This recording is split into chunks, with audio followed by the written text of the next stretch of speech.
Sangnan Country, Tongzhou, Hengshan Town. In a wooden house in the Luo family. A thick-browed boy was sleeping soundly, his limbs spread out, sleeping very restlessly. That childish face, with rough eyebrows and eyes, was handsome, like an unpolished jade, revealing a natural heroic spirit. Suddenly, the corners of the boy's mouth slightly raised, outlining a silly smile, and muttered, "Roasted pheasant, roasted goat, roasted bear." It seemed as if he was already in a feast of food. Looking closely, there was a trace of shiny saliva hanging from the corner of his mouth.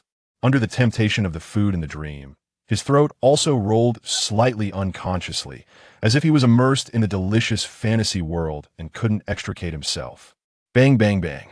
Suddenly, a rapid knock on the door broke the tranquility of the early morning, and the wooden door was trembling slightly, urging the people in the house to respond quickly. "Jier, get up! Get up!" A woman's voice came from outside the house. "Mom, what's the matter?" The young man, Roger, on the bed, was awakened by the sudden voice. He opened his eyes drowsily, looked at the door sleepily, and spoke incoherently.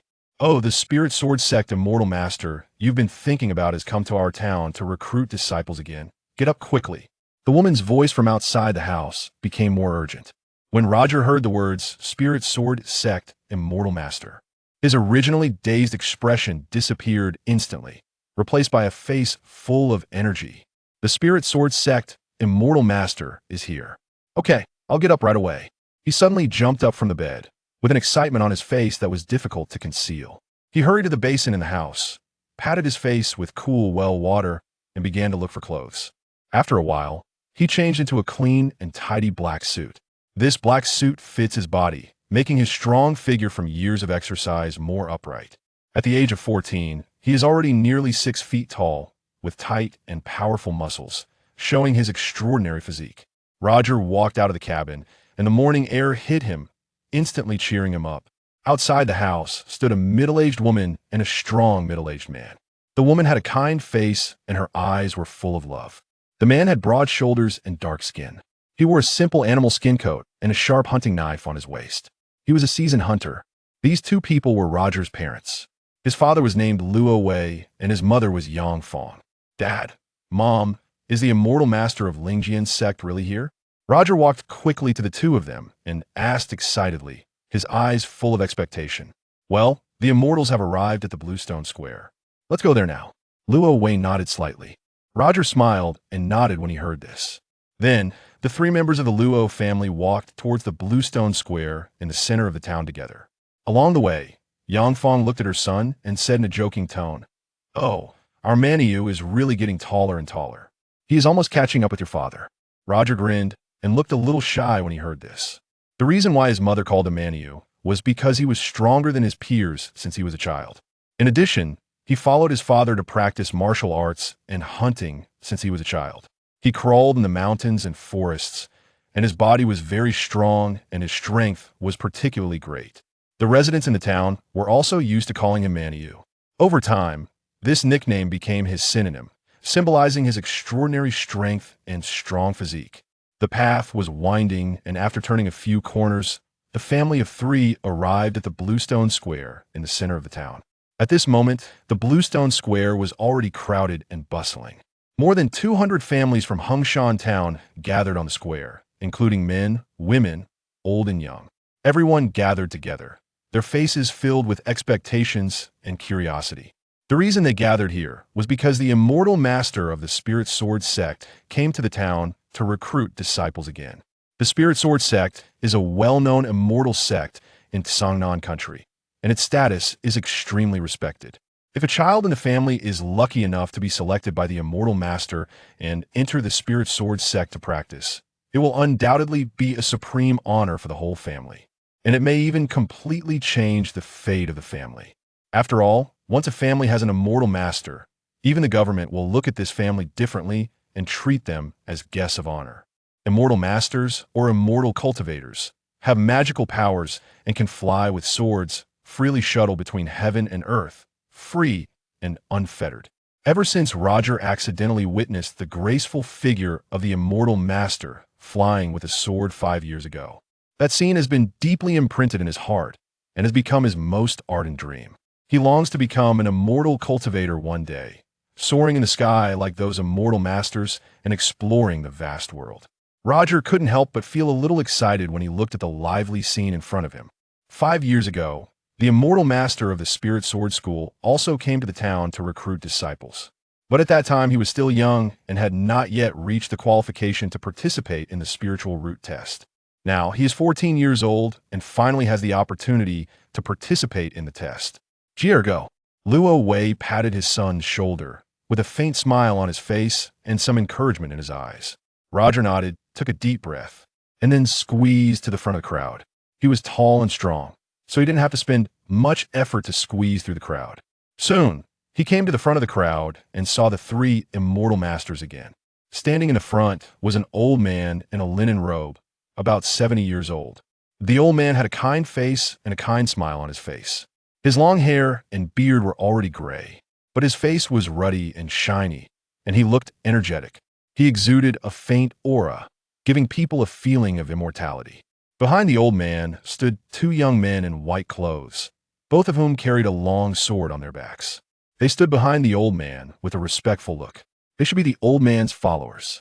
When Roger saw the old man, his heart was moved. He still remembered this old man. 5 years ago, it was also this old man who came to the town to recruit disciples. The old man's name was Zhao Ming, and the residents of the town respectfully called him Master Zhao. Roger stood in the crowd, surrounded by boys and girls of the same age. The young boys and girls, with blushing faces, surrounded Master Zhao and asked questions. Master, can you really fly with a sword every day? How fast can you fly? Master, is the legendary fireball technique difficult to learn? How long does it take to learn it? Master, can cultivating immortality really make people immortal? The young people's questions came like a tide, one after another. Master Zhao just smiled when he heard this. He stroked his long white beard, with a kind face, like a kind and amiable old grandfather. Chapter 2. Detection. In the face of these naive questions, Master Zhao displayed no signs of impatience. Rather, he patiently answered each one. Sword flight is a fundamental skill for cultivators. However, to fly swiftly and far, one requires a substantial reservoir of spiritual energy. Otherwise, if one were to fall from the sky midway, the consequences would be dire. As for the fireball technique, it is merely a basic skill for those in the chi refinement stage. It is not difficult to learn. Yet, bear in mind that the potency of a technique is intricately tied to one's cultivation level. The higher the realm, the stronger the technique employed. Regarding immortality, the path of cultivation is long. If one can consistently break through their limits, they may indeed prolong their life. However, achieving immortality is no simple feat. It demands enduring countless hardships to attain any success. The youths listened with wide eyes, their faces illuminated with astonishment and longing. Roger stood nearby, his ears perked, absorbing every word Master Zhao uttered. Though he did not vocalize any questions, he grasped each statement with clarity. What seemed to be casual conversation provided him with a preliminary understanding of the world of cultivation. The realm of cultivators was far more expansive and mysterious than he had ever imagined. Master, may I inquire about your current realm? A small boy squeezed to the front, tilting his head with wide eyes full of anticipation. Master Zhao smiled, refraining from a direct answer, and continued his patient explanation. The cultivation world is distinctly categorized into 9 realms, ascending from the lowest to the highest: chi refinement, foundation establishment, core formation, nascent soul, spirit transformation, void refinement, integration, great ascension, and ultimately, transcendence to become an immortal. The youths fell silent, each holding their breath, attentively listening to the Master's words. Each realm possesses its own unique mysteries. The higher the realm, the greater the spiritual power and the longer the lifespan. Cultivators in the chi refinement stage can easily live past 100 years, their physical capabilities far exceeding those of ordinary mortals. Should one successfully establish their foundation, the internal true energy transmutes into true essence, granting a lifespan of 200 years. If one ascends to the core formation stage, the true essence condenses into a golden core, allowing for a lifespan of 500 years. Upon the transformation of the golden core into a nascent soul, one may live for over 1,000 years. Master Zhao's voice resonated softly, as if imbued with a magical allure, igniting a yearning within every youth present. 1,000 years? Goodness, to live that long would be incredible. The boys gasped, their faces a tableau of awe. Roger, too, was left astonished, although he had long been aware that the lifespans of cultivators vastly differed from those of mortals. Hearing that those in the nascent soul stage could live for millennia was nothing short of astonishing. A fierce desire ignited within him. He must become a cultivator. As for the realms beyond the nascent soul, those were even more extraordinary, nearly equating one's lifespan with that of the heavens. Master Zhao's voice rang out again, as if painting a grand tapestry for the youths. Unable to contain their envy and longing, the boys exchanged glances filled with admiration. Roger clenched his fists, both anxious and hopeful. Observing the seriousness with which the youths listened, Master Zhao continued, "However, the path of cultivation is not one that everyone can tread. Today, we shall conduct the spiritual root assessment. Only those possessing a spiritual root within them can sense the ethereal energies of heaven and earth and embark on the path of cultivation. Those without a spiritual root are forever barred from this journey." "No spiritual root?" A small, timid boy inquired softly. "Does that mean I can never become a master?" "Indeed." Master Zhao confirmed with a nod. "The door to cultivation is only open to those with a spiritual root. There are various types of spiritual roots. A singular attribute is deemed the best, while those with all 5 elemental attributes are the most common. As for the outcome, it will depend on your own fortune." As his words faded, the youths, once brimming with excitement, now appeared tense. The children who had previously worn hopeful expressions now lowered their heads, gazing at their palms as if pondering whether they possessed a spiritual root within. Roger felt a tightening in his chest. He clenched his fists, silently praying, "May I have a spiritual root. If I lack one, my dream of cultivation will be utterly shattered." With this thought, his heart raced, the tension unprecedented. Soon after, the elderly town mayor, leaning on his cane, approached slowly, bowing respectfully to Master Zhao. "Master, all the children over the age of 10 in the town have gathered. May we commence the assessment?" "Very well, let us begin," Master Zhao replied with a calm nod. No sooner had he spoken than the 2 young men in white robes exchanged glances. The taller of the 2, with a slender frame, smiled gently and patted the gray cloth pouch at his waist. In an instant, a flash of azure light illuminated the space, and 2 large tables and chairs materialized before the assembly. "Wow!" Gasps erupted from the onlookers. Roger's eyes widened, unable to suppress his murmurs. The master's abilities are indeed remarkable. He can conjure tables and chairs from thin air. The 2 young men arranged the tables and chairs, then produced paper, pens, and 2 crystalline orbs from the gray pouch, placing them atop the tables. "Now, divide yourselves into 2 lines and approach one by one for the assessment." Upon hearing this, the youths immediately formed 2 orderly lines. Standing tall among the crowd, Roger stood out notably. His gaze was fixed on the crystalline orbs, his heart brimming with tension and anticipation. The first to step forward was a boy with buck teeth. Nervously swallowing, he followed the guidance of the young man in white, inscribing his name before cautiously placing his hand on the crystalline orb. Hiss, hiss, hiss. After a few moments, the orb reacted, emanating faint rays of 5 distinct colors: gold, wood, water, fire, earth, a 5-elemental spiritual root. The young man in white glanced at it, his expression unchanged. "You may step back now." Upon seeing his results, the buck-toothed boy's expression fell, his shoulders slumping in disappointment as he silently retreated to the side.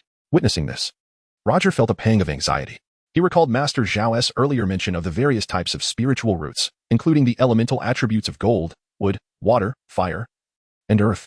Generally speaking, the more singular the attribute of a spiritual root, the stronger the sensitivity to the ethereal energies and the faster the cultivation speed.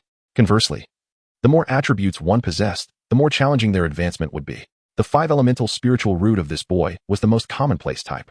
Without ample resources for cultivation, achieving foundation establishment would be an arduous task, let alone mastering the 13 foundational techniques of chi refinement. Following the buck-toothed boy, one by one, the youths stepped forward for their assessments. Among them, those who fared worse than the buck-toothed boy were those devoid of any spiritual root. Without a spiritual root, they were destined to be estranged from the path of cultivation. This realization further heightened the tension among the children waiting in line, and Roger felt beads of sweat forming on his forehead. Chapter 3: The Manifestation of Spiritual Roots amidst the bustling crowd. Roger's gaze was firmly fixed on the diminishing line ahead.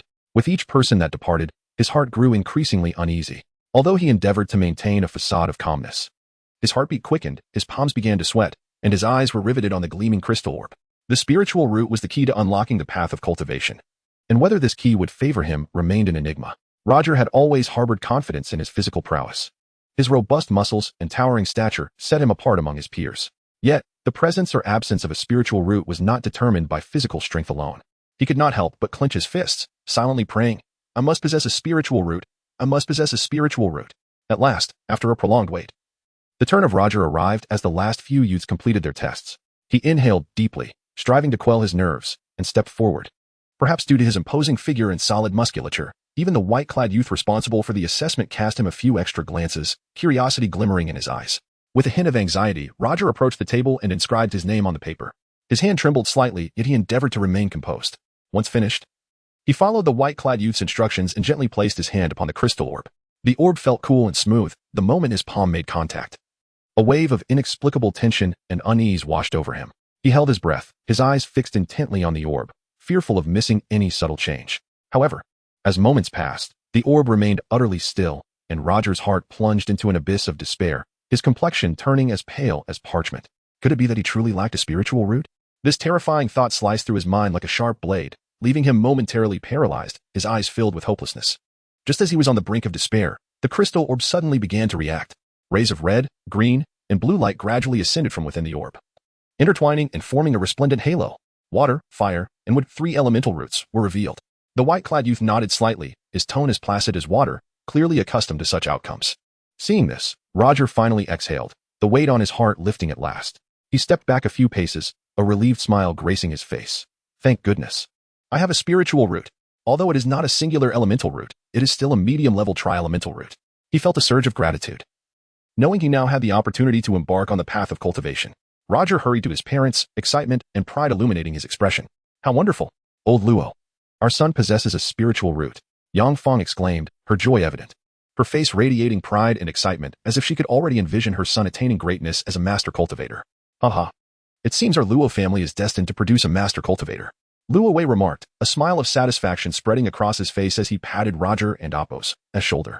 His voice was laced with pride and anticipation, his eyes filled with affection. Roger returned the smile, his heart brimming with dreams of the future. Ever since witnessing a master wielding a flying sword 5 years ago, he had longed for the day he could cultivate himself. Now, this opportunity was finally within his grasp, igniting a fervent ambition within him. Zhao, Master Zhao. It's a heavenly root. As the spiritual root assessments continued, a sudden exclamation from another line drew everyone's attention like a clap of thunder. The elder Master Zhao, who had been resting with his eyes closed, suddenly opened them wide and sprang from his seat, staring in shock at the crystal orb before him. Within the orb, a single dazzling green beam of light emerged, pure and radiant, swirling like a green ribbon. This signified a singular with spiritual root, an extraordinary heavenly root. The fortunate owner of this rare gift was a young girl clad in a light cyan garment. She appeared around 12 years old, slender and delicate, with skin as white as snow and a charmingly sweet face adorned with large, bright eyes that sparkled with vitality. Her medium-length hair cascaded over her shoulders, adding an air of natural playfulness to her demeanor. The girl blinked her large eyes, her delicate face revealing a hint of disbelief as she glanced at her hands. Then back at the orb, seemingly unable to fathom that she possessed a heavenly root. Haha. Wonderful, wonderful. I never expected to see a heavenly root. Truly. The heavens favor our spirit sword sect. Master Zhao exclaimed, his excitement spilling over as he laughed heartily. His booming laughter incited a stir among the surrounding crowd, igniting discussions and excitement. Indeed, it's Xiaoya. She has a heavenly root. How remarkable. Luo Wei remarked with surprise and admiration upon recognizing the young girl. Roger, too, was taken aback. This girl, named Xiaoya, was from the Qiu family, neighbors to the Luo family. Roger and Xiaoya had been childhood friends, attending school together and often practicing martial arts side by side. How impressive, Xiaoya, Roger thought, acknowledging her extraordinary talent. Though he knew he possessed a tri-elemental root, it paled in comparison to her heavenly root. However, he felt no envy. Instead, he rejoiced in her success. Xiaoya's parents, overwhelmed with emotion at their daughter's remarkable talent, were moved to tears. Her mother grasped her hand tightly, pride and joy shining in her eyes, while her father stood nearby, a broad smile illuminating his face. Oh, you are Xiaoya, correct? Come here. Master Zhao beckoned with a kind smile, his voice imbued with warmth.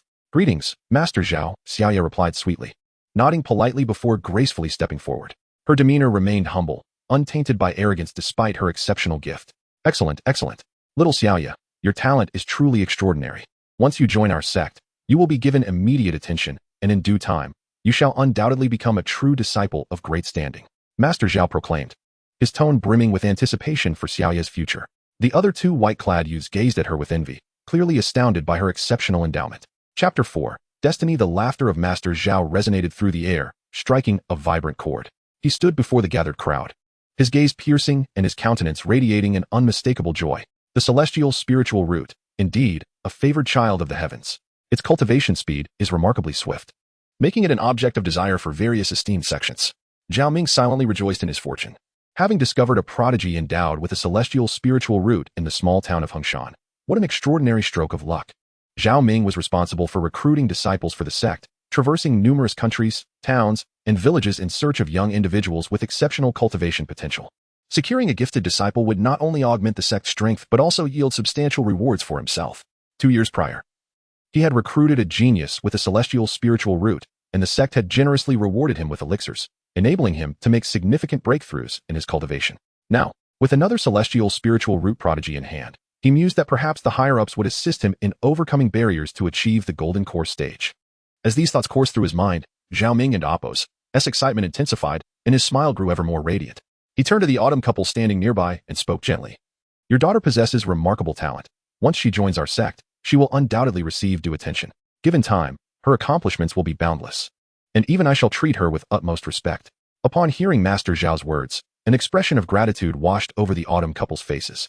Autumn Yu's mother grasped her daughter's hand tightly, her eyes brimming with pride and contentment, exclaiming, "Thank you, esteemed master. We are truly fortunate to have such an opportunity for Xiaoya."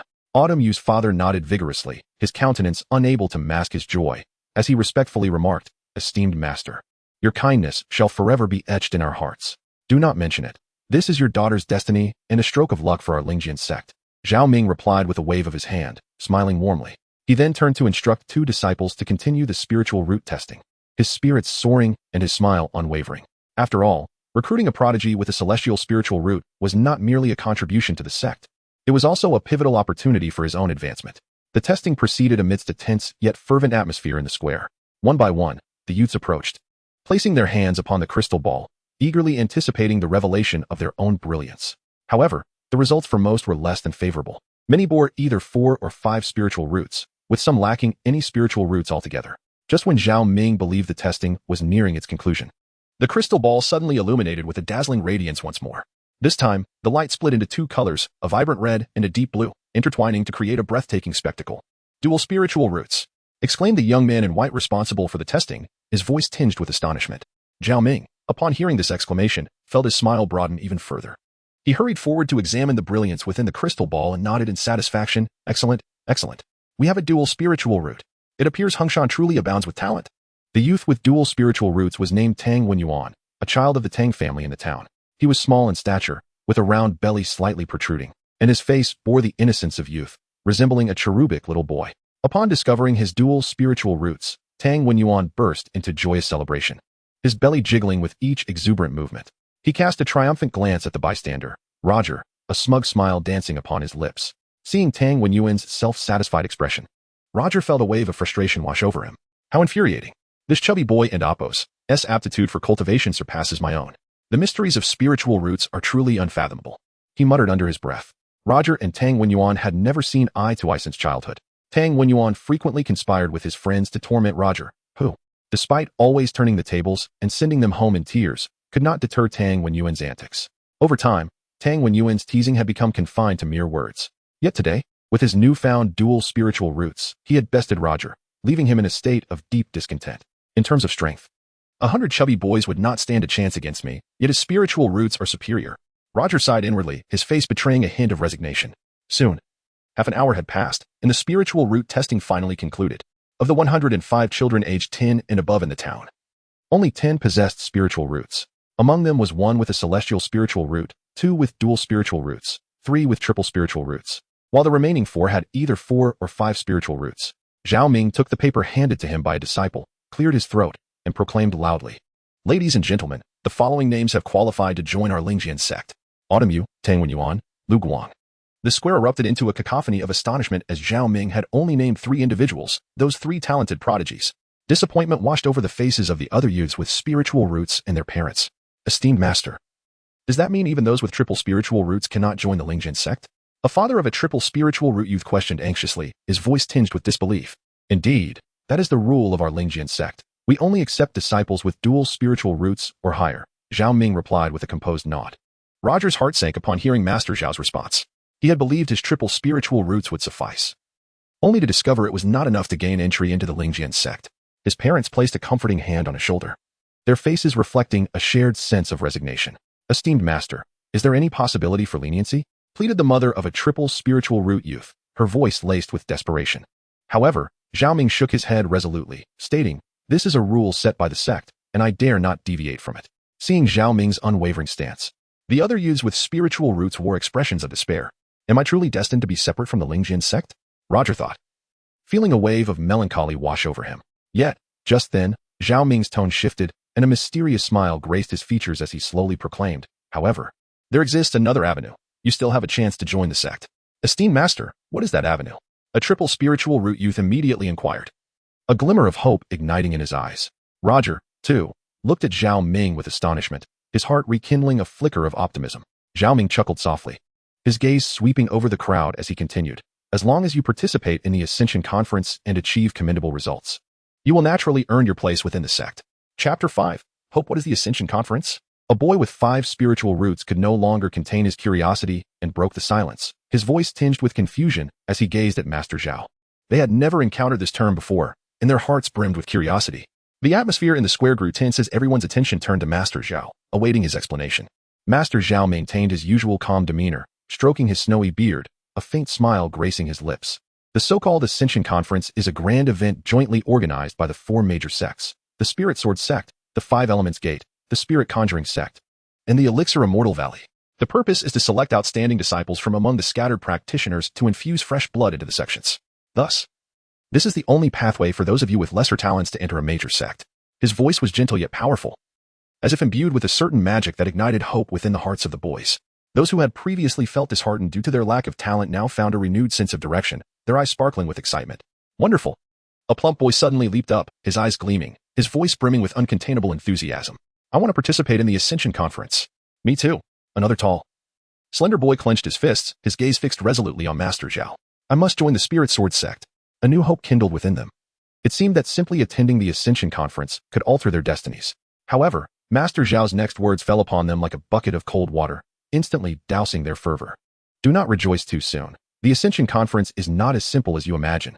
He raised his hand gently, signaling the boys to calm down. As he continued, his tone turned serious.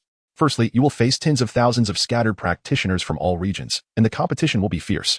Historically, those who successfully passed the Ascension Conference had a minimum cultivation level of the 10th stage of Qi refinement.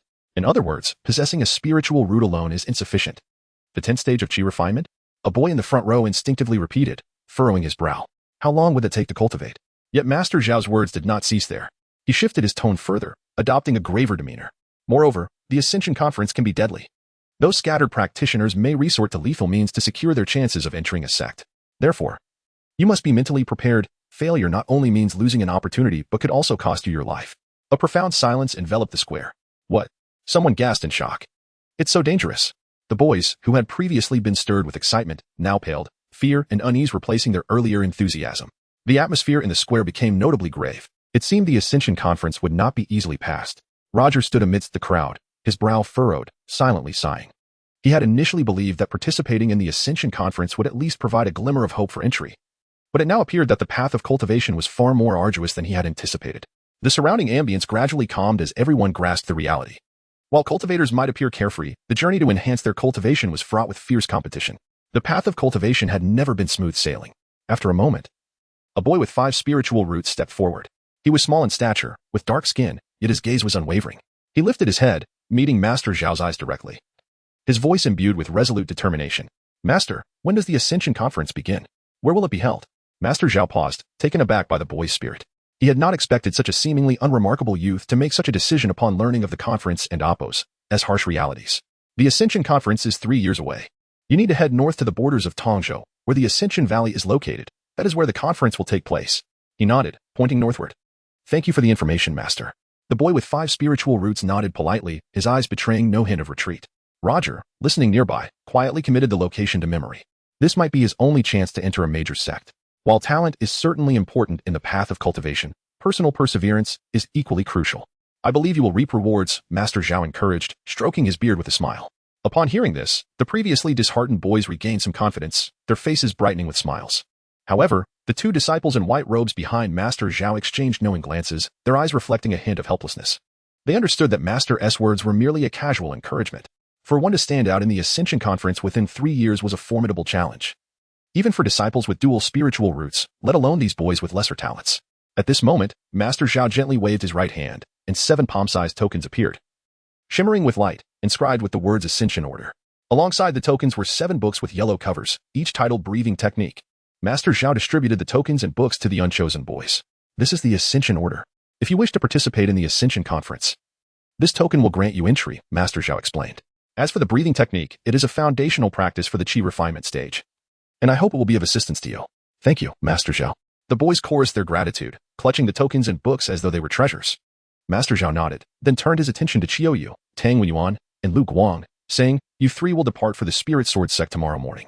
Make sure to bid farewell to your families." The trio nodded in response. "Master, will we be able to return?" Qiu Yu asked softly, looking up at Master Zhao. "Of course," Master Zhao replied with a gentle smile. Qiu Yu nodded, a glimmer of reassurance in her eyes. She turned to her parents, her gaze filled with longing. Tang Yuan appeared smug, as if he could already envision himself showcasing his talents within the Spirit Sword sect. Lu Guang remained relatively silent, merely nodding quietly. "All right. This concludes the spiritual root testing. You may disperse." Master Zhao waved his hand, dismissing the onlookers. The surrounding crowd gradually dispersed. Those without spiritual roots displayed a hint of regret, yet they understood that the path of cultivation was not one meant for everyone.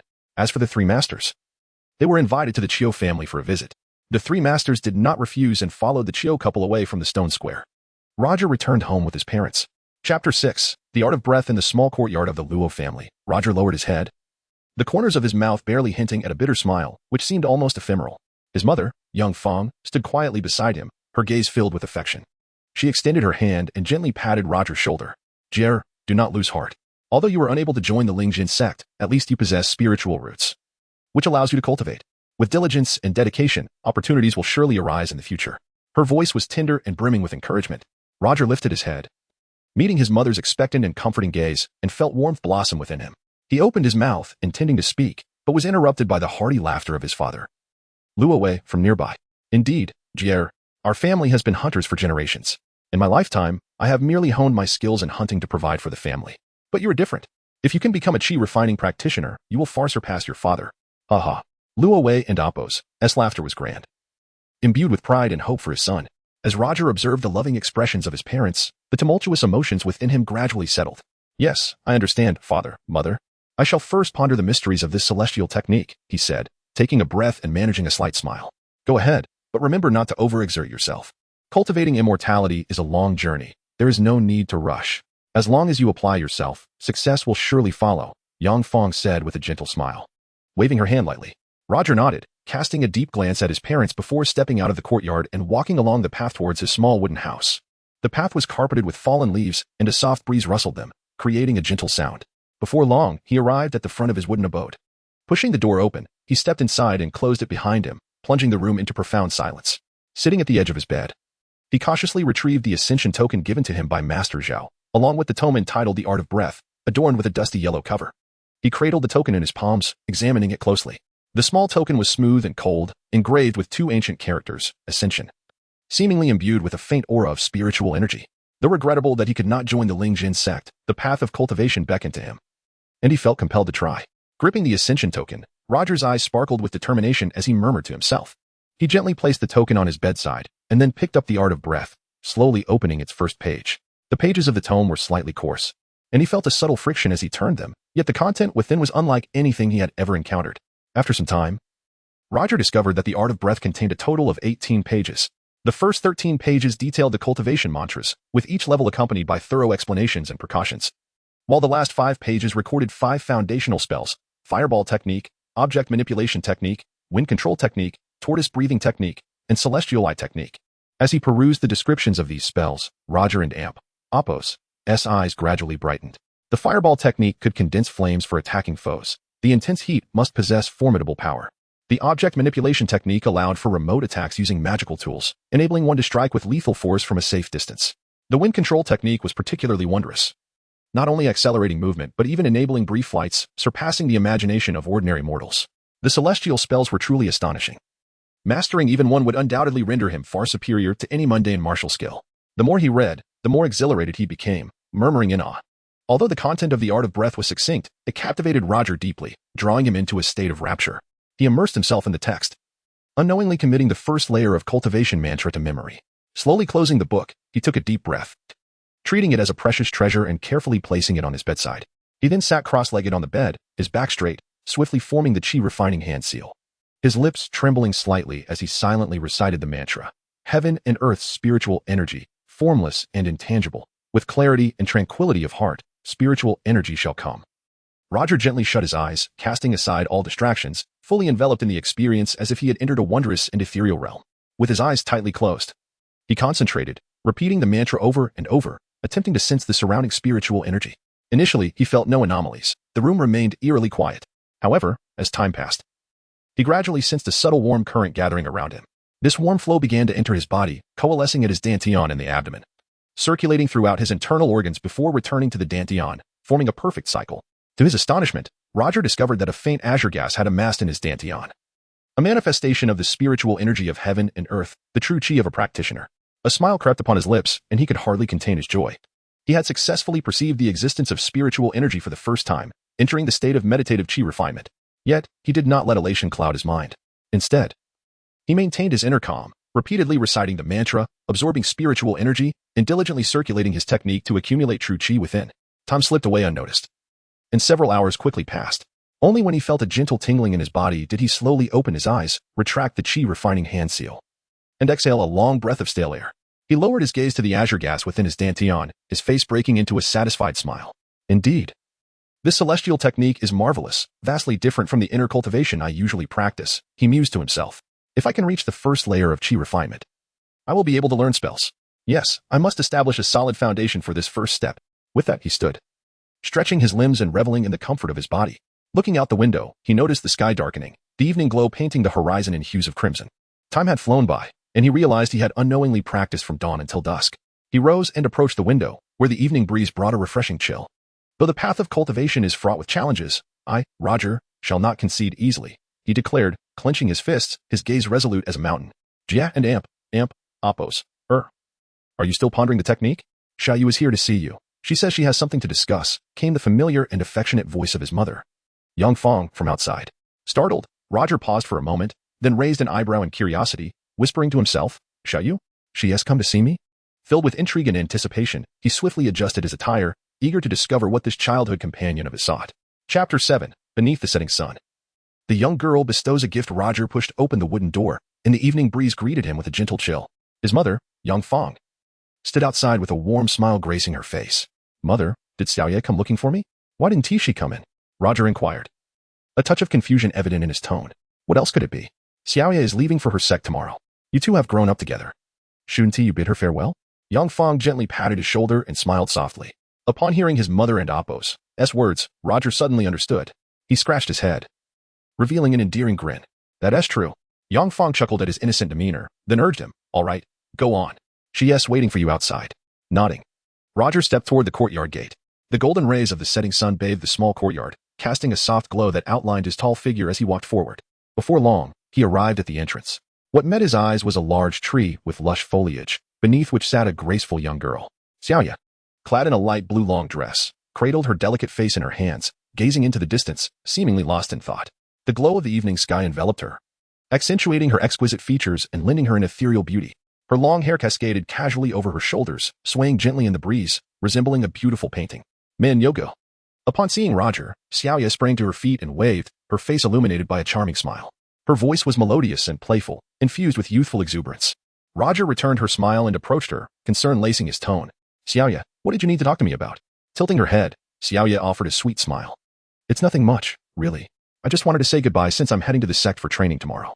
Roger nodded, teasingly replying. Then take care of yourself. With your talent, you'll likely become a great practitioner in no time. Xiaoya giggled at his jest, her bright eyes curving into crescent moons.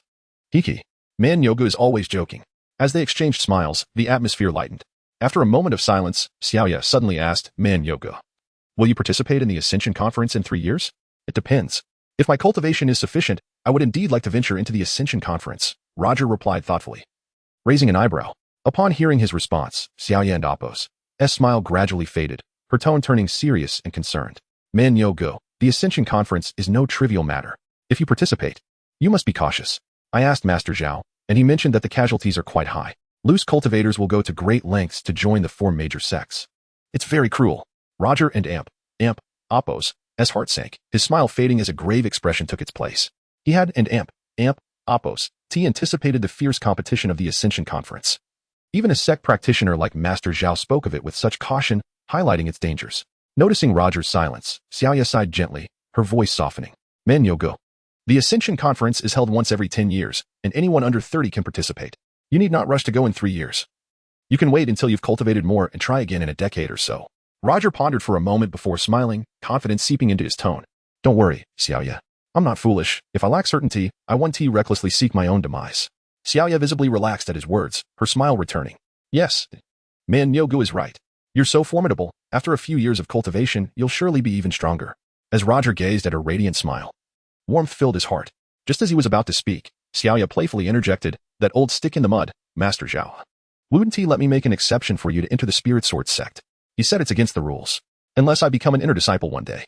However, if you fail at the Ascension Conference, once I become an inner disciple, I can still help you enter the sect.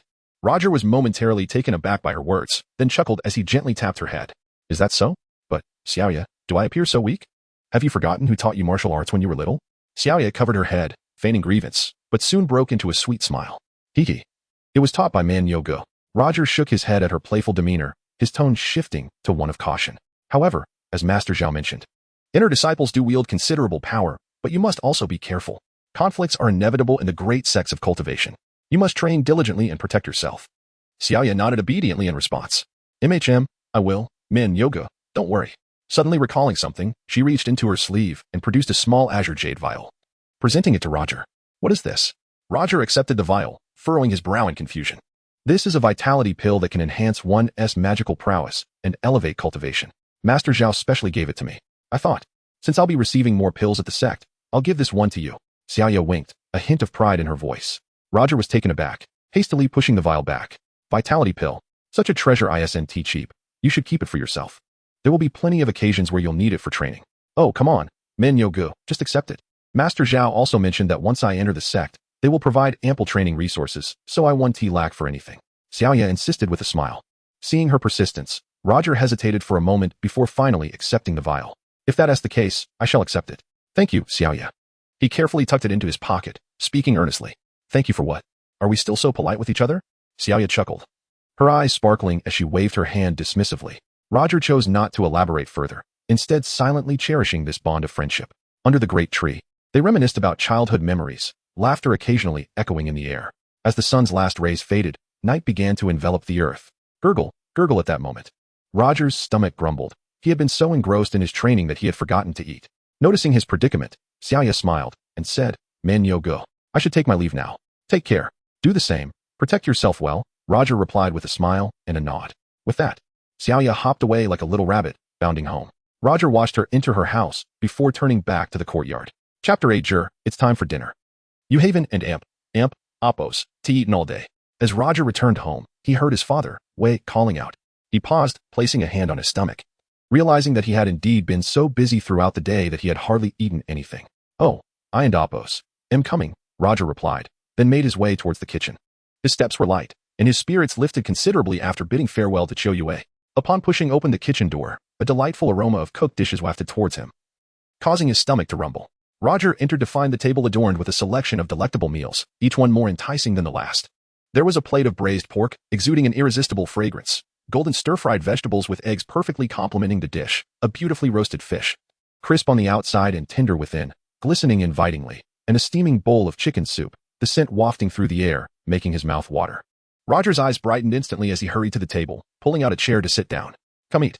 You're not even at the chi refinement stage yet. Don't tell me you're above eating. Yang Fang teased, her face adorned with a loving smile, her eyes filled with concern. She gently placed a bowl of rice in front of Roger. Hee, not quite, Roger replied sheepishly, scratching his head as he picked up his chopsticks and began to eat. He took a piece of braised pork and savored the rich flavor, feeling instantly satisfied. The pork was tender and melted in his mouth, prompting him to take another piece. What did that girl Xiaoya come to tell you? She seemed quite mysterious, Yang Fang inquired, her gaze fixed on Roger as if trying to decipher something from his expression. While she spoke, she added a serving of greens to his bowl. She came to say goodbye and even gifted me a bottle of chi-boosting elixir. Roger casually responded between bites, his words somewhat muffled. Elixir? Roger's parents exclaimed in unison, their eyes wide with surprise as they looked at him. They knew that elixirs crafted by immortals were vastly different from ordinary medicines. Some were said to extend one's lifespan, and acquiring even one was a rare fortune. Who would have thought Xiaoya would give you an elixir? She must really care about you. Yang Fang chuckled, gazing at her son with a teasing glint in her eyes. Roger could only manage an awkward smile, continuing to eat while his face flushed slightly with embarrassment. He lowered his head, shoveling mouthfuls of rice in an attempt to mask his discomfort. That girl Xiaoya has exceptional talent. Her status has changed dramatically. Once she enters the sect, she is bound to soar to great heights, Wei remarked, noting that Xiaoya seemed to harbor some feelings for his son. He lifted his teacup, savoring a sip. his expression thoughtful. Roger nodded in agreement, fully aware that Qiu Yue's talent was indeed extraordinary and her future accomplishments were boundless. Jur, what are your plans for the future? Will you participate in the Immortal Ascension Conference? Wei asked, concern and worry evident in his tone. Jur, you must think this through. From what I heard today from Master Zhao, I doubt the Immortal Ascension Conference will be as simple as it seems. Young Feng added, her expression serious and filled with worry. What your mother says is true, cultivators are indeed elevated beings, but they are still human. As long as they remain human, interests and conflicts will inevitably arise. Differing interests lead to various struggles. Jur, you must understand this, Wei instructed, not wishing for his son to recklessly pursue cultivation and jeopardize his life. Father, mother, rest assured, I will think it through. No one wishes to throw their life away. Roger smiled knowingly at his parents' concerns. That's the best approach you could take. Young Feng smiled back, visibly relieved as the tension in her face eased. Wei also nodded in appreciation. Although the townsfolk referred to his son as a brute, he knew Roger was far from being a foolish and reckless individual. The family of three enjoyed a warm and harmonious dinner together, filling the kitchen with a cozy atmosphere, and Roger felt an overwhelming sense of comfort. Half an hour later, Roger returned to his small wooden house and retrieved the bottle of chi-boosting elixir that Qiu Yue had given him. He carefully opened the cap, and a fragrant aroma wafted out, instantly refreshing him. Taking a deep breath, he felt as though he was enveloped by the captivating scent, invigorating his spirits. Truly, an elixir crafted by immortals could uplift one's heart merely with its fragrance. Consuming it would surely allow him to swiftly ascend to the first layer of chi refinement. He mused in admiration. He glanced inside the bottle and noticed 10 small yellow pills, crystal clear and emanating a faint glow. Roger sat cross-legged on his bed, regulating his breath, then poured one chi-boosting pill into his mouth. The pill dissolved instantly, transforming into a warm current that rapidly spread throughout his body. Wherever the warmth flowed, it brought waves of tingling and heat, filling him with an indescribable sense of comfort. Roger dared not lose focus. He immediately began to circulate the breath control technique. He guided the power of the elixir through the designated pathways within his meridians, ultimately converging it in his dantian. Gradually, he began to sense a distinct flow of true energy within his body. 3 days later, as dawn broke with the sun and Appos, rays just right, Roger stood at the center of his family and Appos, martial arts training ground, his eyes closed. His face was devoid of expression, his entire being as still as a sculpture. Suddenly, he slowly opened his eyes, a sharp glint flashing within them. He extended his right hand, placing his left hand gently on his right arm, his lips moving slightly as if silently reciting a mantra. A faint crackling sound echoed as sparks began to emerge from the palm of his right hand. Initially barely perceptible, the sparks quickly grew brighter. Roger focused intently, the speed of his mantra increasing, and the sparks in his palm multiplied. As the sparks intertwined, they transformed into slender, dancing flames. The flames flickered on his palm, radiating a gentle warmth. Moments later, these flames gradually gathered and formed into a palm-sized crimson fireball, quietly hovering above his hand, emitting an intense heat. Huh, Roger shouted, his arms swinging forcefully as he hurled the fireball towards the straw figure in the training ground. The fireball sliced through the air, trailing a brilliant red light as it soared towards its target. With a resounding pop, the fireball struck the straw figure with precision. In an instant, flames engulfed the straw, reducing it to a roaring inferno. Within moments, the straw figure was entirely consumed, leaving behind only charred ashes that drifted into the air. Roger stood still, breathing slightly heavier, a satisfied smile gracing his face. Chapter 9. Little Treasure. Having initially mastered the fireball technique, Roger gently withdrew his palm, his gaze intently fixed on the blazing flames engulfing the scarecrow until they were utterly extinguished, a satisfied smile blossoming upon his face. He slightly lowered his head to observe his palm, where a faint warmth lingered. Over the past 3 days, Roger had completely refined all 10 chi-enhancing pills. Now, his cultivation had firmly established itself at the first layer of the chi refining stage. Each time he refined a pill, he felt a noticeable increase in his internal magical energy, and the true chi in his dantian became increasingly solidified. Although the first layer of chi refining is merely an introductory level in the realm of cultivation, for Roger, it represented a significant advancement. He had never anticipated that he could step onto the path of cultivation within such a short span of days, and his heart brimmed with anticipation for the future. Once his cultivation was consolidated, Roger eagerly immersed himself in the study of spells. The fireball technique, which had shown brilliantly on the scarecrow, was indeed a fundamental spell of the chi refining stage. Although he had practiced it for just 1 day, its execution still felt somewhat clumsy and juvenile. Nevertheless, he had grasped the essence of the technique to some extent. Roger felt a sense of relief, realizing that although he lacked extraordinary talent, he was not progressing too slowly on this path of cultivation. The power of the fireball technique should not be underestimated. Even a block of iron, when subjected to its searing heat, would melt into bubbling molten metal. However, given his current level of cultivation, wielding the fireball technique was indeed taxing on his magical energy, and its attack speed appeared somewhat sluggish. Should he encounter those agile practitioners of lightness, hitting the target would not be an easy feat. It seemed he needed to practice diligently to refine his skills. Roger pondered the advantages and disadvantages of the fireball technique in his mind. He resolved to devote himself wholeheartedly to its practice in the coming days, striving to master it to perfection. As for the other spells, Roger decided to set them aside for the time being. He intended to hone the fireball technique before pursuing further studies. After all, one cannot bite off more than one can chew. The path of cultivation emphasizes steady progress, and haste can lead to adverse outcomes. Suddenly, as Roger was lost in thought about the fireball technique, the melodious crowing of a rooster echoed from afar, shattering the surrounding tranquility. Shortly thereafter, a dark shadow darted towards him like an arrow released from a bow, gracefully arcing through the air before landing lightly on Roger and Appo's shoulder. Little treasure, where have you been these past few days? I haven't and Appos, seen you at all. Upon spotting the familiar tiny figure on his shoulder, a radiant smile instantly illuminated Roger and Appos' face. He reached out, gently stroking Little Treasure and Appos' head, his eyes brimming with affection. Little Treasure and Appos' feathers were soft and smooth, and the sensation was delightful, prompting Roger to caress it a few more times. This adorable creature, affectionately named Little Treasure by Roger, was a small bird entirely cloaked in black. Its sleek feathers shimmered under the sunlight, exuding a mysterious luster. Compact and plump, it was no larger than a palm, with an endearing appearance that made it immensely lovable. Little Treasure's eyes were round and glistening like two black pearls, occasionally blinking, which added to its lively demeanor. Its call was a sweet melody, and each time Roger heard its cheerful giggling, his mood would lift. Little Treasure had fallen from a tree when Roger was 6 years old, and Roger had rescued and raised it since. Gradually, this charming little bird had been his companion for 8 years, inseparable from him. Every time Roger beheld Little Treasure, he found it exceedingly cute. Although he did not know what species it belonged to, he mused that it resembled a crow, albeit lacking the crow and Appos' imposing size. Alternatively, it could be likened to a pheasant, yet its distinctive call was reminiscent of a chicken. The name Little Treasure was bestowed upon it because this little creature always seemed to bring good fortune. Each time it ventured into the mountains, it would return with small animals, such as wild rabbits or pheasants, and on one occasion, it even brought back a bear several hundred times its own size. Despite its diminutive stature, its strength was formidable. Consequently, Roger often speculated that Little Treasure might indeed be a mystical beast of the celestial realm.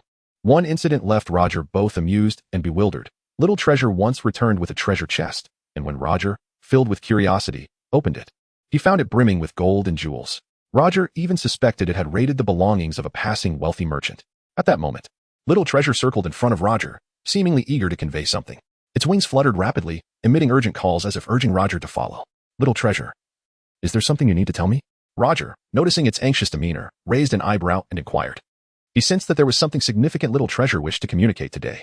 Little Treasure appeared to comprehend Roger and Appos' words, nodding with remarkable intelligence before taking off towards the distance. Its speed was not particularly swift, often glancing back at Roger as though verifying that he was keeping up. Roger hesitated momentarily, but ultimately decided to follow. Thus, Roger trailed behind Little Treasure, leaving the confines of his home. Gradually, they ventured farther and farther, even departing from the town of Hungshan, heading southward towards the Hungshan Mountains. The Hungshan Range was familiar to him, as it was where his father often hunted, and he had visited it a few times, so it was not entirely unfamiliar. The dense forests of Hungshan were teeming with beasts, making it a favored destination for hunters. In his youth, Roger had accompanied his father on hunts, and he was reasonably well acquainted with the terrain. Before long, Roger found himself following closely behind Little Treasure as they entered the Hungshan Mountains. He employed his lightness skill, leaping gracefully through the forest like a nimble monkey. However, as they ventured deeper, Roger began to feel increasingly distant from the town. He paused, frowning slightly, a sense of unease creeping into his heart. Little Treasure, where are you leading me? He called out, gazing ahead at the small bird. Although Little Treasure was typically mischievous, it never randomly led him to unfamiliar places. Little Treasure flew back to Roger and Appos' side, chirping several times, seemingly indicating that they were nearing their destination. Its voice carried a hint of excitement, urging Roger to press on. Roger furrowed his brow. His father had warned him not to venture too deep into the Hungshan Mountains, as they might harbor the mystical beast spoken of by the celestial beings, which could pose a threat to mere mortals. Though he had now attained the first layer of chi refining, his magical prowess was still limited, and his spells were not yet proficient. If he were to encounter a formidable beast, it could prove to be quite problematic. Chapter 10, The Hidden Tiger. Little Bow. If we advance another 10 miles, and you continue to fly deeper, I shall have to return, Roger said, casting a serious glance at Little Bow. His tone bore a hint of apprehension, clearly wary of the dangers lurking within the depths of the Hungshan Mountains. Little Bow, understanding his concerns, nodded wisely and continued its flight into the depths. Roger followed suit, his heart a mix of trepidation and curiosity. Little Bow had never ventured this far before, Where could it possibly be leading him? Thus, the pair journeyed another 10 miles.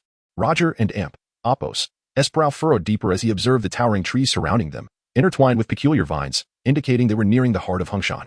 Should Little Bao persist in this direction, he would have no choice but to retrace his steps. At that moment, Little Bao finally halted, gently landing on his shoulder while emitting a series of excited chirps, as if to signal that they had reached their destination. Roger paused, alighting on a nearby tree trunk. Before him lay an expanse of verdant grass, lush and towering like a sea of reeds, obscuring whatever lay within. Chirping softly, Little Bao gestured with its tiny wings, its antics amusingly earnest, as if attempting to convey a message to Roger. Although Roger was at a loss to decipher Little Bao and Amp, Apo's intentions, he sensed there was something significant hidden within the thick grass. Otherwise, Little Bao would not have brought him here. Determined to uncover the mystery, Roger leaped down from the trunk to the edge of the grassland, his heart wavering. The verdant expanse seemed endless, the grass whispering secrets as the wind rustled through its blades. Taking a deep breath, Roger resolved not to abandon his quest now that he had come this far. He gently parted the grass before him and cautiously stepped inside. The grass rose nearly to his head, and he was forced to push aside the blades as he navigated through the dense greenery. The ground beneath him was soft and damp, and he could occasionally hear rustling sounds from within the thicket, suggesting small creatures scurrying about. His heartbeat quickened, yet he pressed onward with increased vigilance. After traversing several dozen paces, Roger finally emerged from the thick grass. Before him lay a sight that momentarily stunned him, a sizable gray stone, about a foot in diameter. Its surface cloaked in moss, exuding an air of ancient mystery.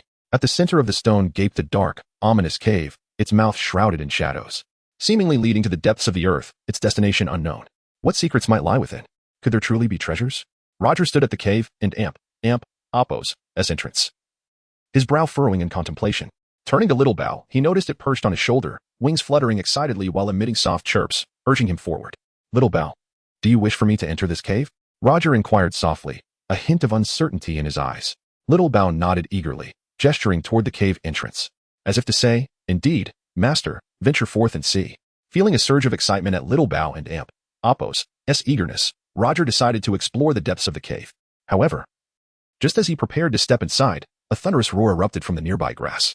The sound was deep and threatening, akin to a wild beast warning an intruder. Roger and Amp, Apo's expression shifted in an instant, his body tensed as he turned toward the source of the noise. Suddenly, a massive black tiger leaped from the grass, landing squarely in front of him, blocking his path. The creature was formidable, towering over Roger, its muscular frame glistening in the sunlight. Its fangs bared and eyes gleaming with menace, the black tiger seemed poised to pounce on its unsuspecting prey.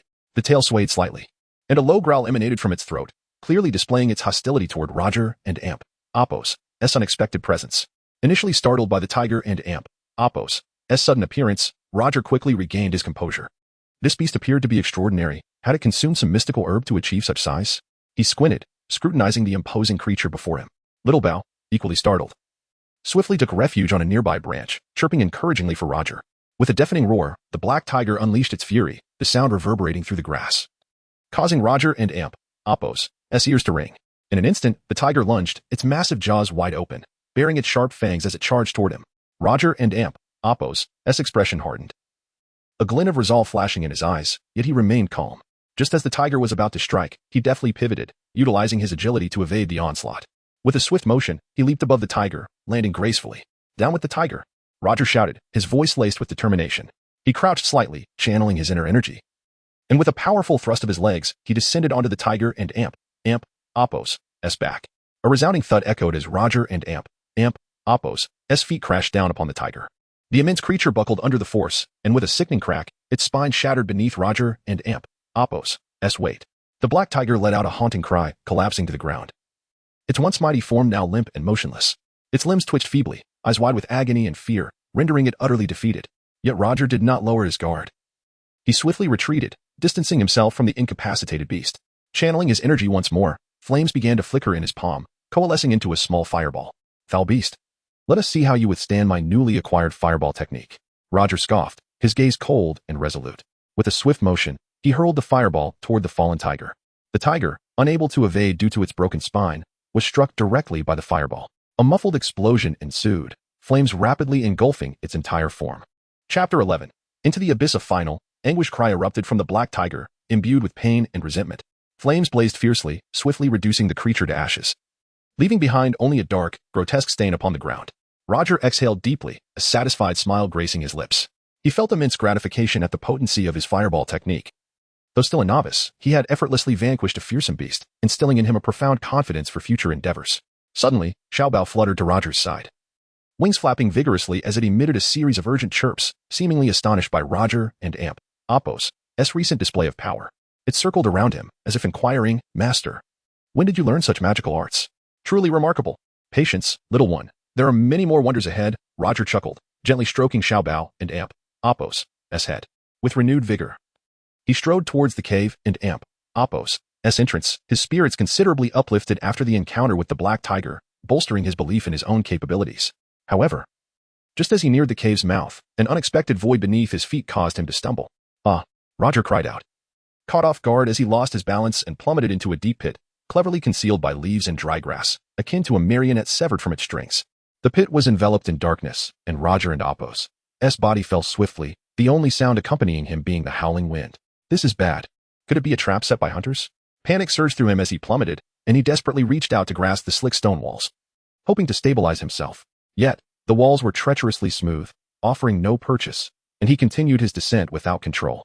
In a state of frantic urgency, Roger attempted to pivot his body and employ his hard-earned lightness technique when suddenly, splash! With a muted thud, he plunged into a frigid liquid. The icy water rushed into his mouth and nose, forcing him to gasp for breath. The biting cold sending shivers through his body as he realized he had fallen into a pool. With urgency, Roger flailed his arms, struggling to break the surface, and he finally emerged, gasping for air, desperately trying to keep afloat. He surveyed his surroundings, attempting to discern his location. All around him was darkness, save for the faint blue glow emanating from the pool, illuminating his disheveled figure. Curse this place. What manner of realm is this? Roger wiped the water from his face, teeth clenched in frustration as he scanned his eerie environment. He found himself submerged in a pool radiating a soft blue light, the water astonishingly clear, allowing glimpses of glimmering points at the bottom. Yet, the surrounding darkness was oppressive, the atmosphere steeped in an unsettling aura. Looking upward, Roger perceived that the pit housing the pool resembled a colossal well, its stone walls adorned with sparse greenery, and the light filtering in from above appeared stifled and narrow. By his estimation, this abyss was at least 100 feet deep. Upon witnessing Roger and Apos' fall, Xiaobao fluttered anxiously downwards, wings beating furiously as it emitted frantic cries, seemingly checking whether Roger was injured. "Oh, Xiaobao, you little rascal, you and Apos' led me into this predicament," Roger lamented, shaking droplets from his hair, a wry smile betraying his helplessness rather than anger. Xiaobao chirped apologetically, its tone tinged with embarrassment. It had not anticipated the existence of a pit and had only sought to show Roger this peculiar locale. Taking a deep breath, Roger endeavored to calm himself. "This place feels utterly wrong. I must find a way out." He surveyed the area, a gnawing anxiety creeping into his heart. The thought of lurking monsters in this unfamiliar pool filled him with dread. Then, with determination, Xiaobao grasped Roger's clothing with its claws, intent on lifting him from the depths of the pit. Its wings flapped vigorously, generating small currents of air in an effort to hoist Roger from the water.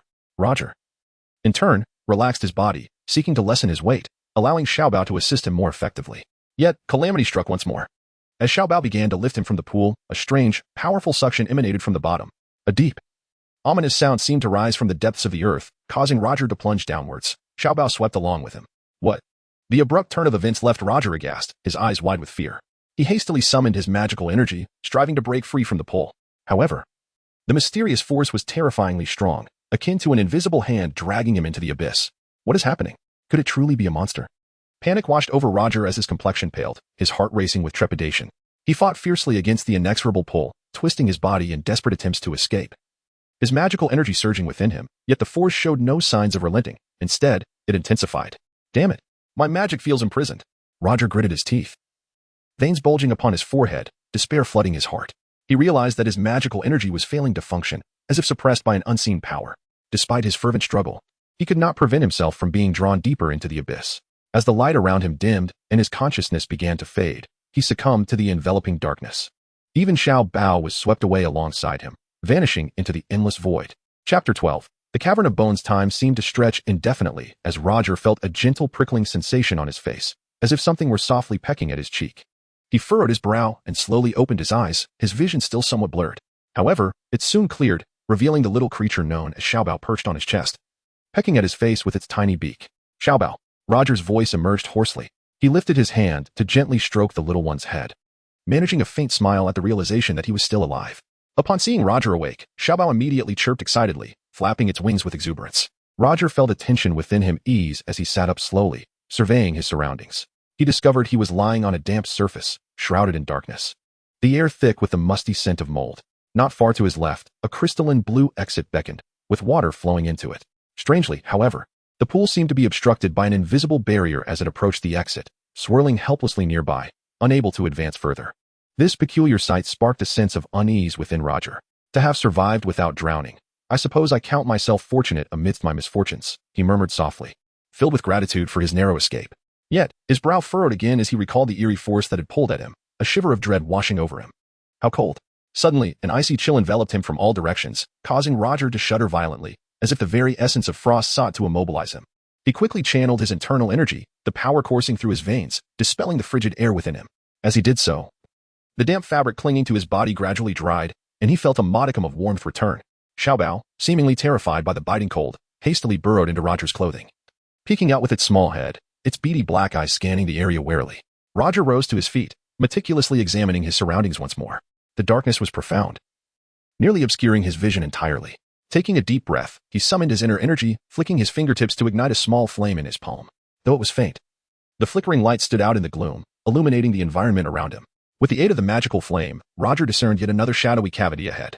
The rocky walls of the cave appeared rough and uneven, as if they had been scorched by raging flames, leaving behind ghastly marks. Before him lay a narrow passageway, deep and endless, exuding an aura that sent chills down his spine. If this passage leads to peril, it would pose a significant dilemma. But if I do not uncover the source of that strange force, I risk being drawn back into the pool, Roger pondered, his mind racing. He swallowed hard, a mix of trepidation and curiosity battling within him. Ultimately, the latter prevailed. Gritting his teeth, he cautiously stepped into the inky tunnel. His footsteps echoed ominously within the cavern, each step resonating in his chest and quickening his heartbeat. The silence was oppressive, broken only by the sound of his own breathing and the rhythmic thuds of his footfalls. Sending shivers down his spine, Roger treaded carefully, the flame in his hand wavering slightly, casting light upon the path ahead. The passage seemed interminably long, and after what felt like an eternity, he arrived at a spacious chamber. As the light from his flame swept across the area, Roger's pupils dilated in shock, his body freezing as if ensnared by an unseen force. My heavens, what manner of place is this? Roger gasped, his eyes wide with disbelief and fear. Drawing in a sharp breath, at the end of the passage, a mountain of bones lay piled high, resembling a grotesque castle constructed from the remnants of the dead. Massive animal bones intermingled with human remains, creating a terrifying tableau of skeletal horror. A ghastly odor of decay assailed his senses, sending chills racing down his spine. Even more bizarrely, a faint blue glow emanated from the bones, casting an otherworldly ambience over the scene, reminiscent of a hellish nightmare. Roger's eyes widened, his throat dry, and it took him a moment to regain his composure from the overwhelming shock. This place was clearly not a sanctuary. It would be wise to depart swiftly, he thought to himself, turning to flee from this sinister domain. Yet, in that instant, a pale violet light shot forth from beneath the pile of bones, striking Roger's gaze like a bolt of lightning. The luminous tendril ensnared his attention, compelling him to stop and scrutinize the source. That violet glow. Roger furrowed his brow, recognizing the fleeting blue light, his eyes keenly capturing its essence. Was there something lurking within the bone heap? He focused intently on the mass of bones, patiently awaiting its reappearance. At last, the violet light flickered again. This time, Roger saw it clearly. The source appeared to be nestled at the base of the bone mound. After a moment of hesitation, he resolved to investigate further. Pardon me. He murmured softly, then cautiously crouched down to begin shifting the bones aside. The bones felt cold and rigid beneath his fingers, yet fragile. A slight pressure would result in a sharp crack, shattering them into fragments. Despite a creeping sense of dread, Roger gritted his teeth and persevered, methodically clearing the bones one by one. After a while, a small hollow emerged from the heap, revealing the true nature of the violet light. This is a small tower? Roger's gaze was instantly captivated. Chapter 13, The Mysterious Tower. Roger stood beside the pile of bones, his gaze fixated on a mysterious tower nestled within. Measuring merely 3 or 4 inches in height, the tower was a deep shade of purple, its surface intricately carved with elaborate runes, with each tier emanating a soft, ethereal violet glow, as if it harbored some enigmatic power. The entire structure appeared exquisitely crafted, resembling a masterpiece of divine artistry, igniting an irresistible curiosity within him. This tower. It seems extraordinary, Roger murmured, his eyes gleaming with intense curiosity and fervor. He held his breath and slowly extended his hand, his fingertips gently brushing against the surface of the tower. At the moment of contact, a sudden change occurred. Roger's body trembled violently, his eyes rolling back as if struck by a surge of electricity. He attempted to withdraw his hand, only to find his palm seemingly adhered to the tower, immobilized. His small companion let out a shriek as it was jolted by the same energy, flapping its wings in distress. With a blinding flash of white light, Roger's vision went blank. When he opened his eyes again, he found himself in a luminous, unfamiliar space. What is happening? Where am I? Roger leapt to his feet, scanning his surroundings warily, with his small companion quickly burrowing into his embrace. Everything around him felt alien. He realized he had seemingly escaped the subterranean cavern he had just been in. The light in this space was gentle, lacking a discernible source. Yet the entire area radiated brilliance. As he surveyed his surroundings, he discovered he was situated within a vast circular hall. The hall spanned roughly 50 zhang. Its walls composed of coarse gray stone, imbued with a sense of age. Looking up at the ceiling, he noted that it was not a conventional dome, but rather veiled by a thin layer of mist. He strained to see through the haze, but no matter how hard he tried, the white fog acted as an invisible barrier, obstructing his view. What a peculiar place, Roger whispered to himself, scrutinizing the environment. He noticed the space was nearly devoid of decoration, the floor a solid expanse of hard gray stone. Apart from a stone well and a golden staircase leading upwards, there was little else to behold. Could this be the interior of that tower? Roger pondered, contemplating the distinctive structure around him. He recalled the tower he had touched before falling, and an inkling told him this indeed resembled the inside of a tower. Approaching the stone well, he peered down, only to find the abyssal darkness seemingly endless, evoking a sense of trepidation. He dared not linger too long, fearing a misstep might lead to calamity. As Roger contemplated, he suddenly felt a surge of magical energy within him, as if the surrounding environment was bestowing a unique nurturing effect upon his physical being. Roger furrowed his brow, closing his eyes to savor this extraordinary sensation. His breathing gradually steadied, and he distinctly felt a warm current flowing through his limbs, filling him with unparalleled comfort. Strange. The spiritual essence here feels far denser than outside. It's quite soothing, Roger murmured, a hint of astonishment evident in his gaze. Inhaling deeply, he reveled in the flow of energy within him, a wave of delight washing over him. If I could cultivate here, it would surely be faster than outside. His eyes sparkled with excitement. After calming his emotions, Roger began to wander the hall, seeking further clues. However, after a thorough exploration, he found nothing of notable value. The hall remained barren, save for the alluring golden staircase leading upwards. Where might the staircase lead? He wondered, approaching it and gently touching its surface. Discovering it radiated a gentle warmth. Since he was already here, he might as well ascend. Taking a deep breath, curiosity bubbling within him, Roger cautiously stepped onto the staircase. The sound of his footsteps echoed in the silent hall, resonating distinctly. As he climbed, he glanced back, noticing the hall below fading into obscurity, the surrounding light softening. What a truly strange place, he murmured, soon reaching the clouded ceiling. Standing before the mist, Roger hesitated momentarily. He extended his hand tentatively, discovering the fog offered no resistance. Resolutely, he steeled himself and stepped forward. With a flash of blinding light, Roger instinctively shielded his eyes. When he reopened them, he was greeted by a monumental golden stone door, towering at 10 zhang. The door exuded an aura of weight and authority, its surface adorned with intricate, otherworldly patterns, each stroke imbued with a sense of mysterious power.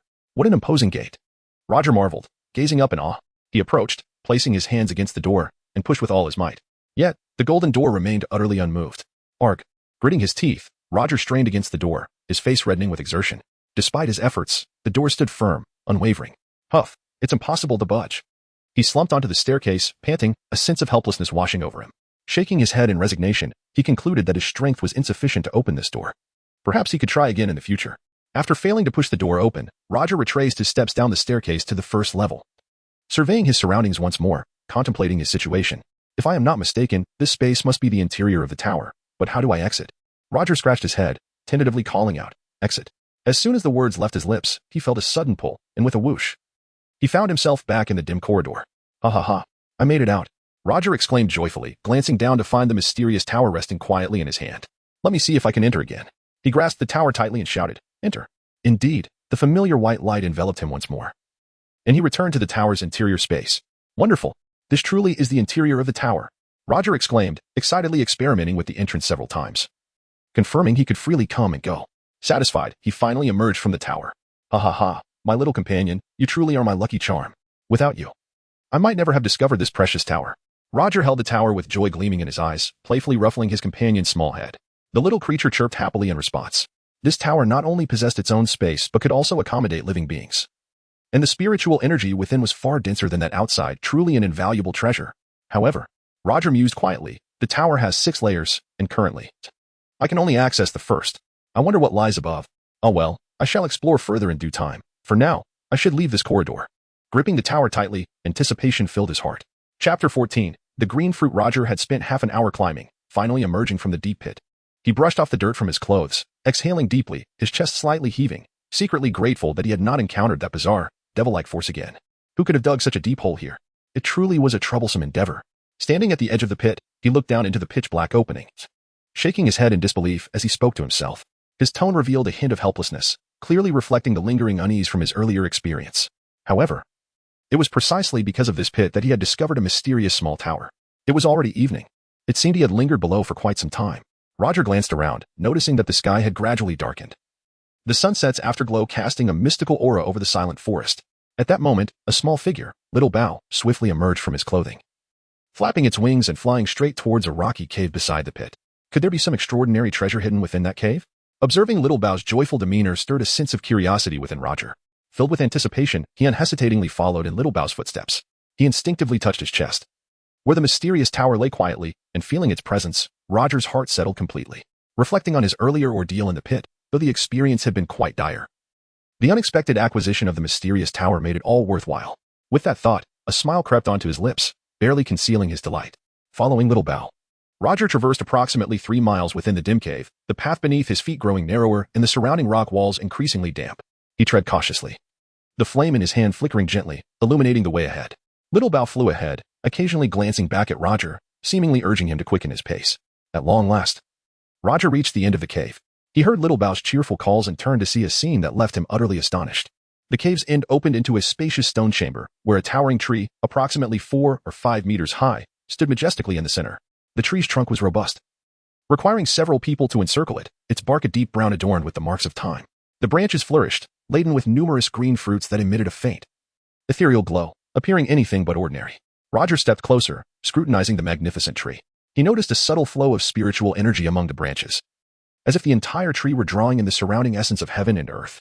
The green fruits were translucent, their surfaces smooth as jade, radiating a light that brought a sense of tranquility to the heart. To his astonishment, such a sight lay hidden within the cave. Roger muttered softly, a glimmer of surprise flickering in his eyes. Could these green fruits be the fabled spiritual fruits? If so, they might aid in my cultivation. He gazed at the fruits hanging from the tree, a sense of eager anticipation blossoming in his heart. If these truly were spiritual fruits, it would be a tremendous gain. However, moments later, Roger's brow furrowed in worry, concern etching his features. While these green fruits appeared imbued with spiritual energy, could they truly be consumed?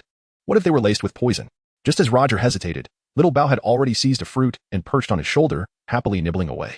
You little rascal. Aren't you afraid of poison? And did you bring me here solely for these fruits? Roger found himself both amused and exasperated, speaking with a hint of annoyance. Little Bao seemed to understand his words, nodding emphatically before resuming its feast, as if to assure Roger, don't worry, these fruits are delicious and absolutely safe. Seeing Little Bao's gluttonous antics, Roger couldn't help but breathe a sigh of relief. Since Little Bao was enjoying the fruits so heartily, they must be edible. With that thought, he cast aside his doubts and resolved to gather the fruits. Employing his agility, Roger gracefully leapt onto the branches, swiftly plucking the fruits from the tree. His movements were rapid and deft, and before long, he had harvested all 30 fruits. After collecting the fruits, Roger took out the mysterious tower. With a slight thought, the fruits were drawn into the tower's interior space as if guided by an invisible force. This mysterious tower is truly convenient for storing items. He admired the tower in his hands, nodding in satisfaction. The more he gazed at this treasure, the more he cherished it, his heart brimming with anticipation. Let us go. Little Bao, it's time to return, Roger said, patting Little Bao's small head with a hint of playful annoyance. Once we get home, I'll treat you to these fruits, you greedy little creature, bringing me all this way just for a few bites. Little Bao chirped joyfully a few times before following Roger out of the cave, both heading in the direction of home. Upon returning home, Roger immediately shut himself inside his room. He could hardly contain his excitement as he re-entered the space of the mysterious tower. The spiritual energy within was still palpable, and Roger took a deep breath, feeling utterly invigorated. His gaze fell upon the pile of green fruits, where Little Bao was already indulging happily, emitting cheerful sounds of delight. Seeing this, Roger picked up a fruit, cleaned it, and after a moment's hesitation, decided to test the effects of the green fruit. Gritting his teeth, he brought the fruit to his mouth and took a gentle bite. However, the instant he bit down, Roger's expression changed dramatically, his previously expectant eyes widened in shock, his brow furrowing deeply as he quickly spat the fruit from his mouth. Chapter 15. The Mysterious Spirit Stone. What manner of fruit is this? It is exceedingly bitter. Roger grimaced as he took a bite of the green fruit, his face contorting as if he had ingested something utterly intolerable. He quickly spat out the fruit, the lingering bitterness in his mouth compelling him to shake his head repeatedly while making sounds of disgust, desperately attempting to rid himself of the acrid taste. Little Bao, you truly have an unrefined palate. How can you enjoy such a bitter fruit so heartily? Roger turned to look at Little Bao beside him, his face revealing a look of exasperation. In stark contrast, Little Bao was cheerfully clutching a similar green fruit in its beak, savoring it with evident delight, its wings fluttering occasionally in satisfaction. Seeing Little Bao's demeanor, Roger felt a twinge of helplessness. He had assumed that the green fruit would be sweet and delectable, especially since Little Bao was enjoying it so much. Who could have anticipated that it would be so foul-tasting? This little creature certainly has a unique tasty side. Shaking his head, muttering to himself. Coo. Little Bao tilted its head, seemingly indifferent to Roger's reaction, continuing to munch on the fruit with joyous chirps. Despite the truly dreadful flavor of the fruit, a glimmer of hope remained in Roger's heart. He pondered that perhaps, since Little Bao was relishing it so greatly, there might be hidden mysteries within this fruit. Its bitterness could merely be a facade, with its true value lying in the spiritual energy it contained. Thus, Roger took a deep breath, suppressing the nauseating bitterness, and took another bite of the fruit. The bitter taste spread once more in his mouth, causing his brow to furrow even deeper, his facial muscles twitching slightly, yet he persevered, forcing the entire fruit down his throat with great effort. Just as Roger finished the fruit, he suddenly felt a cool sensation in his abdomen, which gradually spread throughout his body, as if a gentle force were flowing within him. His body trembled slightly, followed by a wave of comfort. Sensing this change, Roger was filled with elation. He quickly settled cross-legged on the ground, closed his eyes, and began to circulate his cultivation technique, attempting to gradually refine the medicinal power of the spirit fruit. Time passed slowly as Roger focused intently on guiding the spiritual energy within him, transforming it into his own magical power. After an hour, he finally completed the refinement of the medicinal energy. However, when he opened his eyes, a hint of disappointment crossed his face. It seemed that this green fruit was not a rare spirit fruit, and its age appeared to be quite low, thus having little effect on enhancing his cultivation level. Roger murmured softly, his tone tinged with resignation. Well, I might as well leave these fruits for Little Bao to consume. After all, they do not serve much purpose for me, and their taste is truly unsatisfactory. He shook his head, deciding not to waste any more time on these bitter fruits. Coo. As Roger pondered, suddenly Little Bao began to call out loudly, its voice laced with urgency. It flew in front of Roger, flapping its wings incessantly, as if there was something of utmost importance it needed to convey. Little Bao, what is the matter? Roger furrowed his brows, observing Little Bao's anxious demeanor with a hint of confusion. Had Little Bao upset its stomach? Or had it discovered something amiss? He reached out a hand to gently stroke Little Bao's head, attempting to soothe its distress.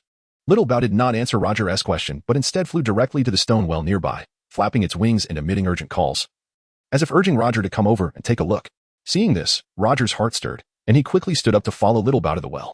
Upon looking down, he was astonished to find several milky white crystals beneath Little Bao's feet. These crystals were no larger than a thumb, their surfaces smooth as jade, emitting a faint white glow, resembling some precious gem.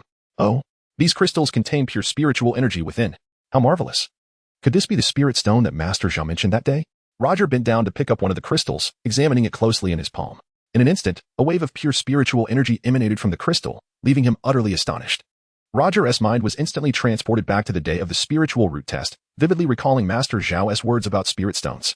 Master Zhao had once said that spirit stones are extraordinarily miraculous stones, containing the spiritual energy nurtured by heaven and earth, serving as common currency among cultivators. Their applications are vast. Not only do they enhance cultivation speed and replenish expended magical power, but they also play a critical role in casting spells and arranging formations. It is not an exaggeration to say that for cultivators, spirit stones symbolize wealth. An idea sparked in Roger's mind as he tightly gripped the crystal, then began to channel his magical power. Immediately, a wondrous scene unfolded. The surface of the crystal shimmered, and strands of white light slowly emanated, like ethereal threads weaving into Roger's body, swiftly absorbed by him. Roger felt a warm current flowing gently through his meridians, eventually converging in his dantian, causing a slight increase in his magical power. Splendid! This is indeed a spirit stone. Roger's face lit up with joy. He had already verified that the pure spiritual energy within these crystals could indeed be absorbed, confirming their identity as spirit stones. He hurriedly picked up all the spirit stones on the ground, counting them carefully, exactly 10. Clutching the spirit stones tightly in his hands, he was filled with excitement and anticipation. Although their number was not large, for one who had just embarked on the path of cultivation, this was already a considerable fortune. How curious. Where did these 10 spirit stones come from? I distinctly remember that there were no such items in this tower's space. Roger mused softly, his face filled with perplexity. He vividly recalled that upon entering the tower's space earlier, he had seen no sign of spirit stones. He surveyed his surroundings, trying to uncover the source of the spirit stones, but the tower's space remained desolate, with nothing but the stone well and the golden staircase. Just as Roger was engulfed in confusion, Little Bao called out once more. It flew to the stone well, flapping its wings, and pointed insistently at the well's opening, as if trying to convey some crucial information to Roger. Little Bao, are you saying that these 10 spirit stones emerged from this well? Roger was taken aback, observing Little Bao's actions with newfound understanding. Little Bao nodded vigorously, its wings gesturing animatedly, as if it had witnessed something extraordinary moments ago. Its actions were filled with urgency, seemingly urging Roger to inspect the well immediately. Seeing Little Bao's anxious demeanor, a wave of curiosity washed over Roger. He approached the well, peering down into its depths. The well was dark and unfathomable, as if leading to an unknown realm. He extended his hand, gently touching the edge of the well. Sensing a faint pulse of spiritual energy. Could it be that this well produces spirit stones? Roger speculated inwardly, a flicker of excitement crossing his eyes. If this well could continuously yield spirit stones, it would undoubtedly be a tremendous treasure for him. Chapter 16. The Secret of the Well. Roger stood beside the well. His brow furrowed, his gaze fixated on the seemingly bottomless pit before him. On his shoulder, Little Bow flapped its wings, emitting a series of excited clucks, as if urging him to take swift action. Observing Little Bow's demeanor, Roger was convinced that the 10 spirit stones he possessed were undoubtedly connected to this well. Yet, he pondered, what peculiarities lay within this enigmatic pit? Murmuring softly to himself, his mind clouded with uncertainty, Roger circled the well several times, scrutinizing every detail of its opening. The well was not particularly large, with a diameter of roughly 3 feet, its walls smooth as if meticulously polished. He reached out to touch the wall, feeling its icy surface, but aside from that, he discovered nothing remarkable. Aside from its unfathomable depth, there appeared to be no other extraordinary features. Shaking his head, disappointment welled up within him. He had anticipated that the well might possess some mechanism or formation that would elucidate the origin of the spirit stones. Yet it was evident that the reality was far more complex than he had envisioned. Perhaps, I should infuse it with some magical energy? A sudden spark ignited in Roger's mind, his eyes gleaming with a flicker of hope. Given that the well had the capacity to produce spirit stones, it might indeed be linked to magical energy. After all, many treasures in the realm of cultivation required such energy for activation, and perhaps this well was no exception. Without hesitation, Roger raised his hand, gathering a trace of magical energy in his palm and gradually directing it into the well. His actions were cautious, fearful of provoking some uncontrollable anomaly. As the energy flowed gently into the depths, Roger held his breath, his eyes riveted on the well's opening, eager to witness any change. However, as moments ticked by, the darkness within the well remained undisturbed, devoid of any movement. Could it be that I was mistaken? A sense of disillusionment crept into Roger's heart, yet he pressed on, maintaining the flow of magical energy. Time passed, and despite his unwavering focus, he observed no alterations within the well. It seemed I had overestimated the situation. With a sigh, he felt a wave of frustration wash over him. Just as he was about to withdraw his energy and concede this attempt, a sudden flash of white light erupted from within the well. What? Roger's eyes widened in astonishment, his heartbeat quickening. Almost immediately, a thumb-sized, milky white crystal shot forth from the well's opening, shimmering brightly, identical to the 10 spirit stones he had previously encountered. What a revelation! The spirit stones truly emanated from this well. The unexpected sight left Roger astounded, his eyes bulging in disbelief. He quickly reached out and grasped the crystal in his hand. The spirit stone felt warm to the touch, as if freshly forged, still retaining a hint of residual heat. This is extraordinary. The well has indeed produced spirit stones. Roger remained in a state of shock, as though he had stumbled upon an incredible phenomenon. Gazing down at the spirit stone in his hand, his heart overflowed with awe and elation. According to Master Zhao, spirit stones were typically found deep underground or at the ocean's floor, requiring miners to toil for their extraction. Yet here was a well capable of spontaneously generating spirit stones, unprecedented. Could it be that there lies a vein of spirit stones at the bottom of this well? Regardless, it was a fortuitous discovery. If it could continuously produce spirit stones, it would significantly enhance my cultivation speed. A joyful smile illuminated Roger's face, deepening his affection for this mysterious little tower. Clutching the spirit stone tightly, he silently rejoiced at having uncovered such a treasure. With these spirit stones, his cultivation progress would accelerate, paving a smoother path on his journey of immortality. Subsequently, in his quest to decipher the well's operational patterns, Roger seated himself once more beside the well, initiating his meditation to refine his energy. However, this time, he kept his eyes wide open, vigilantly observing the well's activity. Thus, Roger continued his cultivation for 3 more hours. During this period, he indeed noted certain patterns regarding the well's emission of spirit stones. He discovered that as long as he consistently operated his internal magical energy, meditating and refining his chi, the well would periodically expel spirit stones. Within an hour, 10 spirit stones would emerge, and by now, Roger had accumulated 40 in his possession. If the well produces 10 spirit stones every hour, if I were to cultivate for an entire day, I could amass hundreds of spirit stones. Roger mused internally, his heart brimming with elation. He gazed at the spirit stones in his hand, excitement sparkling in his eyes. With these spirit stones, his cultivation speed would soar. After all, utilizing spirit stones for cultivation vastly outpaces the speed of ordinary meditative practices. Ordinary meditation requires extracting chi from the surrounding air, purifying it to eliminate impurities before it can be transformed into refined energy. In contrast, cultivating with spirit stones bypasses this tedious process, as the energy contained within the stones is both pure and concentrated, allowing for direct absorption and refinement, exceedingly simple and convenient. With the aid of these spirit stones, advancements in his cultivation were now just around the corner. Smiling to himself, having unearthed the secret of the well, Roger felt a newfound sense of optimism for the future. Thus, in the days that followed, apart from the essential meals and rest, he devoted all his time to cultivation. The stone well on the first level of the mysterious tower did not disappoint him. each session of meditation yielded spirit stones, seemingly inexhaustible. In addition to using spirit stones for cultivation, he also employed them in practicing spells, such as the fireball technique. The fireball technique, being an offensive spell, consumed some magical energy with each casting. However, with an ample supply of spirit stones at his disposal, these expenditures became negligible. As long as he held a spirit stone during the casting, not only would the spell's power be greatly enhanced, but it would also offset the energy consumed. Thus, Roger found himself progressing remarkably in his spellcasting endeavors. Chapter 17, Bottlenecks and Determination. The days of cultivation were both monotonous and fulfilling. Roger seemed to feel his strength growing daily. Time quietly slipped by in his practice. In the blink of an eye, 2.5 years had passed. Since discovering the secret of the stone well, Roger's path of cultivation had been smooth sailing. However, the journey of cultivation is inherently fraught with challenges. True smoothness is a rarity. On this particular day, he finally encountered his first bottleneck in cultivation. Sitting cross-legged on the first level of the small tower. His eyes tightly shut and brow slightly furrowed, fine beads of sweat appeared on his forehead. His breathing was steady and profound, with true energy slowly circulating through his meridians. Attempting to break through an invisible barrier. Yet, no matter how hard he tried, the true energy within him remained unable to condense into liquid essence. As if an unseen wall obstructed his progress. Still no success. After a long while, Roger slowly opened his eyes, the light within dimmed. And his face betrayed unmistakable disappointment. He sighed deeply, shaking his head in resignation, feeling an overwhelming sense of powerlessness. Reflecting on the past 2 years, Roger's cultivation had indeed been smooth sailing. With the continuous supply of spirit stones from the stone well, his progress had been remarkable. In just 2.5 years, he had elevated his breath and nourish technique to the 13th level. However, since breaking through to the 13th level half a year ago, his cultivation seemed to have become mired in a quagmire, stagnating, regardless of how fervently he absorbed the spiritual energy from the spirit stones. His magical power felt like a deflated balloon, with no room for further advancement. It appears that the issue lies within the technique. Roger murmured softly, his brow furrowed. He had long realized that his breath and nourish technique only contained the contents for the chi refinement stage and made no mention of the foundational techniques for the foundation establishment stage. Lacking the proper guidance for the foundation establishment techniques, he was unable to condense the true energy within him into true essence. Thus trapped at this bottleneck of the chi refinement stage, unable to break through to the foundation establishment stage. Sigh. It seems I must seek a foundational technique. As continuing like this is not a viable option. Roger sighed again, his tone laced with helplessness and anxiety. Rising to his feet, he approached the stone well. Gazing down into its unfathomable depths, his mind swirling with thoughts.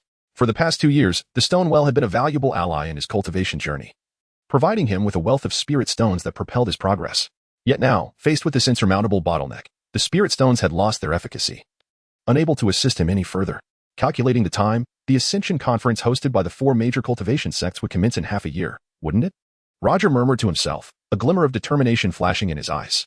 Suddenly, he recalled the Ascension Conference, a selection event organized by the 4 major cultivation sections. Only those who excelled in the conference and passed the trials would have the opportunity to join one of the sects, thereby obtaining more advanced techniques and abundant cultivation resources. It seems I must venture into the Ascension Conference. If I can join one of the sects, obtaining a foundational technique should not be too difficult.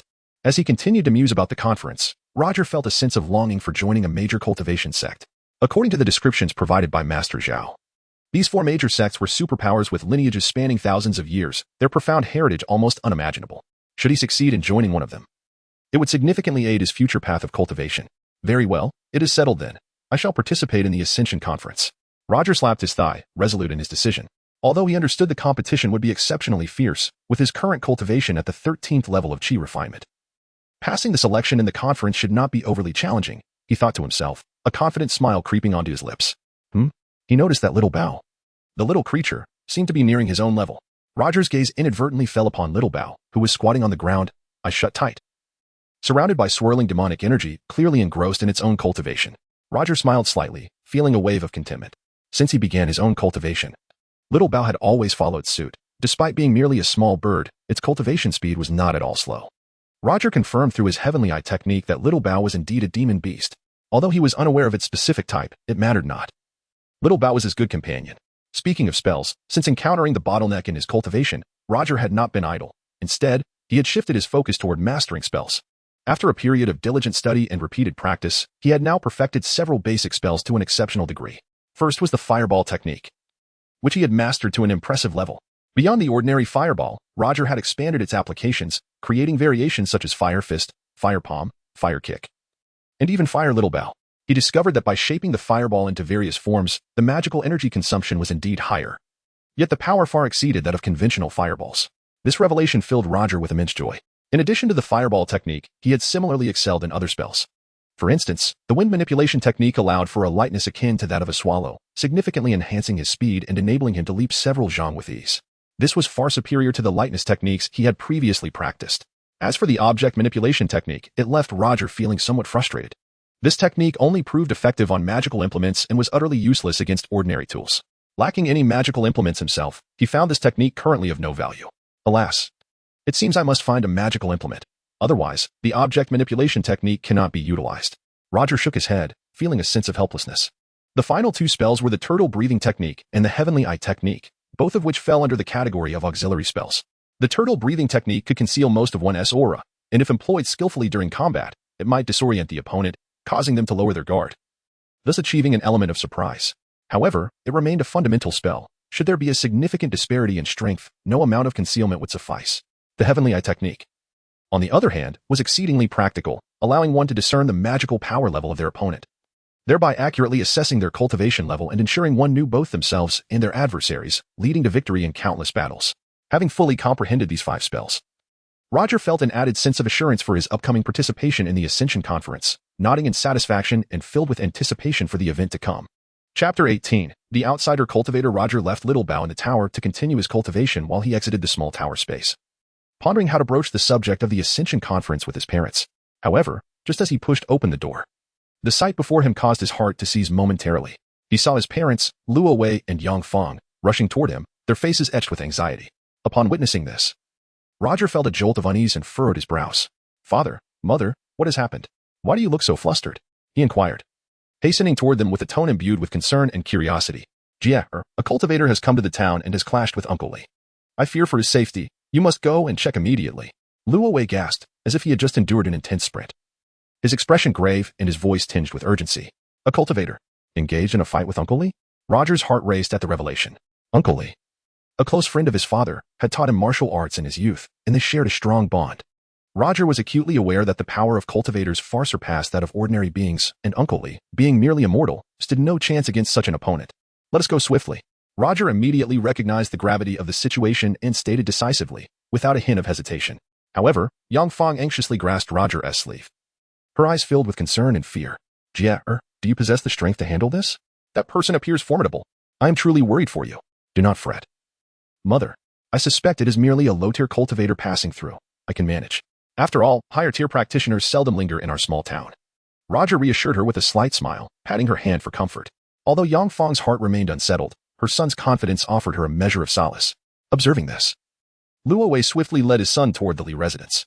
The Li family, also hunters in the town, maintained a close-knit relationship with Roger's family, akin to that of kin. At this moment, the entrance to the Li residence was teeming with people, the atmosphere thick with tension and noise. Gasps and murmurs erupted from the crowd, their faces marked by shock and fear. At the forefront stood the burly middle-aged man, Li Mu, the head of the Li family. Gripping a sharp blade tightly, the weapon glinted ominously in the sunlight. His eyes were wide with rage as he glared at the young man in blue before him, flames of fury igniting within his gaze as if he wished to consume his adversary whole. The young man in blue, appearing to be in his 20s, was tall and slender, his blue attire billowing in the wind. With arms crossed and an air of arrogance, he regarded Li Mu with a look of disdain. A smirk played on his lips, as if Li Mu's wrath were naught but a farcical performance unworthy of his attention. Behind Li Mu, a middle-aged woman wept inconsolably, cradling a pale young girl whose eyes were tightly shut, as though trapped in a deep slumber. The woman's anguished cries were heart-wrenching, piercing the air with their sorrow. Upon hearing her wails, Li Mu could no longer contain his fury, which erupted like a volcano. "You beast! Today, I will fight you to the death," he roared, gritting his teeth, veins bulging as he swung his blade at the young man in blue. "An overconfident mortal. Do you truly believe you can kill me?" The blue-clad youth scoffed coldly, his tone dripping with contempt. As his words fell, a flash of golden light enveloped him, and a faint golden protective shield materialized around him, radiating a gentle glow while exuding an aura of invincibility. Clang! Li Mu's blade struck the shield with a resounding clash that echoed through the air. He exerted all his strength, yet the blade met the shield as if it were a solid rock, making no further progress. Li Mu's complexion began to pale, beads of sweat forming on his forehead. The blue-clad youth, witnessing this, emitted a dismissive snort. Following that, the golden shield trembled violently, a surge of immense force radiating from it, sending Li Mu's blade flying from his grasp. Li Mu himself was knocked to the ground, utterly disheveled. The surrounding townsfolk gazed in horror, yet none dared to intervene. They understood that before a cultivator, ordinary mortals were as helpless as ants, possessing no power to resist. Humph. A mortal seeking death, since you wish to perish. I shall oblige. The blue-clad youth sneered, a glint of murderous intent flashing in his eyes. Suddenly, his fingers flickered with arcane light. And a small 8-inch sword at his waist levitated into the air, its tip aimed directly at Li Mu. Die, mortal, he commanded. His voice cold as he lightly flicked his finger, sending the flying sword hurtling towards Li Mu like a bolt of lightning. As the sword approached rapidly, Li Mu's face drained of color. With his capabilities, he could not evade such a fierce onslaught from a cultivator. He could only await the inevitable arrival of death. Slowly, he closed his eyes, filled with despair and reluctance. Just as the moment of crisis arrived, a shadow darted past in an eerie flash, moving so swiftly that it was barely perceptible, instantly whisking Li Mu away. The blue-clad youth's attack missed its mark. What? Who is it? He exclaimed, astonished. As the arrogance vanished from his face, replaced by surprise and fury, he swiftly turned to identify the one who had thwarted his assault. Standing beside Li Mu was a robust young man with thick brows. Roger had arrived just in time. The blue-clad youth immediately employed a divine sight technique, scanning Roger and discovering that he too was a cultivator. However, upon realizing Roger was merely at the 4th layer of chi refinement, he breathed a sigh of relief. Inwardly mocking, just a 4th-layer brat dares to disrupt my affairs. Meanwhile, Li Mu, still shaken, gazed at Roger beside him, his voice trembling. Strong bull. Roger nodded, his expression grave as he looked toward Li Mu and then at the grieving woman holding the girl. A sense of dread washed over him.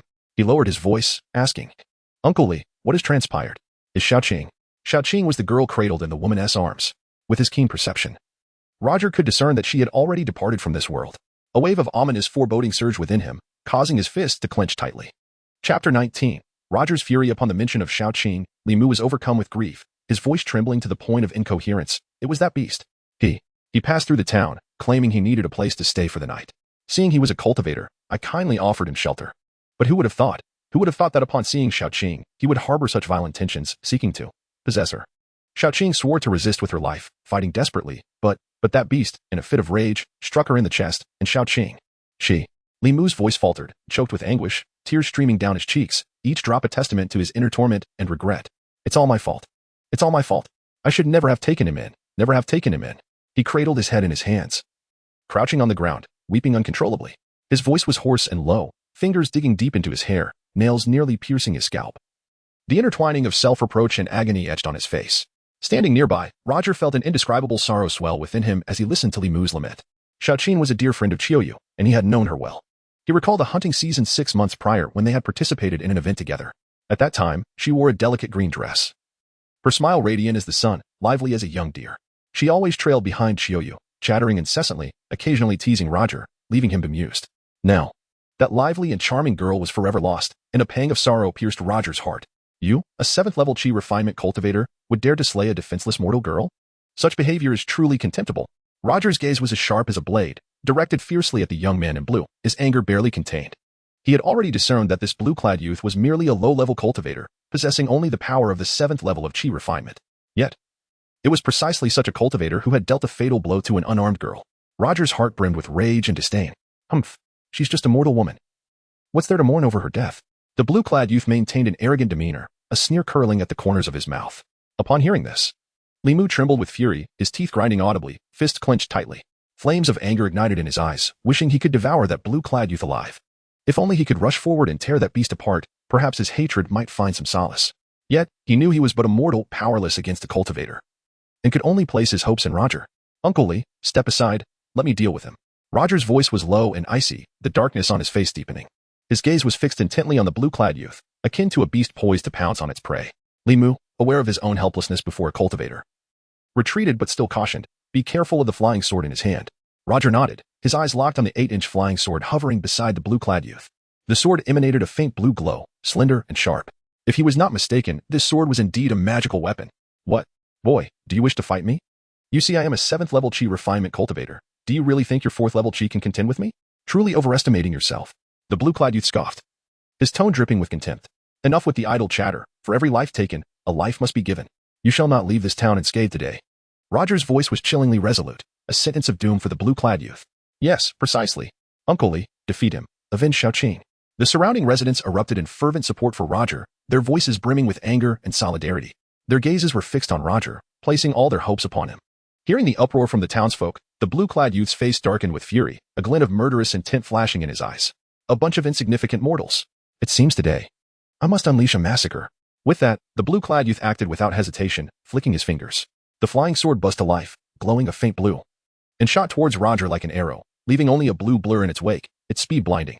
The surrounding residents fell silent, worry etched on their faces. Especially Roger's parents, whose fists were clenched tightly, eyes filled with concern. Yang Fang's lips trembled, as if she wished to shout, but the words caught in her throat. Yet Roger remained composed. Just as the flying sword was about to pierce him, he slightly shifted his body, effortlessly evading the lethal strike. His movements were fluid and graceful, having already anticipated the sword's trajectory. You dodged? Humph, not bad for a reaction, but it's not over yet. The blue-clad youth was momentarily taken aback, then coldly laughed, waving his fingers to direct the sword in a circle before lunging at Roger once more. This time, the sword sped forth even faster. Its light like a flash of lightning, aimed at Roger's throat. However, Roger remained unfazed, lightly shifting his feet, his form evading the sword's attack like a specter, once again leaving the sword to miss its mark. Each of Roger's evasive maneuvers was precise, fluid, and without hesitation. As the blue-clad youth observed this, frustration boiled within him. His fingers furiously commanding the flying sword, which traced blue arcs in the air, relentlessly striking at Roger from every angle. Yet, no matter how the sword approached, Roger deftly sidestepped each attack. Gradually, beads of sweat formed on the blue-clad youth's forehead, his irritation turning into impatience. Damn it, how can this boy, nearly a fourth-level chi refinement, react so swiftly? He cursed aloud, seeing that the sword could not land a hit on Roger. The blue-clad youth's eyes flickered with malice as he sneered. Fine, you think your speed is impressive? Let me show you this technique. With that, he crouched low, golden light flashing at his fingertips before he slammed his hand onto the ground. A wave of golden energy rippled outwards, swiftly enveloping Roger's feet. Suddenly, the earth beneath Roger became soft, the once solid ground transforming into quicksand. Roger's feet began to sink, his body losing balance.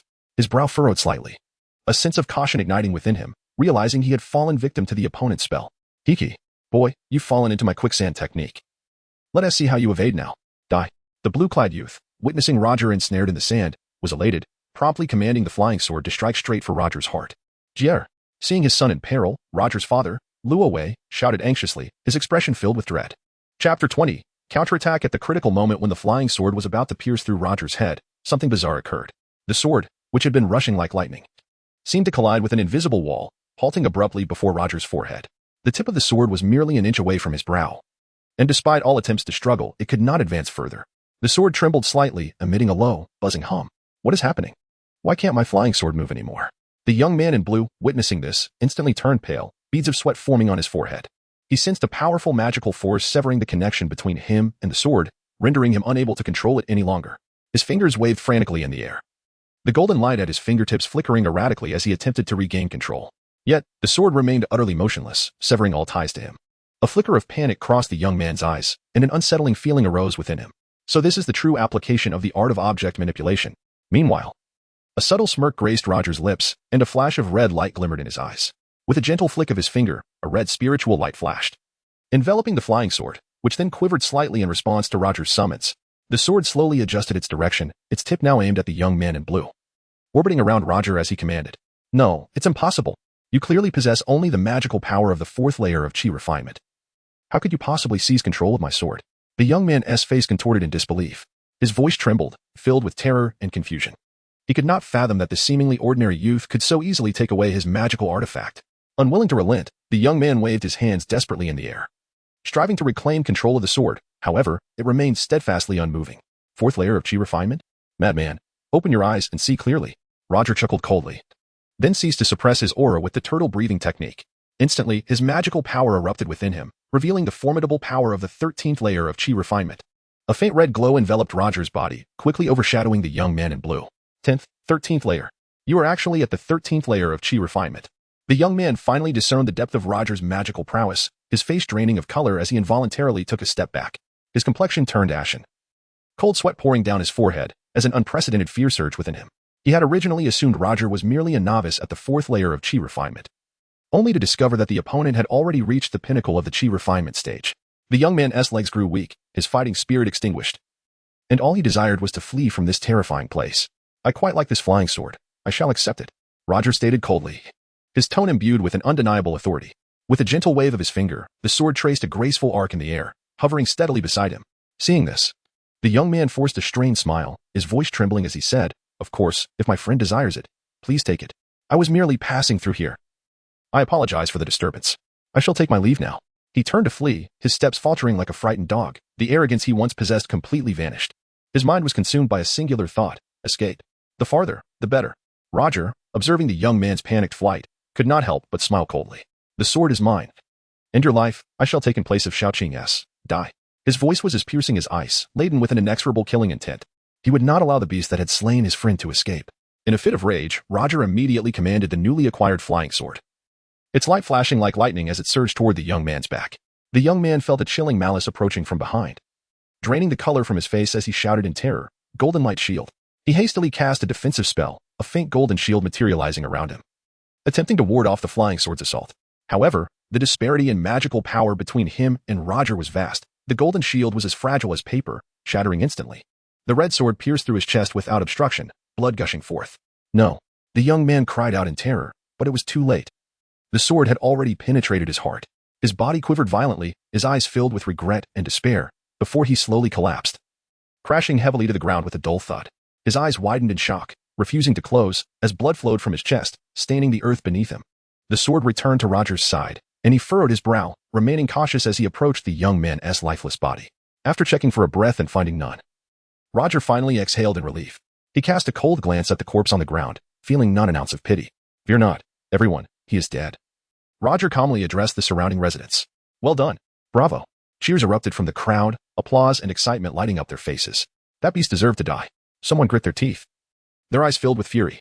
The residents were already brimming with anger at the shameless atrocities committed by the young man in blue. Roger's parents also sighed in relief, their faces reflecting a sense of comfort. They had been terrified moments ago, fearing for their son's safety. Subsequently, Roger rummaged through the pockets of the deceased young man's clothing, ultimately retrieving 3 books and a token. The 3 books were foundational techniques for chi refinement, Changchun Gong, along with 2 basic spells, Golden Light Shield and Quicksand Technique. The token, which Roger recognized at a glance, was none other than the Ascension Token.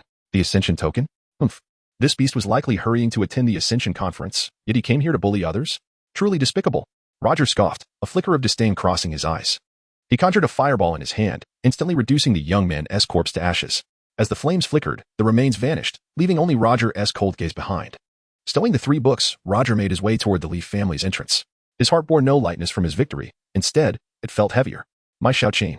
Xiaoqing and Appo's mother still cradled her, her tears long dried, her voice hoarse and feeble. Limu stood nearby, fists clenched, his body trembling as he mourned deeply. Old Li. My condolences, Roger's father. Luowei patted his old friend's shoulder, sighing heavily. His voice was low and somber, filled with sympathy. The pain of losing a daughter is something that words can never assuage. Chapter 21. Farewell. Roger witnessed this scene with a heavy heart, feeling for the first time the capriciousness of fate. Xiaoqing and Qiu Yue were good friends, yet Qiu Yue had entered the Lingjin sect to cultivate, becoming a prodigious disciple of the sect, while Xiaoqing met an untimely demise at the hands of vile creatures. This was indeed a tragic loss.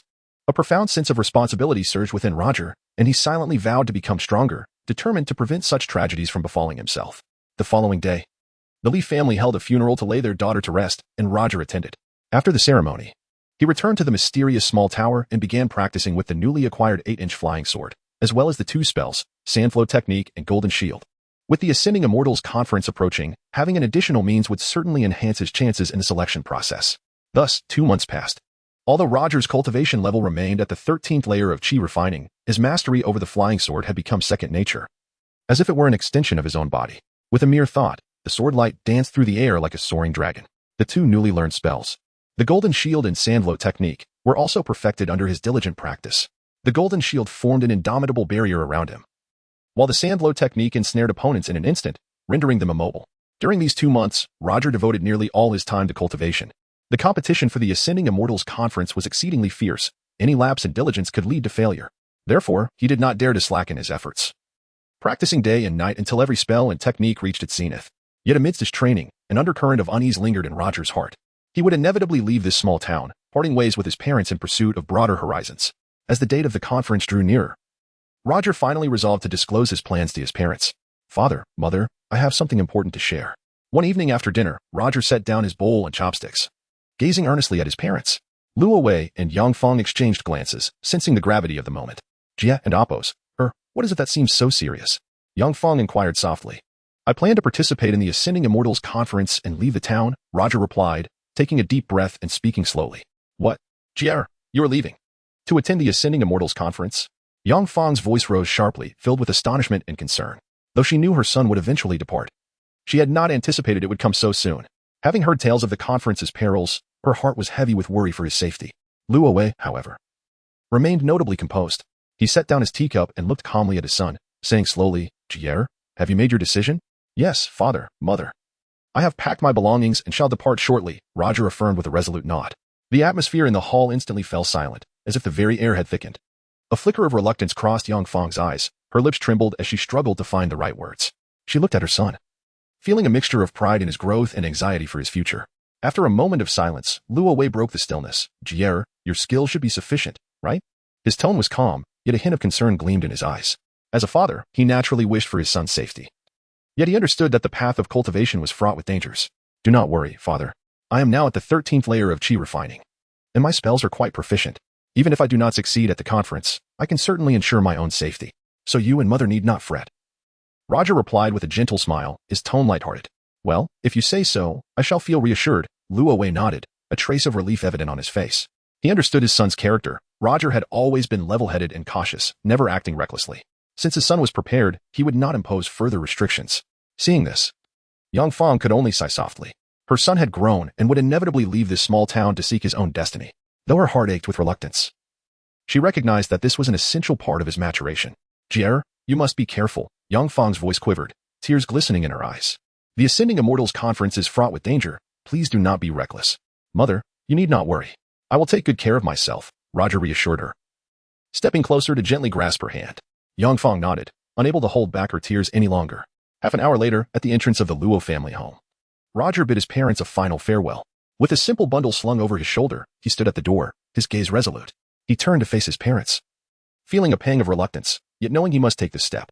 "Father, mother, I shall take my leave now. Take care of yourselves. I will return." Roger's voice rang steady and firm, a promise to his parents. Yangfang's eyes reddened as she embraced her son tightly, her voice choked with emotion. "You must come back." Luo Wei stood beside them, maintaining his composure, but a glimmer of reluctance flickered in his eyes. He patted Roger on the shoulder, speaking solemnly. "Be cautious on your journey. If you find yourself in peril, prioritize your safety above all." Roger smiled and nodded, then turned to depart. His figure gradually faded along the path of the small town, growing distant until he ultimately vanished from sight. Luo Wei and Yangfang stood at the doorway, watching their son leave, their hearts filled with complex emotions. Tongzhou is located in the northern region of Songnan Kingdom, bordering another state of 3 different nations, classified as a frontier state. At the border of Tongzhou lies a place known as the Ascending Immortals Valley. For many years, the Ascending Immortals Conference has been jointly hosted here by the 5 Elements Sect, Lingjin Sect, Danxian Valley, and Yuling Sect. This location was chosen because the Ascending Immortals Valley is precisely situated at the intersection of the jurisdictions of the 4 major sections. Each of these sects boasts a long lineage and formidable strength, supporting numerous states of varying sizes. These states annually pay tribute to the sects, while the sects, in turn, provide protection. Songnan Kingdom is one such state under the jurisdiction of the Lingjian sect. After leaving his hometown of Hengshan Town, Roger journeyed northward. After 2 months of arduous travel, he finally arrived at the Ascending Immortals Valley. The Ascending Immortals Valley is actually a vast basin, surrounded by dense forests. Within the valley, aside from a peculiar stone pillar towering 100 feet high, there are scarcely any other structures. The words Ascending Immortals are inscribed prominently on the stone pillar, making it particularly eye-catching. Standing at the mouth of the valley, Roger surveyed his surroundings and could not help but feel a sense of disillusionment. He had envisioned the Ascending Immortals Valley as a bustling place, yet it appeared so desolate. Only a smattering of cultivators lingered within, giving the area an air of stark solitude. Chapter 22, North Luo City. Have I arrived too early? Roger furrowed his brow, pondering silently. He approached a fellow cultivator and politely inquired, "Esteemed friend, when does the Ascension Conference commence?" "In a month," the cultivator assessed Roger briefly before responding. "You have indeed arrived prematurely." Roger nodded, feeling somewhat resigned.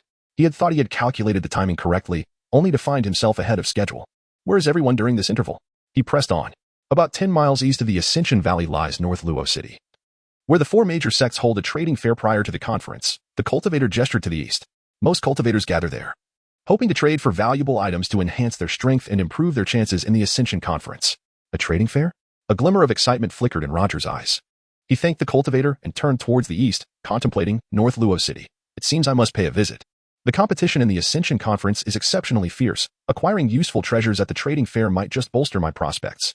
With this thought, Roger quickened his pace, his figure gradually disappearing at the edge of the Ascension Valley as he headed towards North Luo City. At the city gates of North Luo City, a throng of people surged forth, with cultivators forming a lengthy queue that moved forward steadily. The plaque at the entrance bore the characters North Luo, shimmering faintly with ethereal light under the sun. Flanking the gates stood several guards clad in splendid garments, their gazes piercing as they gripped their ceremonial halberds with an air of authority. Every entering cultivator was required to present a spirit stone as an entry fee. Standing in line, Roger surveyed his surroundings, marveling, truly, this is a city befitting cultivators. It far surpasses any rustic village. He observed that most of the queuing cultivators were young, dressed in a variety of styles. Some donned ornate robes adorned with exquisite cloud patterns, while others wore simple linen garments, with ancient jade pendants hanging at their waists. Yet, without exception, they all emanated a faint aura of spiritual energy, clearly here to participate in the Ascension Conference. As the queue advanced, Roger soon found himself at the city gates. He produced a spirit stone and handed it to the guard. The guard scrutinized the stone carefully, confirming its authenticity before nodding, signaling him to enter. With a slight smile, Roger stepped into North Luo City. Once through the gates, he proceeded along the broad stone path. Flanking the streets of North Luo City were towering pavilions and bustling stalls, creating a vibrant atmosphere. Cultivators moved about, some in groups, others alone, weaving through the various booths. The stalls were laden with an array of cultivation items, including spirit herbs, elixirs, magical artifacts, and an assortment of peculiar talismans. Carrying a black satchel on his back, Roger walked through the lively streets, filled with a sense of wonder. It was his first encounter with such a multitude of cultivators, most appearing to be under 30 years of age, evidently all there for the Ascension Conference. As he walked, he observed the cultivators around him, noting that most seemed to possess cultivation levels around the 7th or 8th layer of Qi refinement, with those above the 10th layer being few and far between. Among this crowd, his own status as a 13th layer cultivator rendered him quite formidable. Whenever he passed someone, they would glance at him with a hint of reverence in their eyes. Witnessing this, Roger's confidence regarding his participation in the Ascension Conference swelled considerably. Friend, are you newly arrived in the city? A clear voice broke through his thoughts as he paused to examine a stall. Turning slowly, Roger found 3 individuals approaching him. The leader was a bald young man clad in a white robe, his features refined and exuding an air of confidence. Beside him stood a robust man, muscular and seemingly simple-minded, while on the other side was a graceful young woman in green, her eyes sparkling as she gently waved a delicate jade fan. Roger quickly discerned their cultivation levels. The bald youth was at the 10th layer of Qi refinement, while the muscular man and the girl in green were at the 9th layer. Are you addressing me? Roger calmly responded, directing his gaze towards the bald young man. Indeed. I am Wukong, the bald youth smiled, nodding. Ah, Wukong, I am Roger. May I inquire what brings you 3 to me? Roger offered a slight bow, his tone composed. Wukong chuckled, his gaze warm as he regarded Roger. I noticed you carry a satchel and appear curious about your surroundings. You must be new here. Also here for the Ascension Conference? Indeed. Roger nodded, internally cautious about the intentions of the trio. Then, might I suggest you join us in forming a team? It would certainly enhance your safety during the Ascension Conference, Wukong continued. Form a team? Is that permitted during the Ascension Conference? Roger replied, astonished, as he had always assumed the event was merely a contest of strength among cultivators. Wukong, noticing Roger's confusion, smiled and elaborated. It appears you are not yet familiar with the format of the Ascension Conference. Allow me to clarify. Essentially, the 4 major sects send us into a demonic realm to slay monsters. The more monsters one kills, the greater the qualification for joining a sect. Oh, I see. So you seek to team up with me to vanquish monsters? Roger's understanding deepened, a new perspective on the rules of the Ascension Conference dawning upon him. Wukong nodded with a smile. Indeed, however, our invitation extends beyond merely combating monsters. We must also be wary of fellow cultivators who might pose a threat. Oh? Is it not solely about slaying monsters? Do cultivators also engage in conflict among themselves? Roger asked, curiosity piqued as he furrowed his brow slightly. Certainly. Your rank within a sect hinges on your performance, and such rankings can be fiercely contested. Wukong's smile faded somewhat, his tone turning serious. Thus, while monsters are indeed dangerous, the greater peril lies with the cultivators, who may resort to unscrupulous means to secure their positions. Upon hearing this, Roger's heart jolted, a look of realization crossing his face. He had initially believed the Ascension Conference to be a straightforward contest. He now understood the complexities involved. He nodded, gaining a deeper insight into the potential dangers of the event. What do you say, Roger? Would you consider joining our team? Strength lies in numbers, after all. It is certainly safer than going it alone, Wukong said with a beaming smile, his tone sincere, clearly eager for Roger to join their group. Chapter 23. Spirit Sword Pavilion. Roger's gaze lingered on the trio of Wukong for a moment, weighing his thoughts before ultimately shaking his head. In a calm yet resolute tone, he expressed his gratitude. Thank you, Taoist Wukong, for your explanations. However, I prefer to operate alone and will not be joining your team. Farewell. His voice, though not loud, carried an undeniable decisiveness, devoid of any hesitation. With that, Roger turned on his heel and strode away, his step steady, his silhouette notably upright. Upon witnessing Roger's abrupt refusal, the bald youth Wukong felt his smile falter slightly, a flicker of disappointment crossing his eyes. He had believed that his sincerity and the advantages of their team would persuade this adept of the 13th level of chi refinement to join them. Yet, Roger's firm stance left him feeling somewhat powerless. 13th level of chi refinement, is that so impressive? Grumbled the burly man beside Wukong, his tone laced with evident displeasure. Although he spoke in lowered tones, the others present could hear him clearly. Shu, mind your words, lest he hears you, the young woman in green exclaimed. Her expression shifting in alarm as she hastily tugged at the burly man's sleeve, her voice tinged with anxiety. Her eyes darted towards Roger's retreating figure, fearful that he might turn back and seek retribution upon hearing their comments. Seeing that Roger continued on his path, unwavering and unperturbed, the young woman breathed a sigh of relief, lightly patting her chest as if she had narrowly escaped a calamity. Ahem, since he is unwilling to join us, let us seek out others, Wukong suggested, clearing his throat in an attempt to lighten the mood. His tone bore a hint of resignation, clearly lamenting Roger's dismissal. After all, with Roger's cultivation at the 13th level of chi refinement, his presence would undoubtedly bolster their chances at the Ascension Conference. Yet, with Roger's resolute rejection, Wukong could only relent. Let us go and see if there are any other experts willing to team up. Wukong signaled for the burly man and the young woman in green to follow him. The trio turned away, their figures somewhat desolate as they made their way to the far end of the street. The burly man's remarks had indeed reached Roger's ears. Yet he chose not to pause, not even turning his head. A cold smile crept across Roger's face as he mused inwardly. These three possess mere cultivation at the 9th and 10th levels of chi refinement, their capabilities mediocre. Aligning myself with them would likely hinder my progress.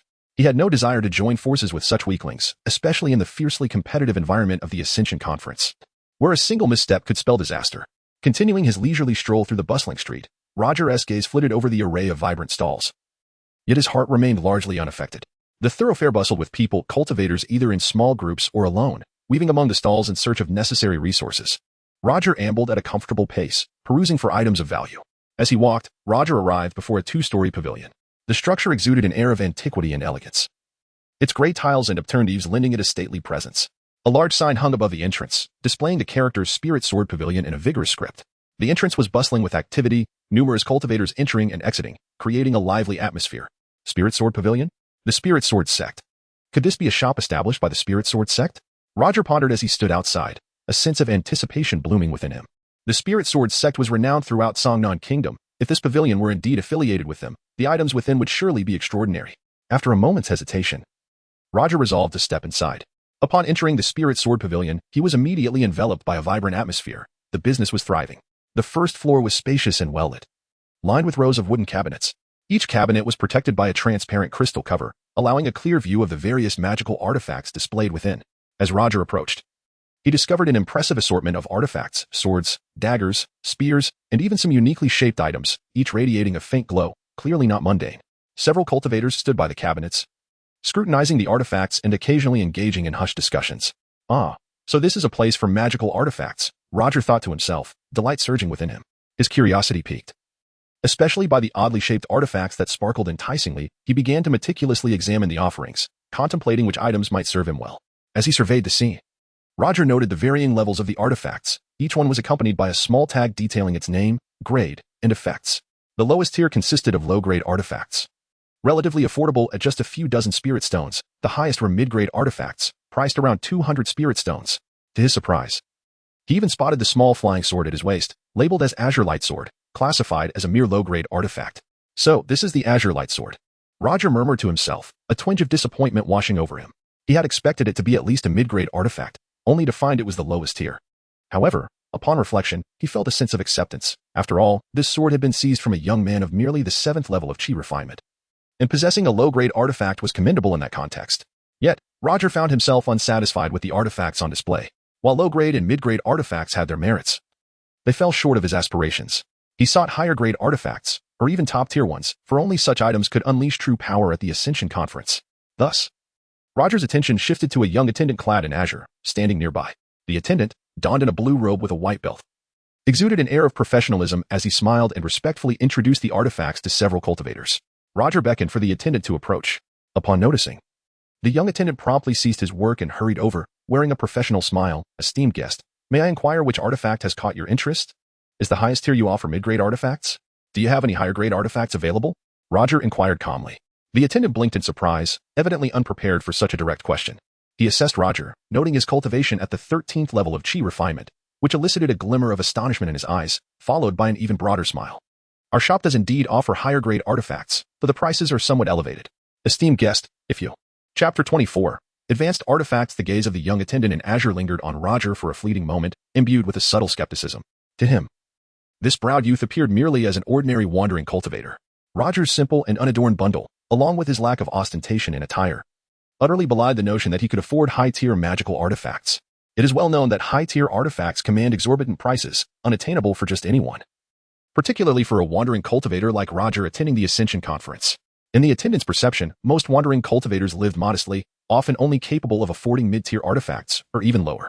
Noticing the attendant's doubtful demeanor, Roger couldn't help but chuckle softly. He understood that the young attendant presumed he lacked the means.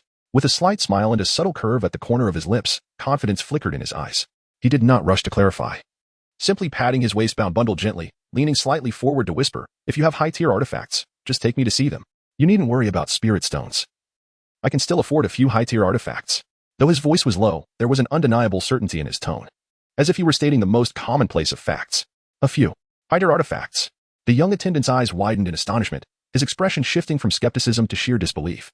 His throat moved as if to articulate a response, yet he merely opened his mouth without uttering a sound. He scrutinized Roger anew, pondering in silence. This unassuming youth harbored such concealed wealth. Moreover, from Roger's demeanor, it appeared he was not boasting. In truth, Roger was not exaggerating.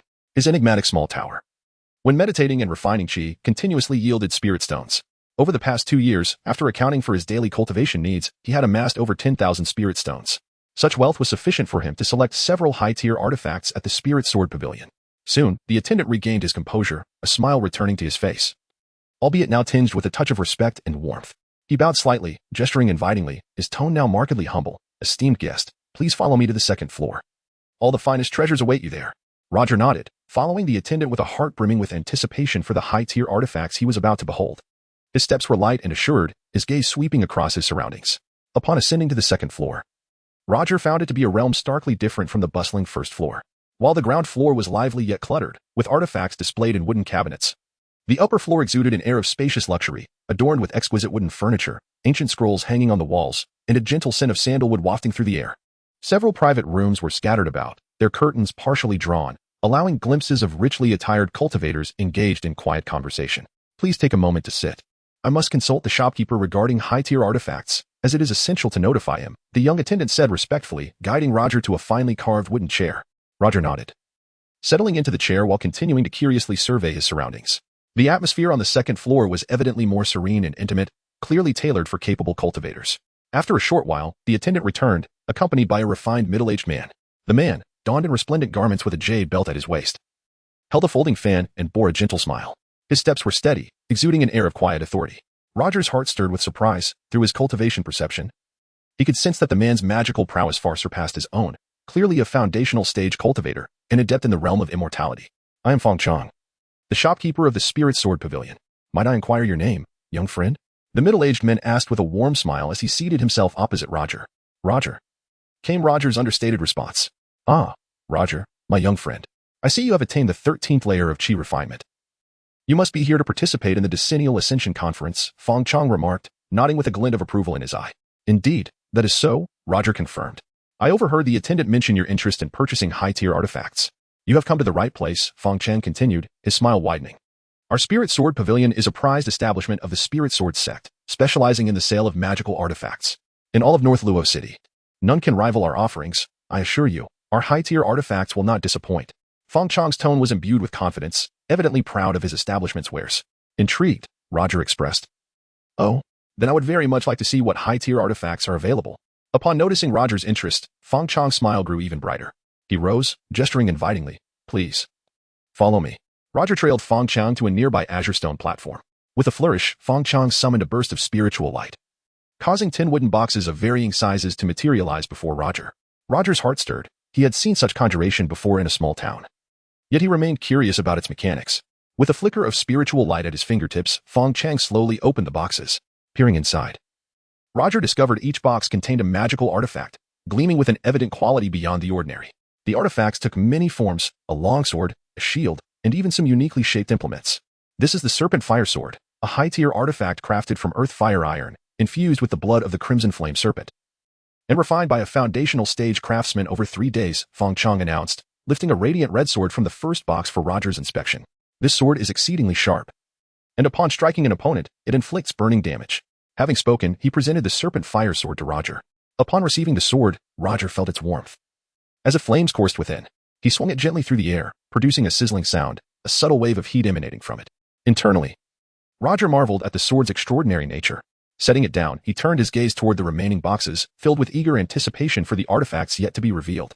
Chapter 25. Supreme Magical Artifacts. Behold the Windstrider Boots, a high-tier magical artifact that, when paired with the wind control technique, can double one's speed, rendering opponents utterly confounded.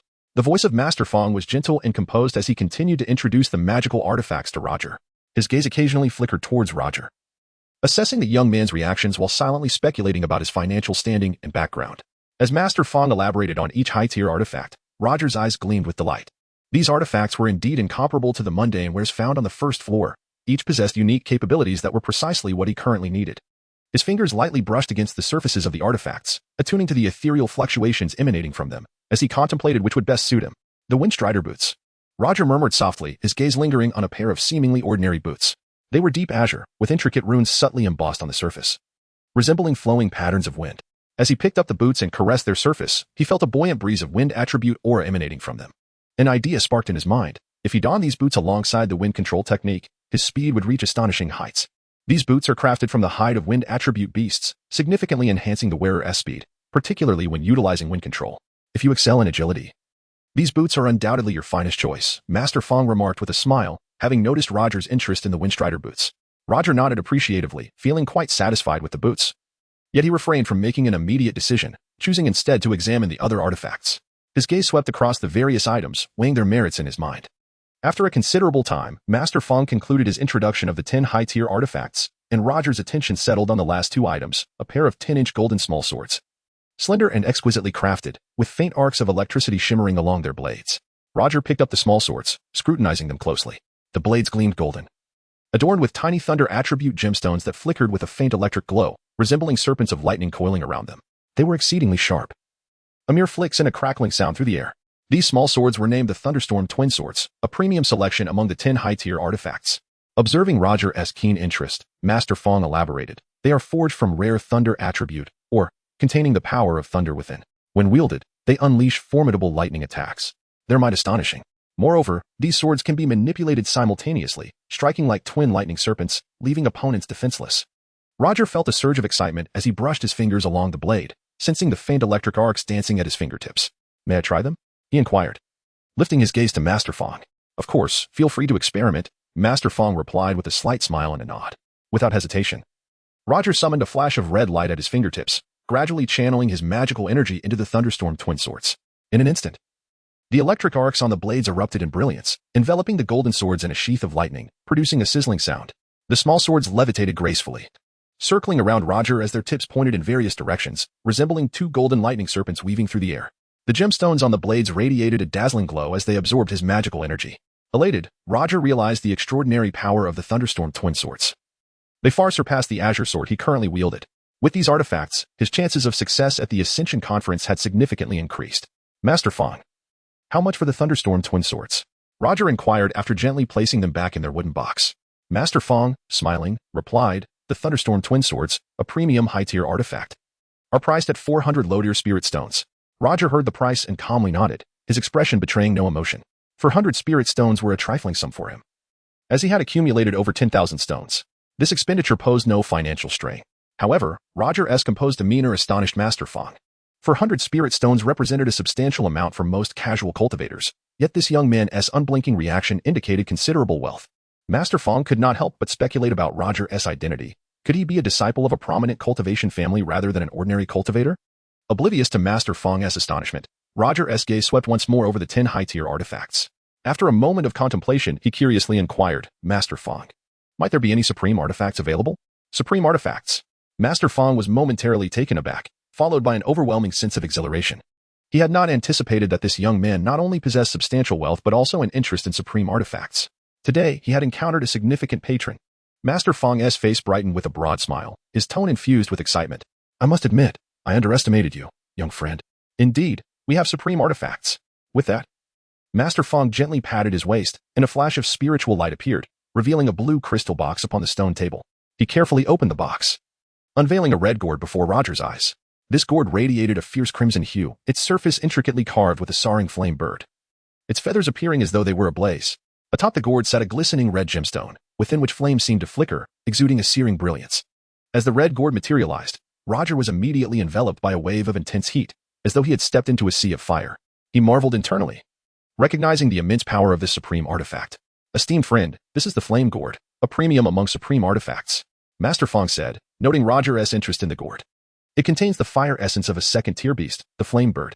Once activated, even mid-foundation stage cultivators would suffer severe burns, and those below that level stand no chance. Beast fire, capable of injuring mid-foundation stage experts. Roger exclaimed in astonishment upon hearing Master Fong's description. A thrill coursed through him. Most cultivators attending the Ascension Conference were at the Qi refining stage, with very few at the foundation stage. If he were to obtain this flame gourd, his success at the conference would surely be assured. Taking a deep breath, Roger endeavored to regain his composure. He then asked, Master Fong, you mentioned that the fire within the flame gourd could be depleted. What happens when it runs out? Chapter 26. Shopping manager Fong was momentarily taken aback, then responded with a smile, rest assured, dear friend, the demonic fire within this flame gourd can be utilized at least 20 times. Once depleted, it can also store various types of demonic fire. 20 uses. That is reassuring, Roger remarked, a hint of satisfaction flickering in his eyes. On the path of cultivation, such a formidable offensive artifact was indeed a splendid choice. After a brief pause, he inquired, and how much does this flame gourd cost? Manager Fong chuckled, the wrinkles on his face deepening with a smile. Rubbing his hands together, he replied with a hint of mirth, esteemed friend. The flame gourd is a premium artifact of the highest grade, priced at 900 low-grade spirit stones. Roger's expression shifted slightly as he calculated silently in his mind. 900 spirit stones, a sum that was indeed steep, especially as it was double the price of a high-grade artifact. However, he felt a sense of relief. 900 spirit stones were well within his means. With the tens of thousands of spirit stones he had amassed, this expenditure was easily manageable. After contemplating for a moment, his gaze flitted between the flame gourd, the thunder twin swords, and the windstride boots. Ultimately, he made a resolute decision, stating firmly, I will take the thunder twin swords, the windstride boots, and the flame gourd. Upon hearing this, Manager Fong's face lit up with joy, his wrinkles seeming to smooth out. Excellent. Let me tally it up. The thunder twin swords are 400, the windstride boots 300, and the flame gourd 900. That totals 1,600 low-grade spirit stones. He nodded eagerly, his tone brimming with excitement.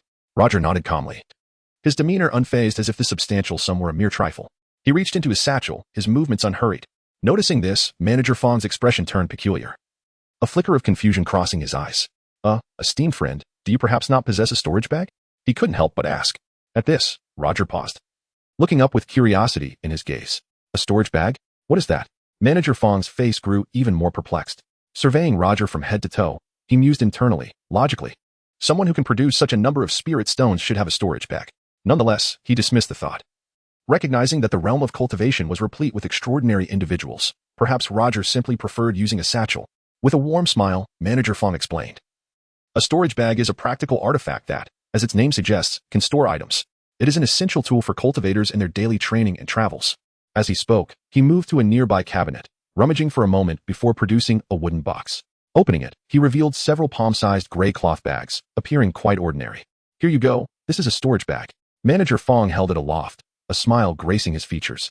Gently shaking the bag, he continued, allow me to demonstrate its usage. With a flick of his fingertip, a thread of spiritual light glimmered, and the storage bag emitted a soft azure glow. In an instant, a wooden box before him was drawn into the storage bag, the entire process appearing seamless and magical. Roger watched in rapt attention, a spark of curiosity igniting within him. He finally understood that when those celestial masters conjured items from thin air, they were harnessing the power of the storage bag. His interest in the seemingly simple artifact deepened profoundly. Seeing Roger captivated, Manager Fong added, retrieving items is equally straightforward. Simply use your spiritual sense to lock onto the item within the storage bag, then infuse it with spiritual energy. With another flick of his finger, the wooden box was returned to the table, landing gently. Manager Fong then handed the storage bag to Roger, encouraging him to try it for himself. Roger accepted the storage bag, scrutinizing it closely. Following Manager Fong's demonstration, he infused a trickle of spiritual energy and focused his spiritual sense on the box on the table. The storage bag once again glowed azure, and the box was swiftly absorbed within. Joy surged within him. He discerned that while the storage bag's capacity was modest, about 3 to 4 paces in radius, it was ample for storing essential artifacts and items. Gently caressing the bag, he felt a wave of satisfaction. Observing Roger's fascination, Manager Fong smiled and advised, as this is your first time using a storage bag, there are a few important points to keep in mind. Roger raised his gaze, attentively focused on Manager Fong, urging him to continue. With a serious tone, Manager Fong explained. Firstly, every storage bag has a limit to its capacity. Exceeding this limit may damage the bag, so do take heed. Secondly, living creatures cannot be stored within. For spirit beasts, you would need a specialized spirit beast bag, and for medicinal herbs, a specific herb box, lest their efficacy diminish. Lastly, general storage bags lack protective mechanisms.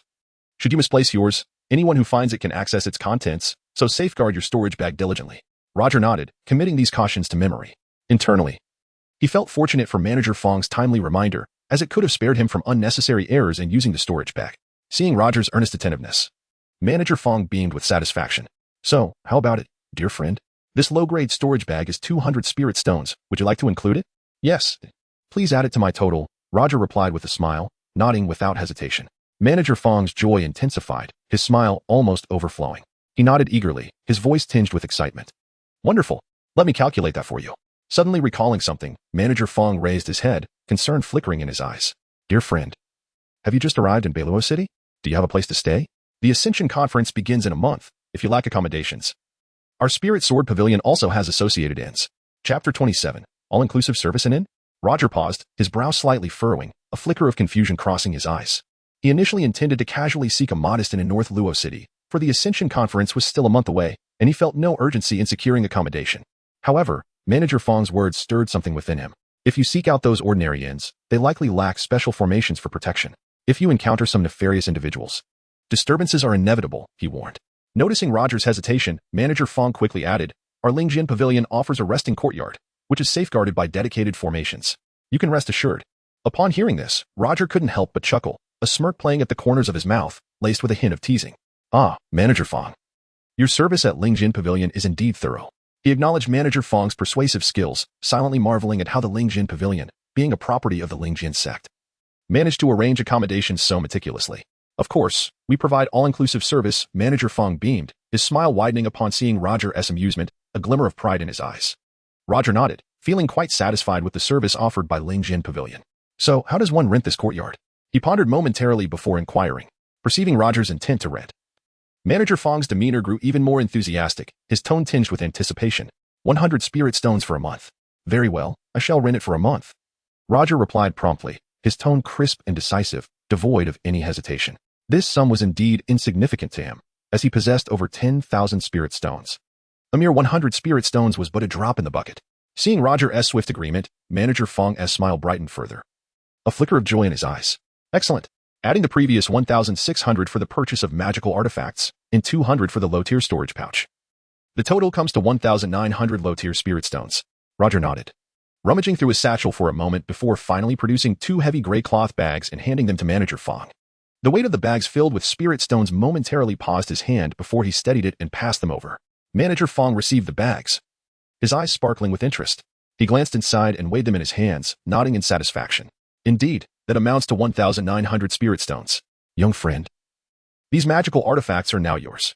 His tone bore a hint of delight, clearly astonished by Roger's financial capacity. Roger smiled slightly, saying nothing more, merely holding the storage pouch in his hand. With a thought, he stored the 3 magical artifacts he had just purchased, the Thunder Twin Swords, Wind-Treading Boots, and Flame Gourd, into the pouch. He then secured the pouch at his waist, his movements calm and unhurried.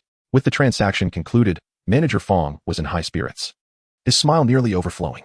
With these magical artifacts for protection, I trust you will surely pass the trials of the Ascension Conference. Roger responded with a smile, his tone nonchalant yet tinged with confidence. I appreciate your kind words. Subsequently, Manager Fong retrieved a wooden token from his pocket and presented it to Roger with a respectful demeanor. Young friend, this is your restriction token. It grants you free access to the courtyard. Afterward, he turned to the attendant in green beside him and instructed, Shaolin, escort young Roger to the resting courtyard. Understood. The attendant replied respectfully, approaching Roger and bowing slightly while gesturing invitingly. Esteemed guest, please follow me. Roger nodded and followed the attendant, Shaolin, down to the second floor. As Roger descended, Manager Fong weighed the bag of spirit stones in his hand, a contemplative look crossing his face as he murmured to himself, Roger? A surname I'm not familiar with in the realm of cultivation families. No matter, this has certainly been a profitable venture. His tone reflected a sense of satisfaction regarding the outcome of the transaction. After leaving the Lingjin Pavilion, Roger followed Shaolin to a grand estate in the eastern part of North Luo City. The estate's entrance was imposing, with the words Lingjin Pavilion Branch elegantly carved on the plaque, the characters flowing like dragons and phoenixes. Within the estate were numerous individual courtyards, each encircled by towering trees and rockeries, exuding an air of seclusion. Shaolin led Roger through winding paths until they arrived at a particular courtyard. Before the courtyard stood several clusters of verdant bamboo, their leaves gently swaying in the breeze, producing a soothing rustle that added to the tranquility of the surroundings. Esteemed guest, this is your resting courtyard. You may enter using the token in your hand, Shaolin said respectfully, his tone imbued with humility. Roger nodded slightly, his gaze sweeping over the courtyard's entrance, feeling quite content with the environment. Noticing Roger had no further instructions, Shaolin bowed respectfully and withdrew from the courtyard. As Roger stood before the courtyard, ready to step inside, a sudden bang echoed, and a transparent barrier radiating blue spiritual light obstructed his path. The barrier resembled a thin membrane of water, emanating a faint aura of spiritual energy, exuding an air of mystery. Curiously, Roger reached out to touch the blue barrier. But as soon as his fingertip made contact, he felt a repelling force that pushed his hand away. He was momentarily taken aback, a look of surprise flashing in his eyes. Is this the formation's restriction? Quite intriguing. He pondered the capabilities of this barrier, wondering how much force it could withstand. Out of curiosity, Roger conjured a fireball in his hand, watching as it slowly rotated, emanating a fierce glow. With a resounding explosion, the fireball crashed against the formation's barrier, sparks flying in all directions. After the sound subsided, Roger noticed the barrier remained intact, solid as ever, showing no signs of damage. Satisfied, he nodded, feeling quite pleased with the barrier's defensive capabilities. With this formation in place, as long as no foundation building expert intends to breach it, I need not fear disturbances from ill-intentioned individuals during my rest. No wonder the rental is 100 spirit stones a month. He retrieved the wooden token given by Manager Fong and infused it with a hint of magical energy. Instantly, the token emitted a soft glow, and the barrier shimmered and trembled. Slowly, a narrow path opened in the barrier, allowing Roger to step successfully into the courtyard. Once inside, Roger took a thorough look around, discovering that the living facilities were quite complete. The courtyard featured a spacious meditation room furnished with a mat and a wooden table, upon which rested a bronze lamp emitting a faint glow. In addition, there was a simple yet elegant resting room, adorned with a pot of vibrant green spiritual flowers by the window, exuding a refreshing ambience. After inspecting everything and finding no issues, he finally felt at ease. He proceeded to the meditation room, changing into the wind-treading boots he had just purchased, with the tips of his toes gently touching the ground. He slowly infused magical energy into the soles of his feet, and with a light push, he soared forth, his figure akin to a fleeting breeze, leaving only a momentary afterimage in his wake. Chapter 28. Pressure. Roger stood in the center of the courtyard, gently tapping his toes, as the magical energy within him gradually infused into the wind-treading boots. He took a deep breath, silently reciting the incantation for the wind control technique. In an instant, his figure flickered, moving through the courtyard with an ethereal swiftness. Swish, swish, swish. Roger's silhouette danced around the courtyard, his speed so astonishing it was nearly imperceptible to the naked eye. A slight smile crept across his lips, excitement glimmering in his eyes. Indeed, the combination of the wind-treading boots and the wind control technique has more than doubled my speed. The money spent was not in vain. He came to a halt, nodding in satisfaction. With a flick of his fingertip, a glimmer of light emanated as he summoned the thunderstorm twin swords from his storage pouch. The two small swords hovered beside him, their blades crackling with eerie arcs of electricity, emitting a sizzling sound. Roger gently waved his finger, and the twin swords followed his mental command, carving graceful arcs through the air. Where the sword tips pointed, faint sounds of thunder could be heard. Feeling playful, he flickered his fingers, and the twin swords surged forward, transforming into two golden streaks of lightning, darting and swirling within the courtyard. Buzz buzz. The resonant hum of the blades, accompanied by the flickering of electric arcs, created a stunning spectacle. Roger's heart brimmed with joy. The power of the thunderstorm twin swords was indeed extraordinary, far surpassing the azure light sword he had utilized previously. He maneuvered the twin swords in the air for several circles before contentedly returning them to his storage pouch. With these magical artifacts, his chances of succeeding at the Ascension tournament had significantly increased. Roger murmured softly to himself and then ambled toward the lounge. Over the past 2 months, he had journeyed from his hometown to this place, weary and almost devoid of proper rest. Now, having finally found a stable refuge, he resolved to replenish his energy and prepare thoroughly for the impending Ascension tournament. Upon entering the lounge, Roger cautiously retrieved the mysterious small tower from a concealed pocket in his robe. This enigmatic tower was the most precious possession he owned and must not be lost. Roger spoke softly, his gaze revealing a hint of reverence. Suddenly, an idea struck him, and recalling the wondrous function of his storage pouch, he attempted to use his spiritual sense to store the mysterious tower within. However, no matter how hard he tried, the storage pouch remained unyielding, refusing to accept the mysterious tower. It cannot be stored? Roger furrowed his brow, a tinge of disappointment washing over him. After several more attempts with no success, he sighed, conceding that he would have to safeguard the tower carefully. He placed the mysterious tower on the table, concentrated, and then flickered into the tower's inner space. The inner space of the tower remained unchanged, with soft lighting and a rich aura of spiritual energy permeating the air. Roger surveyed the surroundings and noticed that his little companion was still crouched nearby, eyes closed, diligently absorbing spiritual stones for cultivation. Its feathers quivered slightly, enveloped in a faint aura of mystique, clearly deep in concentration. Seeing this, Roger refrained from disturbing it, quietly watching for a while, feeling a sense of comfort. This little creature is truly diligent. Roger chuckled softly before exiting the tower's inner space. He secured the mysterious tower and then lay down on the bed, exhaling deeply. The past 2 months' travel had left him feeling fatigued, and now he could finally rest properly. He closed his eyes and swiftly drifted into slumber. After a day of rest, Roger felt rejuvenated, as if reborn. He stood in the courtyard, sensing the abundant magical energy within him, filled with determination. In the days that followed, Roger practiced with his magical artifacts and spells daily in the courtyard. He methodically took out the thunderstorm twin swords, wind-treading boots, and the flame gourd, practicing repeatedly until he could wield each artifact with ease. Thus, half a month passed. One day, as Roger was training in the courtyard, he suddenly heard a resounding bell tolling above North Luo City. The sound was distant yet profound, as if heralding the arrival of a significant moment. He paused in his training, gazing at the sky, his heart stirring. Could it be that the representatives of the four sects have arrived? He quickly gathered his artifacts and exited the courtyard, making his way toward the city center. Indeed, the square at the city center was already teeming with cultivators. The personnel from the four sects conducting final registration. Roger squeezed through the crowd, arriving at the registration desk, where he presented his ascension token. The registrant was a middle-aged cultivator clad in azure robes. He accepted the ascension token, inspecting it meticulously before inscribing Roger's name in the ledger. Roger. 13th level of Chi refinement. Registration successful, the middle-aged cultivator stated in a neutral tone, handing Roger an identity token. Roger accepted the token, feeling a wave of relief wash over him. Finally, I have successfully registered. He murmured softly to himself, then looked around in astonishment. The square was packed with cultivators. An endless sea of faces. He sensed the crowd and found that most cultivators were around the 9th level of Chi refinement, with those above the 10th level being a minority. Yet, even so, the sheer number of participants filled him with a sense of pressure. Over 10,000. Roger marveled inwardly, a hint of gravity flickering in his eyes. Despite having mastered his magical artifacts and spells, the overwhelming competition still weighed heavily on him. It appears I must enhance my strength further. Roger contemplated, then turned away from the square. In the following days, Roger roamed the city once more, seeking additional means to bolster his strength. He first visited the Alchemist Pavilion, a business established by one of the four sects, the Alchemist Valley, dedicated to selling elixirs. After browsing through the Alchemist Pavilion, he purchased several useful elixirs, such as the recovery pill for rapid restoration of magical energy, the detoxification pill for poison relief, the hemostasis pill for stopping bleeding, and the fasting pill for prolonged sustenance without food intake. Though these elixirs came at a steep price, they were essential for Roger, who was preparing for the Ascension tournament. Next, he proceeded to the Wuxing sect's establishment, the 10,000 Methods Pavilion. Here, various spell manuals were sold, and Roger meticulously examined the shelves before ultimately purchasing a volume titled Comprehensive Guide to Basic Spells. Lastly, he visited the Beast Spirit sect's establishment, the Spirit Beast Pavilion, which specialized in the sale and rental of spirit beasts. Roger had hoped to rent a powerful spirit beast, but to his disappointment, the highest level spirit beast available was only of the first tier, equivalent to a human cultivator at the 10th level of Chi refinement. First tier spirit beasts are of no use to me. If only there were second tier spirit beasts. Roger shook his head, then turned to leave the Spirit Beast Pavilion.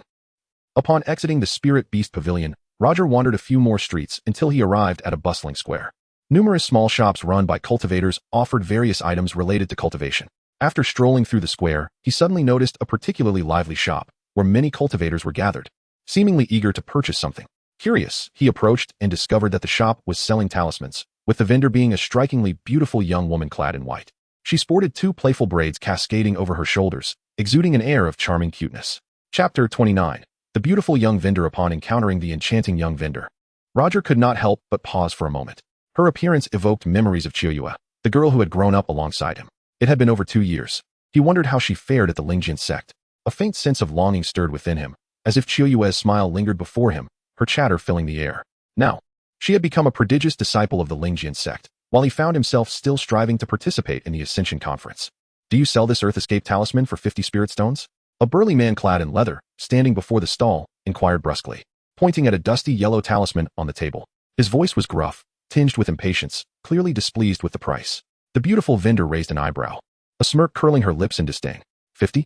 Are you mistaken? She retorted, casting a scornful glance at the leather-clad man. You think you can acquire my Earth Escape talisman for 50? This talisman is an exquisite piece among the junior talismans. It's 80 stones, not a penny less. Her voice, melodious yet imbued with an undeniable firmness, resonated in the air. Roger turned his gaze towards the talisman, noting the intricate runes etched upon it, emitting a faint, earthy glow. A nearby sign proclaimed, "Earth Escape Talisman, instantly burrows underground, escaping 3 miles away, perfect for evasion." Intrigued, Roger felt a surge of interest. In critical moments, such a talisman could save his life, especially in the perilous environment of the Ascension Conference. The leather-clad man, clearly unwilling to concede, huffed dismissively. "Humph. It's merely a junior talisman. Encounter a practitioner adept in Rockwall technique, and this becomes worthless." Rockwall technique? How easy it is to speak. If you possess the power to wield such mastery, you would already be a foundation establishment practitioner, rather than bargaining with me here. The vendor's smile broadened, her eyes glinting with irony. Her light-hearted tone was laced with sharpness, striking at the man's vulnerabilities. Flushed with embarrassment, the burly man stammered, clearly at a loss for words. He opened his mouth, attempting to retort, but upon noticing the aura of a 13th-layer chi practitioner radiating from the vendor, he wilted, mumbling a few words before sulking away. Once the leather-clad man departed, a throng of young practitioners encircled the stall, eagerly selecting talismans. Roger stood aside, quietly observing. He noted that the prices of these junior talismans were relatively low, though their potency was limited. Acquiring a few for self-defense seemed prudent. Particularly, those that could instantly enhance speed or defense might prove invaluable at critical junctures. As the crowd thinned, Roger approached the stall and inquired, "Miss, this Earth Escape talisman, it's not damaged, is it?" The young vendor burst into a light laugh, her voice tinged with amusement. "My dear sir, I only sell premium talismans. Why would I offer you a flawed one? Your question is quite amusing." However, as she scrutinized Roger closely, she discovered he too was a 13th-layer chi practitioner. And her eyes sparkled with interest. "Oh, are you interested in purchasing my Earth Escape talisman?" "Indeed, I would like the Earth Escape talisman, as well as 10 each of the Thunderbolt talisman and Fire Avoidance talisman," Roger replied with a gentle smile and a nod. The vendor's eyes widened in delight, her face illuminating with a radiant smile. She had not anticipated that this robust youth would request such a substantial quantity of various talismans. "Very well, I shall prepare them for you at once." With a beaming expression, she swiftly began organizing the talismans, her movements light and practiced, clearly satisfied with the transaction. As Roger observed her diligent efforts, an idea struck him, and he asked, "By the way, do you sell any tools for talisman drawing?" The young vendor paused slightly, looking up with surprise. "Talisman drawing? Are you looking to learn the art of talisman crafting?" "Yes. I have a slight interest and wish to purchase some supplies to experiment," Roger replied calmly, his tone measured. Her eyes gleamed with enthusiasm as she recognized a new opportunity. She promptly patted her storage bag and retrieved a wooden box, revealing a wealth of blank talisman paper and some brushes. "Talisman crafting is wonderful. This art is profound and worthy of study. If you master it, you won't need to buy talismans anymore. You can create your own. How economical." While she organized the items, her voice brimmed with eagerness, clearly captivated by Roger's interest. Amused by her fervor, Roger smiled inwardly, appreciating her business acumen. After tidying up, she presented 4 items before Roger. "Here, this is the beginner's talisman crafting set, a pack of talisman paper, a brush, cinnabar, and a book titled Comprehensive Guide to Beginner's Talisman. It's perfect for you and costs only 200 spirit stones." Roger's expression turned quizzical. It seemed she had anticipated the needs of those interested in talisman crafting. "I'll take a set of the crafting tools, and please include extra talisman paper. Can you calculate the total?" Delighted, the vendor nodded vigorously. "Absolutely. Let me tally that up." After a moment of calculation, she looked up with a radiant smile. "The total comes to 400 spirit stones."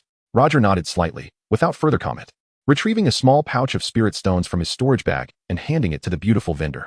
She accepted the stones, counted them meticulously, and upon confirming their accuracy, her smile grew even brighter. "Thank you for supporting my business.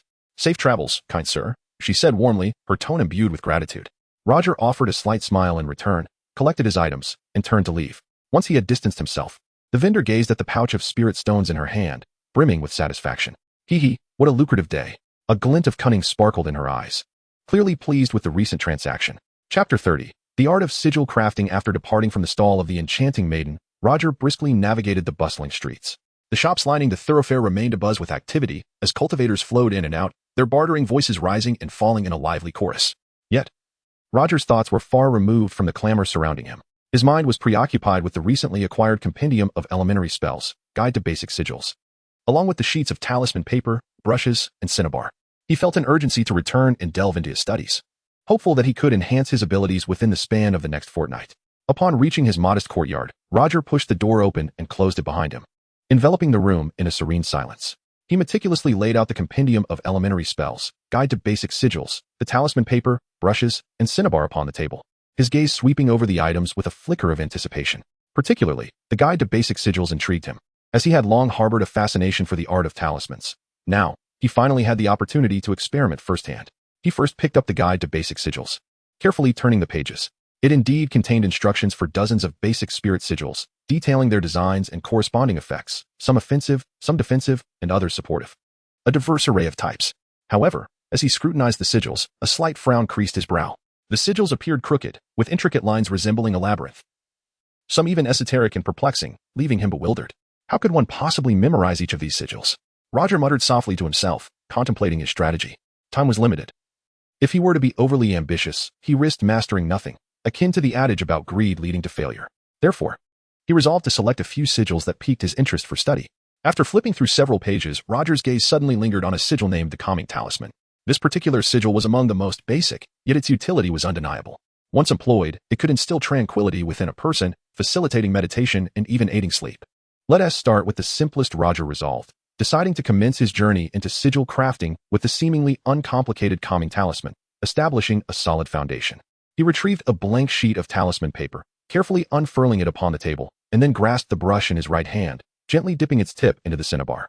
Taking a deep breath, Roger began to infuse the brush with his spiritual energy, focusing intently as he commenced his drawing. With a soft sizzling sound, the imbued brush emitted a faint white glow, and the talisman paper quivered slightly beneath its touch, appearing particularly fragile. Roger's wrist delicately rotated, guiding the brush across the paper with meticulous care, each stroke executed with caution, lest a single misstep ruin the sheet. Approximately 15 minutes later, Roger slowly lifted the brush. Exhaling deeply, beads of perspiration had formed on his forehead, clearly indicating the concentration he had exerted. He lowered his gaze to the Calming Talisman on the table. Though the lines were not flawless and some aspects appeared somewhat juvenile, the overall design flowed well, and the outline of the sigil was distinctly visible. This sigil crafting seems rather simple. Roger observed his inaugural creation with a peculiar expression, a hint of disbelief washing over him. He had anticipated that crafting sigils would be an exceedingly intricate endeavor, especially given the convoluted designs he had encountered. However, upon taking action, he discovered that with sufficient focus and complete immersion, the task was not as daunting as he had imagined. Could it be that I possessed potential to become a master sigil craftsman? Roger felt a surge of pride within, his lips curling into a slight smile. Setting down the brush, he picked up the freshly crafted Calming Talisman, examining it closely. Although the lines appeared somewhat unrefined, the overall effect was commendable. He then retrieved a Calming Talisman he had purchased from the beautiful stall owner, comparing the two. He found that while his creation was not identical, it was remarkably close. It seems I do possess a bit of talent. Roger felt a swell of satisfaction, his smile growing more radiant. Achieving success on his first attempt, albeit with the most elementary of talismans, was a promising start, greatly boosting his confidence in sigil crafting and inspiring him to continue practicing. He once again procured a blank sheet of talisman paper, spreading it out on the table, and dipped the brush in cinnabar, beginning to draw with undivided attention. This time, his technique was more adept than before, each stroke executed with apparent ease. The lines on the talisman paper gradually took shape, the outline of the sigil becoming ever clearer. A faint smile crept onto Roger's lips, a glimmer of satisfaction in his eyes. As time trickled by, Roger's skills in sigil crafting subtly improved. He not only produced more Calming Talismans, but also ventured to try his hand at several other basic sigils, such as the Fire Dragon Talisman, the Freezing Talisman, and the Water Avoidance Talisman. Though some of the designs proved more complex and resulted in a few failures, Roger remained undeterred, growing ever more resilient. In addition to honing his sigil crafting, Roger did not neglect to learn new spells. He opened the compendium of elementary spells, immersing himself in its contents. Days passed, and Roger spent each day diligently engaged in his cultivation. His mastery of spells and sigils steadily progressed. The repertoire of spells he commanded expanded, and his proficiency in crafting talismans grew increasingly refined. Thus, half a month elapsed. On this particular day, the resonant chime of bells echoed once more across the skies of North Luo City. The sound was distant yet profound, as if heralding the approach of a significant moment. Roger, seated quietly within his room, deeply engrossed in meditation, slowly opened his eyes upon hearing the bell toll. It is finally time for the Ascension Conference, Roger murmured softly, a glimmer of anticipation flickering in his gaze. Rising to his feet, he approached the table, his eyes scanning the numerous finished talismans he had produced over the past fortnight. Each of these talismans represented the fruits of his diligent practice. Although some designs were not yet perfect, the overall improvement in his sigil crafting skills was evident. After a month of practice, while I may not claim to be a master sigil craftsman, I have undoubtedly made significant progress. Roger felt a swell of pride within, his lips curving into a smile. He tidied the items on the table, then donned a black robe. Standing before the mirror, he meticulously adjusted his attire before turning to leave the courtyard of cultivation. Making his way towards the Ascension Valley beyond North Luo City. Chapter 31. The arrival of 4 factions. Roger entered the Ascension Valley with a deliberate pace, his steps steady and unhurried, as if commanding the situation entirely. Yet, the moment he crossed the threshold, the sight before him compelled him to halt. A tremor of astonishment coursing through him. Just a month ago, the Ascension Valley lay desolate, but now it was teeming with a multitude. The crowd nearly suffocating the valley with its density. As he surveyed the scene, a dark mass of humanity resembled an endless ocean. A cacophony of voices mingling in a tense atmosphere thick with anticipation. So many people. Roger murmured incredulously, his eyes wide with disbelief. He instinctively scanned the throng, mentally estimating the number of participants. A cursory glance revealed to him a staggering assembly of no fewer than 10,000 cultivators, each face reflecting a mixture of expectation and anxiety. Some congregated in small clusters, engaging in hushed conversations, while others sat solitary, eyes closed in meditation, seemingly preparing themselves. The Ascension Valley had transformed into a bustling marketplace, vibrant with life. Roger's arrival went unnoticed amidst the sea of faces, for in such a vast gathering, he was merely an inconspicuous entity. He found a secluded corner to stand, leaning against a large boulder, his gaze calmly sweeping across the surroundings. As he stood there, his eyes flitted from one cultivator to another, assessing their prowess in silence.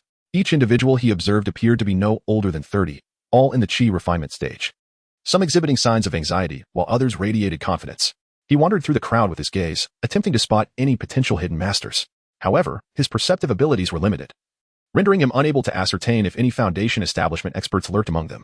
He could only inwardly wish to avoid encountering opponents whose strength far surpassed his own. For his sole aim was to pass the assessment and join a sect, not to contest with the formidable.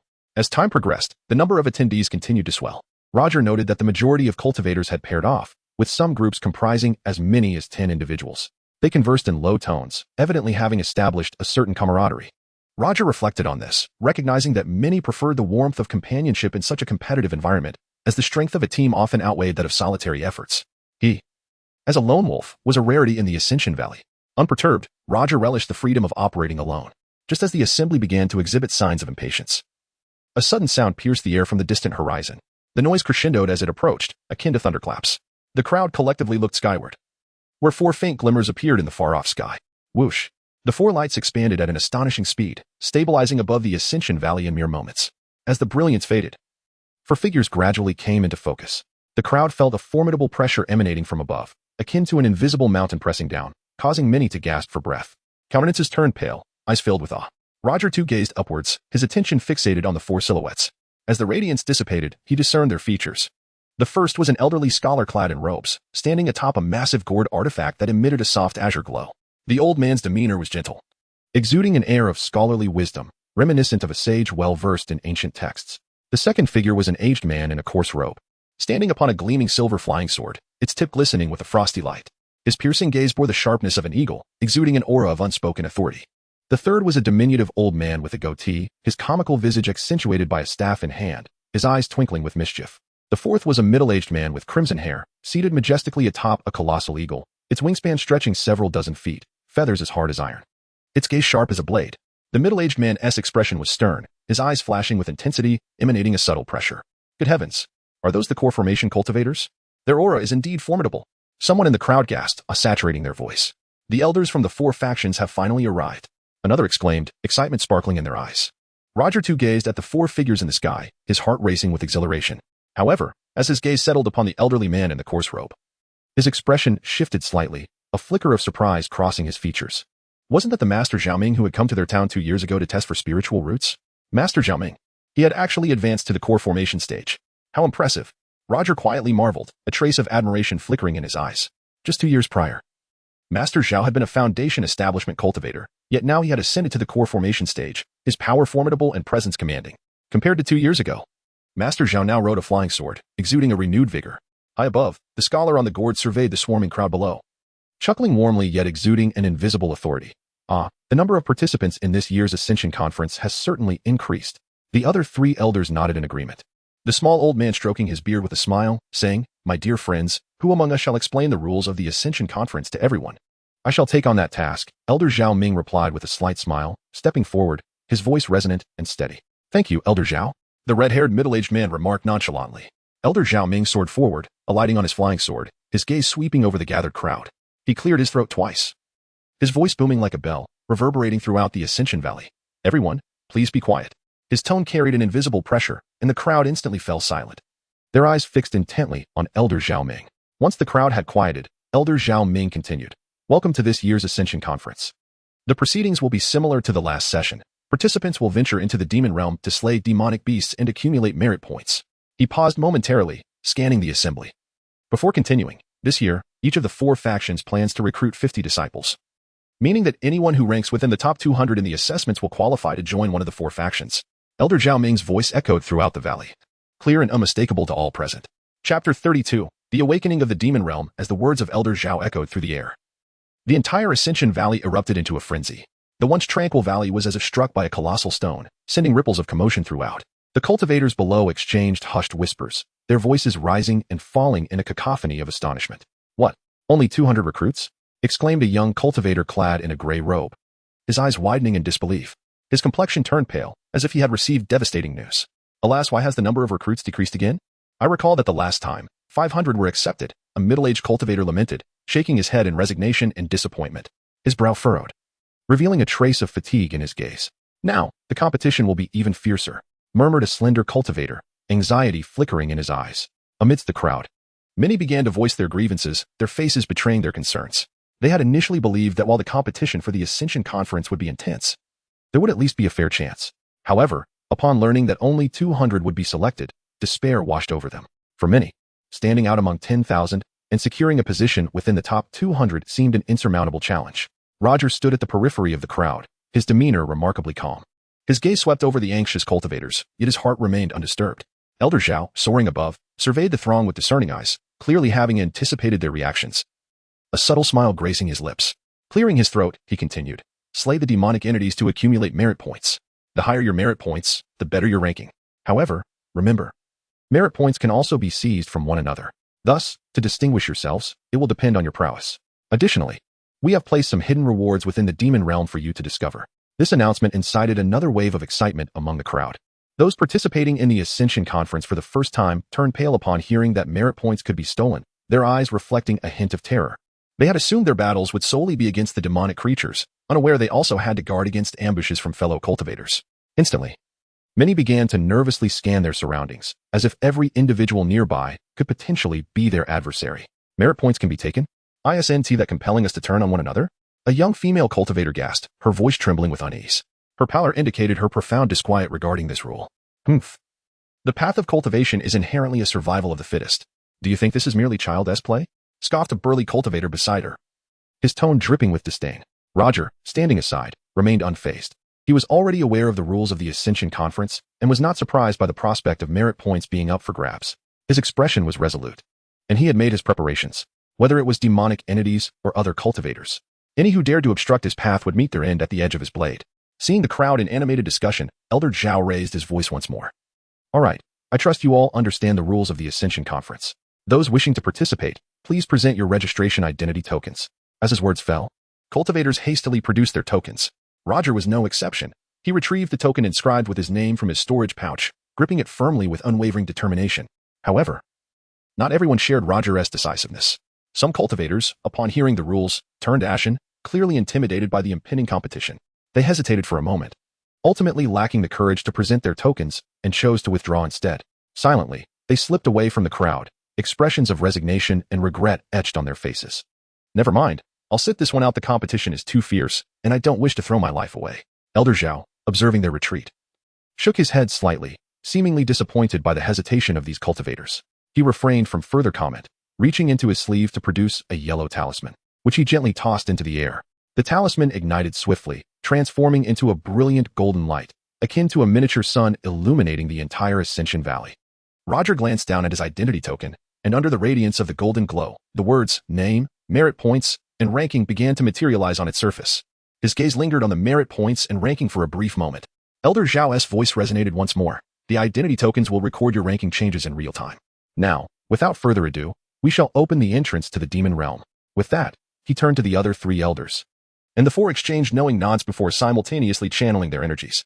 Their hands began to gather power, and they muttered incantations, seemingly reciting ancient spells. As their energies coalesced, a formidable pressure emanated from the 4 elders, making the very air in the Ascension Valley feel dense with anticipation. Suddenly, the 4 elders unleashed their amassed powers toward the towering stone pillar at the center of the valley. For streams of potent energy struck the pillar like bolts of lightning. Boom. The simultaneous strike from the 4 core formation experts was awe-inspiring, causing the entire Ascension Valley to tremble. The surface of the grand stone pillar began to reveal bizarre patterns, radiating light as if awakened from slumber. Roger, standing among the crowd, watched in rapt attention. His heart filled with astonishment at the remarkable strength exhibited by the core formation cultivators. As time elapsed, the faces of the four elders grew increasingly pale, clearly drained from the immense expenditure of their energies required to open the entrance. Finally, after half an hour, a thunderous sound erupted as a blue fissure slowly appeared in the center of the pillar. The crack widened, gradually forming a colossal blue portal. The four elders at last ceased their incantations, their faces pale with exhaustion from the effort. Elder Zhao took a deep breath and spoke slowly. The entrance to the demon realm has been opened. The Ascension Conference will last for 10 days. You must return through the portal after 10 days, or bear the consequences. With that, he declared, I hereby announce the official commencement of the Ascension Conference. As Elder Zhao's resounding voice faded, the cultivators below erupted into a frenzy. Some audacious souls rushed toward the portal, eager to enter the demon realm ahead of others and seize more merit points. Roger, observing the commotion, calmly followed the flow of people as he approached the portal, his step steady and his gaze resolute. Moments later, over 10,000 participants had all entered the portal. As the last cultivator vanished within the blue glow, the portal gradually closed, leaving the Ascension Valley once again desolate, with only the four elders remaining aloft, quietly watching the portal's slow disappearance. The Ascension Conference had officially begun. Chapter 33, The Demon Slayer. The moment Roger stepped through the portal, an unseen force tugged at him, and he was immediately engulfed in a dizzying sensation as the world around him spun chaotically. His body rolled uncontrollably through the void, the sound of howling winds filling his ears, and his vision blurred as though he had been swept into an endless vortex. After what felt like an eternity, the disorienting feeling gradually subsided. Roger's feet found solid ground, and the sensation beneath him brought a sense of reassurance. Taking a deep breath, he slowly opened his eyes, swiftly surveying his surroundings to discern his location. Is this the demon realm? Roger murmured softly, his brow furrowing. The sight before him bore little resemblance to his preconceived notions of the demon realm, appearing even more desolate and dilapidated than he had imagined. Thick, oppressive gray clouds blanketed the sky, allowing only a few feeble rays of sunlight to break through. The terrain was rugged and uneven, with only a few nameless weeds stubbornly pushing through the cracks in the barren earth, creating an atmosphere of profound solitude. A faint black mist hung in the air, exuding a fetid odor that felt suffocating. A chilling wind howled past, stirring up dust from the ground and producing a low, ominous rumble. Roger's eyes scanned the vicinity, and he instinctively heightened his vigilance. The demon realm was far from benign. Every inch of this land could conceal deadly perils. Suddenly, a subtle tremor rippled through the ground beneath his feet, as if something were stirring below the surface. His body tensed instantly, his gaze becoming as sharp as that of a hawk, fixated on the ground, missing not a single movement. Sure enough, not far from him, the earth began to bulge, forming small mounds of varying sizes. With a resounding pop, bizarre creatures erupted from the ground, emitting terrifying shrieks. Roger's heart raced as he focused intently. These creatures towered over him, standing at least twice the height of a normal person, their bodies covered in sparse black fur, their skin a sickly shade of blackish purple. Their limbs were robust, with sharp claws glinting like blades at the tips of their fingers. Most unsettling of all was their heads, the humanoid in shape. Their features were grotesquely distorted, with hollow eyes and gaping mouths revealing jagged fangs. So, these are the demonic creatures? The zombie demons? Roger observed the relentless tide of monsters surrounding him, his expression remaining eerily calm.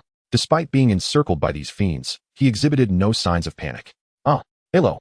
The zombie demons sensed the living aura emanating from Roger and let out piercing shrieks, brandishing their claws as they lunged at him ferociously. It seems my luck is rather unfortunate. I've been teleported directly into a den of demons. Roger remained rooted in place, a faint smile gracing his lips. His gaze swept around, roughly estimating that at least 100 zombie demons were converging upon him. Though the number of these fiends was substantial, Roger felt no pressure. Swish, swish, swish. In the face of the zombie demon's clawed onslaught, Roger's form flickered slightly, effortlessly evading their strikes. His movements were graceful and fluid, each dodge executed with perfect timing, never lacking precision. The zombie demons, seemingly incensed by Roger's agility, intensified their frenzied attacks. As their claws swung, the surrounding rocks shattered into fragments, the sound of crashing debris echoing in the air. Each strike carried with it a gale-like force, formidable enough to rend flesh if it struck true. While their destructive capability was notable, their slow speed and lack of coordination rendered them utterly unthreatening. As Roger nimbly dodged their assaults, he calmly assessed the characteristics of this horde of zombie demons. His heart secretly eased. Though numerous, their attacks were singular and sluggish, incapable of inflicting any substantial harm upon him. Roger mused that if all the creatures in the demon realm were akin to these, then the Ascension Conference was not as daunting as it seemed. He merely needed to remain cautious of fellow cultivators who harbored ulterior motives. After toying with the zombie demons for a while, Roger grew weary of the skirmish and resolved to end it, no longer wishing to squander time. Let us test the might of the Thunder Twin Swords. With a swift motion, he tapped his storage pouch, and two golden swords crackling with arcs of electricity burst forth. Hovering beside him. Go. Roger commanded, his fingertips shimmering with energy as the Thunder Twin Swords transformed into two bolts of golden lightning, hurtling towards the horde of monsters. Whoosh. The Thunder Twin Swords traced elegant arcs through the air, their blades glimmering with dazzling electricity, emitting a sizzling sound. Wherever the blades passed, the heads of the zombie demons were severed in an instant, their black, demonic blood splattering forth, saturating the air with a foul stench. Yet, just when Roger believed he had vanquished the creatures, he was astonished to see the headless zombie demons still moving. Their bodies continued to swing their claws, charging towards him. Despite having lost their heads, they still possess life. These zombie demons truly have tenacious vitality. Roger frowned slightly, a flicker of surprise crossing his eyes. However, he did not allow himself to be flustered. Instead, a cold smirk crept onto his face. I refuse to believe I cannot slay you. Once more. He commanded the Thunder Twin Swords, the blades crackling with energy as they launched a more ferocious assault against the zombie demons. Thud, thud, thud. The Thunder Twin Swords moved like two electric serpents, deftly weaving through the horde of monsters. With each flash of the blade, the zombie demons were brutally dismembered. Limbs and torsos severed, their black blood soaking the ground. Moments later, every last one of the 100 zombie demons lay slain, their bodies strewn haphazardly. A faint black mist lingering above them. Even with their remarkable resilience, they could not escape death this time. Roger stood still, his gaze calmly surveying the aftermath of the battle. His breathing was steady, the skirmish had merely served as a warm-up, glancing down at the identity token in his hand. A thought struck him, and he infused it with a surge of magical energy. An astonishing phenomenon unfolded as the black mist suspended in the air seemed drawn towards the identity token, flowing into it eagerly. As the mist was absorbed, the merit value inscribed on the token began to rise rapidly, the numbers dancing before his eyes. Ultimately, the merit value stabilized at 1080. The final ranking displayed. First. Chapter 34. Dominant First. So effortless. Roger stared at the glaring word first on his identity badge, his brows slightly raised, and a flicker of surprise danced in his eyes. He had merely slain over 100 monsters, yet here he was, comfortably seated at the top of the leaderboard, a far easier feat than he had anticipated. He shook his head, the corners of his mouth lifting into a subtle smirk of pride. Subsequently, Roger activated his identity badge once more, and a shimmering light enveloped it, causing various leaderboards to materialize in midair. The first leaderboard detailed the top 100 participants, meticulously recording their names, merit points, and rankings.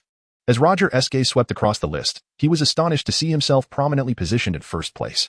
Continuing his inspection, he noted that the second place was occupied by someone named Yang Qi, whose merit points barely exceeded 200, a stark contrast to his own score. He chuckled quietly, a hint of cunning gleaming in his eyes. It seemed that falling into the monster's lair had its advantages, allowing him to ascend the ranks effortlessly. Roger had initially thought he would need to exert tremendous effort to defeat the monsters, only to discover that despite their overwhelming numbers, their strength was rather lacking, making them easy prey. It appeared that passing the Immortal Ascension Conference's assessment with flying colors was not an issue, and he was determined to do so as the top contender. With newfound confidence, he secured his identity badge and set off toward the heart of the demon realm. His steps were steady, his gaze resolute, and he silently prayed for more encounters with groups of monsters, as this would hasten the accumulation of his merit points. If he could face a few more waves of monsters, perhaps his merit points might even surpass 10,000. Roger's expectations soared as he quickened his pace. He advanced steadily, vanquishing every monster he encountered. His ranking remained unchallenged at the pinnacle, while his merit points continued to surge. In contrast, the rankings of other participants fluctuated frequently, rising and falling, while Roger's name steadfastly occupied the top position. His commanding lead in merit points made his name memorable among many attendees. Outside the demon realm, within the Immortal Ascension Valley, a towering stone pillar displayed real-time ranking changes. Remarkably, within half a day, Roger's merit points had already surpassed 3,000, drawing the attention of the four elders. Oh, this Roger possesses quite the talent, the scholar-clad elder remarked in admiration upon witnessing Roger's merit points, a glimmer of appreciation flashing in his eyes.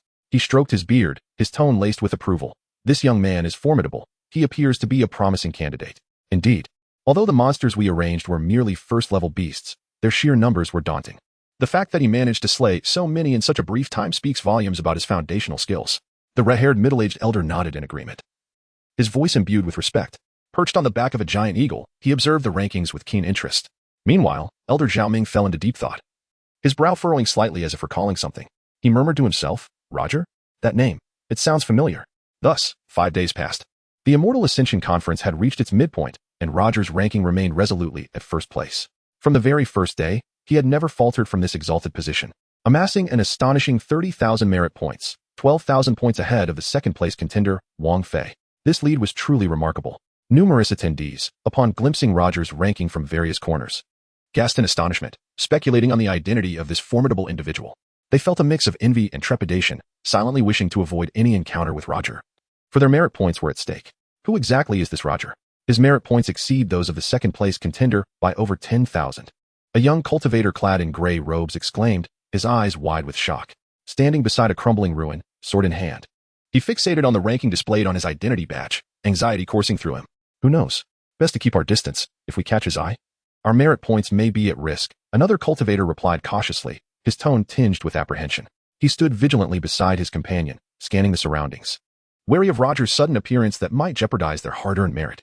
Intriguingly, some individuals even attempted to impersonate Roger, hoping to leverage his name to intimidate other participants. However, this charade ended in embarrassment when the imposter unexpectedly crossed paths with the real Roger. You are Roger? The impersonator stammered, his face paling upon seeing the genuine article, his voice trembling. Roger regarded the imposter with a bemused expression as the latter, terrified, pleaded, Brother Roger. I was wrong. I want to do it again. In the end, Roger seized the imposter's merit points entirely. Though the individual begrudged the loss, he was powerless to resist against Roger's overwhelming prowess, left to watch helplessly as his merit points vanished. On the 6th day, Roger arrived at a deserted village. The area was strewn with ruins, collapsed structures, and streets littered with debris and weeds, exuding an air of desolation. Clearly, a fierce battle had once raged here, leaving only shattered remnants in its wake. Standing at the entrance of the village, Roger scanned his surroundings with cautious vigilance. He had not pondered too deeply, intent on searching within. For days, he had sought the hidden rewards mentioned by Elder Zhao Ming, yet he had found nothing of value, only a plethora of slain monsters. I wonder if this abandoned village harbors any hidden rewards, Roger murmured quietly, anticipation flickering in his eyes. He stepped into the village, the crunch of gravel beneath his feet echoing unnervingly.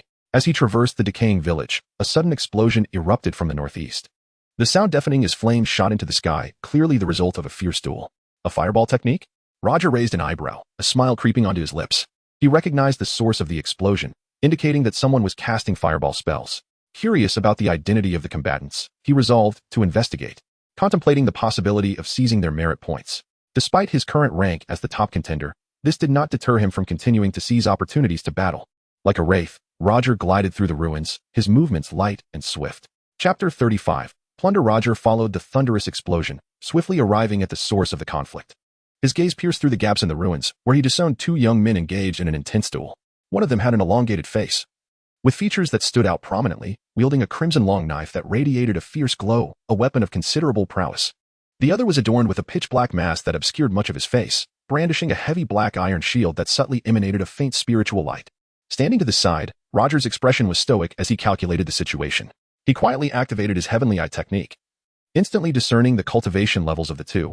Both were at the 12th level of chi refinement, which was respectable. However, for Roger, who had already reached the 13th level, they posed little threat.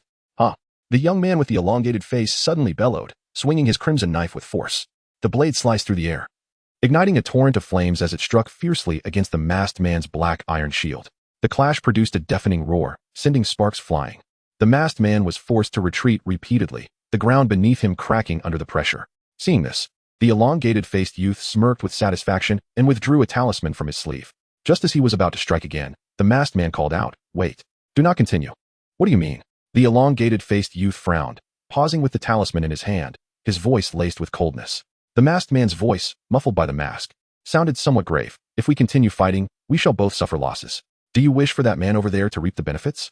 At this, the masked man's gaze shifted towards Roger. Roger made no attempt to conceal himself and strode boldly into view, immediately capturing the attention of both adversaries.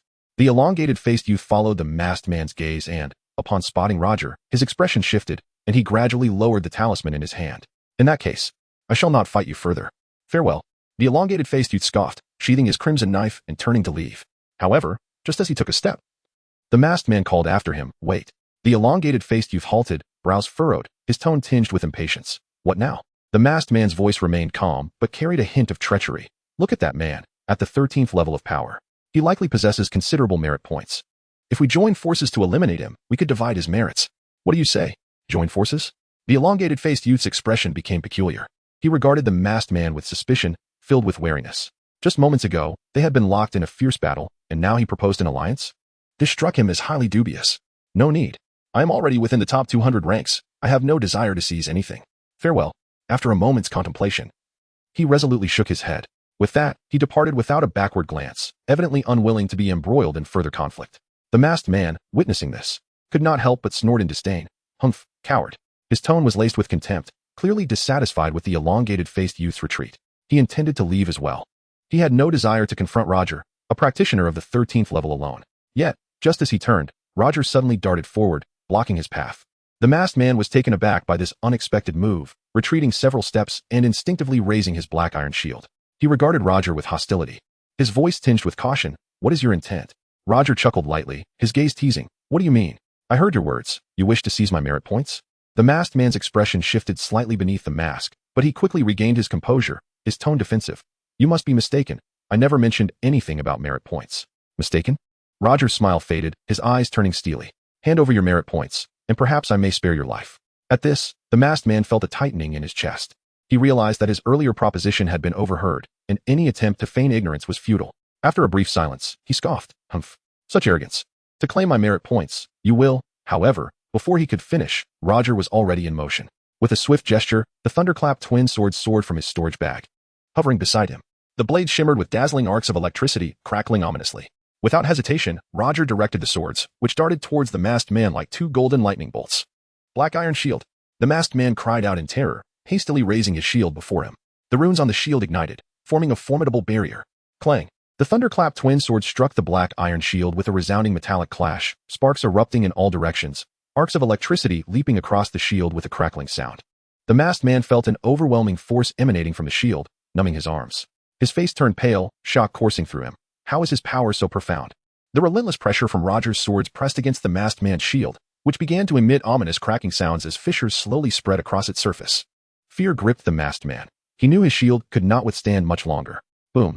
At last, the black iron shield shattered under the ferocious onslaught of the thunderclap twin swords, splintering into countless shards that scattered through the air. The masked man was thrust backward by the force, crashing to the ground and spitting blood. The masked man lay on the ground, blood seeping from beneath his mask, staining his garments. He struggled to lift his head, his voice trembling. My black iron shield was pierced. You possess a top-tier artifact. Though Roger could not see the masked man's expression, he could envision the sheer terror that must be etched upon it. He had not anticipated Roger's might to be so overwhelming, capable of destroying his mid-tier artifact with a single strike. Friend, there was indeed a misunderstanding. I had no intention of seizing your merit points. The masked man's voice bore a note of desperation. Yet Roger's demeanor remained unyielding, his gaze still frosty. With a flick of his fingers, the thunderclap twin sword surged forth once again, aimed directly at the masked man. Spare me, senior. The masked man pleaded in terror, hastily conjuring a golden barrier in a desperate attempt to withstand Roger's assault. However, his golden barrier proved weak against the thunderclap twin swords, crumbling after mere moments. Thud. The thunderclap twin swords pierced through the masked man's chest, blood gushing forth. His body convulsed violently before collapsing to the ground, breathless. Roger stood still, his gaze calm as he regarded the fallen masked man. The thunderclap twin sword spun gracefully in the air before returning to his side. Chapter 36. Hidden Reward. Roger stood beside the corpse of the masked man, his brow slightly furrowed, his gaze coldly surveying the surroundings. A faint metallic scent of blood lingered in the air, and the surrounding ruins appeared particularly desolate. Suddenly, a fiery orb coalesced in Roger's hand, flames dancing within his palm, emanating a searing radiance. His eyes locked onto a dilapidated wall not far away, a slight smirk curling his lips, revealing a hint of disdainful amusement. The fireball shot forth with a whoosh, slicing through the air and crashing into the wall with a thunderous impact. Boom. In an instant, the fireball erupted. Scorching flames enveloping the vicinity, the wall collapsing under the force of the blast, debris scattering and dust swirling. A piercing scream echoed through the haze, followed by a disheveled figure rolling out of the smoke, crashing heavily to the ground. It was the previously fleeing young man with a horse-like face. Humph. You truly are cunning, thinking I wouldn't notice you lurking nearby. You intended to take advantage of my battle with the masked man, hoping to reap the spoils for yourself. Roger observed coldly, his smile growing more pronounced. The horse-faced youth's complexion turned pale, beads of sweat forming on his forehead as he frantically waved his hands, stammering, and no. I meant no harm. I was just passing through, truly. Passing through? Roger scoffed, his tone laced with ridicule. Don't tell me you were hiding behind the wall to relieve yourself. The youth's face flushed with embarrassment, his mouth opening and closing as he struggled for a response. He had indeed intended to wait in the shadows, waiting for Roger and the masked man to weaken each other before seizing their rewards for himself. However, he never anticipated Roger's overwhelming strength, which led to the masked man's swift demise, shattering his plans entirely. At this moment, the horse-faced youth was filled with regret, wishing he could slap himself for his greed. Had he not been so avaricious, he would not have found himself in such perilous circumstances. Noticing the youth's silence, Roger's gaze grew increasingly frigid.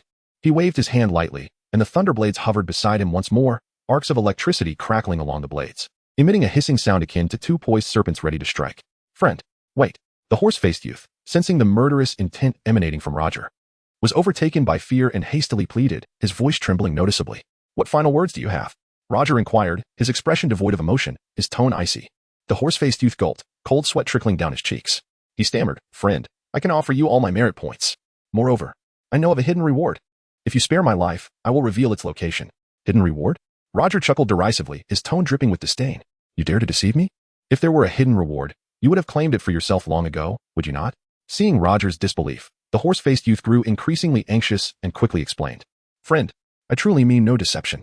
The location of the hidden reward is guarded by a second-level magical creature. You know as well as I do that a second-level creature is equivalent to a foundational cultivator. I wouldn't dare provoke it. Oh, a second-level creature. Upon hearing this, a flicker of interest crossed Roger's eyes. While such a creature posed a certain threat, it was not insurmountable for him. Additionally, the allure of a hidden reward stirred his curiosity. He scrutinized the horse-faced youth, noting his panicked expression and earnest demeanor, which suggested he was not fabricating his words. Where is this hidden reward? Roger pondered for a moment before inquiring. The horse-faced youth initially intended to negotiate terms with Roger, such as requesting a portion of the merit points or ensuring he would not be pursued. However, upon meeting Roger's menacing glare, a chill coursed down his spine, and he swallowed his words.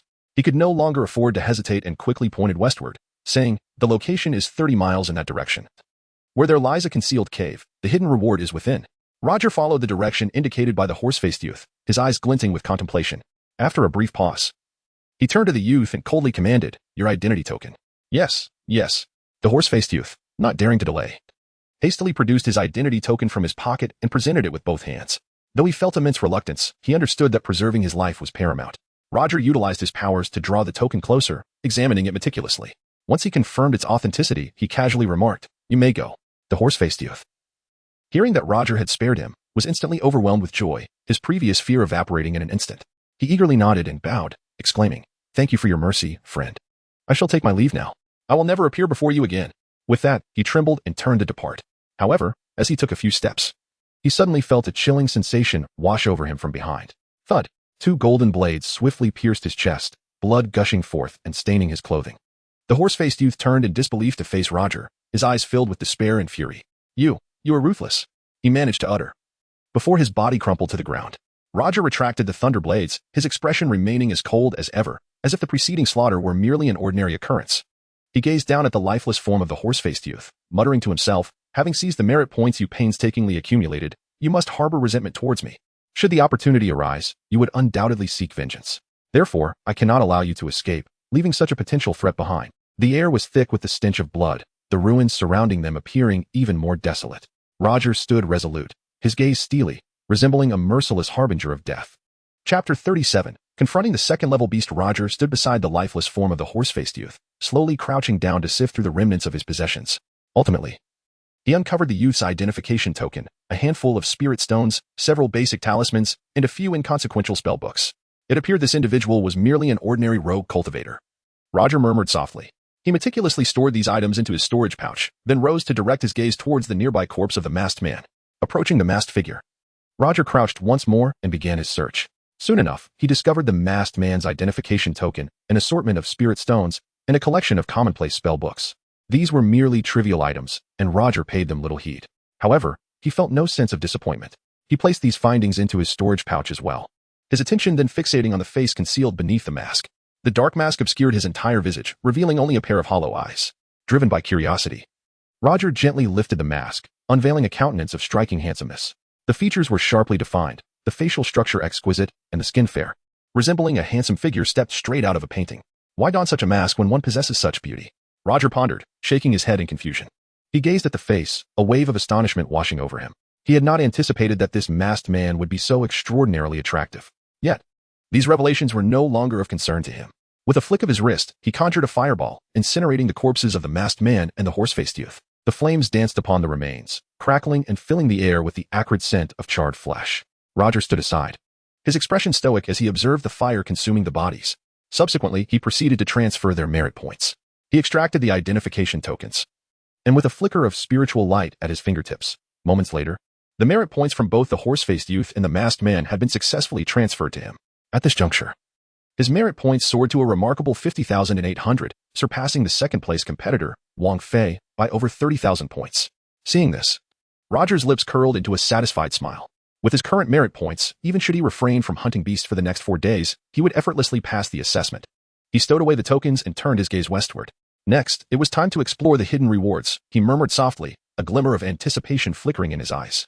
Following the directions provided by the horse-faced youth before his demise, Roger journeyed westward for 30 miles, ultimately discovering a secluded cave, nestled within a dense forest. The cave's entrance was shrouded in vines, rendering it particularly discreet. The cave's mouth spanned several yards wide, its interior dim and damp, the air thick with a scent of decay. Above the entrance, several sturdy vines hung, adorned with a few desiccated leaves, as if narrating the tales of time gone by. Roger concealed himself behind a withered tree, quietly extending his spiritual sense to survey the surroundings. His awareness expanded like an invisible net, gradually enveloping the vicinity. Soon, he sensed a chilling aura lurking within the murky pond adjacent to the cave. The presence was frigid and potent, far exceeding that of ordinary beasts. Roger's heart raced. Recognizing this must indeed be a second-level beast. Its aura rivaled that of a human foundation-stage cultivator, a force not to be underestimated. After a moment of hesitation, a slight smile crept across Roger's face. He chose not to stealthily infiltrate but rather strode boldly to the cave's entrance. Suddenly, the creature within the murky pond erupted forth, splashing water everywhere in an attempt to startle Roger. The water sprayed wildly, filling the air with a foul odor. The creature landed solidly in front of Roger, revealing itself to be a massive skeletal beast. Towering at approximately 2 yards, it was composed entirely of ominous white bones, remnants of decayed flesh clinging to its form. Grasped in its hands was a colossal stone blade, rugged and weighty, with dark bloodstains lingering upon the edge. Its hollow eye sockets glowed with an eerie green flame. Fixated on Roger, the skeletal beast opened its jaw slightly, emitting a low, rumbling growl that resonated like a malevolent spirit from the depths of hell, sending chills down Roger's spine. Roger did not dare to underestimate the threat. He swiftly retreated several paces, creating distance.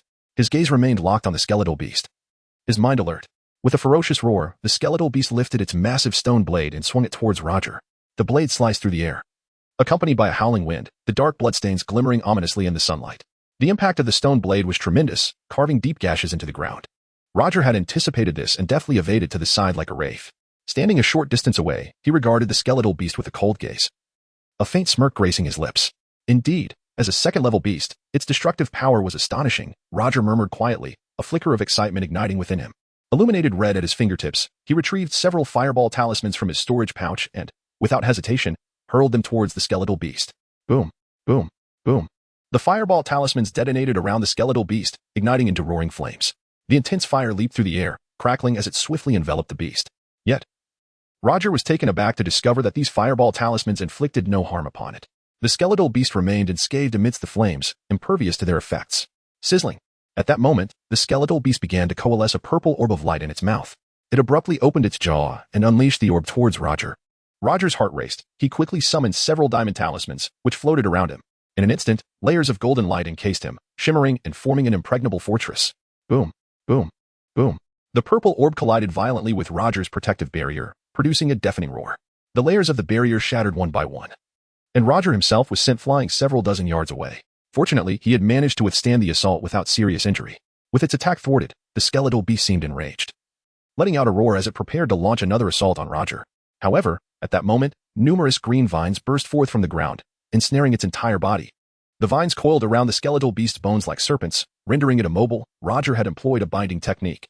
Without pausing his offensive, Roger unleashed another flurry of talismans. These talismans swirled around the skeletal beast, emitting white mist. The mist rapidly crystallized, forming layers of frost that blanketed the creature's bones.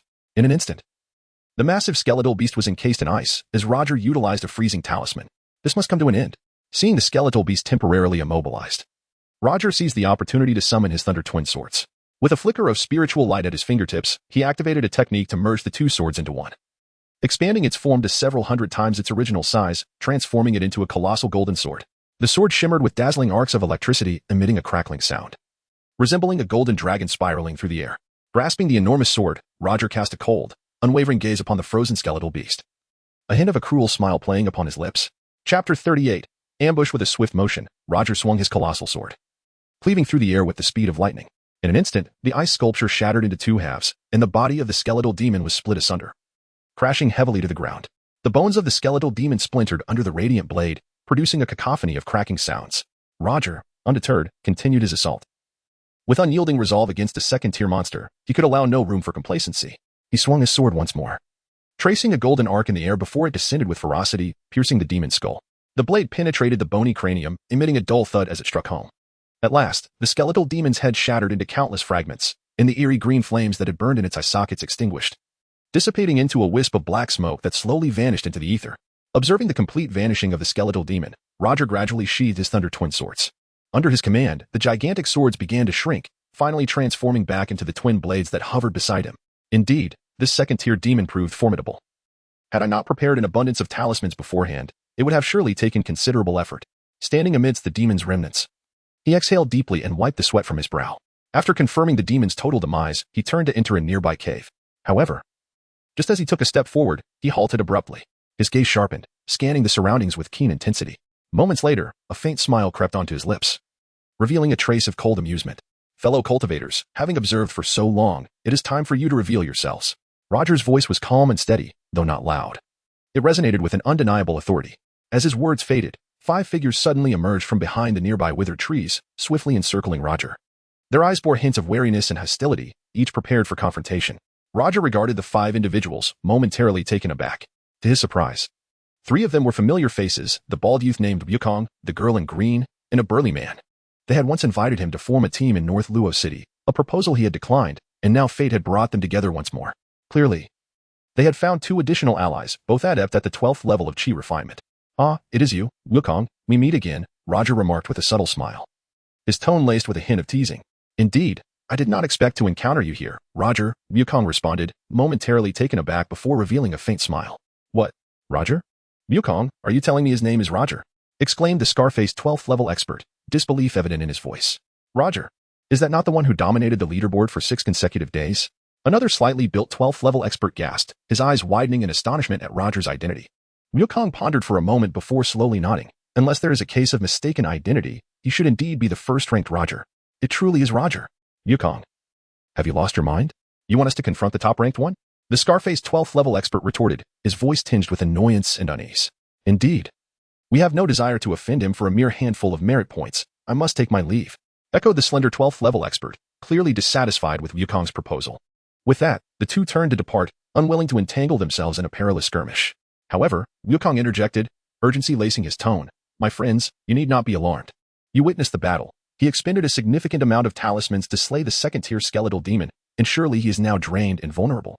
As he spoke, he gestured to persuade them to remain. Upon hearing Wukong's words, the 2 12th level experts paused, their expressions flickering with uncertainty, evidently swayed by his reasoning. Wukong's argument held merit. They had all witnessed Roger's fierce battle against the skeletal demon, where he had utilized numerous talismans and expended considerable energy. At this moment, he might very well be at his weakest, presenting a rare opportunity. Seeing their hesitance, Wukong pressed on, my friends, as the top-ranked. You can only imagine the wealth of merit points he possesses. If we can divide his merit amongst ourselves, we shall secure our positions within the sect. Roger stood silently, observing the discussion with a cold demeanor, a smirk of derision tugging at the corners of his mouth. Wukong, did I hear you correctly? You wish to seize my merit points? Indeed, Roger, surrender your merit points willingly. In your current state, you are no match for us 5. Wukong retorted, his gaze steely and his tone laced with veiled threat. Disregarding Wukong, Roger turned his attention to the other 4, inquiring nonchalantly, and you 4? Do you 2 wish to contend with me? The 4 hesitated momentarily, yet ultimately nodded in agreement, their faces betraying a hint of hostility. Clearly, they had been swayed by Wukong's words, enticed by the prospect of the abundant merit points, and had resolved to join forces against Roger. Very well. If it is my merit points you seek, let us see if you possess the capability to claim them, Roger replied with a chilling smile, a glint of frost in his eyes. Let us strike together and eliminate him. Wukong bellowed, initiating the assault. With swift movements, he conjured an icicle, hurling it fiercely toward Roger. The others followed suit. The girl in green summoned 3 verdant vines that ensnared Roger's legs with surprising ease. I haven't snared him, the girl exclaimed, disbelief coloring her tone at her unexpected success. The burly man laughed heartily. Wukong speaks truly. He is utterly spent and poses no threat. With that, he conjured a blazing fireball, launching it vehemently at Roger. The other 2 12th level experts also joined the fray, unleashing icy projectiles toward Roger. The air was alive with the sound of spells colliding, a torrential downpour of fiery blasts, icy shards, and relentless vines engulfed Roger's figure in a conflagration of chaos. The acrid scent of charred air filled the atmosphere, smoke billowing and obscuring vision. Humph. The so-called number one is nothing extraordinary, the scar-faced man chuckled with satisfaction, greed glimmering in his eyes. Chapter 39. Slaughter. The chilling laughter of the five echoed through the desolate valley, piercing the silence, as they believed Roger had been utterly vanquished by their spell. They secretly schemed to divide the vast merits that Roger possessed. However, as the flames gradually subsided and the dust settled, the smiles on their faces froze in unison. The epicenter of the explosion revealed no trace of Roger, only a burning piece of wood adorned with a gleaming talisman, its runes flickering faintly in the remnants of the fire. "Oh no, it's a decoy talisman," exclaimed the slender youth, his voice tinged with panic and trepidation. His trembling finger pointed at the charred wood, and his complexion drained of color, as if he had realized the gravity of the situation. "Curse it! When did he use the decoy talisman? He has escaped." The burly man gritted his teeth, clenching his fists. He had assumed Roger was at his last breath, unaware that his opponent still possessed such cunning. At that moment, Wukong's expression darkened considerably. He had anticipated an easy victory over Roger, only to find himself in this precarious predicament. The five cast their gazes around, desperately searching for any sign of Roger. Suddenly, the girl in green pointed at Wukong, her voice rising in alarm. "Wukong, be careful. He is behind you." "What?" Wukong's heart raced, a chill racing down his spine. He spun around sharply, his pupils constricting in shock, as he beheld Roger standing silently behind him, his countenance devoid of warmth, with icy red glimmers flickering in his eyes. Roger's presence was spectral, as if he had emerged from the depths of hell itself. "I offered you a chance," Roger's voice resonated, low and frigid, as if echoing from the abyss. In his hand, he held a crimson gourd, intricately carved with the image of a fiery bird, radiating an intense heat. Wukong's face paled instantly, beads of cold sweat forming on his brow. He sensed the ominous aura of death, stammering, wait a moment." Yet, Roger offered him no reprieve. With a deft flick of his finger, the gourd unleashed a torrent of purple demon fire, engulfing Wukong in an instant. The demonic flames roared and crackled in the air, consuming all vitality in their wake. "Ah!" Wukong shrieked in a haunting wail, his voice laced with despair and agony. His form was swiftly incinerated, flesh, blood, and bones reduced to ash within mere moments. In the blink of an eye, he had vanished, leaving behind only a wisp of black smoke. The gourd's power was such that even a mid-level Foundation establishment master could be severely injured by its flames, let alone Wukong, who was merely at the 10th level of Qi refinement. He was beyond saving now. The ashes of Wukong scattered in the air, and the remaining four were struck with horror, their faces paling as dread filled their eyes. Their bodies trembled, paralyzed by Roger's murderous intent. "Damn it! He possesses a top-tier magical artifact. We must retreat." The scar-faced man yelped, his voice quaking. He could no longer afford to linger, turning to flee, his steps unsteady, terrified that Roger would pursue him. The other three, awakened to the dire situation, were expressions of sheer terror. They abandoned thoughts of merit and sought only to escape this dreadful place. The girl in green, the burly man, and the slender youth fled in panic. "You shan't escape," Roger declared coldly, his voice like ice. With a subtle wave of his hand, he retrieved several talismans from his storage bag and hurled them towards the four. The four, realizing the imminent danger, hastily summoned their powers to conjure a protective barrier, attempting to withstand Roger's onslaught. Little did they expect that he had cast not attack talismans, but blinding light talismans. With a deafening pop, the blinding talismans detonated, releasing a dazzling brilliance akin to a miniature sun exploding in the air. The four were caught off guard, their vision assaulted by the searing light, rendering them momentarily sightless. "Ah, my eyes. I can't see." The scar-faced man cried out in panic, his surroundings engulfed in a blinding white haze, fear gripping his heart. The others fared no better, they floundered, desperately searching for an escape route, but deprived of sight, they could only stumble in confusion. Seizing the opportunity, Roger summoned the Thunder Twin Swords, their blades shimmering with brilliant arcs of electricity, darting towards the four like two golden serpents. The swords carved graceful arcs through the air, akin to twin bolts of lightning, piercing the atmosphere in an instant. With swift, merciless strikes, several piercing screams echoed through the air. The burly man, the scar-faced man, and the slender youth found their heads severed in an instant, blood gushing forth and staining the earth crimson. Their lifeless bodies collapsed, their eyes still reflecting the final flickers of terror. The girl in green might have been fortunate. Paralyzed by fear, she had crouched low, narrowly avoiding the deadly onslaught. However, as her vision gradually returned, she beheld the gruesome sight of her three companions, their bodies severed, blood pooling around them, her face drained of color, trembling in horror and despair. Roger, I didn't mean it." The girl in green stuttered, raising her gaze to Roger, her voice quaking. "You struck first," Roger replied coldly, devoid of any compassion. His words cut through her heart like a chilling blade. With a flick of his finger, the Thunder Twin Swords pierced through the girl's chest. Her body convulsed violently before collapsing, her eyes reflecting deep regret. "A rabble, thinking they could challenge me," Roger remarked icily, reclaiming the Thunder Twin Swords. His gaze swept over the fallen bodies, revealing no hint of emotion as he began to scavenge their possessions. He discovered identity tokens, hundreds of spirit stones, and several tomes of techniques, none of which held significant value. Roger transferred all their merits to his identity token and subsequently conjured a fireball, incinerating their remains.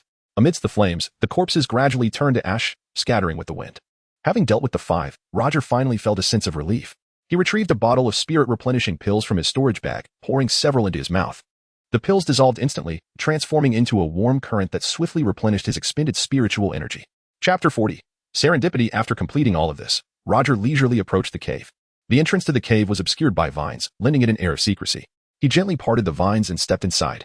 The cave was dark and damp. The ground strewn with gravel and moss. Each step he took produced a faint creaking sound that echoed sharply in the stillness. Roger's gaze swept across the interior. The walls etched with the marks of time, occasionally revealing strange ruins that seemed to be remnants of some ancient formation. A sense of caution crept into Roger's mind.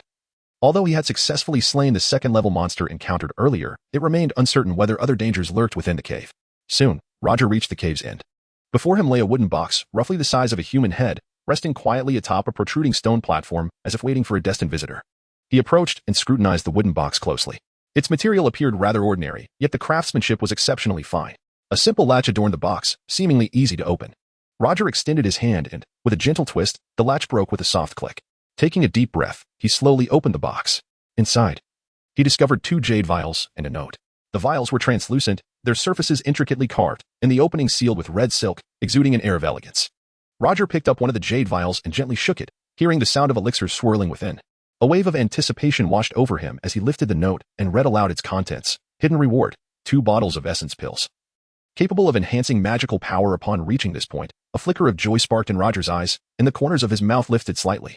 It turned out to be a reward of elixirs, which was quite pleasing. However, a tinge of regret followed as he lamented, if only I had foundational cultivation techniques. I could refine them right away. But he quickly adjusted his mindset. He immediately stored the 2 vials in his storage pouch, contemplating his next steps. Although he could not immediately refine these elixirs, they would undoubtedly serve as vital assistance for his advancement once he acquired foundational cultivation techniques. Exiting the cave, Roger looked up at the sky. The heavens of the demon realm remained overcast. The gray clouds hanging low as if ready to descend at any moment. Roger inhaled deeply and continued towards the central region of the demon realm. With the merit points he had accumulated thus far, he had long outpaced others, firmly securing the top position on the Ascension Tournament leaderboard, rendering further monster slaying unnecessary to maintain his rank. Thus, he merely needed to await the conclusion of the tournament. As time passed to the 9th day, with half a day remaining until the tournament's end, Roger found himself in a desolate small city at the heart of the demon realm. Most of the structures had collapsed. The streets littered with rubble and weeds, exuding an air of desolation. Roger entered an abandoned shack, sat cross-legged, and began to meditate and cultivate his energy. Despite not hunting monsters in recent days, he remained in the top rank, unmatched by anyone. As Roger closed his eyes in focus, the flow of his magic power gradually circulated, and the surrounding spiritual energy was slowly absorbed. However, while he was immersed in meditation, a girl's voice suddenly pierced through the silence. "You scoundrels! How dare you 2 despicable fiends ambush me? HM?" That voice sounds somewhat familiar. Roger slowly opened his eyes, a look of confusion crossing his face. Driven by curiosity, he followed the sound to an abandoned alley not far from the shack. There, he witnessed a striking girl in white being cornered against the wall by 2 burly men in black, her situation precarious. The girl's complexion was pale. Her eyes filled with anger and despair as she clutched a talisman tightly, unable to activate it for some unknown reason. It's her, the beautiful talisman seller, Roger thought, momentarily taken aback, recognizing the girl from their encounter in North Luo City. Her features remained charming, but she now appeared utterly distressed. "Ha ha ha, little girl. It seems you've fallen victim to our spirit-restraining powder. Your magic power is rendered useless." One of the black-clad men leered at the talisman seller, his eyes glimmering with greed. "Despicable! Cowards using vile tricks!" The talisman seller shouted, her voice trembling, clearly exhausted from resistance. "Vile tricks? Ha! You'll soon see how we plan to entertain you." The other man sneered, his gaze unabashedly roving over the girl, already considering her as his prize. Spirit-restraining powder. Roger listened from the side, grasping the situation. This powder was a poison that temporarily suppressed a cultivator's magical power, rendering them incapable of casting spells. These 2 men, mere 12th-level cultivators, had managed to corner a 13th-level beauty, employing underhanded tactics. At that moment, the talisman seller pulled out a talisman from her sleeve. Gripping it tightly, yet she was unable to activate it. Her face grew even paler, and despair deepened in her eyes. One of the black-clad men laughed heartily. "Ah, a tunnel escape talisman. A fine treasure. Too bad you can't muster your magic power to activate it now." With her hopes dwindling, the talisman seller allowed the talisman to droop helplessly, seemingly resigned to her fate. "Little girl, let us show you our despicable tricks." One of the men chuckled lewdly, suddenly producing a small pouch of pink powder from his sleeve and blowing it towards the talisman seller. "What is this? What is this ghastly substance?" The talisman seller, her magic power suppressed, could only succumb to the enveloping pink mist. Her face turned ghostly pale, terror filling her eyes. Fear not, this is no poison. It's the harmony powder. Just let us enjoy you. With that, the two men advanced toward the talisman seller, their eyes glinting with wicked intent. Harmony powder. The talisman seller's face drained of color as despair consumed her. Her body trembled slightly, fear evident in her gaze. I'm coming. The black-clad man's sinister intentions were about to materialize, but just then, two golden flying swords shot forth, aimed directly at the heads of the black-clad men. Black Wind. Be careful. One of the men shouted in alarm, retreating hastily, fear flashing in his eyes. Yet Black Wind, caught unawares, was unable to react in time and was decapitated by the flying swords, blood spraying forth as his body crumpled to the ground. Chapter 41. The reckless youth and the Black Wind. Upon witnessing his companion's fall, another burly man in black unleashed a heart-wrenching roar, reminiscent of a beast howl, filled with sorrow and fury. At that moment, Roger emerged gracefully from the shadows, his steps light, his garments fluttering in the breeze, and a faint, cold smile gracing his lips. Damn you! How dare you kill my brother? The man in black bellowed upon seeing Roger, his voice booming like thunder, eyes ablaze with wrath. Bloodshot and veins bulging on his forehead, he struggled to accept the grim reality before him. It was his brother, his flesh and blood, now a lifeless corpse. He yearned to rend the impudent youth before him into pieces. Your brother? So you are twins, no wonder you look so alike. Why not join him in death? Roger replied with a light chuckle, his tone calm. With that, he produced a fiery gourd and summoned his magical power, unleashing a torrent of blazing demonic flames that surged forth like a frenzied dragon, aimed directly at the man in black. Not good. It's a top-tier magical artifact. The man in black felt a surge of terror and quickly unfurled an iron umbrella from his waist, desperately attempting to shield himself from the approaching flames. The surface of the iron umbrella shimmered with a faint spiritual glow, forming a robust defensive barrier. Yet, the strength of the demonic fire exceeded his expectations. The umbrella hissed under the scorching heat, its surface beginning to melt. Beads of cold sweat formed on his forehead, and his arms trembled, clearly reaching their limit. In mere moments, the iron umbrella began to succumb to the flames, the spiritual light dimming until it ultimately shattered. The demonic fire swept in like a flood, consuming the man in black in an instant. No, he screamed, but it was too late to evade the inferno, and he was obliterated, reduced to ash in the blink of an eye. Within mere moments, his form had vanished completely, leaving behind only a wisp of black smoke dissipating into the air. After dispatching the man in black, Roger finally stowed the fiery gourd. He could not bear to watch a beautiful maiden being violated, which was why he intervened. Just as he turned to glance at the young female vendor, she unexpectedly leaped into his arms, her face flushed. Her body quivered slightly, breath quickening, her eyes shimmering with a dazed light. Her cheeks bore an unnatural redness, and her hands clutched Roger's clothing tightly. Oh no. Could it be the effects of the harmony powder? Roger thought, alarmed, as he hurried to steady the young vendor's shoulders, attempting to calm her. However, her subsequent actions quickened his heartbeat. She began to slowly loosen her sleeves, revealing her delicate form. Roger's face involuntarily flushed, and he swiftly rendered her unconscious, ensuring her breathing returned to normal, while also helping her rebutton her clothing. He had no intention of taking advantage of her, especially in such a precarious moment. Phew. As the saying goes, beauty is a double-edged sword, and this was indeed true. Roger sighed in relief, grateful for maintaining his composure. He gazed at the beauty in his arms, feeling a mix of attraction and responsibility. He could not simply abandon her. Thus, he carried her to a secluded spot, waiting for her to awaken before departing. He found an abandoned hut, laid the young vendor on the ground, and then sat cross-legged beside her, quietly awaiting her revival. After an hour, the young vendor finally stirred, her eyes fluttering open, revealing a look of confusion. Her lips moved slightly, emitting a soft groan. What happened? Where are those two scoundrels? She murmured, her voice laced with weakness and bewilderment. She scanned her surroundings, gently rubbing her head, clearly still dizzy, trying to comprehend her situation. You're finally awake. Roger's voice broke the silence, startling her as she turned to see him seated nearby, his expression serene, a gentle smile adorning his face. Ah, it's you, the reckless youth who purchased my talisman, she exclaimed, recognition dawning on her, her voice tinged with surprise. Reckless youth? Roger's expression turned peculiar at her words. Oh no, no. That's not what I meant, the young vendor quickly clarified, realizing her blunder. Her face flushing with embarrassment as she attempted to mask her faux pas. Sir, did you save me just now? She inquired cautiously, her tone imbued with gratitude as her gaze swept over him, searching for answers in his expression. Indeed, I saved you. Those two men in black are no more. Roger affirmed, his tone calm and composed. Ah, thank you so much. I am eternally grateful. My name is Li Lu. May I ask for your name, kind sir? She responded earnestly, her eyes sparkling with sincerity and respect. I am Roger, he replied succinctly. What? Roger? You are the Roger, the one who has consistently ranked first. Upon hearing his name, Li Lu's eyes widened in disbelief, astonished at his identity. She covered her mouth with her fingers, unable to fathom her ears. Roger nodded slightly, and Li Lu's expression shifted to one of astonishment. She had not anticipated that this bold youth was the enigmatic master reigning atop the rankings. This mysterious figure had even purchased her talisman, and she had just called him a reckless youth? Realizing this, Li Lu felt a wave of trepidation, though she was relieved that Roger seemed not to hold it against her. If you wish to repay me, then please draw me a few Earth Escape talismans. Roger stated flatly, observing her astonished expression. Li Lu paused, then smiled. Earth Escape talismans? Oh, how can a life save be repaid with mere talismans? Her voice carried a hint of teasing and gratitude, clearly amused by Roger's request. Then, she retrieved a wooden box from her storage pouch and presented it to Roger. The surface of the box was intricately carved, exuding an air of elegance, as if it contained precious treasures within. Chapter 42. A gift, what could this be? Roger took the box, his brow furrowed slightly, a glimmer of curiosity in his gaze. He gently weighed it in his hand. It was not heavy, yet it seemed to contain something precious. Li Lu smiled subtly, a hint of mischief sparkling in her eyes, and cheerfully said, Brother Roger, you'll know once you open it. This is a gift for you. Her voice was crisp and melodious, infused with a playful tone, as if she were eager to see Roger's reaction. Roger turned his head slightly, his gaze settling on Li Lu's face. He noticed her bright eyes and the sincerity etched in her expression, prompting him to refrain from further inquiries as he slowly opened the box. The moment the lid was lifted, a delicate fragrance of herbs wafted forth, refreshing and invigorating. Focusing intently, Roger discovered a golden ginseng within the box, remarkably lifelike, as though it had just been unearthed.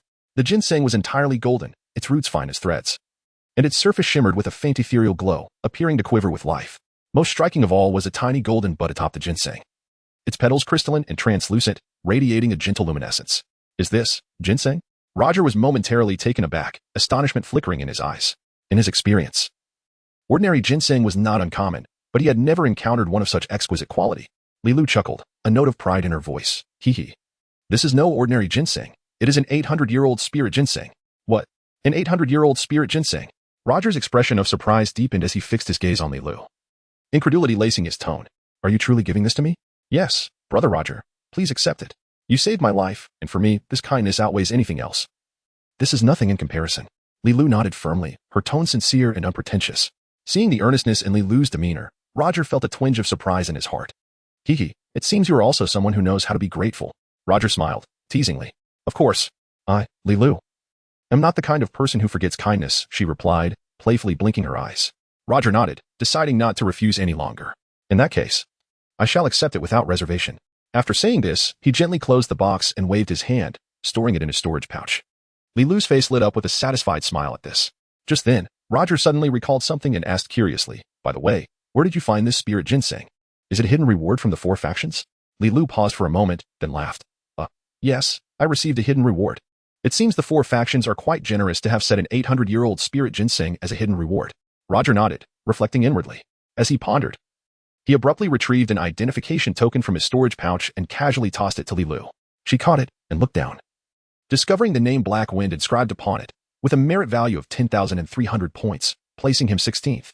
This is the identification token of that man in black you encountered earlier. It's for you, Roger said casually, a hint of nonchalance in his tone.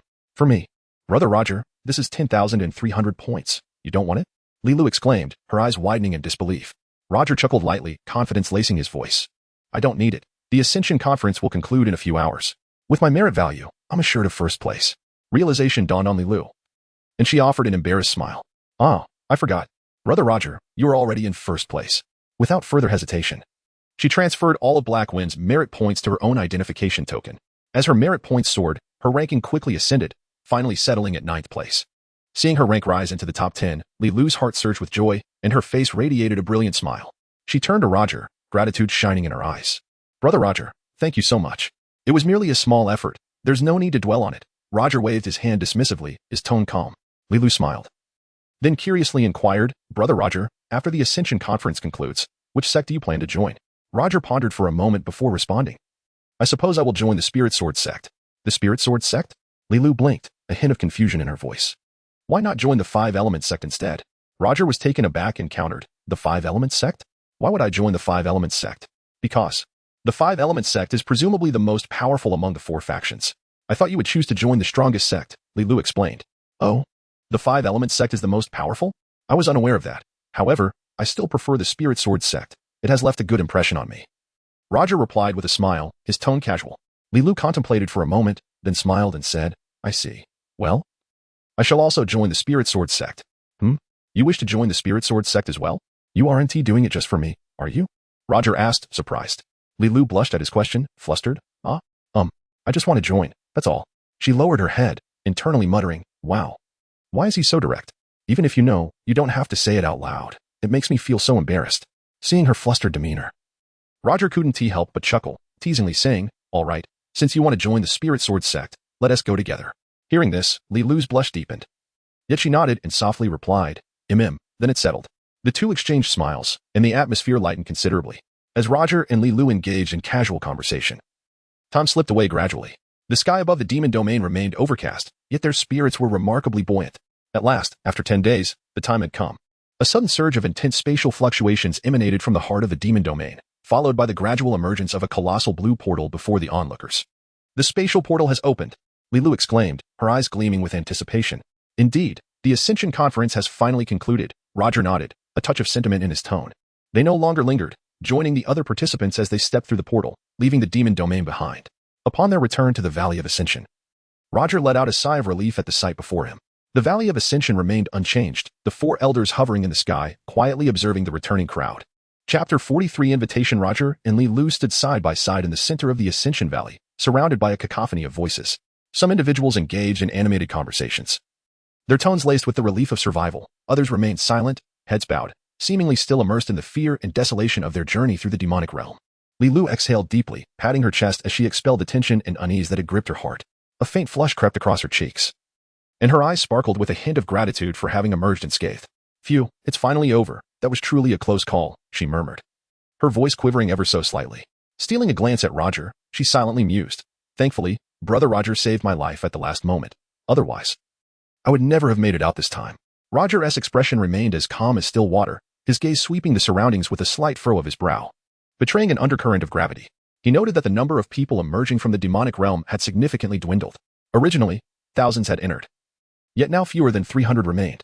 Those who had made it out had either become prey for the demonic creatures or perished in the brutal conflicts. This exemplified the harsh reality of the Ascension Conference, a brutal survival of the fittest, where life and death hung by a thread. Li Lu followed Roger's gaze and came to the same realization. Her smile gradually faded as she murmured, how cruel. I didn't expect so many would not return. Roger offered no reply, merely nodding gently. His heart bore little tumult. The path of cultivation was inherently fraught with life and death trials. If one could not even overcome this hurdle, how could they progress further in their future cultivation? At that moment, the four elders approached the crowd. Their presence loomed like four majestic mountains, exuding an awe-inspiring aura that instantly captured everyone's attention. The previously noisy valley fell silent, as the onlookers held their breath, awaiting the elders' instructions. Elder Xiaoming stood atop a flying sword, his gaze piercing as it swept over the gathered individuals.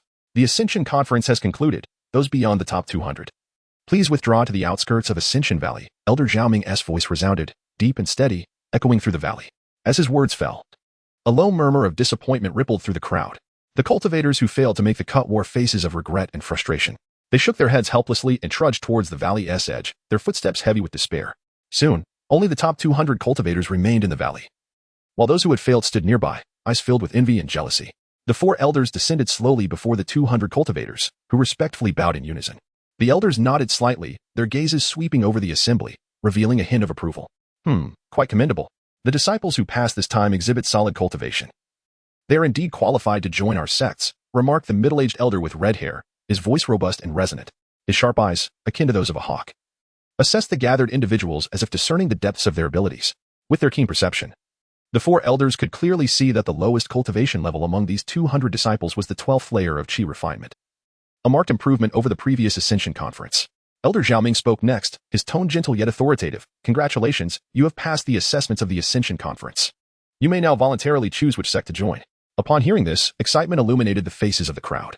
They exchanged glances, their expressions sparkling with eagerness as they began to murmur among themselves. The choice of sect would dictate their future paths in cultivation, a decision that required careful consideration. However, before anyone could voice their thoughts, the scholarly elder interjected with a clear voice, "Who among you is Roger?" At his words, the crowd exchanged puzzled glances, searching for Roger among them. Roger's name had already spread throughout the Ascension Conference, having dominated the rankings for 10 consecutive days. He was a figure known to all. Hearing his name called, Roger stepped forward with steady strides, his demeanor calm and composed. The onlookers turned their attention to him. "I am Roger, honored elders," he greeted, bowing respectfully before the four elders, his tone humble yet confident. The gaze of all four elders fell upon Roger, a flicker of approval evident in their eyes. The elder with the goatee smiled warmly at Roger, admiration gleaming within his eyes. 13th layer of chi refinement, impressive young Roger. Would you be interested in joining my Danstan Valley? In the pursuit of cultivation, one cannot overlook the importance of medicinal pills. Our valley boasts a heritage of alchemy spanning thousands of years, worthy of your trust. His voice was soothing, laced with allure, offering Roger a golden path ahead. Danstan Valley was renowned for its alchemical prowess, and the significance of medicinal pills for cultivators was undeniable. The elder's invitation was undoubtedly enticing. However, before he could finish, the middle-aged elder with red hair interjected forcefully, his voice resonating like thunder, infused with an assertive authority. Medicinal pills are not exclusive to your Danstan Valley, Roger. I am an elder of the Yuling sect. If you join us, you will learn the pinnacle of beast control techniques from Nanhua. His words brimmed with confidence, showcasing the Yuling sect's formidable foundation. The art of beast control, the ability to command spirit beasts, was a coveted skill among many cultivators. As soon as the red-haired elder finished speaking, Elder Xiaoming added, Roger, I am an elder of the Lingjian sect. And I also extend a warm invitation for you to join us. Within the Lingjian sect, you will learn the most exceptional sword immortal techniques of Nanhua. There was a hint of expectation in Zhao Ming's eyes, although he did not recall that Roger had awakened his spiritual roots under his guidance 2 years ago. He clearly recognized Roger's strength and potential. The sword immortal techniques were unparalleled, a supreme aspiration for countless cultivators. Finally, the scholarly elder snorted softly, his tone tinged with pride. Humph. Roger, I am an elder of the Wuxing sect, the foremost sect of Nanhua. I welcome you to join us. His words were brief yet carried an undeniable authority. As the premier sect of Nanhua, the Wuxing sect boasted deep roots and formidable strength. Although he did not elaborate on the sect's unique attributes, the title of the foremost sect was enough to command respect. The other 3 elders exchanged glances, a hint of discomfort evident on their faces at the elder's bold proclamation. The earnest invitations from the 4 elders left Roger feeling somewhat bashful. He chuckled softly, his gaze flitting over the elders as he weighed his options internally. The other disciples watched in envy, casting admiring glances at Roger. Perhaps this was the privilege that came with being the top contender of the Ascension Conference. Chapter 44. The choice. Roger stood before the 4 elders, having already made his decision. Thank you for your warm invitation, esteemed elders. However, I have resolved to join the Lingjian sect prior to the Ascension Conference, so I hope the 3 elders will understand. He slightly cupped his hands, his gaze unwavering as he regarded the elders, his tone respectful yet imbued with confidence. After speaking, he cast a glance at the scholarly elder, the elder with a goatee, and the red-haired middle-aged elder, his expression tinged with a hint of regret. The 3 elders were momentarily taken aback by Roger's choice. The scholarly elder's brow furrowed almost imperceptibly, a flicker of surprise flashing in his eyes. But he quickly regained his composure.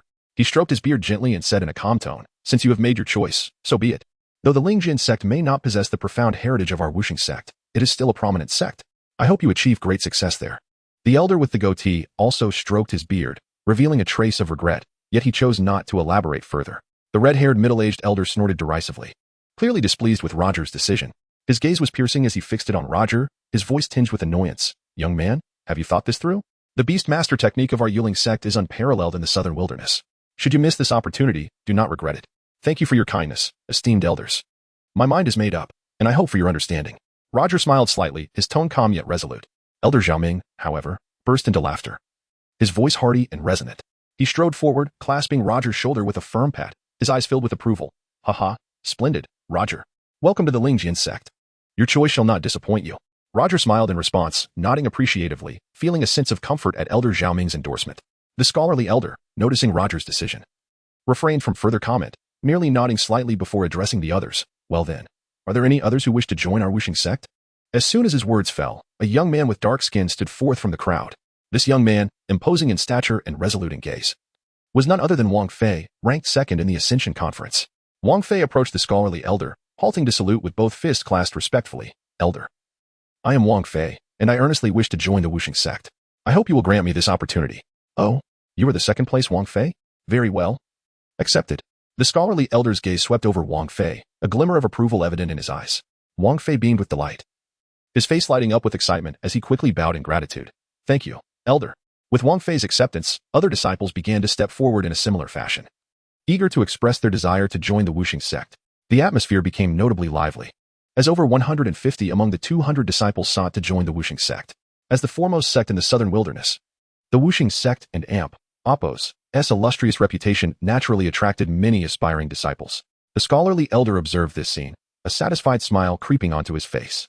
He stroked his beard once more, his pride evident as he addressed the crowd. The Wuxing sect, as the premier sect in the southern wilderness, possesses unique merits.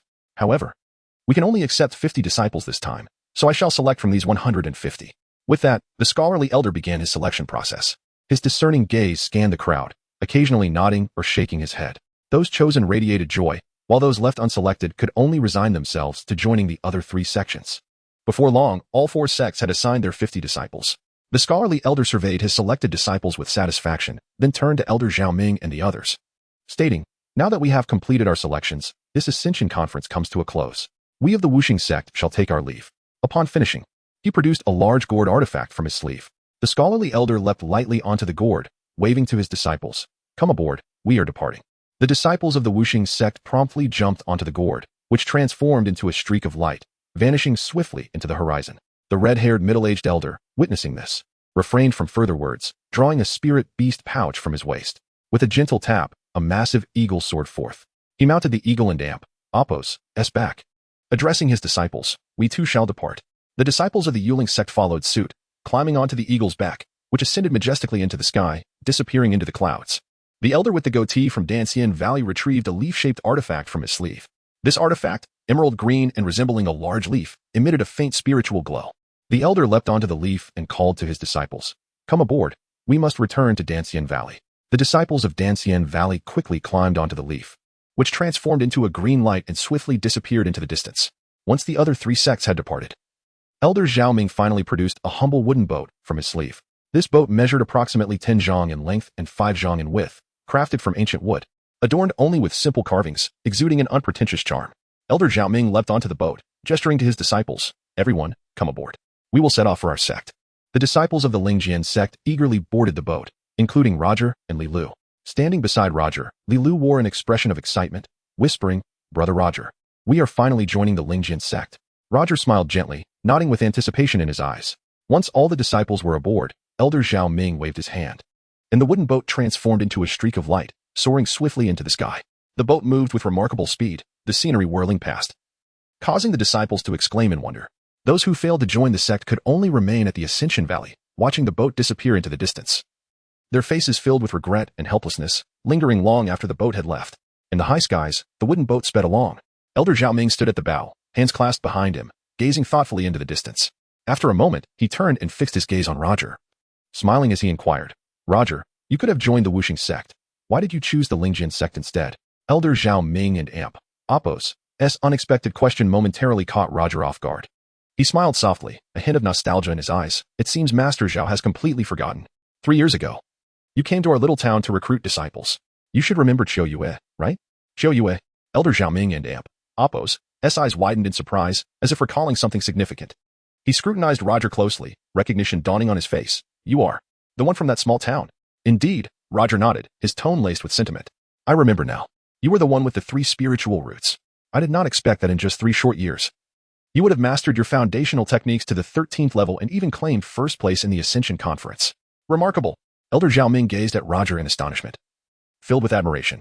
Chapter 45, the situation of the sect. As Elder Zhao Ming's words fell, the atmosphere on the wooden boat became notably delicate. All disciples turned their gazes toward Roger, their eyes reflecting astonishment and disbelief. They could hardly fathom that the boy who had shone brilliantly at the Ascension Conference, decisively securing the top position, had only been cultivating for a mere 3 years. To them, it seemed utterly preposterous. "Brother Roger has only practiced for 3 years," Li Lu exclaimed softly, standing beside him. Although her voice was not loud, it resonated clearly on the tranquil deck. Her eyes sparkled with a complex mix of surprise and a hint of envy. When she was 10, she was discovered to possess 4 spiritual roots and had practiced diligently for 7 years, experiencing several fortunate encounters. Yet she had only managed to reach the 13th level of chi refinement. Meanwhile, Roger had achieved her current level in just 3 years. How could she not feel envious? Feeling the weight of their stares, Roger offered a calm smile, radiating a sense of composure and serenity. He was well aware that without the aid of that mysterious small tower, providing a continuous supply of spirit stones for his cultivation, it would have been impossible for him to elevate his skills to the 13th level in such a short span. Naturally, this secret was one he would never divulge to outsiders. "Elder Zhao, I wonder how Qiu Yue is faring in the Lingjian sect?" Roger suddenly inquired, shifting the conversation with a note of concern. Qiu Yue was a dear friend he had grown up with, occupying a special place in his heart. She had joined the Lingjian sect 3 years ago, and should have been progressing for nearly 3 years now. Upon hearing this, Elder Zhao and Appos' face broke into a smile, his eyes glinting with approval. "Ah, Qiu Yue, she is doing splendidly." Upon entering the sect, She garnered the attention of Elder Liang Hui and was accepted as a disciple. It is thanks to her that I received a reward from the sect, aiding me in breaking through to the core formation stage. Elder Zhao added, his tone imbued with gratitude. Elder Liang Hui. Roger's heart jolted, and his brows knitted together slightly. Even someone of Elder Zhao's stature, a core formation elder, referred to her with such reverence, indicating that Elder Liang Hui held a significant position within the sect. Noticing Roger and Amp, Appo's puzzlement, Elder Zhao smiled gently and patiently elaborated. Elder Liang Hui is one of the Yuanying stage elders within our sect, second only to the supreme leader. Her cultivation is profound and inscrutable, and her disciples are all exceptionally talented. Qiyue being chosen as her disciple indicates a boundless future ahead. Upon hearing this, Roger felt a sense of relief wash over him, and a smile graced his lips as he genuinely felt happy for Qiyue. Now, taking this opportunity, let me explain some basic information about our sect, Elder Zhao said. Noting the disciples and Amp, Appo's rapt attention. Upon hearing this, the disciples and Amp, Appo's eyes lit up with curiosity and anticipation as they gathered closer. Roger also focused his thoughts, concentrating intently on Elder Zhao and Amp, Appo's explanations. Our Lingjian sect has approximately 20,000 disciples, with 30% being Qi refinement disciples, categorized as outer sect disciples. You are newcomers and have yet to step into the foundation establishment stage, hence you are also outer sect disciples. Elder Zhao and Amp, Appo's voice was steady and powerful. 70% are foundation establishment disciples, classified as inner sect disciples. If you can reach the core formation stage, you will be promoted to true disciples, holding a status comparable to that of certain elders, while also learning the sect and Amp, Appo's ultimate skills, becoming core members of the sect. Elder Zhao spoke with an encouraging tone, as if reminding everyone that the path of cultivation is long and arduous, and only through relentless effort can one ascend to greater heights. Hearing this, Roger contemplated silently. Only upon reaching the core formation stage can one learn the sect and Amp, Appo's esteemed techniques. It appears that the road ahead is still long. With his current Qi refinement strength, he was merely at the bottom tier within the sect. In order to establish a firm foothold in the Lingjian sect, or even to stand out, he must hasten his breakthrough to the foundation establishment stage. Elder Zhao continued, in addition to the disciples. We also categorize the elders into two main ranks, the deacon elders and the guardian elders.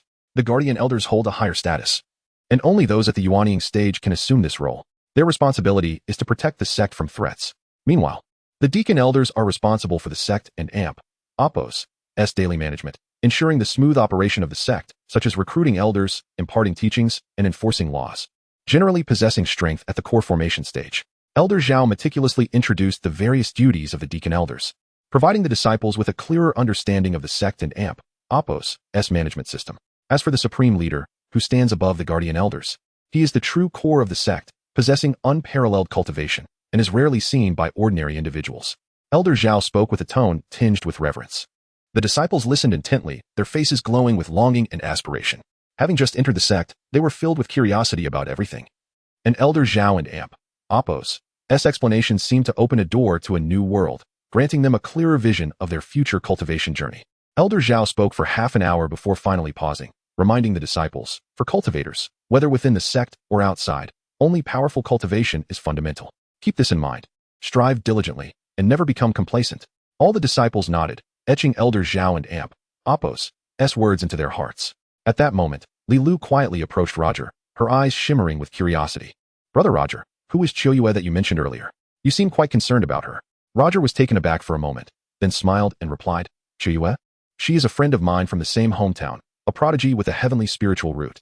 She joined the sect 3 years ago. Upon hearing this, Li Lu and Amp, Appo's eyes sparkled mischievously as she teased, so you didn't Amp, Appo's choose to abandon joining the Five Elements sect for her sake, did you?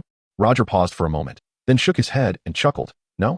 I simply felt that the Lingjian sect is closer to my home, allowing me to visit my parents whenever I wish. At this, Li Lu and Amp, Appo's eyes glinted with delight, and she softly exclaimed, feeling a surge of happiness within. Chapter 46. Introductory benefits. The Silver Moon Mountain Range, a mysterious land located at the southernmost tip of Tsangnan Kingdom, boasts an awe-inspiring landscape of undulating peaks and towering summits, resembling a colossal dragon coiled upon the earth.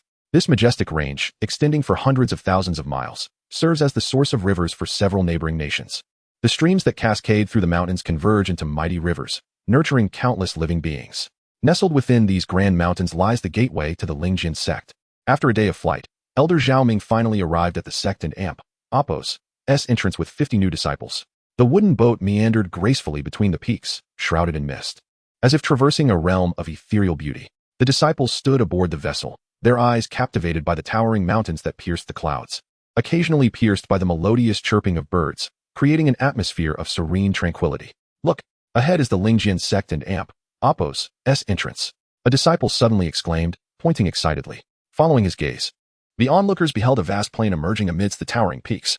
The plain was dotted with magnificent pavilions, exuding grandeur and shrouded in mist, resembling a celestial city suspended in the air.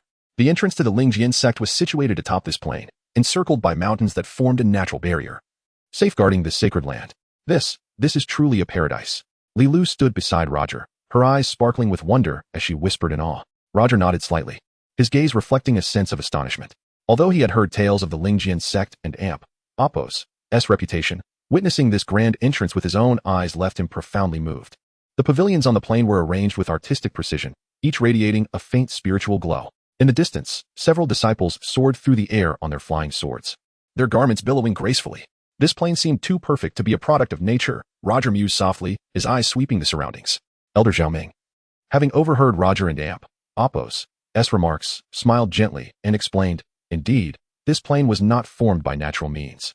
According to legend, thousands of years ago, the founding master of the Lingjian sect wielded unparalleled powers to relocate hundreds of mountains, thus creating this plain as the site for our sect and Amp, Apos, S entrance. The disciples gasped in astonishment at the thought of such extraordinary feats. As the wooden boat descended slowly onto the plain, Elder Zhao Ming stowed away his artifact and led the disciples towards the entrance.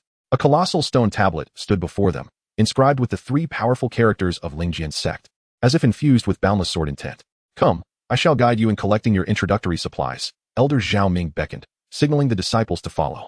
They proceeded through the entrance and arrived at a magnificent pavilion. A plaque hung above, inscribed with the words Miscellaneous Hall. A disciple clad in green awaited them. And upon seeing Elder Zhao Ming and the new disciples, he hurriedly approached to pay his respects. Elder Zhao, you have returned, the green-clad disciple said respectfully, his tone laced with reverence. Yes, are the supplies prepared? Elder Zhao Ming inquired, nodding slightly. They are ready. These items are for the 50 new disciples. The green-clad disciple replied, patting the storage pouch at his waist. With a wave of his hand, 50 large chests materialized before the group. The chests were neatly arranged on the ground, each emanating a faint spiritual glow, indicating their extraordinary nature. Upon seeing this, the disciples and Amp, Apos, eyes lit up with excitement, eager to claim their belongings. Step forward and each collect a chest. These are your introductory supplies as new disciples, Elder Zhao Ming instructed. The disciples eagerly advanced, each taking a chest. Roger approached as well, casually opening one to discover a gray storage pouch, 7 books, a long sword, and a yellow robe. The robe was a magical garment, classified as a mid-tier artifact, crafted from the silk of golden silkworms and various spiritual elixirs. It offered protection against certain magical attacks and provided resistance to water, poison, and insects. The green-clad disciple observed the excitement as the new disciples opened their chests and began to explain. This sword is named in Amp, Apos, Demon Slayer, and Amp, Apos, a mid-tier artifact suited for sword flight, capable of slicing through iron like butter, and every outer sect disciple possesses one. He continued with a sense of pride. As for those 7 books, they contain the classic cultivation techniques for inner sect disciples, sufficient for your practice for quite some time. The disciples, hearing this, expressed their delight as they carefully stowed the items from their chests. Roger meticulously examined his findings, feeling a sense of approval within. While the storage pouch, robe, and Demon Slayer sword were not particularly rare to him, the 7 books represented precisely the foundational techniques he needed for his current cultivation phase. At last, I have acquired the foundational techniques. Roger sighed with relief, a faint smile gracing his face. Just then, Elder Zhao Ming produced 3 jade vials from his storage pouch, presenting them to Roger, Li Lu, and another disciple named Yen Hu. Roger, Li Lu, Yen Hu, you 3 ranked within the top 10 at the Ascension Conference. Here are the foundational pills awarded by the sect, Elder Zhao Ming stated calmly, though his eyes conveyed a hint of approval. Heavens, it is indeed a foundational pill. The disciples gasped in astonishment, their eyes filled with envy. Roger accepted the jade vial, yet a look of confusion crossed his face. His understanding of the foundational pill and Amp, Apos, S effects was limited, though he sensed its high value. The foundational pill, Roger murmured, his brow furrowed slightly. Noticing his confusion, Li Lu quickly leaned closer and whispered, Brother Roger. This foundational pill is a precious elixir that assists one in breaking through the bottleneck of the qi refining stage to enter the foundation establishment stage. Especially for disciples like us with ordinary spiritual roots, it is extraordinarily valuable. Upon hearing this, Roger and Amp, Apos, S eyes brightened with realization, and he felt a surge of joy. He suddenly recognized his lack of knowledge regarding cultivation and resolved to visit the sect and Appos' library for a thorough study. Now that you have received your supplies, you are officially members of the sect. I hope you will diligently cultivate from here on, Elder Zhao Ming concluded, waving his hand as he departed gracefully. The disciples watched Elder Zhao Ming leave, and following the instructions of the green-clad disciple, they each made their way to their designated living quarters. Roger was assigned to a complex known as Qianxian Courtyard. Qianxian Courtyard was vast, comprising hundreds of individual courtyards, each separated by basic defensive formations to ensure that disciples were not disturbed during their cultivation. Chapter 47. The three young divine arts standing before the entrance of the hidden Immortal Institute. Roger surveyed his surroundings with a sense of satisfaction. Though modest in size, the courtyard was exquisitely designed, featuring a spacious area evidently intended for practicing spells, bordered by several spirit flowers emanating a gentle aura. On the opposite side lay an independent meditation chamber, simply furnished with cushions and incense burners, among other essentials. This was far superior to the courtyard he had occupied in North Luo City. This is truly a remarkable improvement, Roger murmured to himself, a smile of contentment gracing his lips. He gently pushed open the courtyard gate and stepped inside. Roger did not linger in the courtyard for long. His gaze swept the area as he already had a clear objective in mind, to establish his foundation as swiftly as possible. Once he entered the foundation establishment stage, he would be eligible to become an inner disciple, allowing him to select a peak among the myriad of mountains in the Silver Moon Range to carve out his own cultivation cave. Establishing a cave in the mountains would provide a richer supply of spiritual energy and greater convenience, representing the true abode of a cultivator. Far more impressive than the humble courtyard before him. With this thought in mind, Roger hesitated no longer. He raised his hand slightly, a flicker of spiritual light at his fingertips activating the array formation of the entire courtyard. In an instant, a faint blue light curtain rose around the perimeter, enveloping the courtyard like a transparent shield. This was a protective formation meticulously arranged by the Spirit Sword sect for outer disciples. Although not particularly formidable compared to higher-level formations, it was more than adequate to block external disturbances, ensuring that disciples could cultivate undisturbed. Satisfied with the protective measures, Roger nodded in approval before swiftly entering the room and gently closing the door to the meditation chamber. He approached the bedside, seated himself cross-legged, and retrieved the 7 books he had just received from his storage bag, eager to discover what techniques the sect had provided him. What treasures have the sect bestowed upon me? Roger whispered to himself, his eyes gleaming with anticipation. He laid the 7 books before him, scanning their covers and speculating about their contents. He casually picked one up and opened it, discovering it to be a tome titled Disciplinary Regulations for Disciples. Roger frowned slightly, feeling a sense of disdain. In his view, such regulations were merely cumbersome rules and constraints, of little interest to one so focused on the pursuit of power. Thus, he carelessly tossed the book aside, quickly shifting his gaze to another volume. The Chronicles of the Southern Wilderness? He murmured softly, a flicker of curiosity igniting in his eyes. As he turned to the first page, he found an extensive list of contents covering a plethora of topics, including major sects, demonic factions, exotic beasts, rare treasures, celestial phenomena, and geographical wonders. A travelogue. Roger and Appos' heart stirred with delight. He eagerly flipped through several pages, realizing that this was a precious travel journal penned by a past supreme leader of the Spirit Sword sect during his journeys in the Southern Wilderness, intended to enrich the knowledge of the sect and Appos' disciples. The book not only detailed the distribution of major forces across the Southern Wilderness, but also introduced numerous rare beasts, spiritual herbs, and extraordinary tales from the cultivation world. What an extraordinary book! It encompasses a wealth of knowledge, perfectly addressing my lack of experience. Roger couldn't help but exclaim, his eyes sparkling with excitement. He cradled the book in his hands as if it were a treasured gem, silently grateful for having acquired such a valuable resource. For someone like him, who had only recently ventured into the world of cultivation, this book was undeniably a precious reservoir of knowledge. After briefly perusing a few pages, Roger had gained a general understanding of its contents. He set the book aside and turned his attention to the remaining 5 volumes. The covers of these books bore the titles, Platinum Sword Technique, Greenwood Sword Technique, Gentle Water Technique, Three Yang Divine Art, and Mysterious Turtle Technique. These 5 techniques were commonly practiced by inner disciples of the Spirit Sword sect and could be cultivated up to the core formation stage without issue. These techniques correspond to the 5 elemental attributes, facilitating disciples in selecting the most suitable method for their cultivation. Roger mused thoughtfully. His spiritual roots were water, fire, and wood. Thus he could only choose among the Greenwood Sword Technique, Three Yang Divine Art, and Gentle Water Technique for optimal cultivation results. He meticulously examined the summaries of these 3 techniques, weighing his options internally. The Greenwood Sword Technique, primarily wood-based, allowed practitioners to absorb the spirit energy of plants, with fluid and graceful swordplay suitable for those adept in agility. The Gentle Water Technique was a water-based method, enabling control over water flow, possessing both offensive and defensive capabilities. ideal for those specializing in defense. Finally, his gaze fell upon the three young divine art. This technique was fire-based, cultivating an innate true fire within one's body that was several times more potent than that of cultivators at the same level. Furthermore, it possessed the extraordinary ability to fuse with rare heavenly fires. Roger lingered on the phrase fusion with rare fires, gradually forming a decision in his heart. Fusion with rare fires? Harnessing the power of fusion to break through to core formation. The predecessor who created this technique was indeed a visionary. Roger marveled softly, a glimmer of admiration in his eyes. This technique not only wielded immense power, but also allowed for the fusion of 3 types of rare fires during the foundation establishment phase, significantly increasing the success rate of breaking through to core formation. For someone with 3 spiritual roots like him, this was undoubtedly an enticing prospect. After firmly committing the details of the 3 young divine art to memory, he set the book aside and reclined on the bed, exhaling deeply. Since the Ascension Conference, he had been in a state of heightened tension without a moment to rest. Now, in the tranquility of the meditation chamber, he could finally relax, replenishing his energy in preparation for the upcoming foundation establishment.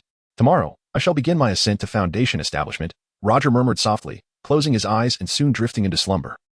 The next morning, sunlight streamed through the window, gently rousing Roger from his sleep. After a day and night of rest, his vigor had returned to its peak. He sat up, stretched lazily, then sat cross-legged on the bed, retrieving 2 bottles of elixirs. One contained the hidden reward of solidifying essence pills he had obtained at the Ascension Conference, totaling 10. The other held the foundation establishment pills bestowed by the sect, numbering 3. Gazing at the 2 bottles, confidence surged within him. With these elixirs in hand, I am highly assured of a breakthrough to foundation establishment, Roger murmured, determination glinting in his eyes. He gently opened the cap of the solidifying essence pill bottle, and a rich fragrance of elixir wafted forth, invigorating his senses.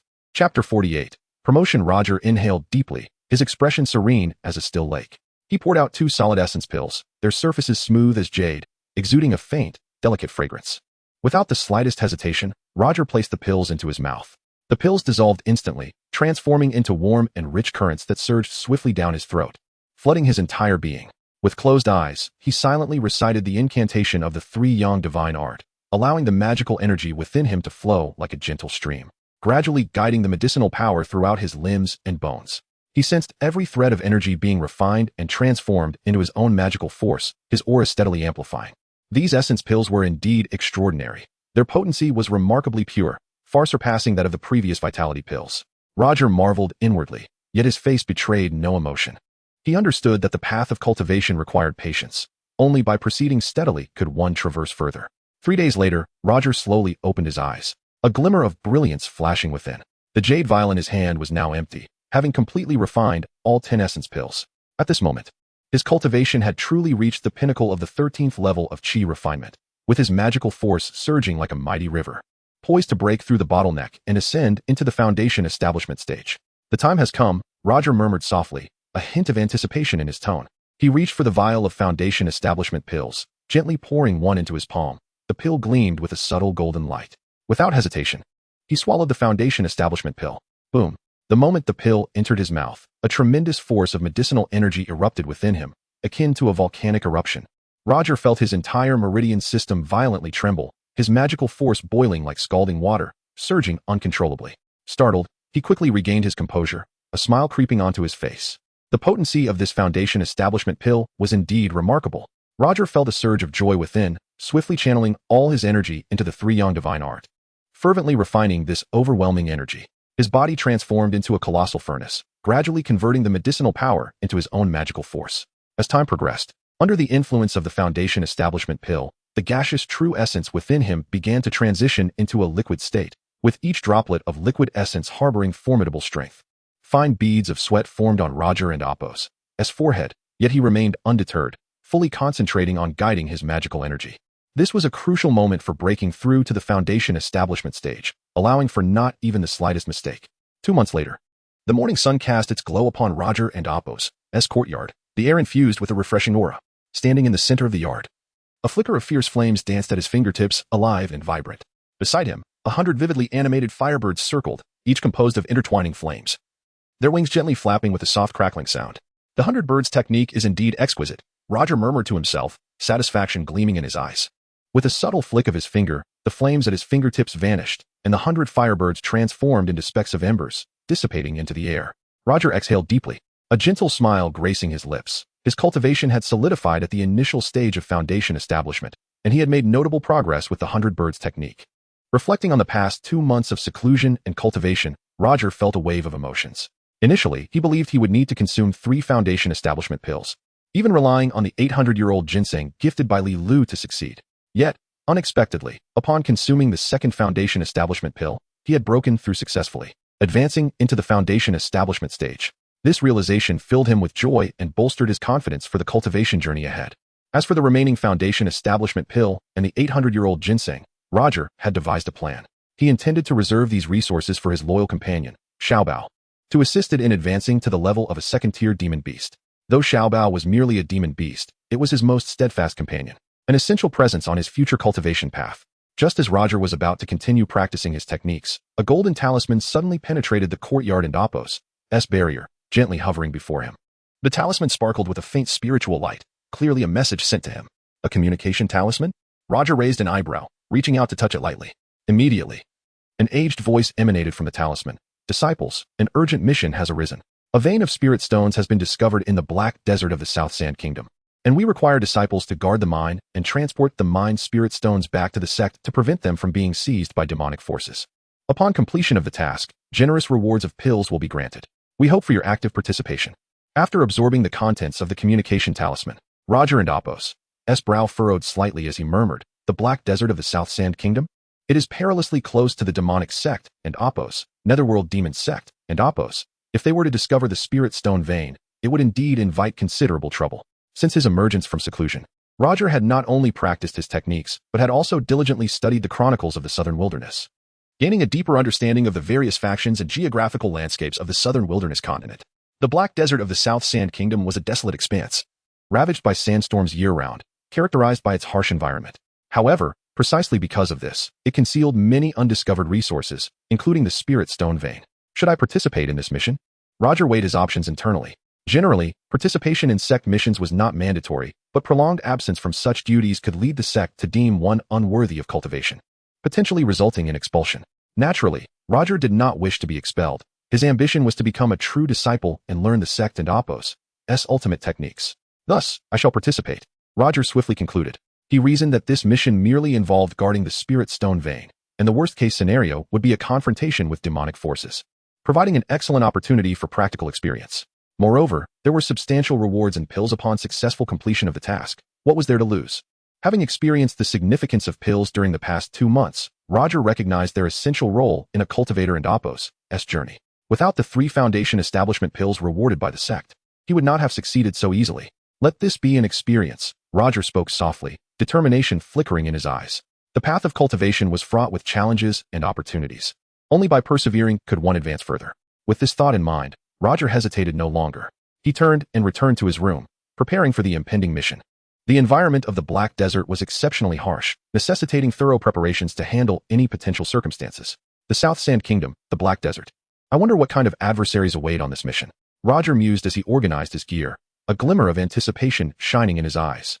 Chapter 49. The fellow villager Roger stood in the center of the room, his gaze gradually sweeping around as he quietly contemplated his upcoming journey.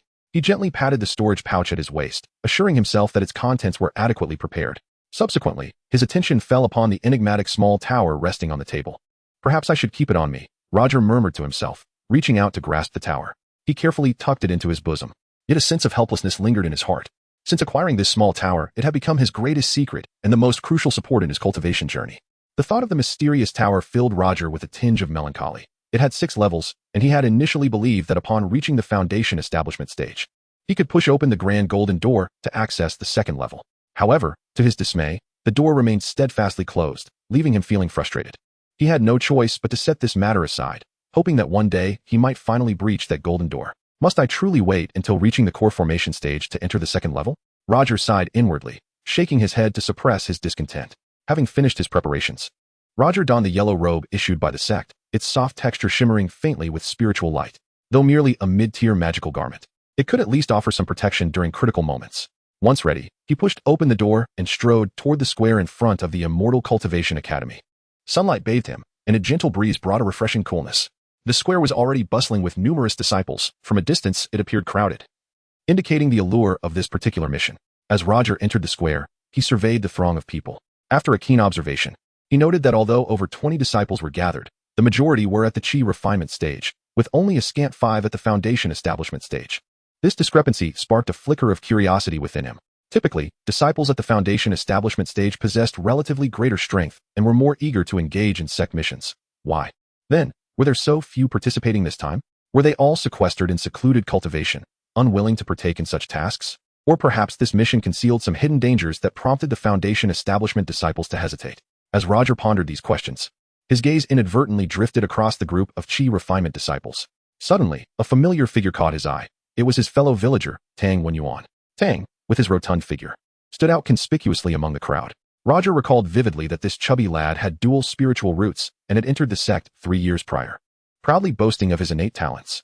Yet now, his cultivation level was merely at the 11th layer of chi refinement, a significant disparity compared to Roger, who had reached the early foundation establishment stage. Roger was momentarily taken aback, then a smile crept onto his lips. Little fatso, it and Oppos. It's been a while, he approached, his tone light and teasing. As Tang turned abruptly at the sound of his voice, his eyes widened in disbelief, mouth agape, his expression a portrait of astonishment, as if he had witnessed something utterly surreal. Why you, Roger? How could you be here? And your cultivation? Foundation establishment. Tang and Oppos' voice quivered uncontrollably, and he instinctively took a step back, his finger trembling as he pointed at Roger, as if trying to ascertain whether the person before him was real. How could I be here? I passed the Immortal Ascension Conference and Oppos' trials and joined the sect, Roger replied with a gentle smile, maintaining a calm demeanor. Past the Immortal Ascension Conference and Oppos' trials. Tang and Oppos' shock deepened.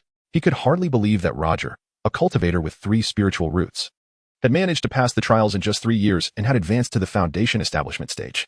He scrutinized Roger from head to toe, as if he were seeing a ghost. 3 years ago, Roger had still been an ordinary cultivator with 3 spiritual roots. Now, he had broken through to foundation establishment, a development that defied logic. A complex mix of emotions surged within Tang, shock intertwined with a sense of bitterness. As a dual-root cultivator, he found it disheartening that his own progress paled in comparison to Roger's achievements. Little fatso, now that I and Oppos' reached the foundation establishment stage, I should technically be considered an intersect disciple. Shuden and Oppos, you address me as and Oppos, senior brother and Oppos. Roger teased, his eyes glinting with playful mockery, vividly recalling Tang and Oppos' smugness when he had awakened his spiritual roots. Tang and Oppos' expression turned a deep shade of gray, his lips quivering as he struggled internally. Ultimately, he bowed his head, his voice barely a whisper. Roger, senior brother. Roger smiled and said no more, turning away to stand aside. Tang remained rooted in place, his countenance fluctuating, filled with a profound sense of defeat. He had envisioned returning to their hometown after reaching the foundation establishment stage, eager to tease Roger, only to find Roger had already surpassed him in presence. Sighing deeply, Tang wrestled with his emotions for a moment before dejectedly leaving the square. He no longer intended to participate in this sect mission, harboring an unspoken fear that Roger might seize the opportunity to retaliate against him. Roger noticed Tang and Oppos' departure but paid it little heed. To him, Tang was merely a fleeting episode, unworthy of excessive attention. Brother Roger, you and Oppos, here for the sect mission as well? How wonderful. At that moment, a melodious voice floated from behind him. He turned to see Li Lu, whom he had met at the Immortal Ascension Conference. She wore a delicate green gown, her face alight with a radiant smile, her eyes sparkling with joy. Li Lu, you and Oppos' also advanced to the foundation establishment stage. Congratulations. Roger replied with a gentle smile, his gaze sweeping over her, immediately noticing the change in her aura. Clearly, she too had successfully broken through to the foundation establishment stage. I had been stuck at the 13th layer of chi refinement for quite some time. With the help of the foundation establishment pills awarded by the sect, I finally made the breakthrough. But brother Roger, you truly are impressive. Achieving foundation establishment in just over 3 years. I half expected you to be a prodigy with heavenly spiritual roots. Li Lu chuckled, her tone laced with playful banter. Roger shook his head, maintaining a serene tone. It's nothing remarkable. I merely came upon some fortunate opportunities. By the way, why do you think so few people have come for this mission? Could it be particularly perilous? It shouldn't be too dangerous, right?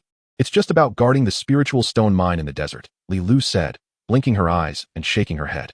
Roger nodded. Yet a sense of unease loomed within him. While the task appeared straightforward on the surface, the Black Sand Desert near the Southern Sand Kingdom bordered the formidable demonic sect. The Nether Demons, if they discovered the spiritual stone mine, they would likely not let it go lightly. Let us hope so, Roger murmured, his gaze drifting toward the horizon. Chapter 50. Brother Song. As the crowd awaited, a young man clad in a blue robe, his countenance stern, approached on a flying sword, gradually descending before the assembly. His figure resembled a drawn blade, radiating an undeniable sharpness. Roger was engaged in conversation with Li Lu, and upon catching sight of this scene, his gaze sharpened, and he felt a surge of astonishment. The aura of the blue-robed youth was profound, evidently a practitioner in the late stage of Foundation establishment. Roger speculated inwardly that this blue-robed youth was likely the leader of their current mission. As anticipated, the blue-robed youth landed gracefully before the crowd, and the disciples erupted into a fervor. Wow! It is actually Brother Song Wenba leading us. He is ranked 15th on the Intersect Spirit Sword list, exclaimed a disciple in the Chi refining stage, his eyes brimming with admiration. Hee, I was worried about potential dangers on this mission, but with Brother Song at the helm, it feels much safer. Another disciple chimed in, his tone lighthearted. Greetings, Brother Song. The disciples saluted the blue-robed youth, their demeanor filled with utmost respect. Their voices intertwined, tinged with a mixture of reverence and admiration. Upon learning the identity of the blue-robed youth, Roger and Li Lu were equally taken aback. In recent days, aside from diligently honing his spells, Roger had occasionally wandered within the sect, familiarizing himself with various matters, and he had certainly heard of the Spirit Sword list. The Spirit Sword list was renowned among the inner sect disciples. It ranked the abilities of the disciples, encompassing a total of 100 slots. Any disciple who ascended this list would have the opportunity to vie for the status of a true disciple, which led to it being colloquially referred to as the True Disciple Candidate list. It is worth noting that the inner sect of the Spirit Sword sect boasted over 10,000 disciples, and to secure a place within the top 100 necessitated exceptional strength. Moreover, attaining a position on this list represented not merely an honor. The sect would provide substantial resources to support the disciples in their pursuit of the Golden Core stage. No wonder his magical powers are so profound. He is the 15th ranked master on the Spirit Sword list, Roger murmured to Li Lu, a glimmer of admiration flashing in his eyes. Indeed, with Brother Song leading, this mission should pose no significant issues. Li Lu nodded in agreement, her voice soft. Song Wenba acknowledged the disciples with a slight nod, his gaze sweeping over the assembly. A brief glance allowed him to grasp the situation thoroughly. There were 20 Chi refining disciples and 6 Foundation establishment practitioners, including himself, which aligned closely with his expectations. He then cleared his throat and spoke. Everyone is likely aware of the mission's details, which involves guarding the Spirit Stone veins in the South Sand Kingdom. We must primarily be vigilant against potential incursions from certain demonic sect thieves. Overall, the mission does not entail substantial danger, so please be at ease. His voice was steady and authoritative, instantly alleviating the unease among the disciples. Upon hearing this, the disciples nodded in agreement, their expressions relaxing. The elders have appointed me as the team leader. Now that we have gathered, we shall set off. Song Wenba succinctly explained the mission's key points before retrieving a small wooden boat, no larger than a palm, from his storage bag. He slightly moved his lips, quietly reciting incantations. After a moment, Song Wenba abruptly tossed the small wooden boat into the air. An astonishing transformation occurred. The boat, which had been merely palm-sized, began to expand rapidly as it soared skyward. In the blink of an eye, it transformed into a colossal flying wooden vessel, adorned with numerous rooms and exquisitely topped with green tiles. Song Wenba leaped onto the vessel first, standing at the bow and instructing everyone board the ship. At the speed of the Xing Tianzhou, we shall reach the Black Desert of the South Sand Kingdom in 2 days. The disciples eagerly boarded the flying ship, with Roger and Li Lu following closely behind. Once everyone was aboard, Song Wenba calmly retrieved several talismans from his robe. He affixed these talismans to the Xing Tianzhou and activated the incantations once more. As he completed his actions, the vessel quivered slightly before gracefully ascending, transforming into a streak of light as it departed from the Spirit Sword sect, racing towards the South Sand Kingdom. 2 days passed swiftly, and the party from the Spirit Sword sect finally arrived at their destination, the Black Desert. As they stood on the flying ship, gazing through the windows at the vast expanse of the Black Desert below, they were filled with awe. The grains of sand in the Black Desert exhibited a profound black hue, as if steeped in ink countless times, shrouded in mystery. The distant sand dunes rolled endlessly, resembling a boundless ocean of darkness. This Black Desert is truly peculiar. The sand is black. Li Lu remarked softly beside Roger, her eyes sparkling with curiosity. Indeed, the record of the southern wilderness does not mention why this desert is black. It seems to be one of nature's wonders. Roger nodded, his gaze sweeping over the desert, lost in contemplation. Before long, the Spirit Sword Sect's party arrived at the site of the Spirit Stone veins. Surrounding the mine were numerous black tents, arranged in an orderly fashion to form a temporary encampment.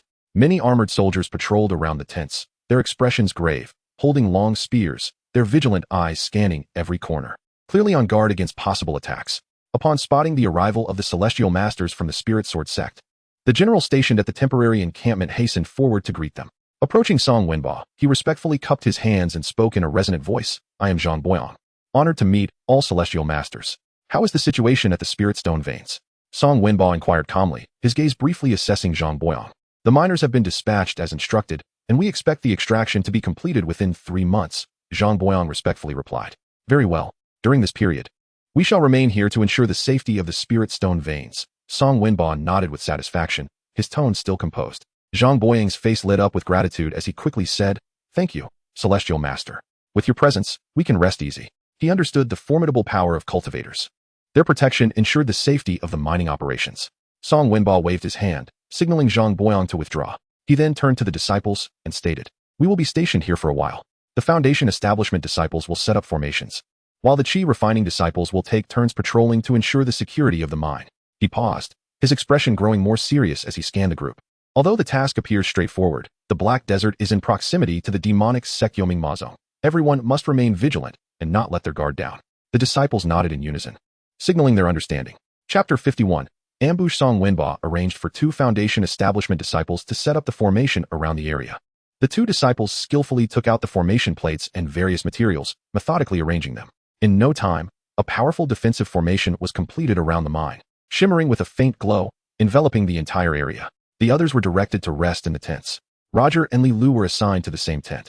The interior was quite simple, furnished with only 2 rudimentary wooden beds and a small table. In this desolate desert, such modest accommodations were considered a rare comfort.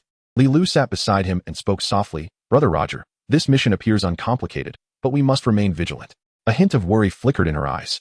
For those from the demonic path were notorious for their ruthlessness and unscrupulous methods. Indeed, Roger nodded, his gaze contemplative. The Black Desert is close to the territory of the Nether Demon sect. One can never be too cautious. However, with Brother Song leading the team, we should be fine. Besides, Brother Roger, your strength is not to be underestimated. If any unexpected events arise, we can manage. Li Lu smiled gently. Roger returned the smile, saying nothing further. He approached the tent entrance, lifted the curtain, and gazed out at the distant black sands.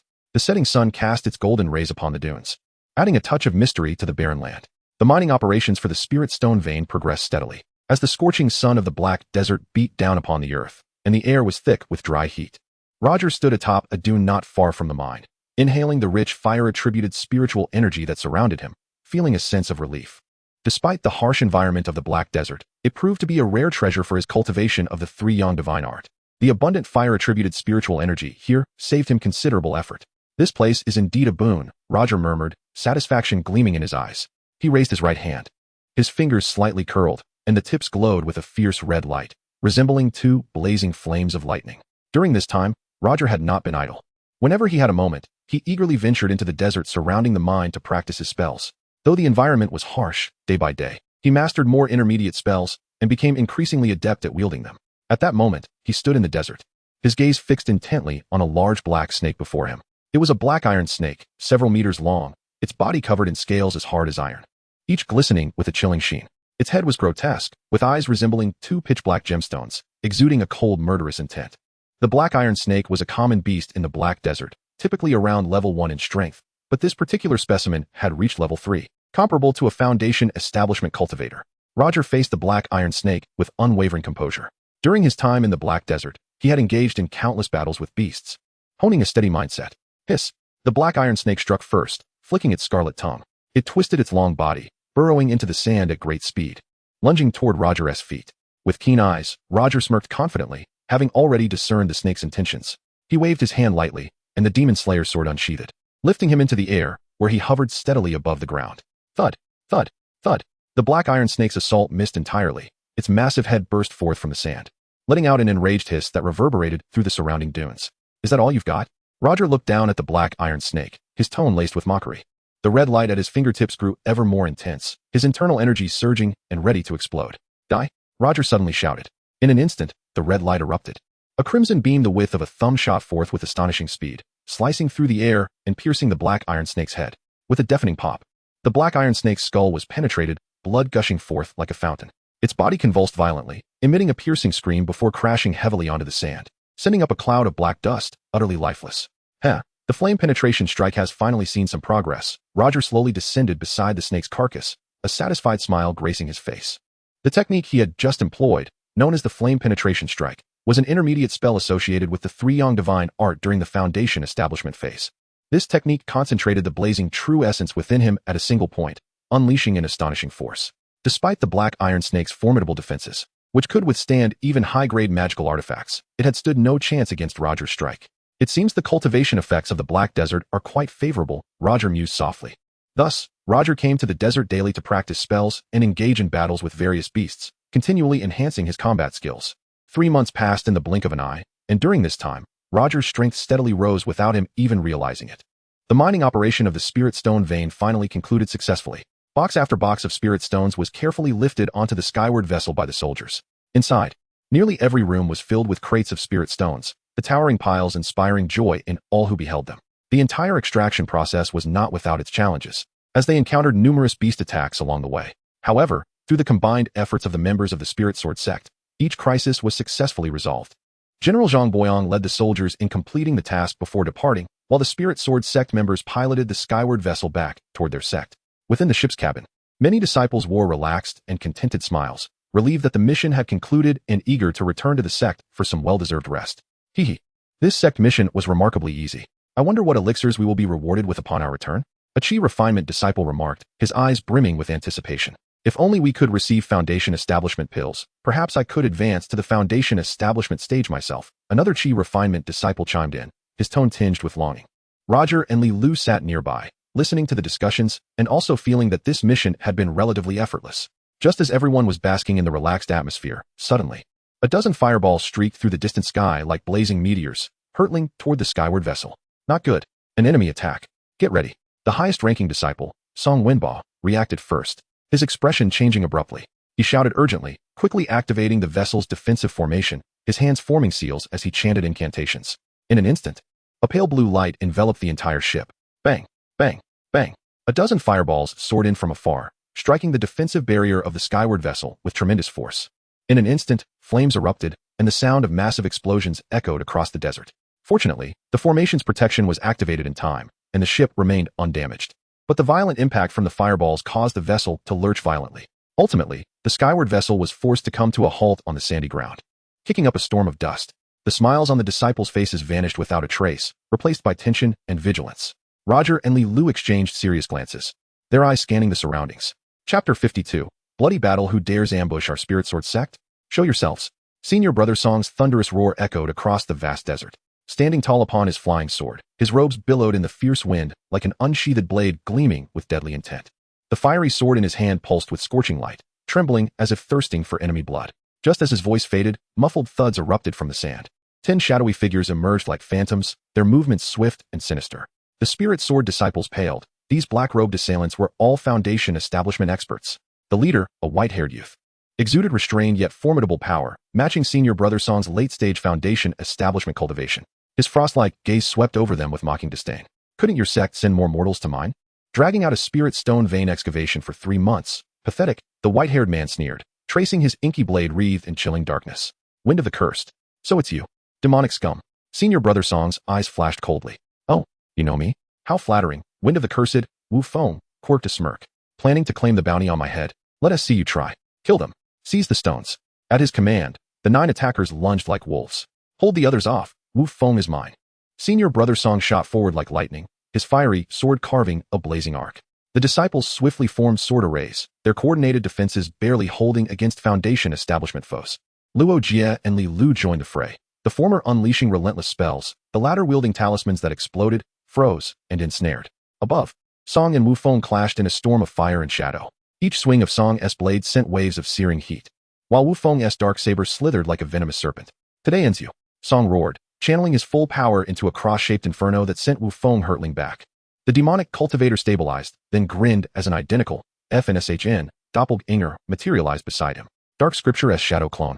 So you're high-ranked in the Nether Demon sect. Even better, your death will bring greater glory. Song spat.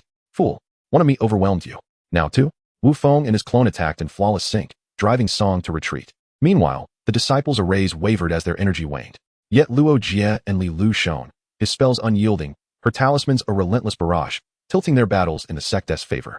Keynotes. 1. Cultivation terms, retained Foundation Establishment, and Chi refining, as their standard Xinxia tiers. 2.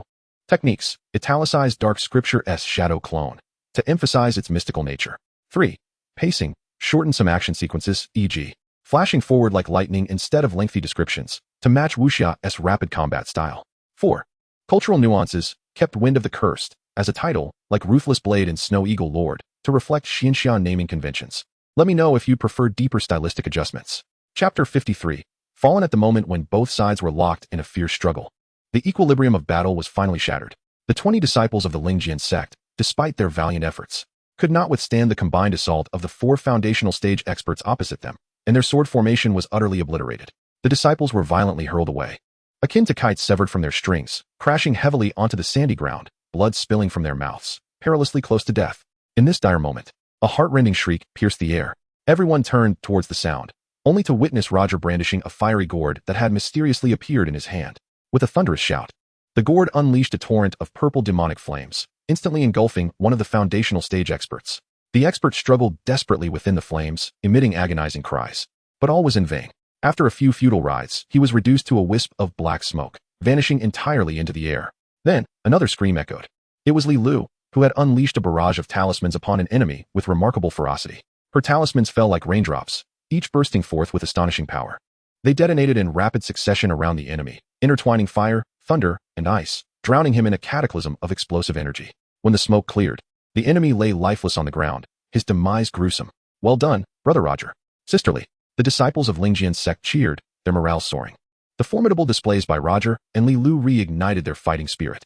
However, their impressive performance did not go unnoticed by the 4 foundational stage experts opposite them. Exchanging glances, they silently agreed to first eliminate these 2 most threatening adversaries. Thus, 2 of the foundational stage experts launched a simultaneous assault on Roger, while the other 2 engaged Li Lu. They had initially believed that 2 against 1 would be a simple task, yet as the skirmish unfolded, they quickly realized that the situation was far beyond their expectations. Roger faced the dual onslaught with unwavering resolve, growing ever bolder in the fray. Li Lu too held her ground, akin to a talismanic deity, producing talisman after talisman, astonishing her opponents. Curse it! How is this brat's magical power so profound? And that woman, how does she possess so many talismans? One of the foundational stage experts gritted his teeth, his voice laced with fury. Enough talk. Let us finish them off. Another expert roared, his sword swinging with increasing urgency. Roger's gaze was as calm as ice. Suddenly, seizing the opportune moment, he shook the fiery gourd with force.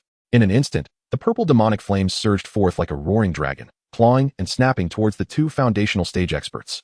The dragon radiated intense heat, producing a piercing howl as it swept through the air. Amidst the flames came the wretched cries of the 2 experts, who struggled desperately, their faces contorted with fear and despair. After a few brief moments of resistance, their bodies were gradually consumed by the flames, ultimately dissipating into wisps of black smoke, vanishing into the desert winds. Damn it! The remaining 2 experts turned pale as paper, a flicker of fear igniting in their hearts. They instinctively retreated a step. Having lost all courage to fight, their former arrogance completely extinguished. Li Lu seized this golden opportunity. Her fire dragon talismans fell like rain, erupting into searing flames. These flames quickly coalesced into a sea of fire, engulfing the 2 remaining experts. Within the inferno, their agonizing screams echoed as their bodies twisted and contorted in torment. Moments later, as the flames subsided, the 2 experts lay lifeless on the ground, their forms charred black, resembling lumps of coal. Roger turned to Li Lu, offering a subtle smile, a glimmer of approval shining in his eyes. Throughout this fierce battle, Li Lu's performance had earned his admiration. Wiping the sweat from her brow, she gasped for breath, exclaiming, "Brother Roger, we must swiftly aid the others." Without hesitation, Roger nodded, and the 2 hurried toward the other battlegrounds. The 3 foundational stage disciples of the Lingjian sect, previously embroiled in a desperate struggle, found their fortunes swiftly reversed with the arrival of Roger and Li Lu. Soon, all 9 foundational stage experts brought by Wu Feng were slain, leaving only the labored breaths of the Lingjian sect disciples echoing through the desert. Die, however. Before Roger and the others could catch their breath, an enraged shout rang out from above.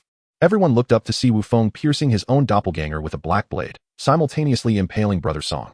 Brother Song's body was impaled, blood gushing forth like a fountain from his chest, staining his garments a deep crimson. How is this possible? I have lost. Brother Song's eyes were filled with disbelief as they gradually dimmed. Hee, boy, you can rest easy in death. Wu Feng's cruel laughter sent chills down their spines. He then kicked Brother Song to the ground, his body crashing down like a broken kite. Subsequently, Wu Feng conjured a fireball that hurtled towards Brother Song like a burning meteor, instantly engulfing him in flames, ensuring his demise. Brother Song, the disciples of Lingjian's sect exclaimed in horror, their eyes filled with rage and despair. Their voices trembled, struggling to accept this brutal reality. Brother Song is dead? Li Lu's pupils constricted, her face etched with disbelief. The sudden fall of Brother Song caught the disciples of Lingjian sect completely off guard, their expressions marred by sorrow and helplessness. This is bad, Brother Roger. He is at the late foundational stage. We may not be able to handle him. Li Lu said anxiously, her voice tinged with tension. Roger's expression grew grave, his gaze fixed intently on Wu Feng, calculating their next move. At that moment, Wu Feng landed before Roger and the others, his fury boiling over upon seeing all his subordinates slain. Well, I underestimated you lot. You have managed to eliminate everyone I brought. None of you shall leave today. His menacing glare bore into Roger and the others, as if flames were about to erupt from his eyes. The disciples of Lingjian's sect felt a chill run down their spines. They looked to Roger and Li Lu, asking, Brother Roger, Sister Li, what do we do now? At this juncture, Roger and Li Lu stood as their strongest line of defense. Chapter 54. United against the enemy, there is no need for alarm, everyone. This man has battled Brother Song for quite some time, and his magical power must be nearly depleted. Let us join forces to vanquish him and avenge Brother Song. Roger inhaled deeply and spoke solemnly. Encouraged by Roger's words, the disciples of the Spirit Sword sect regained their confidence, tightly grasping their magical artifacts. You intend to kill me? With your mere chi refining stage rabble and foundation establishment initiates? Allow me to show you the taste of being scorched by the infernal fire. Wu Feng's face was contorted with rage, a look of disdain etched upon it. He then conjured a sphere of purple flames in his hand and launched a purple fire palm towards Roger and the others. The fire palm rushed forward with a fierce wind, its speed astonishing, arriving before the group in an instant. Naturally, Roger and the others would not remain passive. They swiftly collaborated to raise a golden protective shield. Bang! The purple fire palm struck the shield violently, causing a tremendous explosion. The protective barrier held for but a moment before being shattered by the overwhelming force. The group was thrown back, crashing heavily to the ground. Fortunately, no fatal injuries were sustained, though many chi refining disciples were rendered unconscious from the exertion. Even with my magic diminished, you are still no match for me. One more strike will send you all to your demise. Wu Feng sneered, his laughter dripping with derision. He began to gather purple fire once more, preparing to launch a second attack. At this moment, Li Lu communicated with Roger via a sound transmission. Brother Roger, I can use a spell to briefly immobilize him. When the time is right, you must strike him down. Roger paused in surprise, then responded, Very well, if you can hold him, I shall certainly take his life. Li Lu nodded, retrieving several talismans and forming mysterious seals with her hands. Her hands danced swiftly as she chanted incantations, seemingly invoking a powerful spell. What is that woman planning? If so, I shall eliminate her first. Wu Feng noticed Li Lu's unusual behavior, and his malicious gaze shifted towards her. He hurled a fiery palm at Li Lu, flames roaring, intent on incinerating her instantly. At that moment, Roger unhesitatingly positioned himself in front of Li Lu, grasping several spirit stones in his hand and fervently activating the flame gourd, attempting to withstand Wu Feng's fiery assault. Puff puff puff. The flame gourd erupted with purple demonic fire once more, colliding with Wu Feng's palm. Roger's gourd burned through its last trace of demonic fire and finally managed to deflect Wu Feng's attack. He actually blocked it? Wu Feng was taken aback, unable to believe that a mere foundation establishment initiate could withstand his onslaught. A glimmer of surprise flickered in his eyes, quickly replaced by fury. Meanwhile, Roger wore a bitter smile as he gazed at the cracks in the flame gourd, feeling a sense of helplessness. This gourd was damaged, likely rendered unusable in the future. I presume your gourd can no longer be of use. Let us see how you will defend yourself. Wu Feng sneered cruelly. He then directed another palm strike at Roger, this one even larger and more powerful than before. Without hesitation, Roger summoned the Thunder Twin Swords. He immediately invoked the giant sword art, causing the swords to enlarge in his hands, crackling with electric energy. He positioned the twin swords before him, bracing for Wu Feng's onslaught. Bang! With a resounding crash, Roger once again blocked a palm strike, but the Thunder Twin Swords shattered under the force. Roger looked down at the broken swords in his hands, his heart aching. Gritting his teeth, a fierce determination ignited in his eyes as he vowed, Darn it. Today, I shall slay this Wu Feng, or I will suffer greatly. Wu Feng, infuriated by the persistent blocking of his attacks, furiously gathered the last remnants of his magical power. He swiftly formed seals with his hands, the purple flames condensing into a blazing fireball in his palms. His eyes glinted with murderous intent, vowing to obliterate Roger completely. Kid, let me see how many magical artifacts you possess. Prepare to die? Wu Feng roared, his gaze filled with frenzied malice. However, at the very moment Wu Feng was about to unleash his spell, Li Lu, who had been standing behind Roger, suddenly cried out, Freeze. The word freeze resonated through the air like a thunderclap, infused with immense magical energy. In an instant, an invisible force radiated outwards from Li Lu, enveloping Wu Feng in an expansive, intangible net. Wu Feng's movements came to an abrupt halt. The once formidable figure now stood rigid, unable to move even a finger. The purple flames in his hands dissipated under the pressure of this unseen force. What is happening? My magic is bound. I cannot move. Terror was etched across Wu Feng's face. His eyes widened as he attempted to summon his magical power to break free from the confinement. Brother Roger, quickly kill him. Li Lu shouted urgently. Though her immobilizing spell was powerful, it exacted a tremendous toll on her, and she could not hold Wu Feng for long. A cold glimmer flickered in Roger's eyes as he seized this rare opportunity. He swiftly retrieved several spirit stones from his storage bag, gripping them tightly as his magical energy surged within him. His fingertips glowed with a fierce red light as he chanted an incantation, the fiery essence rapidly converging at his fingertips. Die! Roger bellowed, unleashing the flame-piercing strike. The crimson light erupted from his fingertips, shooting towards Wu Feng with incredible speed, resembling a bolt of red lightning that sliced through the air with a piercing hiss. No. Wu Feng's face was a mask of terror, despair flooding his eyes. He wished to evade, but his body was paralyzed by Li Lu's spell, unable to move even slightly. He could only watch in horror as the crimson beam drew closer, ultimately piercing through his chest. Puff! The crimson light penetrated Wu Feng's torso effortlessly, blood gushing forth. Wu Feng's eyes widened in disbelief, filled with incredulity. He could never have imagined that a distinguished Foundation Establishment cultivator would meet his end at the hands of two mere Foundation Establishment initiates. His body was violently hurled backward, crashing into the sandy ground with a resounding thud, sending dust flying. A gaping wound appeared in his chest, blood continuing to flow profusely, rendering the scene all the more horrifying. Chapter 55. Return to the sect. Upon witnessing Wu Feng lying motionless on the ground, Roger did not let his guard down. The methods employed by practitioners of the demonic path are diverse and unpredictable. Perhaps they possess some life-saving tricks. He swiftly drew his demon-slaying sword, employing the manipulation technique. The sword instantly transformed into a streak of radiant light, darting towards Wu Feng's head. With a swift motion, the sword cut through the air in a graceful arc. In the blink of an eye, it severed Wu Feng's head. As it rolled onto the sandy ground, disbelief lingered on his face even in death. Seeing Wu Feng utterly defeated, Li Lu finally exhaled a sigh of relief, a trace of fatigue reflected in her smile. Her body swayed slightly, her legs buckled, and she collapsed onto the ground. Observing this, Roger hurriedly knelt beside her, offering support while asking with concern, Li Lu, are you all right? I'm fine. Just a bit drained of energy. A short rest will suffice, Li Lu replied, mustering a weak smile. Thanks to your mysterious immobilization spell, my attacks were able to land. Roger smiled appreciatively. He then retrieved a bottle of restorative elixir from his storage pouch, carefully fed her a pill. After consuming the elixir, Li Lu's pallid complexion gradually regained some color, and her breathing steadied significantly. She gathered her strength and stood. Though still somewhat weak, she was at least able to move. Brother Roger, we must quickly rouse the others, Li Lu said softly, scanning the surroundings.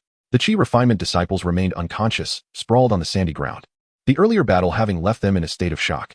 Roger nodded, quickly producing several recovery talismans from his storage pouch. Together, they placed the talismans on the unconscious disciples, the spiritual light flickering as it gradually permeated their bodies.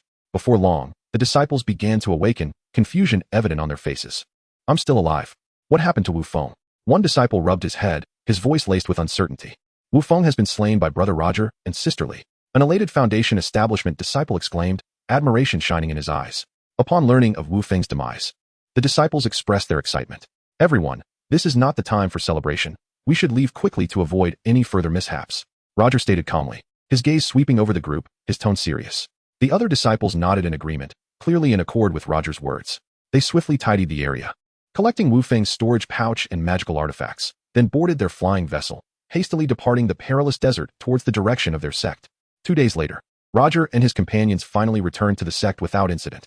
They arrived at the mission hall, prepared to submit their task report. Elderly, responsible for task handovers, noticed the absence of Song Wenbo in their ranks, his brow furrowing slightly with concern. Where is Song Wenbo? Why hasn't he returned? Taking a deep breath, Roger stepped forward respectfully. Elder, during our mission, we were ambushed by the Netherworld Demon Sect. Brother Song unfortunately fell in battle. Roger recounted the ambush by the Netherworld Demon Sect, detailing the circumstances of Song's demise. Upon hearing this, Elder Li's expression changed dramatically, sorrow flickering in his eyes. After a moment of silence, he sighed heavily, his voice low and mournful. Alas, that cursed Netherworld Demon Sect has cost our sect yet another outstanding inner disciple. Subsequently, Roger retrieved Song Wenbo's fire spirit sword and storage pouch, along with Wu Feng's severed head, presenting them to Elder Li. This is Brother Song's fire spirit sword and storage pouch, as well as Wu Feng's head. Elder Li accepted the sword and pouch, his gaze lingering on Wu Feng's head for a moment, coldness flashing in his eyes. A demonic scoundrel. Elder Li snorted, evidently still troubled by Song's death. In a fit of anger, he tossed Wu Feng's head into the air, conjuring a surge of spiritual power that instantly reduced it to ashes. After calming his emotions, Elder Li turned to Roger and the others, a hint of approval in his tone. Although Wenbo has fallen, you have successfully completed the mission and deserve your rewards. Especially you, Roger and Li Lu, you played pivotal roles in this task. As new disciples, you have performed admirably. Hearing this, Roger and Li Lu exchanged smiles. Feeling a sense of comfort, Elder Li slowly produced 2 storage pouches from his sleeve, flicking his fingers so that they landed steadily in Roger and Li Lu's hands. Upon examining the contents, Roger discovered a gourd of essence-nourishing pills and 10,000 low-grade spirit stones within. A glimmer of joy crossed his eyes. That gourd of pills would spare him years of arduous cultivation, while the spirit stones would compensate for the 2 magical artifacts he had lost. Thank you for the reward. Elder, Roger and Li Lu bowed in gratitude, their tones respectful and appreciative. This is what you rightfully deserve. Your performance during the mission was exceptional. Had it not been for your joint efforts, the outcome may have been far worse. Elder Li waved his hand dismissively, a faint smile gracing his lips as his tone softened. He then proceeded to reward the other disciples. Each of the 20 Qi refinement disciples received 3 foundation establishment pills, their faces alight with excitement, joy evident in their expressions. One Qi refinement disciple clutched his pills, his voice trembling with exhilaration. With these 3 foundation establishment pills, I finally have a chance to break through. Meanwhile, the 3 foundation establishment disciples each received a gourd of essence-nourishing pills. Though not as lavish as Roger and Li Lu's rewards, it sufficed to leave them content. All right, the mission has concluded successfully. You may all return and rest well. Elder Li waved his hand, signaling that everyone could leave. Roger and the others bowed once more before exiting the mission hall. Once outside, Roger and Li Lu walked side by side. Li Lu gently patted her waist pouch, a smile on her face, her tone light. Brother Roger, though this mission was perilous, the rewards were quite substantial. Indeed. Yet, the loss of Brother Song still cast a shadow. Roger nodded in agreement. Li Lu and Apos' expression dimmed slightly at his words. And she replied softly, the path of cultivation is fraught with danger. All we can do is continually enhance our strength to prevent such tragedies from occurring again. You are right. Next, we should go to the miscellaneous hall to register as inner disciples. Roger took a deep breath, nodding. Li Lu smiled slightly, her eyes sparkling with anticipation, her voice buoyant. Yes. Registering as inner disciples will allow us to select a peak in the Silver Moon Mountain range to establish our caves. Just thinking about it excites me. Chapter 56. Establishing a cave abode. The 2 shared a silent understanding and immediately took to the skies on their swords, hastening towards the direction of the miscellaneous hall. Before long, they arrived at their destination. Are you here to register the identities of the inner disciples? Inquired a disciple from the miscellaneous hall, who approached them with a respectful demeanor, tinged with a hint of flattery. Indeed, Roger replied with a nod, his tone calm. The disciple promptly produced a jade slip and respectfully handed it to Roger, saying, please, senior brothers and sisters, infuse your spiritual energy into this slip to complete your identity registration. Following his instructions, Roger and Li Lu gently channeled their internal energy into the jade slip. Instantly, a brilliant spiritual light emanated from it, and their names along with cultivation information were rapidly inscribed into the sect's registry. From that moment forth, they officially became inner disciples of the Spirit Sword sect. Once the registration was finalized, the disciple presented them with a token and a map. This is the identity token for inner disciples. With it, you may select a mountain peak in the Silver Moon Mountain range to establish your cave abode. The map indicates the available peaks for your selection, which you may choose at your discretion. Roger accepted the token and map, a wave of joy washing over him. He could finally escape the crowded confines of the hidden Immortal Academy and possess a cave abode of his own. Li Lu leaned closer, her eyes sparkling with mischief as she studied the map. Brother Roger, where do you plan to establish your cave abode? Roger examined the map, furrowing his brow in contemplation. I haven't decided yet. However, I should choose a location rich in spiritual energy. Li Lu blinked and suddenly proposed. How about the peaks at the far west of the sect? I've heard that where the sect meets the Dan Immortal Valley. And there's a large marketplace established jointly by our sect and the Dan Immortal Valley. Setting up a cave abode there would make it easier to acquire cultivation resources. And perhaps we could also meet practitioners from other sects to exchange insights. Oh, a marketplace established by our sect and the Dan Immortal Valley sounds quite appealing. In that case, let us choose that location, Roger responded, a glimmer of interest in his eyes, his tone laced with agreement. He found Li Lu's suggestion to be very sensible. Establishing a cave abode near the marketplace would facilitate access to cultivation resources. Upon seeing Roger's consent, Li Lu's face lit up with a radiant smile. Then let us embark together to the west to select our peaks. Perhaps we can find 2 adjacent mountains, making it convenient for us to look out for one another. Without hesitation, the 2 took flight once more, soaring through the skies on their swords. 3 days later, they finally arrived at the western region of the Silver Moon Mountain range. The peaks here were undulating, shrouded in mist, resembling a picturesque painting. The air was thick with spiritual energy, palpable with a refreshing and invigorating essence that enveloped them with each breath. This truly was a coveted spot for cultivation. Roger and Li Lu navigated through the peaks, meticulously searching for a suitable location for their cave abodes. Soon, Roger found a mountain that met his approval. It was situated at the western edge of the range, abundant in spiritual energy, and featured a natural cave with a modest entrance that opened into a spacious interior. Perfect for establishing his abode. This will do, Roger declared, standing before the cave entrance, a satisfied glimmer in his eyes.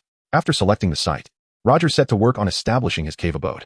He withdrew the Demon Slayer's sword, and as its blade shimmered, the rocks within the cave were gradually cleaved apart. After 3 days of labor, a stone hall with a radius of 10 zhang was finally completed. Within the hall, Roger adorned the walls with 10 sunstones that radiated a gentle glow, ensuring the interior remained bright as day, even during the darkest of nights. Additionally, he furnished the hall with several round stone tables, wooden chairs, and a warm sunbed, all gifts from the sect upon registering as an inner disciple, a thoughtful gesture indeed. At last, it's finished, Roger sighed in relief, a satisfied smile gracing his face as he stood in the center of the stone hall. The fruits of his labor brought him a profound sense of accomplishment. Once the cave abode was established, Roger retrieved a circular array plate and 4 small flags from his storage pouch. These were the array tools for the cave's defensive array, inscribed with a small protective formation known as the diamond array, also a gift from the sect. He placed the flags at the front of the cave, each resting atop 100 spirit stones. Then, he infused his spiritual energy into the array plate. Instantly, the 4 flags glowed with ethereal light, intertwining to form an invisible protective barrier that enveloped the entire cave abode. With this diamond array in place, the safety of the abode was assured. Roger nodded in contentment. Having completed all tasks, Roger finally relaxed, knowing his cave abode was a success. The tranquility here far surpassed that of the hidden Immortal Academy. And it was only a little over 1,000 miles to the marketplace Li Lu mentioned. A swift flight on their swords would suffice. As for Li Lu's cave abode, it was merely a few miles from his, making her his neighbor. He held a favorable impression of Li Lu, especially after their months of shared missions, where they fought side by side, solidifying their friendship. After months of busyness, it's time I focus on my seclusion for a while and test the effects of this Hunyuan pill, Roger mused, stretching lazily while holding a gourd of elixir, and strode towards the stone hall to commence his retreat.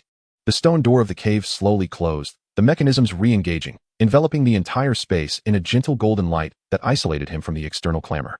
Seated cross-legged on the warm sunbed, Roger grasped the gourd containing the Hunyuan pill, anticipation flickering in his eyes. He gently uncapped the gourd, and a rich fragrance of the elixir wafted forth, invigorating his senses. This Hunyuan pill is indeed extraordinary. Even its aroma sends a thrill through my spirit, Roger murmured. Without hesitation, he poured a round, jade-like pill into his mouth. The pill dissolved instantly, transforming into a warm current that surged through his limbs and bones. Closing his eyes, he activated the 3-yang divine skill, as the internal energy within him surged like a torrential river, fervently refining the abundant medicinal power. Thus, Roger's cave abode remained securely shut as he embarked on a monotonous journey of seclusion. Day after day, he immersed himself in cultivation, his internal energy continually expanding, and his aura gradually growing more profound. Chapter 57. The Forest of 10,000 Beasts. 4 months later, as the last of the elixirs was consumed, the stone door of Roger's cave abode slowly creaked open. Dressed in black, he emerged from the stone hall, a charming little blackbird perched upon his shoulder, his spirit companion. Xiaobao. Compared to 4 months ago, Roger's aura had risen to a new level. Indeed, during this time, he had completely refined the entire gourd of primordial pills, propelling his cultivation to the mid-foundation stage. The efficacy of the primordial pills was truly remarkable, allowing him to advance to the mid-foundation stage in such a brief span. Roger quietly marveled, a glimmer of joy flashing in his eyes. The extraordinary effects of the primordial pills had saved him several years of arduous training, further underscoring the significance of elixirs for cultivators, thus solidifying his resolve to master alchemy. In addition to his heightened cultivation, another source of delight for Roger was his spirit companion, Xiaobao. With the assistance of a foundation pill and an 800-year-old ginseng, Xiaobao had successfully ascended to a second-tier beast, rivaling human foundation stage cultivators. Xiaobao chirped proudly, flapping its wings with evident satisfaction. Roger gazed at it, gently stroking its feathers, feeling a surge of pride within. Xiaobao, this time we are heading to the forest of 10,000 beasts to hunt the Baiyun deer. I look forward to your performance, Roger said with a smile, playfully nudging Xiaobao. Staying in the tower to cultivate every day won't suffice. You need to enhance your combat skills. Xiaobao chirped affirmatively, exuding confidence as if to say, rest assured, master, I shall not disappoint you. With a chuckle, Roger sealed the cave and took to the skies on his sword, heading northward toward the forest of 10,000 beasts, which lay 800 miles away. His motivation for venturing into the forest was to hunt a creature known as the Baiyun deer, as he was determined to pursue alchemical studies. It was imperative to take action. However, alchemy necessitated the gathering of medicinal herbs, a cauldron, and a formula. While he could purchase the herbs and cauldron in the market, he only possessed a single formula for a spirit-enhancing pill, which he had acquired from the body of Wu Feng during a previous sect mission, suitable for foundation stage cultivators. He intended to refine this spirit-enhancing pill and test its efficacy. Yet, among the required herbs for its concoction, one crucial ingredient was the blood of a Baiyun deer, thus his need to venture into the forest of 10,000 beasts to collect some. The Bayou deer, as Roger had read in the records of the southern wilderness, was a low-tier beast with a maximum strength of tier 3, posing no threat to him at this moment. The forest of 10,000 beasts lay to the northwest of the Lingjian sect, bordering the Dancian Valley. It was a region of towering mountains, a humid climate, and lush vegetation, serving as a habitat for various beasts. Rumor had it that within its central region, tier 5 beasts roamed, making it perilous for ordinary low-tier cultivators to venture too deeply, lest they become prey. Roger, too, was cautious not to delve too far. Despite his significant increase in magical power and breakthrough to the mid-foundation stage, encountering a tier 5 beast, comparable to a core formation cultivator, could very well spell his doom. Thus, upon entering the forest of 10,000 beasts, he exercised caution, suppressing his aura and striving to avoid entanglements with other beasts. His objective was clear: find the Bayou deer. The records of the southern wilderness indicated that Bayou deer were fond of water, suggesting they might frequently appear near streams. Roger murmured to himself, scanning his surroundings. He settled by a small stream on the outskirts of the forest of 10,000 beasts, patiently waiting for a glimpse of the Bayou deer. Leaning against the rough trunk of a towering ancient tree, he observed the babbling brook below, its crystalline waters revealing the smooth stones beneath, while the occasional leaf drifted lazily away with the current. Roger had been waiting patiently in this area for a full 5 days, with little more than the occasional bird song or the rustling of leaves to break the silence. However, on the 6th morning, as sunlight filtered through the forest, he finally spotted his target, a herd of Bayou deer. The herd consisted of 10 deer, among which a particularly robust stag stood out, surrounded by doe and fawn. The Bayou deer were not particularly large, yet their coats gleamed like jade, especially under the sun, as if adorned with delicate cloud patterns, rendering them exceptionally beautiful. Their slender legs allowed them to move silently, blending seamlessly with the surrounding environment. The stag bore a magnificent pair of antlers, intricately patterned, exuding an air of majesty. A smile crept across Roger's lips, excitement flickering in his eyes. Hee. The strongest among them is merely that second-tier stag. Xiaobao, it's your turn, he whispered to the little creature on his shoulder. Xiaobao nodded with intelligence, flapping its wings lightly and emitting a low chirp before darting forward like a bolt of lightning. Its speed was astonishing, allowing it to close in on the deer almost instantaneously. The herd sensed the disturbance. The stag raised its head, alertly scanning the surroundings, its ears twitching as it detected any anomalies. The does and fawns ceased drinking, huddling together in anxious anticipation of flight. At that moment, Xiaobao let out a sharp cry. Descending from the sky, its claws aimed directly at the stag's head. Although the stag reacted swiftly, Xiaobao's speed was overwhelming. It barely managed to tilt its head when Xiaobao's claws struck fiercely against its skull. Ayo! The stag emitted a heart-wrenching cry as blood gushed from its head, staining its jade-like coat. Xiaobao's strike was evidently powerful, causing the stag to stagger perilously, nearly collapsing. The other deer, witnessing the scene, immediately scattered, while the does led the fawns deep into the forest. Though injured, the stag remained resolute, attempting to retaliate. However, Xiaobao flitted agilely through the air, evading the stag's attempts to catch it, leaving it to endure a one-sided assault. Moments later, a radiant white light enveloped Xiaobao, its eyes sharpening to a piercing intensity. Then, like an arrow, it shot toward the stag's head. With a muffled thud, Xiaobao's body pierced through the stag's skull. The stag trembled violently before collapsing to the ground, lifeless. Roger leaped down from the tree, a satisfied smile gracing his face. Approaching the stag's lifeless form, he gently patted Xiaobao's head and remarked, "Haha, Xiaobao, it seems your combat prowess is quite formidable." Xiaobao returned to Roger's shoulder, tilting its head upward and emitting a triumphant chirp, reveling in its victory. Roger chuckled, then retrieved a gourd from his storage bag to collect the stag's blood. This was a vital ingredient for concocting the spirit-enhancing pill, and he would certainly not waste it. Yet, just as he finished gathering the blood and prepared to leave, a sharp cry suddenly echoed from above. Roger looked up abruptly to see a massive white creature circling ominously in the sky, its gaze fixed intently upon him. Chapter 58. The transformation of Xiaobao. The feathers of this monstrous bird were as hard as steel, gleaming snow-white, and its wings spanned an impressive 3 to 4 meters, resembling a vast white cloud. Its talons were sharp as blades, shimmering with a chilling light, clearly indicating it was no ordinary beast. This was the ice bird. Moreover, it possessed a formidable strength of level 4. Roger's pupils contracted instantly, and a wave of dread surged through him, sending a chill up his spine. He had meticulously studied the descriptions of the ice bird in the chronicles of the southern wasteland, particularly the section on beasts. The tome stated that the feathers of this creature were far tougher than the finest iron used in crafting magical artifacts, rendering typical attacks utterly ineffective and posing a significant challenge. Alarm bells rang in Roger's mind. He quickly stashed the deer blood he had just collected and began scanning his surroundings, contemplating how to extricate himself safely. The level 4 beast before him exceeded his expectations by far. Engaging it rashly could attract the attention of other beasts, leading to dire consequences. However, just as he was preparing to depart with utmost caution, Xiaobao, who had been quietly perched on his shoulder, suddenly darted forward as if propelled by some unseen force, charging directly at the ice bird. Xiaobao, don't be reckless. It's a level 4 beast. Roger cried out in frantic urgency, his voice rife with concern. Although Xiaobao had recently triumphed over a level 2 by Yundir, the disparity in power between that creature and the formidable ice bird was monumental. Xiaobao appeared oblivious to Roger's warnings, its eyes ablaze with fierce determination. With a powerful flap of its tiny wings, it accelerated like a black arrow, hurtling towards the ice bird. The ice bird, evidently caught off guard by the audacity of the diminutive blackbird, let out a piercing shriek of anger. It opened its massive beak and unleashed a swirling mist of icy vapor. The moment the white fog spread, the air seemed to freeze, the temperature plummeting dramatically. The grass and trees below were instantly encased in a thick layer of ice, and even a nearby sturdy tree was transformed into a frozen sculpture in an instant.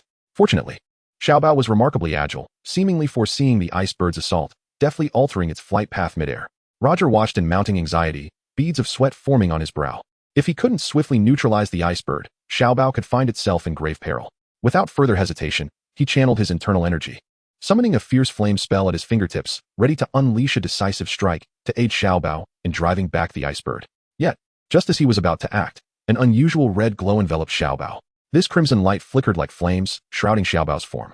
Then, astonishingly, Xiaobao began to expand, its once diminutive body swelling in size. Its feathers deepened to an inky black, as if absorbing all the darkness of the world, each plume radiating a mysterious sheen.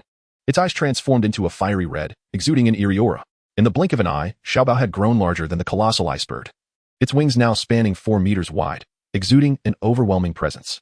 At that moment, Xiaobao emanated a powerful and uncanny energy, as though it had metamorphosed from an ordinary bird into a sovereign beast of the realm.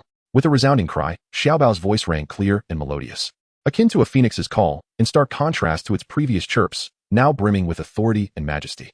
The ice bird, upon witnessing Xiaobao's transformation, trembled with fear, its wings fluttering as it turned to flee. Yet, a glint of disdain flickered in Xiaobao's eyes. The ice bird's retreat had evidently provoked it. In a flash, Xiaobao darted forward like a bolt of black lightning, appearing before the ice bird in an instant. It seized the ice bird and Appo's neck with its razor-sharp talons and, with a powerful twist, slammed it violently to the ground. A thunderous crash resonated around them as the ice bird's body crashed down before Roger, raising a cloud of dust. The ice bird's neck had been broken, blood gushing forth like a fountain from the wound, staining the earth and filling the air with the pungent scent of blood. Roger stood frozen, his gaze fixed in astonishment on the scene before him, his heart racing with disbelief. This was a level 4 ice bird, a creature whose strength rivaled that of an advanced foundation-building cultivator among humans, yet it had been effortlessly dispatched by Xiaobao. He had never imagined that this seemingly delicate companion, always by his side, possessed such terrifying power. Xiaobao, what was that incredible move you just executed? How astonishing! Roger's voice trembled, his eyes wide with incredulity. He looked at Xiaobao perched on his shoulder, which had reverted to its original small and adorable form. Its round eyes twinkling as it chirped joyfully, as if boasting of its remarkable feat. Hearing Roger's praise, Xiaobao proudly lifted its little head, flapping its wings gently, producing a cheerful chirp, as if to say, "Master, am I impressive?" Roger couldn't help but smile, affectionately ruffling Xiaobao's head, his tone laced with fondness. All right. I see you're amazing." While Xiaobao's formidable combat prowess had far exceeded his expectations, Roger felt an overwhelming sense of reassurance. Xiaobao was his closest companion. In this perilous world of cultivation, the stronger Xiaobao became, the more it could assist him, which was undoubtedly a boon. Taking a deep breath to steady his racing heart, Roger retrieved his Demon Slayer sword from his storage pouch.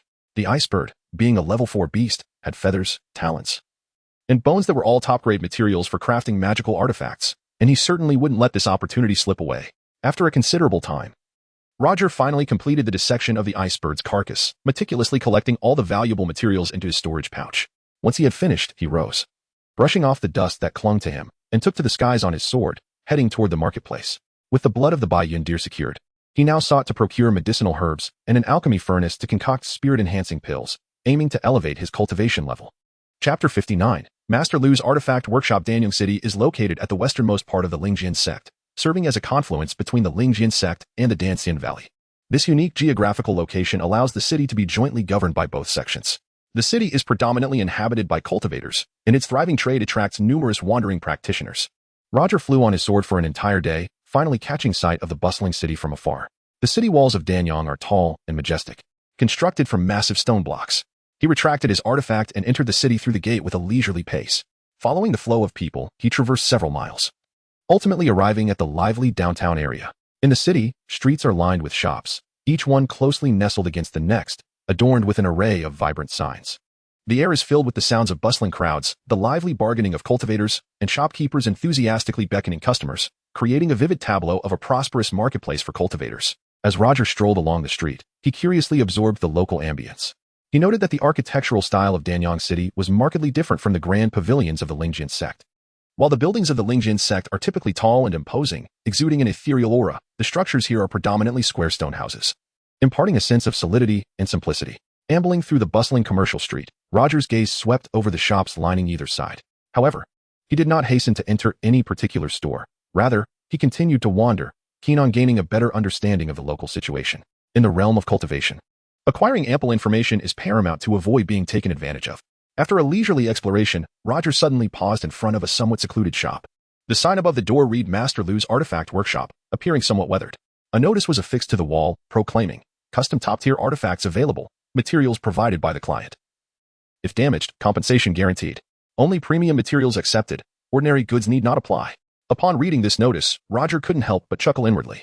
The proprietor of this shop seemed rather overconfident, for in his travels, he had yet to encounter a crafting store bold enough to guarantee compensation for damaged artifacts, especially while only accepting high-grade materials. Nonetheless, this very proclamation piqued Roger's curiosity, prompting him to step inside and ascertain whether the shopkeeper possessed the skills he claimed. As he entered the shop, he immediately observed the unadorned simplicity of the interior. A modest wooden counter stood at the center, displaying a scattering of materials and a few unfinished artifacts. The walls were adorned with various artifacts, predominantly low-tier ones, lacking any particular allure. At that moment, the shop was devoid of customers, with only a young assistant tending to the artifacts and an elderly man in gray, diligently drawing symbols at the counter.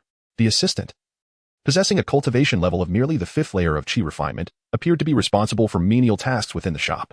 However, the gray-clad elder's cultivation level surprised Roger. He was evidently in the late stage of foundation establishment. Upon noticing Roger's entrance, the assistant quickly greeted him with a warm smile. "Welcome, esteemed guest. Are you looking to purchase an artifact or perhaps to customize one?" Roger glanced at the artifacts displayed on the wall, a wry smile creeping onto his face. He finally understood why the shop was so quiet. The array of low-tier artifacts held little appeal. Naturally, he had no intention of purchasing any of them. "Oh, I am here to customize an artifact," Roger replied calmly. "I saw your sign indicating that you can create top-tier artifacts with a guarantee against damage. Is that true?" "Indeed. It is true," the gray-clad elder interjected suddenly, his voice gravelly yet imbued with a hint of confidence. "However, that depends on the materials you provide. If they are merely ordinary, then the guarantee does not apply." The assistant promptly introduced the elder, saying, "This is our shop's owner, Master Lu." Roger nodded slightly, his gaze settling on Master Lu. He noted that despite the elder's advanced age and the multitude of wrinkles on his face, his skill in drawing symbols was remarkably refined, each stroke executed with precision. Roger silently admired his craftsmanship. It was evident that Master Lu possessed considerable expertise. After a brief moment, Master Lu finally set down his brush and turned his gaze toward Roger, a glint of interest flickering in his eyes. "Young friend, you mentioned wanting to customize a top-tier artifact. What materials do you have on hand?" Roger smiled gently, maintaining a calm demeanor. "Elder, would materials from a level 4 beast qualify as premium?" "Oh, you can procure materials from a level 4 beast?" Master Lu's brows arched slightly at this revelation, surprise evident in his deeply set eyes. He scrutinized Roger intently, his expression tinged with skepticism, assessing the seemingly ordinary young man before him. After all, Roger was merely at the mid-stage of foundation establishment, and even a late-stage cultivator would find it challenging to contend with a level 4 beast, let alone hunt and acquire its complete materials. Sensing Master Lu's doubt, Roger remained composed, a subtle smile gracing his lips. "Elder, I have indeed been fortunate enough to obtain some materials from a level 4 beast," he stated calmly.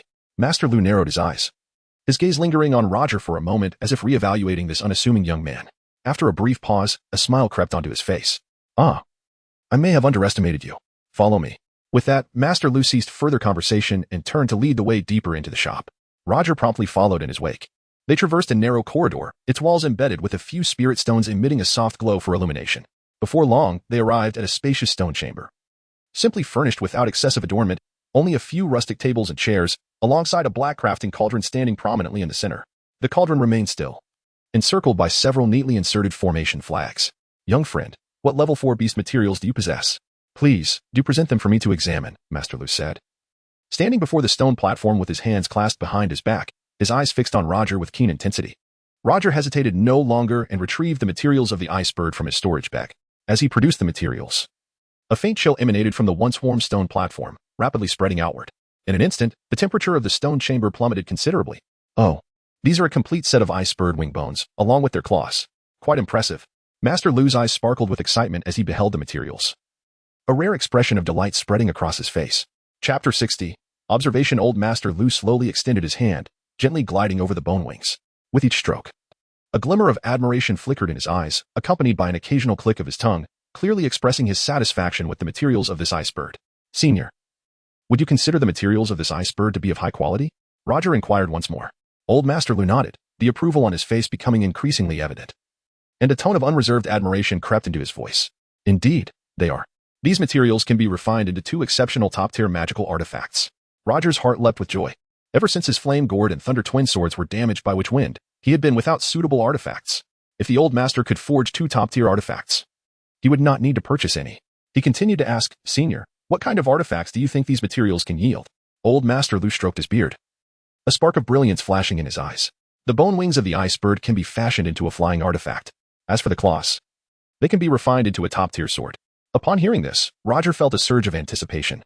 After a moment of contemplation, weighing the pros and cons, he decided to voice his most pressing concern. Senior, what is your confidence level in successfully crafting these artifacts?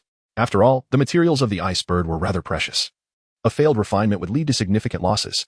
Old Master Lu chuckled heartily, his laughter resonating confidently within the stone chamber.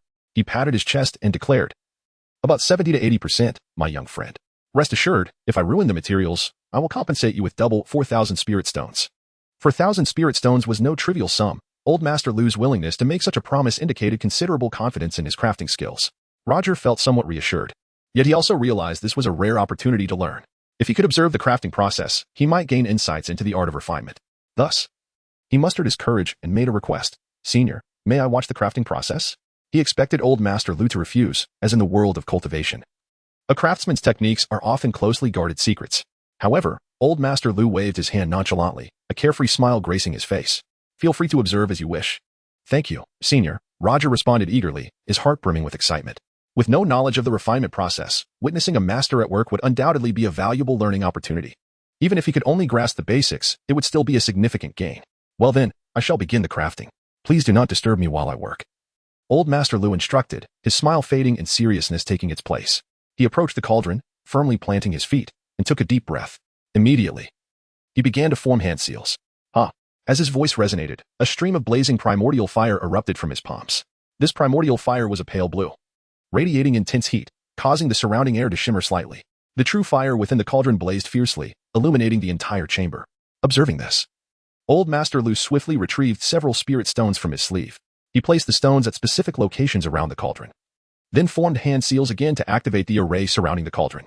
As the array activated, the runes on the array flags glimmered with brilliant spiritual light, stabilizing the raging flames within the cauldron. The first step in crafting was to melt the materials. Listen closely, Old Master Lu explained as he worked. The more advanced the materials, the greater the difficulty in melting them. The ice bird's bone wings and claws are cold in nature and require careful melting with true fire. We cannot rush this process, otherwise, uneven heating could ruin the materials. Roger stood by, his eyes fixated on every movement of Old Master Lu. He watched as Old Master Lu gently tossed the ice bird's claws into the cauldron. The moment the claws made contact with the true fire, they emitted a sizzling sound, gradually turning bright red under the flame-scorching heat. Soon after, they began to soften, the once hard claws transforming into a glistening liquid, flowing slowly within the cauldron. The next step was shaping. Shaping is the most crucial part of the crafting process, Old Master Lu continued, his expression revealing focus and gravity. It requires molding the melted materials into the desired form of the artifact. Roger nodded, mentally taking notes. He observed that Old Master Lu's techniques were remarkably adept. Each movement was fluid and confident, devoid of hesitation. Clearly, this old master possessed extraordinary expertise in the art of refinement. Time passed imperceptibly, and within the stone chamber, the only sounds were the crackling flames and Old Master Lu's occasional explanations, mingled with Roger's soft breathing. Old Master Lu remained entirely engrossed, skillfully manipulating the materials within the cauldron, while Roger quietly observed, occasionally posing questions. Old Master Lu was not annoyed. Instead, he patiently answered each query, endearing himself further to Roger. Thus, 7 days and nights slipped by in the blink of an eye. Throughout this lengthy period, Old Master Lu worked tirelessly, almost without rest, refining the materials in the cauldron. Roger, observing in fascination for the first time how a craftsman creates artifacts, gained a preliminary understanding of the basic processes involved in refinement. Finally, on the morning of the 8th day, a ray of sunlight filtered through the cracks in the stone chamber, illuminating the cauldron. Old Master Lu exhaled deeply, a satisfied smile gracing his face. It is complete. As his words fell, the true fire within the cauldron gradually extinguished. Soon after, two artifacts floated from the cauldron, suspended in midair. The first artifact was a pair of translucent bone wings, exuding a pale blue hue. The edges of the wings shimmered with spiritual light, sharp as blades. A gentle sweep could summon a cold gust of wind. This is the Silver Wings, a top-tier flying artifact, known for its remarkable speed. It can release cold air during flight, disrupting enemies' pursuits. With this, you will gain a significant advantage in escape or pursuit scenarios, Old Master Lu elaborated. The second artifact was a longsword. Its blade slender and reminiscent of a graceful silver dragon. It shone with a pure, dazzling silver hue, emanating a chilling aura. This is the Frozen Sword, a top-tier offensive artifact. Upon striking an enemy, it can induce a freezing effect, showcasing formidable power in both close and ranged combat. Old Master Lu continued. Chapter 61. The Exotic Treasures Hall. Roger gazed at the freshly crafted magical artifacts before him, his eyes brimming with delight. Your mastery in artifact forging is truly legendary. Esteemed senior, I am in awe, he expressed earnestly, a hint of respect lacing his tone. The ability to produce such high-quality, top-tier artifacts is no small feat. It undoubtedly requires countless attempts and a wealth of experience. Upon hearing Roger's praise, the old man stroked his beard, a proud smile gracing his face. Yet, he quickly waved his hand, humbly replying, "Oh, it is nothing. I merely rely on my years of experience. The materials for these artifacts are exceptionally rare, and the forging process is quite intricate. However, I managed to succeed at last. It has been quite some time since I worked with such advanced materials, and my skills were nearly rusty." Roger chuckled, his admiration for the artisan's craft deepening. He cautiously placed the Silverwing wings and the frozen sword into his storage bag, then retrieved 2,000 spirit stones, respectfully offering them to the old man. "Esteemed senior, this is the agreed-upon reward. Please accept it." The old man accepted the spirit stones, weighing them in his hand with satisfaction. "Ah, very good. Young friend, you are indeed trustworthy." At that moment, the old man squinted his eyes, looking at Roger with keen interest. "Young friend, you have been inquiring about various matters these past few days. Are you perhaps interested in artifact forging?" At this, Roger's eyes sparkled with excitement, and he nodded without hesitation. "Indeed, esteemed senior. It is my first encounter with artifact forging, and I find myself intrigued. Watching your forging process has ignited a desire within me to acquire some materials and try my hand at it." The old man laughed heartily, patting Roger on the shoulder with a teasing tone. "Ah, interest is good. The path of artifact forging is vast and profound. Should you delve into it, you are bound to achieve something remarkable. I happen to have a book on forging insights that I can sell you for just 1,000 spirit stones. If you wish to learn, it will help you avoid some pitfalls." As he spoke, the old man produced a book with a yellow cover from his sleeve and handed it to Roger. The cover bore the bold characters insights on artifact forging, evidently penned by the old man himself. Roger accepted the book, his expression peculiar as he felt a wave of astonishment. "Esteemed senior, can this truly be sold?" In his understanding, such insights were typically shared within sects or between masters and disciples, seldom available for purchase. Of course it can be sold. This is not some precious technique or alchemical formula. It is merely a summary of my experiences in forging over the years, filled with practical insights and skills. The old man dismissed with a wave of his hand, chuckling. Moreover, artifact forging emphasizes practice. It is through repeated trials that one achieves mastery. Merely observing is futile. With this book, coupled with your own practice, you will grasp the techniques far more swiftly. Roger, moved by the old man's words, found them quite reasonable. As he flipped through a few pages, he discovered detailed accounts of various aspects of artifact forging, from the smelting of materials to the shaping of artifacts, meticulously documented. The book also contained simple and comprehensible illustrations, making it indeed worth 1,000 spirit stones for a novice like him. "Thank you for your guidance, esteemed senior. I shall purchase a copy," Roger said respectfully, then retrieved 1,000 spirit stones from his storage bag to hand over to the old man.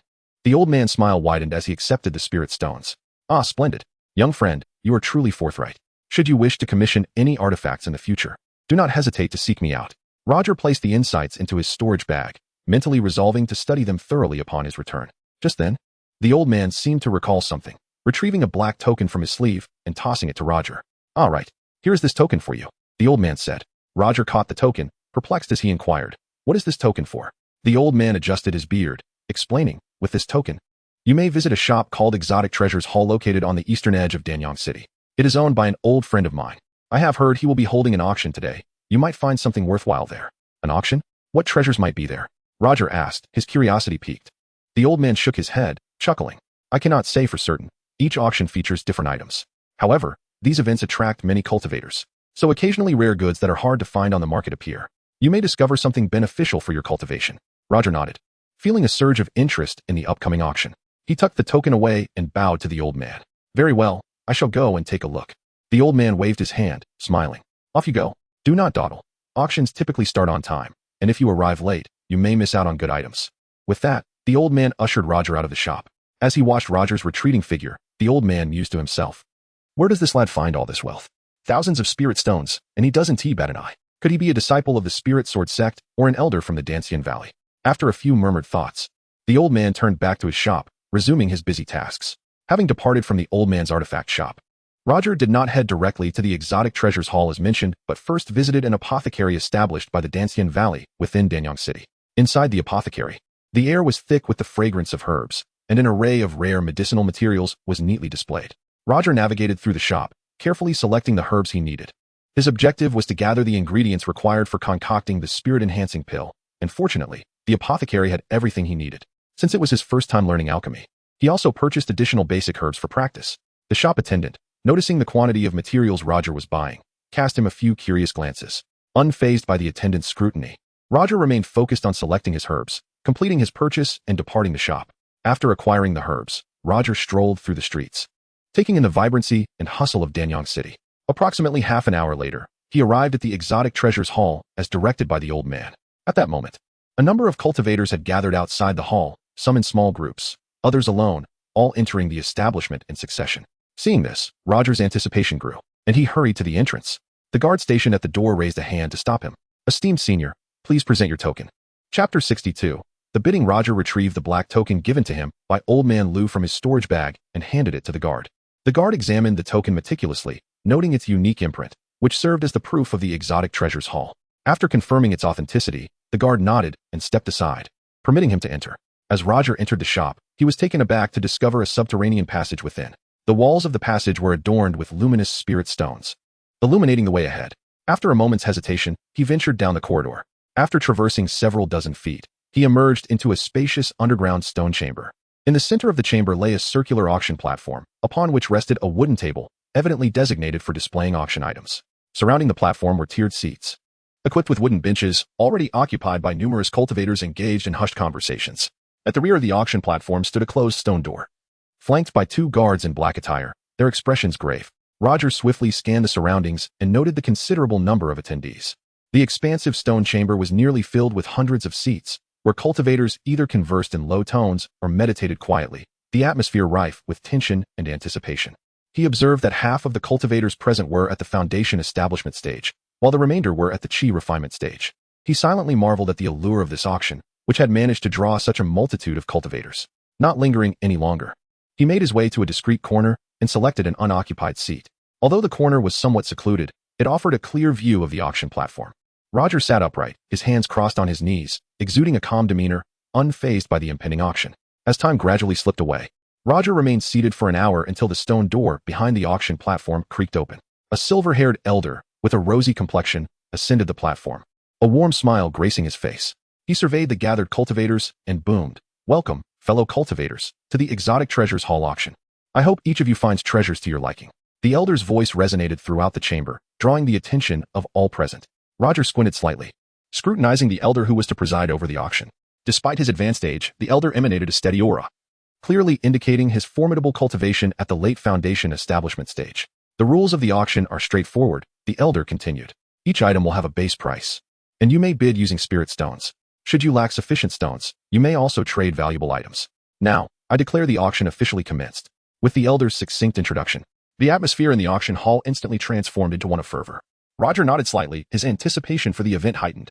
The first item up for bid was a high-tier magical weapon, the Crimson Fire Heavy Sword. The elder retrieved an exquisite wooden box from his storage bag and opened it, revealing a fiery red sword nestled within. The blade shimmered with a crimson glow, as though flames danced along its edge, radiating an intense heat. This sword had been forged from molten heavy iron, meticulously crafted by a foundation establishment cultivator over 3 days and nights, and when wielded with greatsword techniques, its power was amplified significantly. As the elder elaborated, he gently caressed the blade, announcing a starting price of 500 spirit stones, with each increment no less than 50. Seated in the corner, Roger's expression turned peculiar upon hearing the elder's description. While the Crimson Fire Heavy Sword was indeed a commendable high-tier weapon, the elder's portrayal elevated it to the status of a supreme weapon. He shook his head inwardly, having already possessed a top-tier frozen sword. He felt no inclination towards the Crimson Fire Heavy Sword. However, the other cultivators in the auction hall appeared quite taken with the sword, particularly those chi refinement cultivators who lacked magical weapons, their eyes gleaming with desire. 550. At the elder's announcement, a young chi refinement cultivator at the 10th layer eagerly raised his hand, excitement lacing his voice. 600. No sooner had the young man spoken than another cultivator promptly followed suit, unhesitatingly raising the bid. 650. 700. The price escalated rapidly, and the atmosphere grew increasingly tense. Roger, remaining composed in his corner, observed the bidding war unfold. Suddenly, a girl wearing a smiling mask, who had been silent until now, raised her hand when the price reached 800 spirit stones. 850, she chimed, her voice melodious and clear. With her declaration, an immediate hush fell over the hall. The last competitor, a corpulent middle-aged man at the 13th layer of chi refinement, had believed the sword was within his grasp. However, upon hearing the girl's bid, his expression soured. Grinding his teeth, he ultimately refrained from raising the bid. 850 spirit stones, sold. The elder struck the auction hammer, declaring the crimson fire heavy sword to belong to the young girl. Yet, the corpulent man seemed displeased with her victory. With a scoff, he derided, "Little girl, do you think you can wield that sword with your frail frame?" In response, the girl smirked beneath her mask and retorted unapologetically, "Mind your own business, you fat pig." A ripple of laughter erupted in the hall at her words. Roger could not suppress a smile, finding the girl's retort quite amusing. The man's face flushed crimson, clearly enraged by her comment. "How dare you call me a pig? You're courting death." He sprang to his feet, pointing at the girl and shouting, his voice echoing within the stone chamber, creating a tense atmosphere. Roger frowned, feeling an undercurrent of alarm. Should the corpulent man act on his rage, chaos would surely ensue. At that moment, the elder presiding over the auction's demeanor shifted to one of sternness. With a piercing gaze, he swept over the corpulent man, his voice low and authoritative. "Gentlemen, this is an auction, not a battleground for your disputes. Should you dare to cause trouble here, do not blame me for being unkind." The elder's words carried an undeniable weight of authority, and his late foundation establishment aura began to emanate from him. The corpulent man, sensing this pressure, paled visibly and quickly took his seat, no longer daring to utter another word. The atmosphere settled once more, and the elder's cold expression gradually softened, returning to his amicable smile. He gently clapped his hands and continued, "Now, let us proceed with the auction. The second item is an icebird egg. I trust everyone is familiar with the icebird, a fourth-tier beast. With this egg, if nurtured carefully, you shall be able to cultivate a fourth-tier icebird spirit pet. The starting price is 600 spirit stones, with each increment no less than 50. The elder smiled as he elaborated. Chapter 63. The Millennium Spiritual Herb. The white-haired elder stood energetically at the auction stage, cradling a delicate wooden box in his hands. He slowly extended his hand and gently opened the lid. In an instant, a wave of icy chill surged forth from the box, rapidly enveloping the entire stone chamber, causing everyone to involuntarily shiver. As the coldness began to dissipate, the eager gazes of the crowd were drawn to the interior of the box.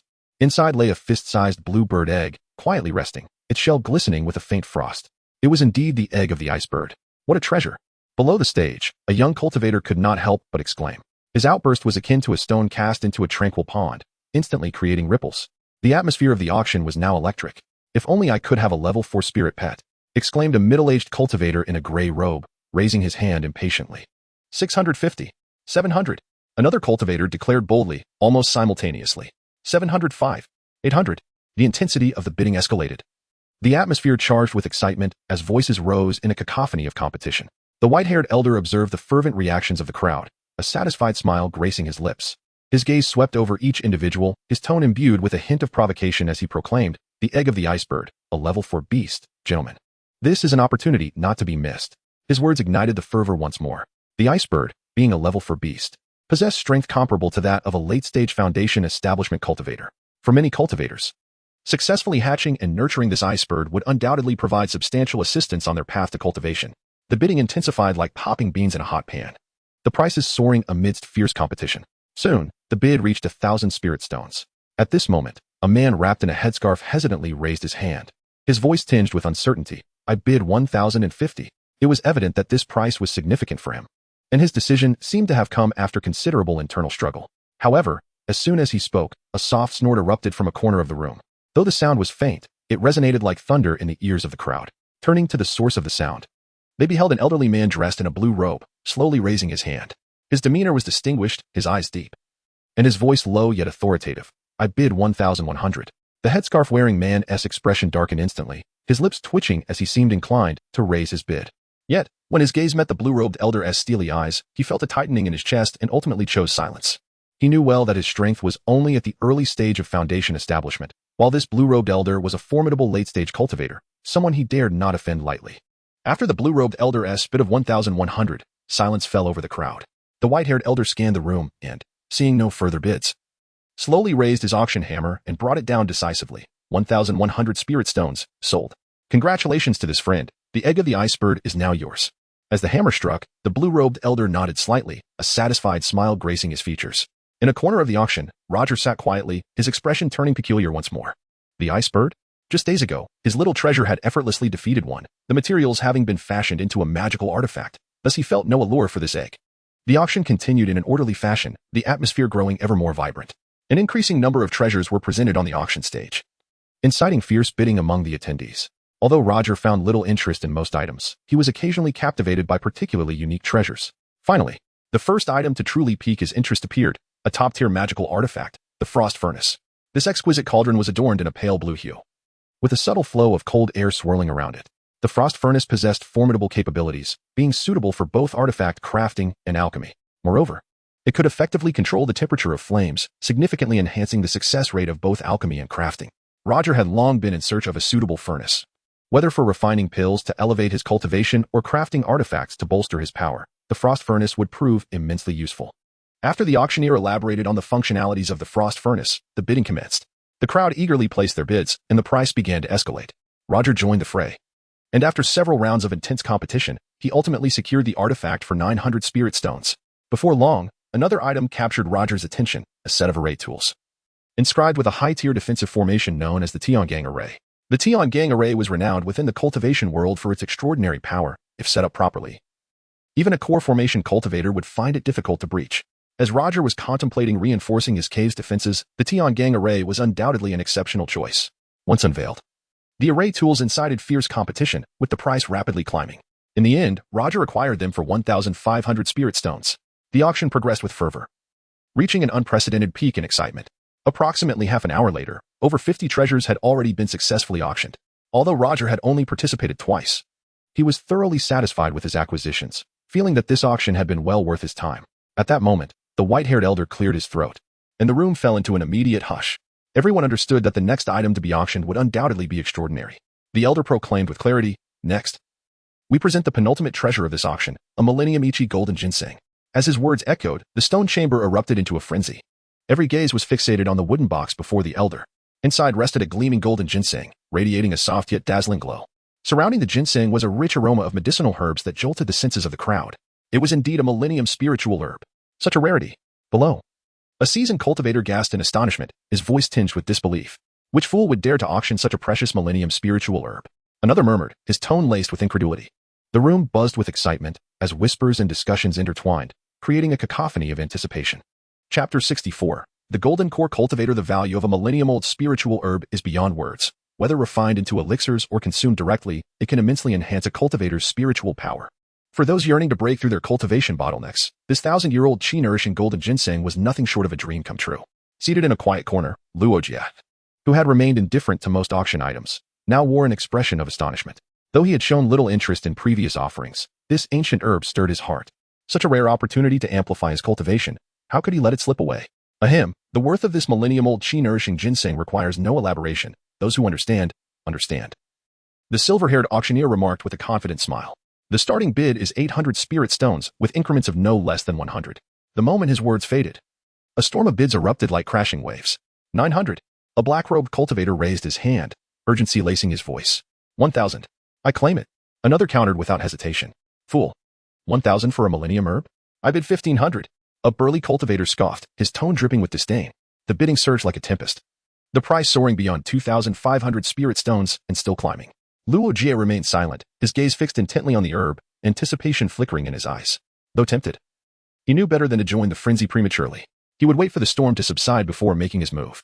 Soon, after a late-stage foundation establishment cultivator called out 3,000, the fervor began to wane. Many cultivators paled, their expressions strained. This price had neared their limits. Seeing his chance, Luo Jie inhaled deeply, ready to speak. 3,500. A thunderous voice cut through the silence before he could utter a word. All eyes turned toward a figure shrouded in a heavy black cloak, his face obscured. 3,005. It's mine, the cloaked man repeated. As his voice echoed, an overwhelming pressure erupted from him, crashing over the auction hall like a tidal wave. Every cultivator present felt as though a mountain had collapsed onto their chests, breaths caught. Pulses faltered. The weaker among them trembled, sweat beading on their brows. Then, as swiftly as it came, the pressure vanished, leaving only stunned silence in its wake. But the terror in their eyes was no illusion. Golden Core Cultivator. Someone gasped the words, and the hall erupted into murmurs. Luoji's pupils constricted. Indeed, that pressure only a Golden Core expert could wield such might. The once noisy hall fell deathly silent, every breath audible. None had expected a Golden Core powerhouse to lurk among them. Their gazes flickered between reverence and dread, reverence for his strength, dread for the consequences of provoking him. The silver-haired auctioneer, though shaken, steadied himself. Beads of sweat glistened on his forehead, but he forced composure. 3,005. This esteemed senior offers 3,005. Are there any higher bids? His voice rang hollow in the stillness. No one answered. Even Luojia held his tongue, though his spirit stones could sustain a higher bid. Provoking a Golden Core Cultivator was folly. If the man bore a grudge, retribution would be swift and deadly. Resigned, the auctioneer sighed. Then 3,006. A sharp voice pierced the silence. All heads swiveled toward a masked figure in the opposite corner, a man wearing a ram-esque skull visage. Murmurs rippled through the crowd. A mere late-stage foundation establishment cultivator, daring to challenge a Golden Core expert? Does he have a death wish? The cloaked Golden Core Cultivator's brow twitched imperceptibly. His voice remained calm, yet icy. 4,000. His gaze, sharp as a blade, locked onto the masked bidder. The ram-masked man shuddered visibly beneath its stare. Though his expression remained hidden, his trembling frame betrayed his fear. Silence reclaimed the hall. The masked man dared not speak again. 4,000 spirit stones, sold. Congratulations to this esteemed senior. The Millennium Herb is yours. The auctioneer's gavel struck, sealing the deal. The cloaked man nodded faintly, satisfaction glinting in his eyes. With a casual flick of his wrist, he tossed a pouch of spirit stones to the auctioneer, who caught it with fawning deference. Esteemed senior, your herb. The auctioneer presented the wooden case with both hands, his smile obsequious. The cloaked man stowed it away without a glance. Announce the final item, he commanded. Chapter 65. A foregone conclusion. The elderly man with white hair immediately regained his composure, his face still adorned with a smile as he announced loudly, next. The final item of this auction is a pair of 4th-level puppets. As the words left his lips, he waved his hand gently, revealing 2 towering steel puppets, each standing 9 feet tall. These constructs were forged from black steel, their surfaces gleaming with a cold metallic luster, their lines both sleek and rigid, exuding an aura of indomitability. The old man's proclamation fell like a boulder into a tranquil lake, instantly stirring a tempest of excitement. The atmosphere surged once more, with gasps of astonishment and exhilaration echoing throughout the assembly. Good heavens! Are those truly 4th-level puppets? That is equivalent to the strength of a late-stage foundation establishment cultivator. A young cultivator could not help but exclaim in a hushed tone, disbelief coloring his voice. 4th-level puppets are indeed rare treasures. Who would have thought such a marvel would appear at this auction? Another middle-aged cultivator remarked, his eyes glimmering with avarice. Roger's eyes sparkled with renewed hope, dispelling the gloom that had settled upon him since losing the Millennium Herb. Securing this pair of puppets would undoubtedly bolster his capabilities. However, a flicker of concern crossed his mind. He wondered whether the golden-robed cultivator would be interested in these puppets. If the man in black were to enter the bidding, Roger feared he would leave empty-handed once again. At that moment, the golden-robed cultivator unexpectedly stood up. His movement was abrupt, drawing the attention of the crowd, who were left wondering about his intentions. The atmosphere grew tense, breaths held in anticipation as all eyes fixated on the man. The auctioneer, the elderly man with white hair, felt a wave of anxiety wash over him, beads of sweat forming on his brow. Esteemed elder, what brings you to rise? He inquired cautiously, to everyone's astonishment. The man in black said nothing, merely casting a cold glance at the 4th-level puppets before striding towards the auction's exit. The audience watched in disbelief as he departed the venue, leaving a profound silence in his wake.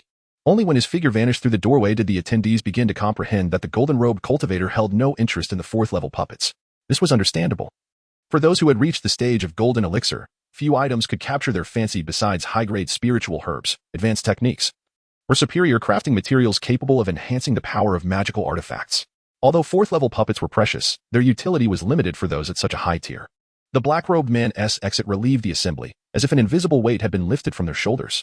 The white-haired elder briefly displayed a hint of embarrassment, but years of auctioneering experience allowed him to swiftly regain his composure, the genial smile returning to his face, clearing his throat gently. His voice resonated within the stone chamber. Since the esteemed elder of the golden elixir stage is disinterested in the 4th-level puppets, let us proceed with the auction. He paused deliberately, his gaze sweeping across the audience, noting the glint of anticipation in their eyes before continuing. This pair of 4th-level puppets possesses the strength of 2 loyal late-stage foundation establishment guardians. Regardless of the danger faced, they shall unwaveringly protect their master, never betraying him. Such puppets are the coveted aids of countless cultivators.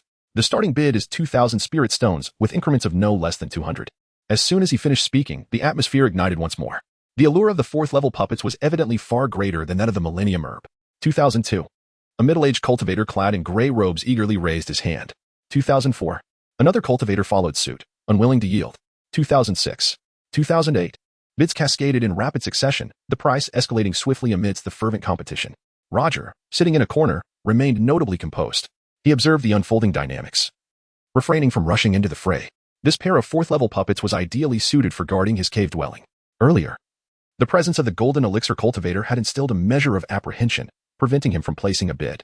However, with the golden-robed man gone, only foundation establishment cultivators remained, alleviating his concerns as he began to strategize a timely intervention. Before long, the price for the fourth-level puppet soared to 4,000 spirit stones.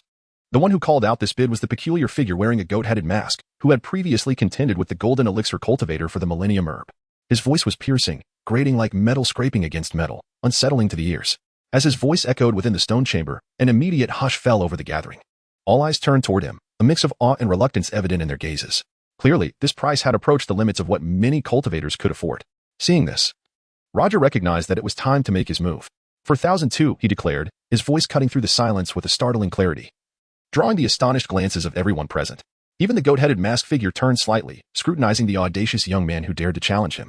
Under the attentive gaze of the crowd, Roger maintained a tranquil demeanor, as if everything was well within his grasp. Excellent. For 1,002. Is there anyone else willing to bid? This is a pair of fourth-level puppets. Once missed, they will be gone for good, the white-haired elder urged, his voice imbued with a hint of persuasion. His gaze swept over the audience, seeking to ignite further bidding enthusiasm and encourage the price to climb higher. For 1,006. The goat-headed masked figure interjected again, his voice still sharp. For 1,008, Roger countered assertively. He was determined to acquire these puppets, regardless of the opponent's late-stage foundation establishment status. 5,000. 5,002. The atmosphere thickened with tension. Breaths held as the crowd shifted their gazes back and forth between the two bidders. Each new bid heightened their anticipation, leaving them curious as to how this contest would conclude. 6,002, Roger announced once more, his tone unwavering. The moment this price was voiced, gasps of astonishment rippled through the audience, their expressions reflecting disbelief at this young man's audacity to compete with the goat-headed masked figure, particularly at such a staggering price. The goat-headed masked figure fixated on Roger, studying him intently. Roger met his gaze, their eyes locking for a moment, though obscured by the mask. He sensed a profound aura of malevolence emanating from those hollow eyes. Chapter 66. Enraged embarrassment. Your financial resources are truly impressive, remarked the goat-headed masked figure to Roger with a cold tone. Roger, however, chose not to respond, instead calmly averting his gaze and no longer regarding the figure. As anticipated, the goat-headed figure fell silent. The elderly man with white hair observed this exchange with a satisfied smile. He gently struck the auction hammer, the sound echoing within the stone chamber. 6,200 spirit stones, sold. Congratulations to this esteemed friend. This pair of fourth-level puppets belongs to you. Roger nodded slightly, a hint of satisfaction gracing his features. He retrieved 6,200 spirit stones from his storage bag, tossing them to the elderly man, and subsequently secured the pair of fourth-level puppets into his possession. Very well, esteemed friends, this auction has concluded. You may depart at your leisure. And should you possess any treasures, feel free to trade them here, the elderly man announced after the auction's end. Many guests promptly left, and Roger took note of the goat-headed figure, who also hurried away, his retreat marked by a sense of urgency as if he had pressing matters to attend to. A flicker of curiosity arose within him, yet he chose not to dwell on it. While some departed the auction hall, numerous others set up small stalls, engaging in commerce. They displayed their treasures, vocally enticing fellow cultivators to partake in their offerings. Roger, not in a rush to leave, meandered through the stalls, meticulously observing the merchants and their wares. He hoped to discover items that might aid his cultivation. However, after an exhaustive survey, he found nothing particularly captivating, leading to a tinge of disappointment, prompting him to turn away from the auction venue.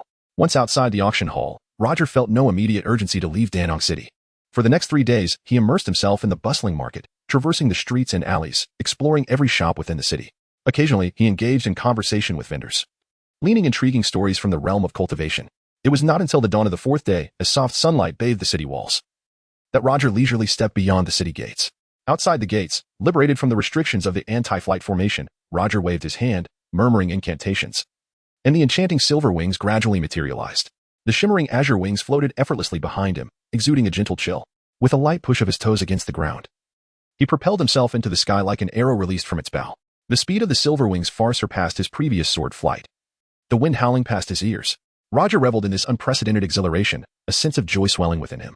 Crafted from the bones of the icebird, these top-tier magical artifacts proved to be remarkably effective. As he gazed down upon the majestic landscapes, the mountains and rivers unfolded beneath him, In less than a day, propelled by the swift silver wings, Roger returned to the territory of the Spirit Sword sect. He skillfully navigated the mountain ranges and landed steadily before his cave dwelling. The cave remained tranquil as ever, its surrounding formations intact, emanating a soft glow. Without delay, Roger retrieved the flag of the Tian Gang formation he had purchased at the auction. Following the schematic instructions, he meticulously placed the flags around his cave. Subsequently, he produced a pair of fourth-level puppets. Towering like two iron giants, the puppets scanned their surroundings with cold, unyielding gazes, ready to crush any adversary who dared approach. Thus, the defensive capabilities of the cave were significantly enhanced. Satisfied, Roger nodded, contemplating that as long as no core formation cultivators attempted to cause trouble, the safety of his abode was assured. Having completed his preparations, Roger returned inside the cave, retrieving the frostfire furnace acquired at the auction, and arranged a plethora of basic medicinal materials upon the stone table. He took a deep breath, calming his excited heart. Anticipation glimmering in his eyes, it was time to embark upon his grand endeavor of alchemy. However, just as he was about to ignite the furnace, a violent explosion echoed from outside the cave, causing the entire dwelling to tremble slightly. Roger's expression shifted dramatically, nearly dropping the materials meant for the frostfire furnace. Not good. Someone is attacking my cave. Alarm surged within him as he hastily set down the ingredients and dashed toward the entrance. Outside, a middle-aged man clad in black stood at a distance, continuously conjuring spells to fiercely assault the cave's defensive formation. The black-clad man's cultivation level was evidently in the late foundation establishment stage. Each strike bore immense force, causing the surroundings to tremble. Stop! Who dares to assault my cave? Roger barked, his anger boiling over upon witnessing the scene. The black-clad man paused at the sound of Roger's voice, slowly turning to face him. A cruel smile played on his lips as his cold gaze fixated on Roger, his voice sharp. Boy, have you forgotten me so soon? Roger furrowed his brow, scrutinizing the man before him. That voice, you are the goat-headed masked figure from the auction? Suddenly, a flash of realization coursed through Roger's mind, and his expression shifted. Indeed, it is I. The black-clad man sneered, a glint of malice in his eyes. You little brat. What are you to dare compete with me for treasures? Today shall be your end. Roger's expression darkened instantly as he grasped the unfolding situation. The black-clad man, infuriated by losing the bid for the fourth-level puppets at the auction, had followed him here, seeking retribution. You have quite the audacity. Do you not know this is the territory of the Spirit Sword sect?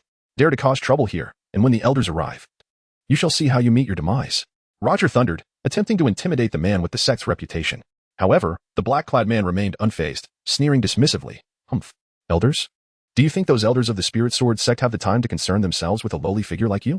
Prepare to die. As soon as the words left his mouth, the black-clad man conjured a massive ice spear, towering as high as a person, glimmering with a chilling light. With a fierce motion, he hurled the ice spear toward Roger's cave. Roger's countenance changed as he quickly channeled his energy into the Tian Gang formation. With his energy infusion, the formation's brilliance surged, forming a robust defensive barrier that repelled the ice spear's assault. The spear collided with the formation, producing a thunderous sound and scattering countless shards of ice, yet the formation remained unscathed. Chapter 67 The Might of the Talisman. Bang! Bang! Bang! The man in black, in a frenzy, unleashed a barrage of spells against Roger's cave dwelling. Ice spikes, fireballs, wind blades, various spells surged forth, each imbued with formidable destructive power. The entire cave trembled under the relentless assault of these spells. However, the defenses of the Tian Gang formation were exceptionally robust, no matter how vigorously the man in black attacked. The formation remained steadfast, safeguarding Roger's abode. Tian Gang formation? Boy, do not presume that this formation can protect you indefinitely. I shall ensure your demise today. The man's expression grew increasingly ferocious as he realized his spells were futile. His eyes were bloodshot, veins bulging on his forehead, and he appeared to be teetering on the brink of madness. Suddenly, he slapped his storage bag, and 10 figures materialized beside him out of thin air. Among these 10, 5 were human cultivators, while the other 5 were wooden puppets. Astonishingly, all 10 possessed the strength of late-stage foundation establishment. Upon witnessing this, Roger's expression turned grave. He had not anticipated such a formidable backup from the man in black. The presence of 10 late-stage foundation establishment combatants instilled in him an unprecedented sense of pressure. Those are corpse puppets. Could you possibly be from the in-corpse sect? Roger's pupils constricted sharply, his gaze fixed on the 5 corpse puppets. As turmoil surged within him, he had read about the in-corpse sect in notes from the southern wilderness, a notorious sect famed for corpse refining. The puppets they created were not only immensely powerful, but could also cast various spells, their sect's strength rivaling that of the Spirit Sword sect. He never expected to encounter members of the in-corpse sect here today. The man in black let out a cold chuckle, a smirk curling his lips. Yet he did not respond to Roger's inquiry. His gaze was as frigid as steel, as if he were gazing upon a doomed soul. Crush him, he commanded sharply, his voice piercing and icy. At his order, the 10 late-stage foundation establishment puppets unleashed their attacks simultaneously. In an instant, the brilliance of their spells illuminated the open space before the cave.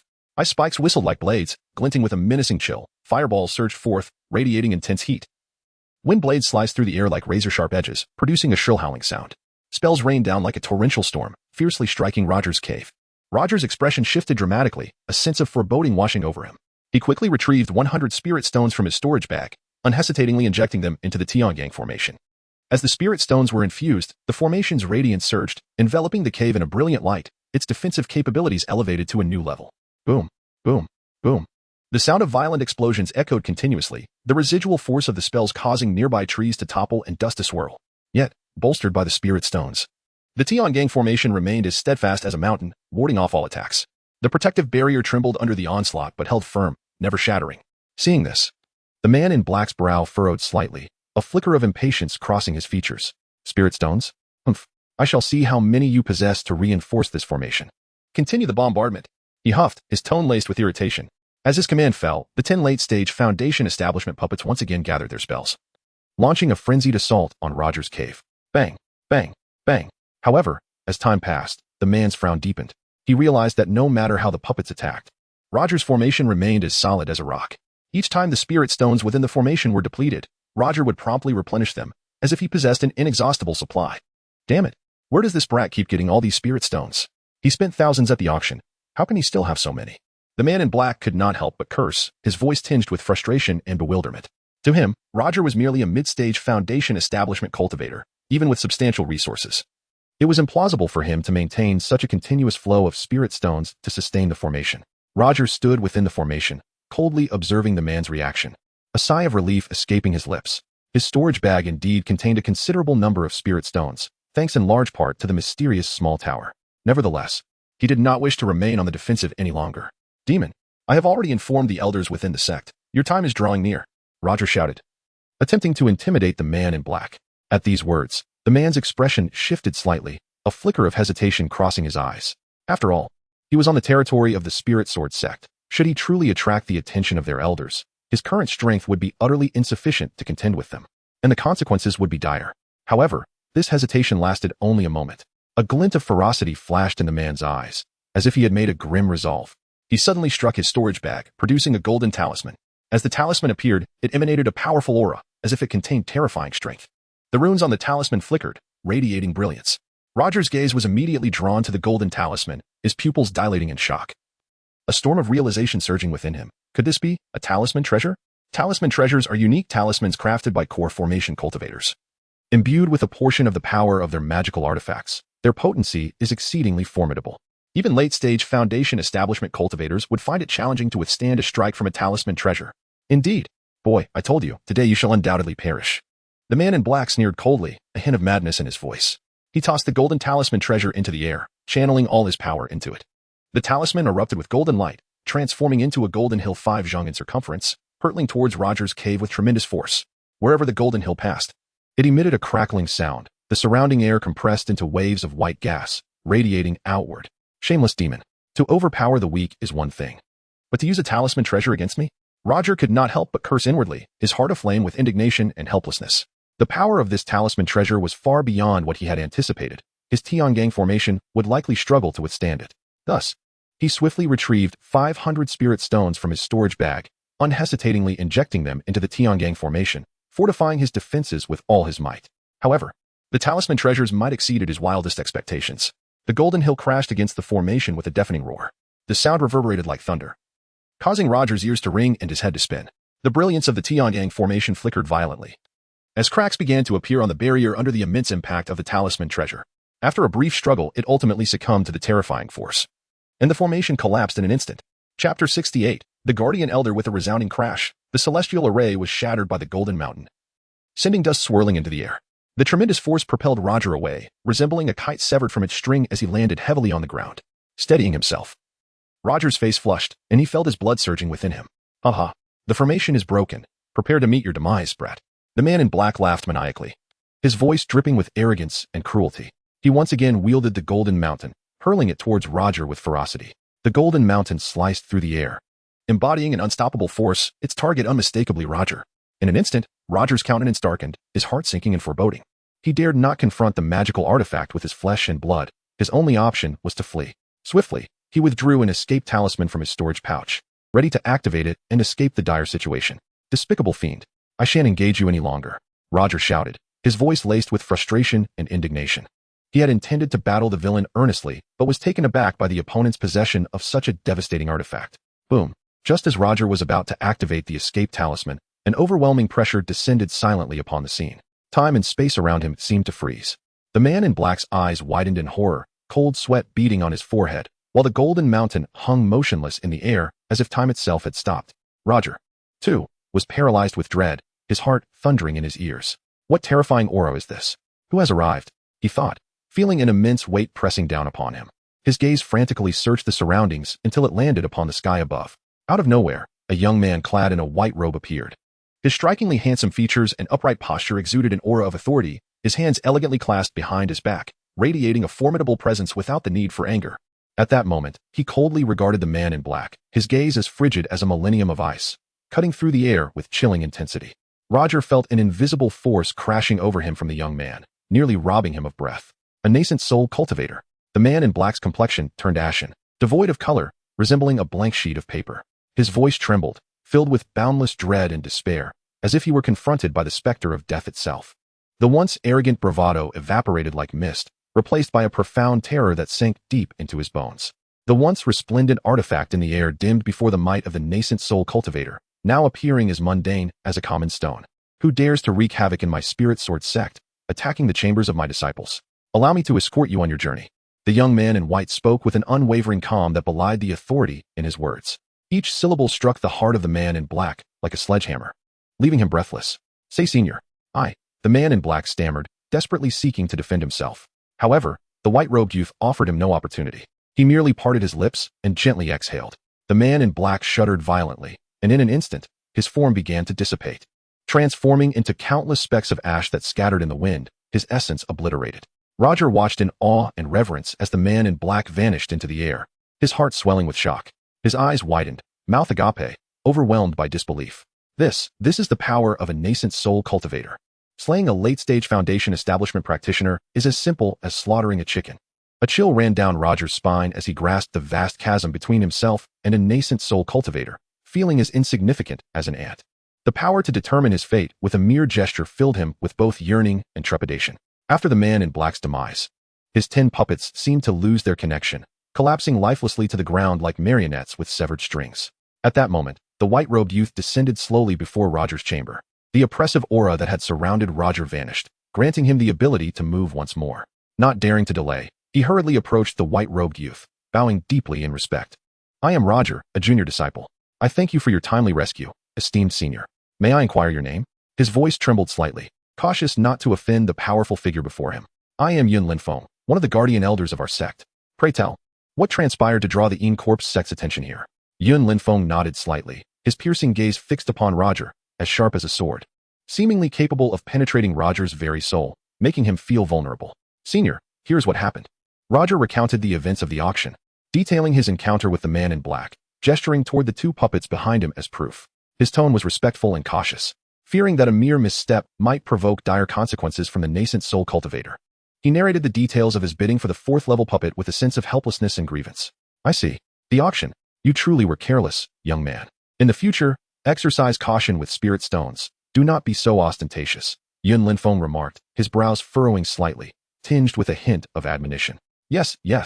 Your wisdom is enlightening, esteemed senior.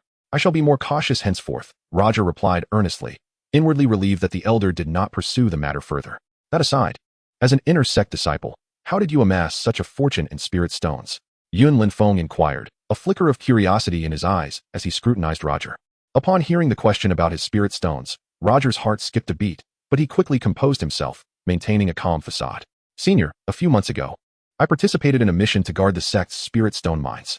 Upon its successful completion, I was rewarded with 10,000 spirit stones, which accounts for my current wealth.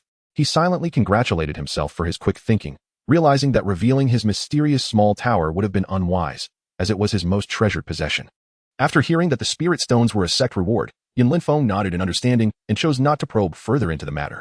Then, he began to pace around Roger, his gaze scrutinizing him intently. Chapter 69. Relics under the intense gaze of a powerful nascent soul cultivator. Roger felt a chill run down his spine, his nerves rendering him speechless. His heart raced alarmingly, as if attempting to leap from his throat, and his palms began to sweat slightly. How long have you been in this sect? Yunlin Feng inquired again. Respected elder, I have been here for nearly a year. Roger replied candidly. Though he endeavored to maintain a calm demeanor, anxiety overwhelmed him, leaving him uncertain as to why this elder was posing such a question. What? Less than a year? How did you manage to join? Yunlin Feng expressed surprise, his brows knitting slightly, a flicker of skepticism evident in his gaze. Oh. I entered through the selection of the Ascension Conference. Roger quickly responded, fearful of arousing further doubt in Yunlin Feng. Oh, so it was through the Ascension Conference. No wonder Yunlin Feng nodded in understanding. He then smiled and added, I witnessed your earlier battle. Your spell casting is quite commendable. Not at all. I merely relied on formations and some spirit stones to barely hold my own against that fiend, Roger modestly replied, perplexed by Yunlin Feng's unexpected praise. Indeed. Maintaining composure in the face of compliments reflects a commendable temperament. Yunlin Feng nodded with satisfaction, his gaze imbued with approval. Roger found himself bewildered, unable to decipher the elder's thoughts. His mind was clouded with questions he dared not voice. At that moment, Yunlin Feng produced a white token and tossed it to Roger, who hastily caught it. Upon closer inspection, he realized it was merely an ordinary token inscribed with the character for Cloud. Elder, what is this token for? Roger inquired with curiosity. Hold on to this token, and 2 years hence, seek me out at Cloud Hidden Mountain. I have a task for you, and upon its completion, I shall bestow upon you a significant opportunity, Yunlin Feng said with a smile that seemed to conceal deeper intentions. With that, Yunlin Feng vanished like a specter into thin air. Roger clutched the white token engraved with the character for Cloud, frozen in place, his expression shifting to one of incredulity. The elder's words echoed incessantly in his mind. Seek me out at Cloud Hidden Mountain in 2 years. I have a task for you, and upon its completion, I shall grant you a significant opportunity. 2 years hence? A task entrusted to me? What audacity! I haven't even considered, Roger thought wryly, his brow furrowing involuntarily. As a guardian elder of the Spirit Sword sect, Yunlin Feng held an exalted status, second only to none. With his authority, any task he wished to undertake could easily be accomplished by throngs eager to serve. Yet, he had chosen Roger, a mere inconspicuous inner sect disciple, leaving Roger perplexed. Given the elder's stature and prowess, what could possibly be beyond his reach? Why has he singled me out? Roger pondered this repeatedly, wondering if his recent battle had caught the elder's attention. The more he considered it, the more bewildered he became, shaking his head in frustration. However, the prospect of the promised significant opportunity was enticing. After all, Yunlin Feng was a nascent soul cultivator. The opportunity promised by such a formidable figure must be extraordinary. If I could receive direct guidance from a nascent soul practitioner, perhaps my cultivation path would be significantly less convoluted, Roger mused, a glimmer of anticipation flickering in his eyes. Alas, there are still 2 years to contemplate this matter. I shall see how it unfolds then. As a guardian elder and a nascent soul powerhouse, he surely wouldn't wish harm upon a humble inner sect disciple like me, would he? Roger gazed down at the token in his hand, sighing resignedly. Finding solace in his thoughts, he understood that to outright refuse Yunlin Feng's invitation would be tantamount to offending this influential elder. Such an offense would surely complicate his life in the Spirit Sword sect. Determined not to dwell on this vexing predicament, Roger stowed the token in his storage bag. Just then, his gaze inadvertently fell upon the spot where the black-clad man had disintegrated. There, amidst the disordered surroundings, lay a gray cloth bag and a golden talisman, strikingly out of place. Intrigued, Roger hastened towards them. Upon closer inspection, he recognized them as the storage bag belonging to the black-clad man and the golden mountain talisman he had previously wielded. After slaying the man, Yunlin Feng had neither destroyed these items nor taken them, likely deeming them beneath the notice of a nascent soul cultivator. While he may overlook them, I certainly value them, Roger thought to himself. He bent down to retrieve the storage bag and talisman, a hint of delight creeping onto his face. Eager to uncover the contents of the storage bag, he swiftly focused his spiritual consciousness, cautiously probing inside. As his consciousness delved deeper, the items within the bag began to materialize in his mind. Over 5,000 spirit stones, excellent, and numerous peculiar materials. What is this? A thick black tome? And a black banner. Roger's face gradually lit up with surprise. These findings exceeded his expectations, especially the 5,000 spirit stones, which were more than sufficient to replenish the spirit stones he had expended on the formation. With a thought, he retrieved the black banner from the bag. However, the moment he grasped it, a chillingly mournful wail erupted from within. The shrill sound pierced his very soul, causing his head to throb and sending shivers down his spine. Simultaneously, eerie skulls began to emerge on the surface of the banner, their hollow eye sockets glowing with a ghostly green light, as if recounting tales of endless agony and resentment. What manner of malevolent artifact is this? Roger was taken aback by this sudden turn of events. Instinctively, he released the banner, letting it fall to the ground, his heart racing with trepidation. The banner exuded a dense aura of malevolence, unmistakably a nefarious item. Likely a magic tool of the dark path. Should I inadvertently become tainted by its sinister energy, I might attract significant trouble. Taking several deep breaths to steady his racing heart, he refrained from touching the perilous banner and redirected his attention to the thick black tome. Slowly, he extended his hand. A sense of trepidation washing over him as he withdrew the book, its cover boldly inscribed with the words "True Classic of the Demon Puppet."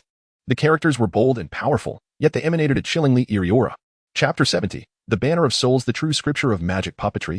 Could this be the cultivation method of the enigmatic figure in black? Roger was overwhelmed with curiosity. Compelled by this intrigue, he could not resist the urge to peruse the pages of the tome.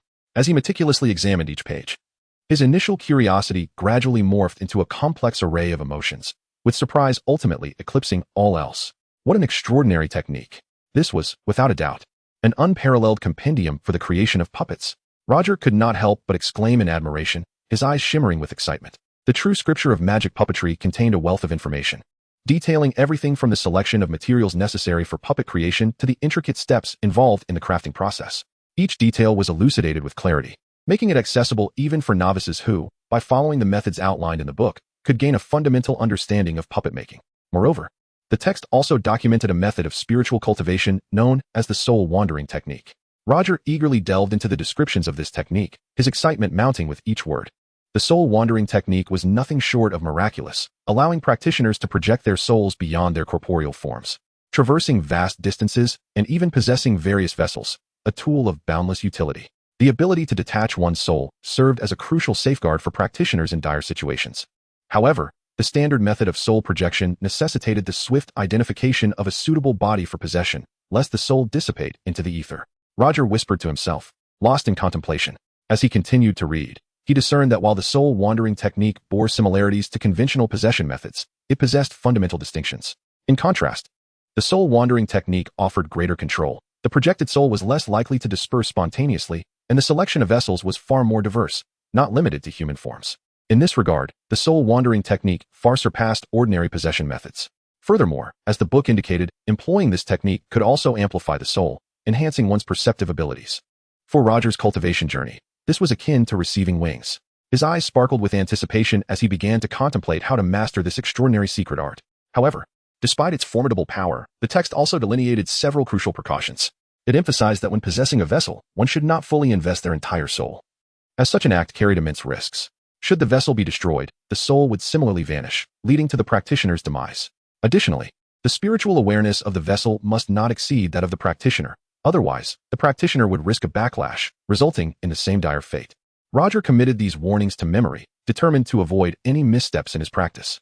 Beyond the soul wandering technique, he also uncovered a secret art known as the demonization technique, which rekindled his curiosity. The text asserted that this technique represented the pinnacle of puppet creation. Once mastered, one could utilize their own demonic energy to enchant adversaries.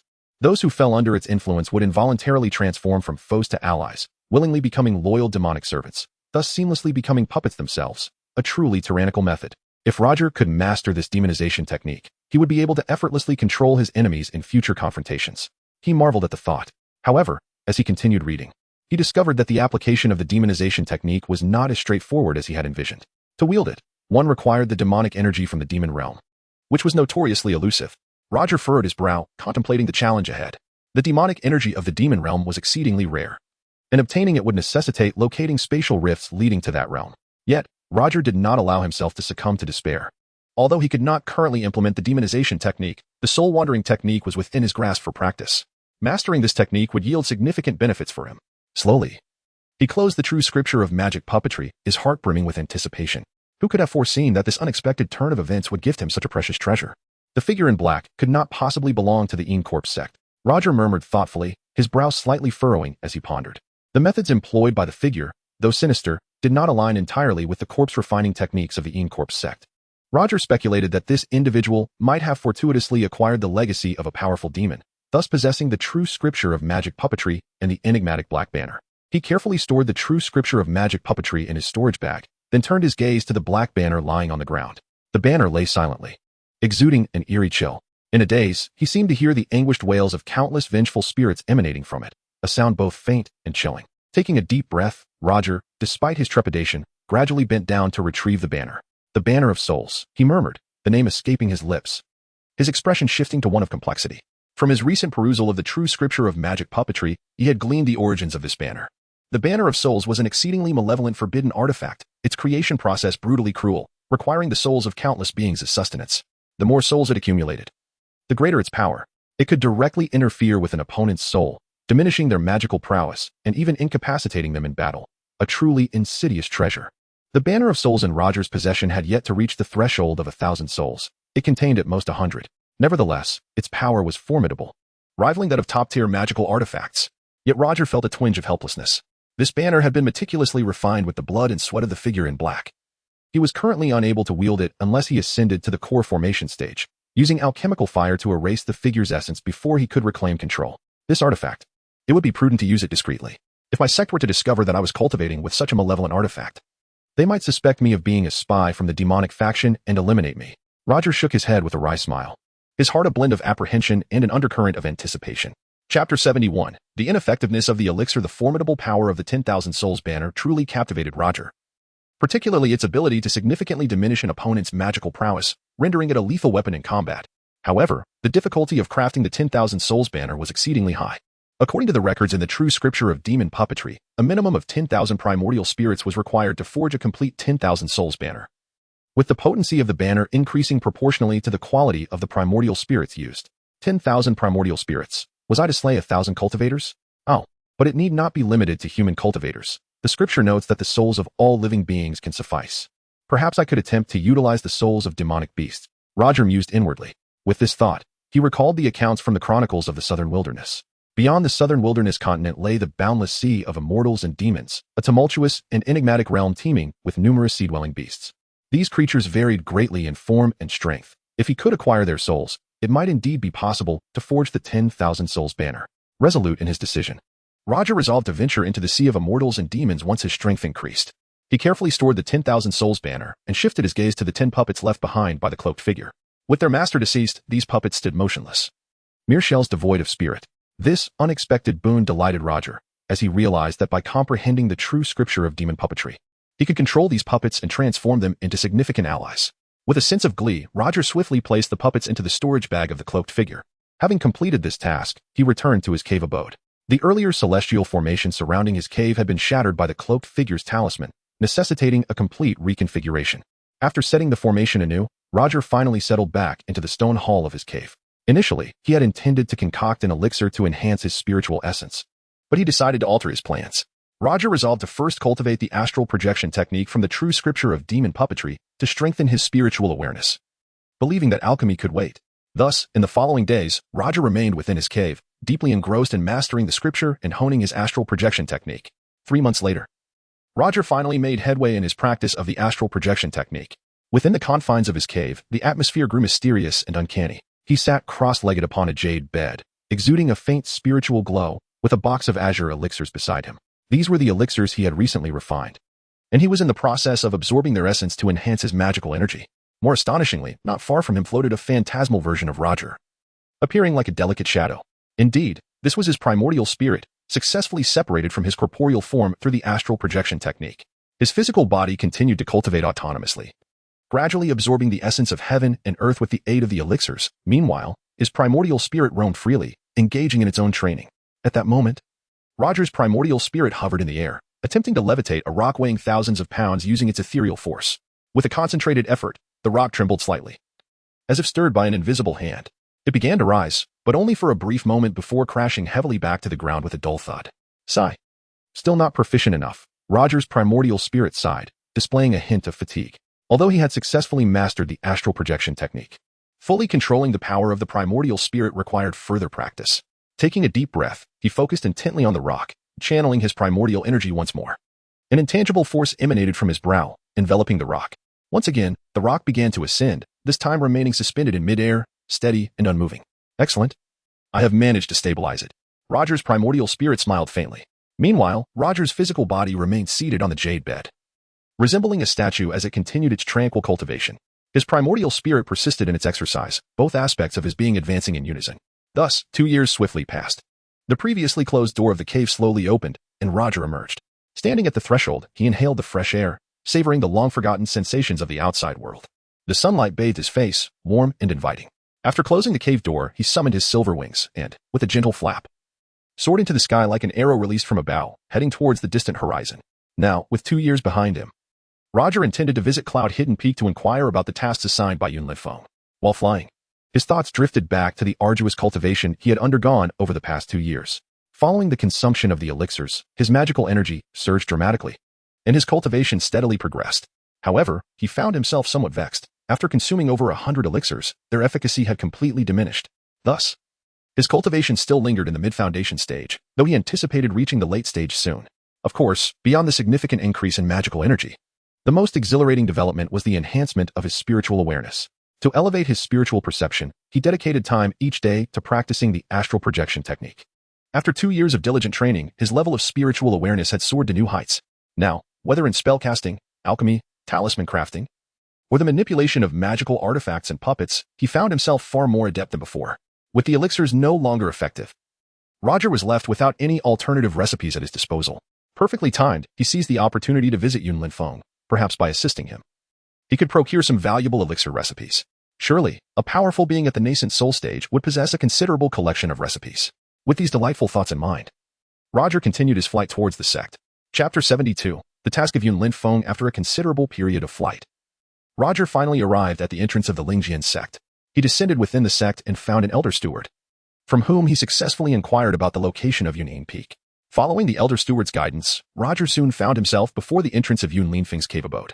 Standing before the majestic gate of Yunlin Peak, Roger was awestruck by the breathtaking scenery. The spiritual energy here was exceptionally abundant. With every breath, he could feel the essence coursing through his respiratory passages, nourishing his meridians. He privately marveled that the spiritual energy here was at least several times more plentiful than in his own abode, truly befitting the retreat of a nascent soul elder. The entrance was grand and imposing, enveloped in swirling mist, resembling a celestial paradise. A winding stone staircase led up to a palace atop the mountain, resplendent with golden and azure splendor, adorned with intricate carvings, and surrounded by lush green mountains and flowing waters, teeming with life. The gentle babble of the stream and the fragrance of blooming flowers created a picturesque scene. However, amidst this beauty, one peculiar detail struck Roger as odd. Although Yunlin Feng was a revered elder with formidable strength and high status within the sect, his cave abode was eerily quiet, devoid of even a single disciple. In Roger's understanding, a powerful figure like Yunlin Feng should naturally have numerous disciples in attendance. Was he truly a solitary figure? Roger pondered this quietly, but dared not dwell on it, recognizing that Yunlin Feng's esteemed status and conduct were beyond the comprehension of a mere junior cultivator like himself. Roger, you have arrived. Present the token I gave you and enter. A serene voice resonated from within the cave, unmistakably belonging to Yunlin Feng. The sound seemed to echo directly in Roger's ears, causing a chill to run down his spine. Without hesitation, he produced the token given by Yunlin Feng and gently approached the formation barrier at the cave's entrance. The barrier shimmered slightly, rippling like water, before effortlessly allowing him passage. Upon entering the cave, Roger's eyes widened in astonishment at the scene before him. The spiritual energy here was even more abundant than outside, coalescing into a thin mist that enveloped the surroundings. He surmised that a powerful gathering formation must have been deployed here to create such an extraordinary effect. Once again, he marveled at the remarkable abilities of a nascent soul cultivator. Following a solitary staircase, Roger traversed a crystal-clear lake, its depths visible, where several lotus flowers floated, exuding a delicate fragrance. After walking for 3 miles, he finally arrived at a tranquil courtyard. At the center stood an exquisite pavilion surrounded by an array of rare flowers and herbs, filling the air with a rich medicinal aroma. At that moment, Yunlin Feng, clad in white, was seated cross-legged within the pavilion, meditating. Observing this, Roger hurried forward to pay his respects, saying respectfully, "Senior, I have come as promised." Yunlin Feng slowly opened his eyes, his gaze sharp as lightning. A mere glance made Roger feel as though his very soul were being scrutinized. Take a seat." Yunlin Feng nodded slightly. Roger cautiously settled onto a nearby stone bench, inhaling deeply, and nervously inquired, "Senior, may I ask why you summoned me?" "Ah, it is nothing of great consequence. I merely wish for you to enter the celestial herb garden to gather some spiritual herbs," Yunlin Feng replied with a subtle smile, his tone remarkably calm, as if it were the most ordinary request. "The celestial herb garden? Gather spiritual herbs?" Roger's expression shifted to one of surprise. He had not anticipated that Yunlin Feng would summon him for such a task. In his view, a nascent soul cultivator could easily gather herbs by themselves. Why seek the assistance of a mere mid-stage foundation establishment cultivator? There must be some hidden intricacies at play. Noticing Roger's astonishment, Yunlin Feng seemed to sense his confusion and explained, "The celestial herb garden is a small world left behind by ancient cultivators, essentially a place for cultivating spiritual herbs. This peculiar realm opens only once every 100 years, filled with treasures that are nearly impossible to find in the outside world. Within, there are numerous 1,000-year-old spiritual herbs. And if fortune smiles upon you, you may even encounter 10,000-year-old herbs. 10,000-year-old herbs? Roger's eyes widened in disbelief, as if he had heard something utterly incredible. The existence of the celestial herb garden, laden with treasures, was a secret never mentioned in the record of southern wilderness. It appeared that only a select few high-level cultivators were aware of such a place. Amidst his astonishment, Roger quickly regained his composure, a question flashing through his mind. If the celestial herb garden was indeed so extraordinary, why did Yun Linfeng not venture there himself to gather herbs? Gathering his courage, he cautiously asked, Senior. If the celestial herb garden is so remarkable, why do you not go yourself to gather the herbs? Yun Linfeng smiled slightly, a hint of helplessness flickering in his eyes. He shook his head gently, his tone calm yet tinged with a touch of melancholy. If we nascent soul cultivators could enter, we would not require assistance from Foundation establishment juniors like you. The celestial herb garden is guarded by ancient prohibitions, preventing nascent soul cultivators from entering. There was once a nascent soul cultivator who dared to take the risk, only to be obliterated by the prohibitions, unable to escape even with his nascent soul intact. Roger turned pale at the revelation. If even a nascent soul cultivator could not escape, the prohibitions must be terrifying. Then, what about core formation cultivators? Roger swallowed hard, his voice trembling slightly. Indeed, core formation cultivators have also attempted to enter, but they too were met with the same fate, obliterated by the prohibitions. Since that incident, no high-level cultivator has dared to take the risk again. Yun Linfeng nodded, his tone grave. Roger finally understood. I see. So, according to you, only cultivators below the core formation stage can enter the celestial herb garden without being obliterated by the prohibitions, correct? He nodded, speaking softly. Precisely. Only cultivators below the core formation stage can enter, which is why I require you to undertake this task, Yun Linfeng replied with a gentle smile. Casting an approving glance at Roger. Feeling a sense of relief, Roger then considered another question. He raised his head cautiously and asked, Senior, will I be the only one entering the celestial herb garden? Of course not.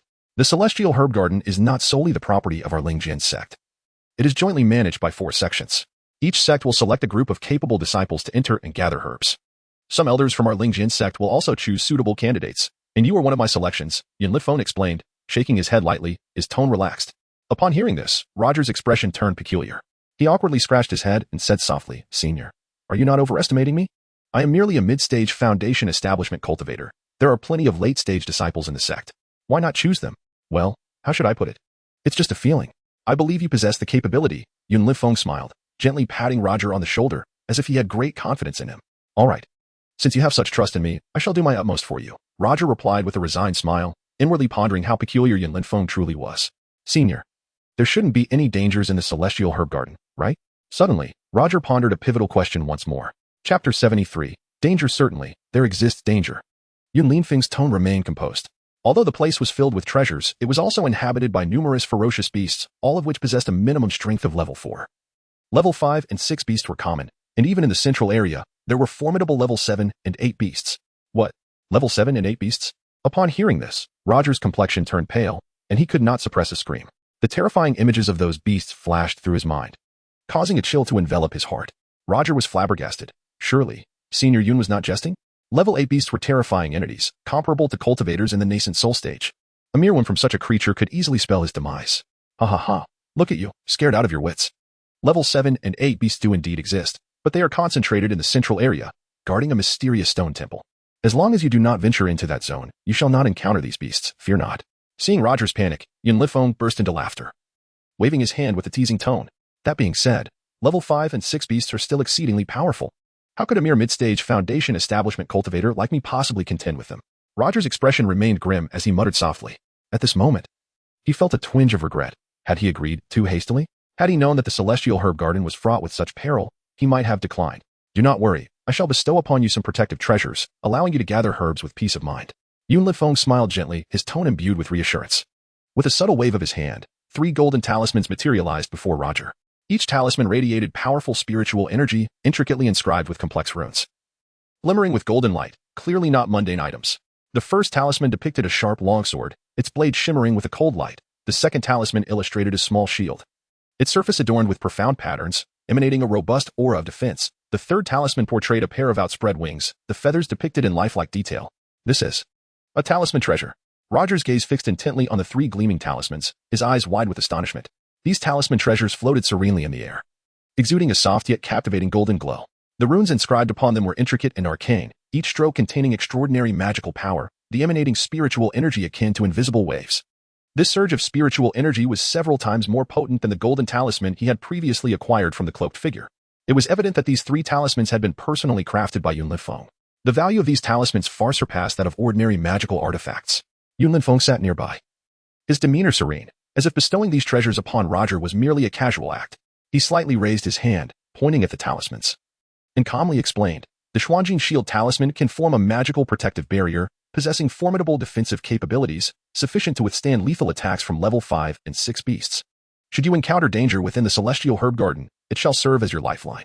The Qingxia Sword Talisman is primarily offensive. Once activated, its power is astonishing, capable of delivering a fatal strike to an enemy at a critical moment. As for the Ziyun Wings Talisman, it focuses on speed. Should you find yourself in peril and wish to escape, it will assist you in fleeing swiftly. Pausing for a moment, Yun Linfeng smiled slightly and continued. With these 3 talismans for protection, your foray into the Celestial Herb Garden to gather herbs will be considerably safer. Upon hearing Yun Linfeng's reassurances, Roger felt a wave of relief wash over him. His earlier trepidation regarding the dangers of the Celestial Herb Garden began to dissipate, and with these 3 talismans, his confidence surged. He promptly cupped his hands in gratitude, respectfully declaring, "Thank you, Senior, for bestowing these treasures. I shall not disappoint your expectations and will strive to gather as many spiritual herbs as possible, as long as you refrain from recklessly entering the central area and provoking those formidable level 7 and 8 beasts. You should be able to navigate the situation without significant issues." Haha, it is good that you possess such confidence. Yun Linfeng nodded slightly, his gaze reflecting approval. However, his tone suddenly became serious, a glint of coldness flickering in his eyes as he stated, "You must also remember that when entering the Celestial Herb Garden, you must not only be wary of those beasts but also remain vigilant against disciples from the other 3 sects. In their pursuit of the spiritual herbs within the garden, they may strike at any moment. If necessary, do not show mercy, eliminate them, and seize their spiritual herbs. Do you understand?" Roger's heart trembled, and he inhaled deeply, solemnly nodding in agreement. "Yes, I understand." Of course, should he encounter fellow sect disciples, unity must prevail, for the interests of the Lingjin sect supersede all else. Yun Linfeng added with satisfaction. Roger sighed inwardly. It appeared that his journey into the Celestial Herb Garden would not be an easy one. He would have to contend with perilous beasts while remaining ever cautious of ambushes and rivalries from the other sects. One misstep could lead to dire consequences. At that moment, Yun Linfeng waved his hand again, and beams of light flashed as he retrieved 20 magical artifacts from his storage bag, neatly arranging them before Roger. Each artifact radiated powerful spiritual energy, with energy swirling across their surfaces, clearly indicating their status as top-tier artifacts. You may select a few of these artifacts as reserves for your expedition into the Celestial Herb Garden, Yun Linfeng stated casually. Roger cast a glance at the artifacts, marveling at the generosity of a nascent soul cultivator. Each of these top-tier artifacts was worth a fortune, yet Yun Linfeng so nonchalantly invited him to choose. After careful consideration, Roger selected 3 artifacts that suited him well. These talismans and artifacts are but minor benefits. Once you successfully emerge from the Celestial Herb Garden, I shall bestow upon you a significant opportunity, Yun Linfeng remarked with a subtle smile, his tone encouraging. "Thank you, Senior. I will do my utmost to collect the spiritual herbs." Roger felt a surge of warmth in his heart upon hearing this, hurriedly bowing in gratitude once more. He speculated about the nature of the significant opportunity Yun Linfeng had mentioned. Could it be an extraordinary treasure or a powerful technique of some sort? Yun Linfeng seemed to perceive Roger's thoughts, offering a faint smile but choosing not to elaborate further. He then casually produced a book and handed it to Roger, advising, "This contains basic information about the Celestial Herb Garden, detailing its terrain, the distribution of beasts, and the various types of spiritual herbs. Spend the next 3 days residing in my cave dwelling, thoroughly familiarizing yourself with its contents. After 3 days, when the other disciples gather, we shall proceed together to the Celestial Herb Garden." Understood. Roger accepted the book, nodding respectfully. He was subsequently arranged to rest in a room within Yun Linfeng's cave dwelling. During these 3 days, Roger immersed himself in the study of the Celestial Herb Garden's information. Chapter 74. Departure. 3 days passed in the blink of an eye. On the morning of the 3rd day, as the sun and Apos' rays gently illuminated the cave, Yun Linfeng led Roger out of the cave and into a small square in front of it. There, a group of 50 disciples had already gathered, both men and women, each exuding a vigorous and formidable aura. At the forefront was an elderly man in his 70s, clad in a gray robe, his demeanor serious. Upon seeing Yun Linfeng, the disciples hastily stepped forward, bowing deeply in respect, exclaiming in unison, "Greetings, Protector Elder." Yun Linfeng nodded slightly, his gaze sweeping over the assembly, betraying a hint of scrutiny. The old man then began to introduce the disciples participating in the journey to the Celestial Herb Garden. Yun Linfeng listened patiently, occasionally nodding in acknowledgement. Meanwhile, Roger stood beside him, quietly observing his fellow disciples. As he did so, an involuntary bitter smile formed on his lips. Among the 50 disciples, the weakest was at the late foundation establishment stage, with several having achieved the peak of that stage. In stark contrast, Roger found himself at the mid-foundation establishment stage. clearly the least powerful among them. As Roger assessed his peers, they too scrutinized him, their expressions a mix of surprise and even envy. After all, anyone standing beside the protector elder must possess an extraordinary status. After a while, the old man completed the introductions. Yun Linfeng nodded approvingly and addressed the crowd. I assume the elder assigning you tasks has already briefed you on the important matters regarding the celestial herb garden. I shall not elaborate further. But I must stress one point. Should you encounter fellow disciples within the garden, unity is paramount. We stand together against any adversities. Do you understand? Understood. The disciples responded in unison, their voices resonating with enthusiasm and determination. Excellent, then let us embark on our journey. Yun Linfeng nodded in satisfaction, raising his hand slightly to envelop all the disciples in a protective spell. A brilliant flash of light enveloped them, and they ascended gracefully into the air, swiftly transforming into a streak of red and green light darting towards the horizon, their speed astonishing. This was indeed the escape technique of a nascent soul cultivator. Remarkable. Roger felt a rush of exhilaration as he was swept up in the sword escape, the wind howling past him. He gazed down at the increasingly blurred landscape, filled with awe for Yun Linfeng's prowess. To lead 50 disciples while flying at such velocity demonstrated an unfathomable strength. Roger mused to himself, imagining how magnificent it would be to wield such powerful magic one day. As Yun Linfeng and the disciples soared through the skies, the fierce wind whipped past them. After half a day's rapid flight, they finally descended onto a desolate expanse of land. As their feet touched solid ground and their surroundings came into focus, they were taken aback by the stark scenery before them. They found themselves in a barren wasteland, devoid of any vegetation, enveloped by an indescribable aura of desolation. The cracked earth was crisscrossed with deep fissures, and even the wind carried with it fine particles of sand, vividly conveying the barrenness of the land. Not far away, a solitary hill rose to a height of 300 to 400 feet. Standing starkly in the center of the wasteland like a silent monolith, incongruous amidst the desolation, Roger stood quietly in this desolate landscape, scanning his surroundings, his mind filled with questions. During their flight, Yun Linfeng's speed had been so astonishing that he had been unable to discern their direction, and now, finding himself here, he was utterly bewildered. What was more perplexing was the bleak and dilapidated scenery that seemed utterly incompatible with the existence of a celestial herb garden. Feel free to move about while we await the arrival of the other three factions before proceeding to the celestial herb garden, Yun Linfeng instructed the disciples. Afterward, he engaged in casual conversation with the elderly man beside him, their expressions relaxed and at ease. Hearing this, the other disciples also loosened their tense demeanor, dispersing to explore the area. Some mingled eagerly, sharing information about the upcoming expedition. Others sat cross-legged on the ground, meditating, while a few wore worried expressions, their eyes betraying their anxiety. Roger chose not to engage with the others. He had thoroughly studied the materials Yun Linfeng had provided him, committing the essential details to memory. Thus, he walked to a relatively flat patch of ground, seated himself, and closed his eyes to meditate, patiently awaiting their journey to the celestial herb garden. In this tranquil state, images of the terrain and the distribution of beasts in the garden flowed through his mind as he meticulously recalled every detail, secretly planning his course of action for when they entered the garden. At that moment, a faint yet steady sound of footsteps approached him. Roger's keen senses detected the movement, and he slowly opened his eyes to see a young man in blue robes, a broad smile adorning his face as he approached. The youth was tall and athletic, his blue robe billowing gracefully in the wind, exuding an air of effortless elegance. He reached Roger and bowed slightly, his expression warm and his tone humble as he said, I am Gu Weiqi. You seem unfamiliar. May I ask for your name? Roger recognized Gu Weiqi, one of the highest-ranked disciples among the 50, having attained the peak of the foundation establishment stage.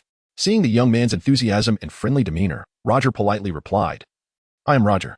It is a pleasure to meet you, senior brother Gu. Ah, Roger. I see. Gu Weiqi smiled and his eyes sparkled with curiosity. Earlier, I noticed you were closely following Elder Yun. You must be one of his esteemed disciples. Roger paused briefly, realizing the misunderstanding, and chuckled softly. It seemed Gu Weiqi had assumed he was a prodigious student due to his proximity to Yun Linfeng. I believe you're mistaken, senior brother. I am not Elder Yun's disciple. I merely had an unexpected encounter with him, which led to my current involvement, Roger explained calmly, shaking his head. Aha, I see. Gu Weiqi laughed heartily, his tone teasing. Nonetheless, being chosen by Elder Yun for this expedition suggests you possess remarkable abilities. Should we cross paths in the celestial herb garden? I hope you will look out for me. Of course, senior brother Gu.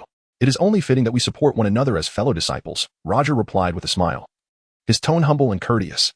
Chapter 75, the elder of high martial arts Gu Weiqi, noticing Roger's humble demeanor, felt a certain fondness for him and decided to sit beside him to engage in casual conversation.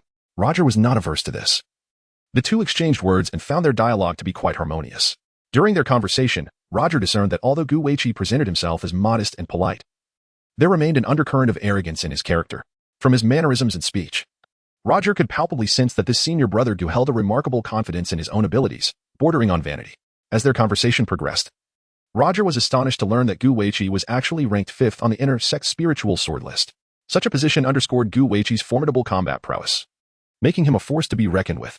Gu Weiqi enthusiastically introduced Roger to several fellow disciples who were also participating in this expedition to the immortal herb garden. Noting that many among the 50 disciples were indeed experts on the spiritual sword list, Roger mentally cataloged the names and characteristics of these individuals. Just as Roger and Gu Weiqi were enjoying their conversation, a sudden commotion erupted from the crowd. The disciples, who had been engaged in their own activities, halted their actions, lifting their gazes skyward, their faces collectively reflecting astonishment. Following their line of sight, Roger observed a small black dot in the distance rapidly approaching their location. The dot swiftly enlarged under their watchful eyes and, in mere moments, materialized before the gathered members of the spiritual sword sect. What appeared before them was a colossal purple gold gourd. It loomed like a small mountain, its surface shimmering with a faint, ethereal light, exuding an air of mystery and opulence.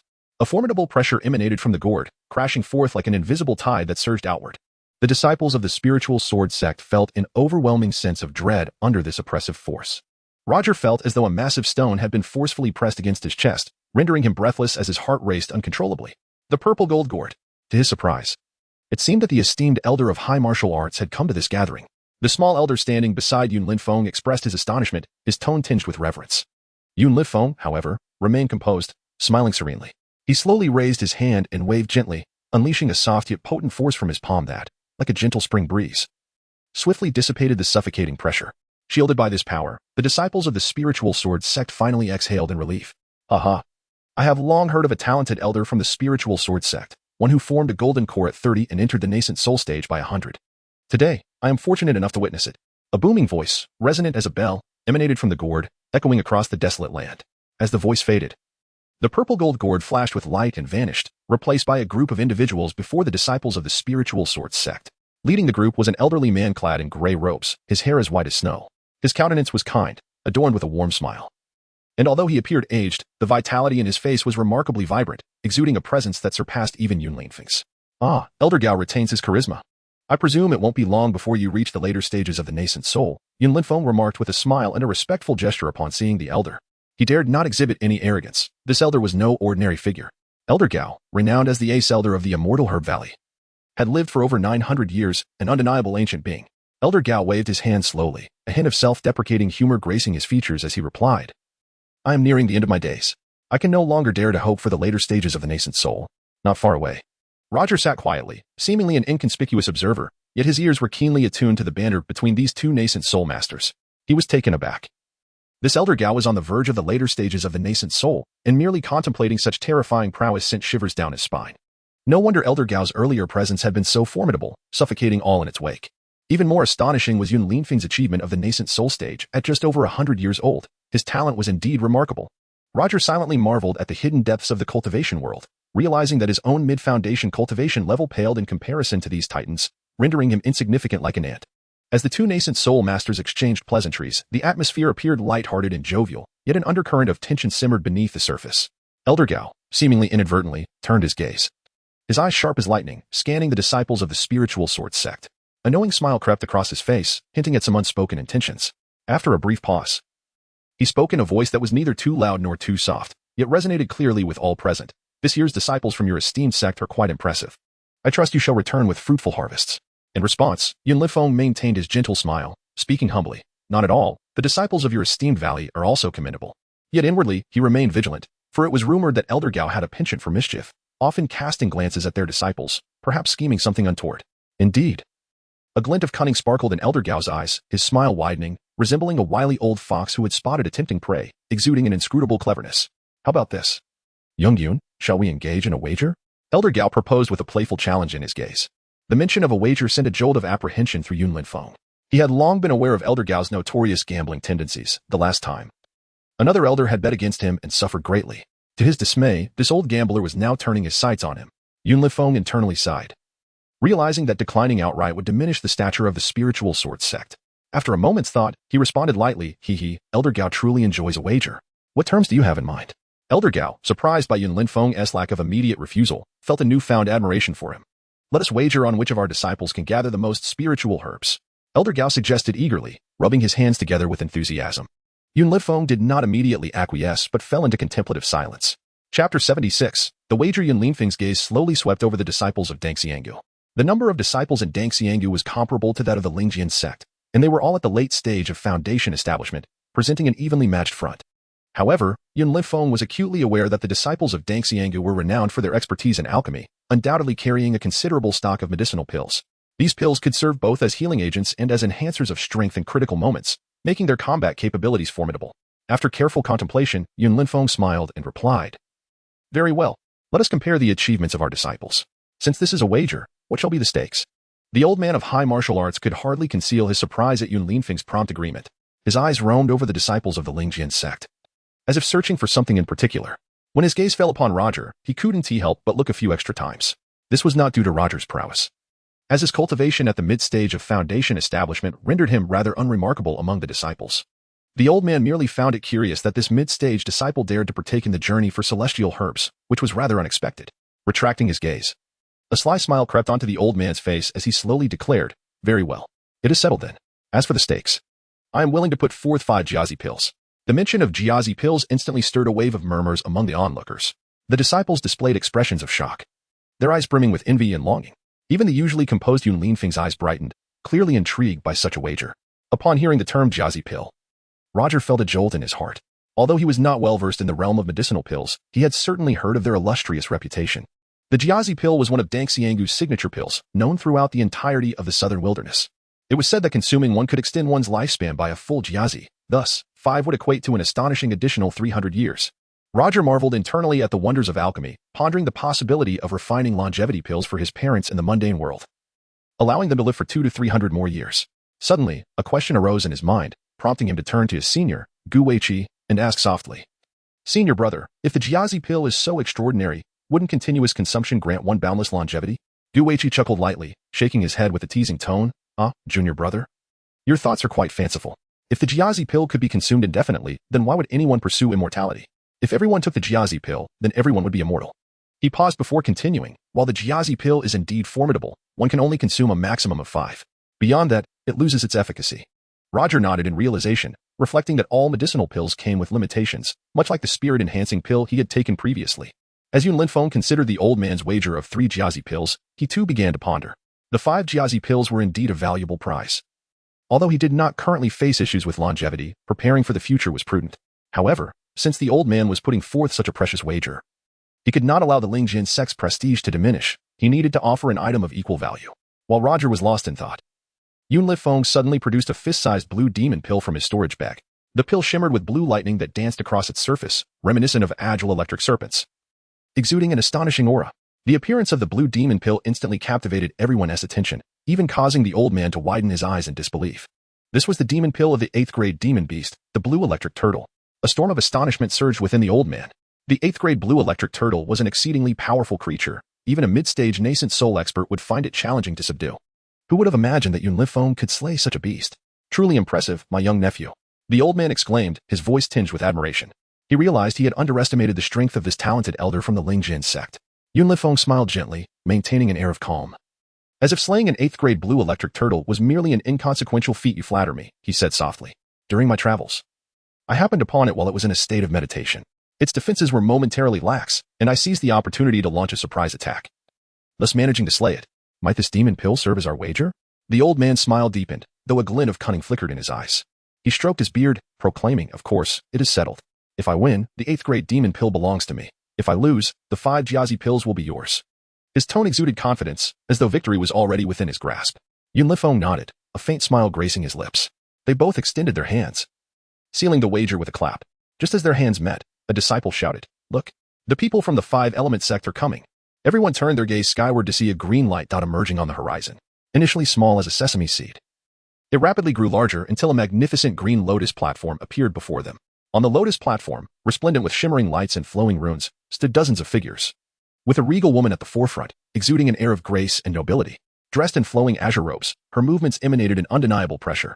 Though her aura was slightly weaker than that of the old man, she was evidently a mid-stage nascent soul expert. Upon seeing her, Yun Lifeng smiled faintly and stepped forward, clasping his hands in greeting. "It is an honor to meet you, Flower Fairy." His tone was respectful yet poised, acknowledging the Flower Fairy's esteemed status within the 5-element sect, making her a senior of sorts. The Flower Fairy nodded in return, recognizing both Yun Lifeng and the old man as esteemed elders of their respective sections. The Five Element sect, being the foremost cultivation sect in the southern wilderness, was always a focal point wherever they went. Roger curiously observed the disciples of the Five Element sect, noting that most were at the late stage of foundation establishment, showcasing formidable strength. However, one young woman caught his attention. Dressed in pure white, she resembled a blooming snow lotus, exuding an air of purity and nobility. Her face was partially veiled, revealing only her luminous, water-like eyes, which radiated an aura of coolness and mystery. Chapter 77. The Fringe Zone. The woman possessed an ethereal and aloof demeanor, as though untouched by mortal concerns, though her exact features remained obscured. The elegant contours of her face and her graceful poise left no doubt. She was undoubtedly a beauty. However, what drew Luo Jie's attention was not merely her striking appearance or refined aura, but rather the fact that her cultivation matched his own. Both were at the mid-stage of foundation establishment. Yet, she stood at the very front of the procession, close beside the flower immortal, indicating her status was anything but ordinary.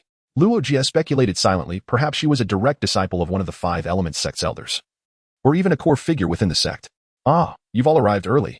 Just as Luo Jie was lost in thought, a peculiar draconic roar accompanied by a hearty laugh echoed from the distance. The crowd turned to see the arrival of the beast-taming sect. A crimson wyvern, towering over 100 zhang in height, emerged on the horizon. Its massive wings stretched like twin clouds of fire, blotting out the sky. Upon its back stood several dozen figures, led by a burly, red-robed man with a thick beard. From the murmurs of the surrounding crowd, Luo Jie learned that the beast-taming sect's leader was none other than the revered dragon tamer, a mighty nascent soul cultivator. The wyvern beneath him was rumored to be a mutated beast, its strength reaching the peak of the 7th rank, comparable to a nascent soul cultivator.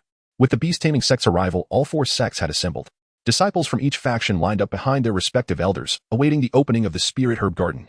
The 4 nascent soul elders gathered briefly, exchanging hushed words before soaring into the sky.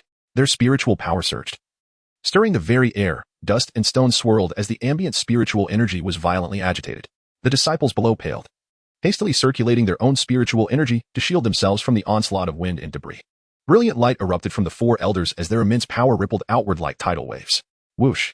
The dragon tamer struck first, a bolt of crimson lightning erupting from his fingertips toward the barren mountain. The other 3 elders followed suit, channeling their energy into the desolate peak. Boom! The might of 4 nascent soul cultivators was terrifying, yet to the disciples' astonishment, the mountain remained unscathed. Instead, a faint barrier shimmered over its surface, steadily neutralizing the elders' combined assault. Though the barrier appeared fragile, it was unyielding as bedrock. The disciples finally understood. This barren mountain was the entrance to the spirit herb garden, protected by formidable ancient restrictions. The elders were forcibly breaking through to open the passage. For 2 hours, the elders relentlessly assaulted the barrier, shifting techniques and amplifying their output. At last, a fissure tore open in the barrier, revealing a glimpse of dense spiritual energy within. Enter swiftly. Elder Gao Wu's voice boomed like a great bell. You have but half a month inside. When the time comes, we shall reopen the passage. Do not delay your return. The disciples steeled themselves and surged toward the spatial rift. Luo Jie moved to follow when Yun Linfeng's voice whispered in his ear, laced with rare concern. Take care, young one. Yes. Warmth flickered in Luo Jie's heart as he responded before stepping through the rift. Once all disciples had entered, the elders ceased their efforts. Panting heavily from the exertion of battling the ancient restrictions, Elder Gao Wu wiped his brow with a chuckle. Let us hope these youngsters do not disappoint. Yun Lifeng smiled faintly, his gaze lingering on the slowly sealing rift, anticipation stirring within him for Luo Jie's performance. The moment Luo Jie crossed the threshold, he was engulfed by an unseen tempest. His body lost all control as the world twisted into an indistinct blur. Only the howling wind remained in his ears. When consciousness returned, Luo Jie's eyes snapped open to a desolate wasteland. A leaden sky stretched overhead, shrouded in thick mist that pressed down oppressively. Endless golden sand sprawled beneath his feet, interrupted only by jagged, weathered stones. The air was parched, devoid of life. Rising slowly, Luo Jie brushed the dust from his robes. His expression guarded. Surveying the barren expanse, he exhaled in quiet relief. Thanks to Yun Linfeng's detailed records, he quickly discerned his location, the western fringe of the spirit herb garden. A relatively safe zone with scarce spiritual herbs. Fortunate. Had I landed in the middle zone, trouble would have been inevitable, he murmured. A trace of gratitude in his voice. His gaze drifted toward the distant mountain range, where towering peaks stood like sentinels separating the fringe from the more perilous middle region. According to Yun Linfeng's notes, the spirit herb garden spanned tens of thousands of li, divided into 3 layers. The first was this outer fringe, sparse in resources but relatively safe. The second, the middle zone, was the heart of contention, lush with forests, abundant in spiritual herbs, and fiercely contested. The third, the core, was rumored to house the ruins of ancient cultivators, a mysterious stone hall, and the lairs of 7th and 8th rank demonic beasts. To the middle zone, then, Luo Jie whispered, resolve hardening in his eyes. With a swift motion, he activated his windstride technique, his form blurring as he raced toward the distant mountains. The records had warned explicitly flight within the garden was forbidden, lest one attract the wrath of the restriction lightning. Even core formation experts could not withstand such strikes. And so, Luo Jie ran. Chapter 78. The fiery sun ants. Roger moved with a light and swift gait, the yellow sands beneath his feet parting gently like rippling waves, only to quickly return to their original state. As he ran, he slowly extended his spiritual awareness, creating an invisible net that enveloped the surrounding area for hundreds of yards. He cautiously surveyed his surroundings, vigilant to avoid any potential dangers. Although the outskirts were relatively safe, it did not imply the absence of peril. Sure enough, after running for an hour, Roger's perception suddenly detected an unusual fluctuation. He abruptly halted and swiftly concealed himself behind a massive rock, his demeanor turning serious. His senses indicated that something was concealed beneath the sandy ground ahead, and there seemed to be quite a number of them. What could it be? Roger furrowed his brow, his heart growing wary.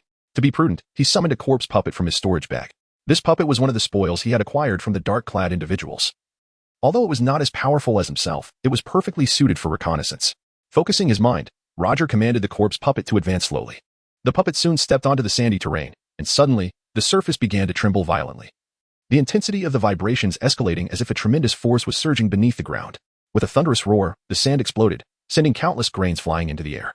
In the next moment, a swarm of winged red fiery sun ants erupted from the sand, their numbers astonishing, around 10,000, congregating in a manner reminiscent of a colossal rolling flame in the sky. Their shells gleamed a vibrant red, resembling blazing fire. Each ant was the size of a pinky finger, their wings flapping rapidly, emitting a buzzing sound. Oh, it is indeed the fiery sun ants. Hiding not far away, Roger couldn't help but feel a twinge of astonishment. He had read about these extraordinary creatures in the record of the southern wilderness. They were peculiar insects, impervious to true flames and resistant to blades. The most terrifying aspect was that their bites inflicted a fiery toxin, which, if not treated promptly, could lead to a gruesome demise through necrosis. Despite their diminutive size, these ants were social creatures, swarming in vast numbers. Even a skilled practitioner at the later stages of chi condensation would choose to retreat upon encountering them. The buzzing intensified as the fiery sun ants lunged towards the corpse puppet, their mass resembling a torrential wave of crimson, overwhelming in its approach. Roger hastily commanded the corpse puppet to retaliate. The puppet swung its arms, unleashing a barrage of ice spikes. In an instant, numerous ice spikes fell from the sky like shimmering arrows, striking fiercely at the swarm of ants. Thud, thud, thud. The ice spikes collided with the ants, producing a crisp, resonating sound. As some of the ants were knocked down, the air filled with a faint chill. However, to Roger's astonishment, the fallen ants managed to rise again, continuing their relentless assault on the corpse puppet. Their vitality was astonishingly resilient. Roger's brow furrowed deeper. He continued to issue commands, instructing the corpse puppet to cast various spells, such as sandstorm and gale, to bombard the swarm of ants. In a moment, the area was engulfed in dust and howling winds, yet these ants seemed undeterred, growing more spirited as the battle raged on. They navigated through the storm with ease, leveraging their numerical advantage to swiftly encircle the corpse puppet. Their sharp mandibles gnawed at the puppet's body, producing a sinister hissing sound. This is not good. Roger felt a tightening in his chest, realizing the precariousness of the situation, and hurriedly commanded the corpse puppet to retreat. But it was too late.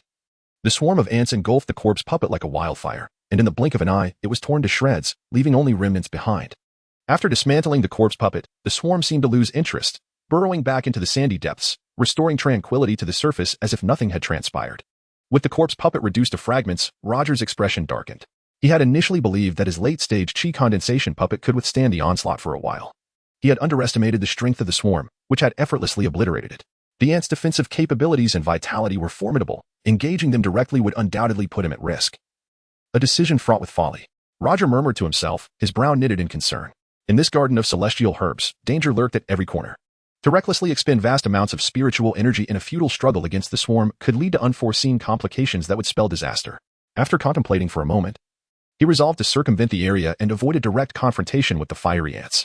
Just as Roger prepared to move, he suddenly sensed the small tower's little treasure emitting a series of urgent chirps. Intrigued, he quickly released the little treasure from the tower. What is it, little treasure? Roger inquired softly.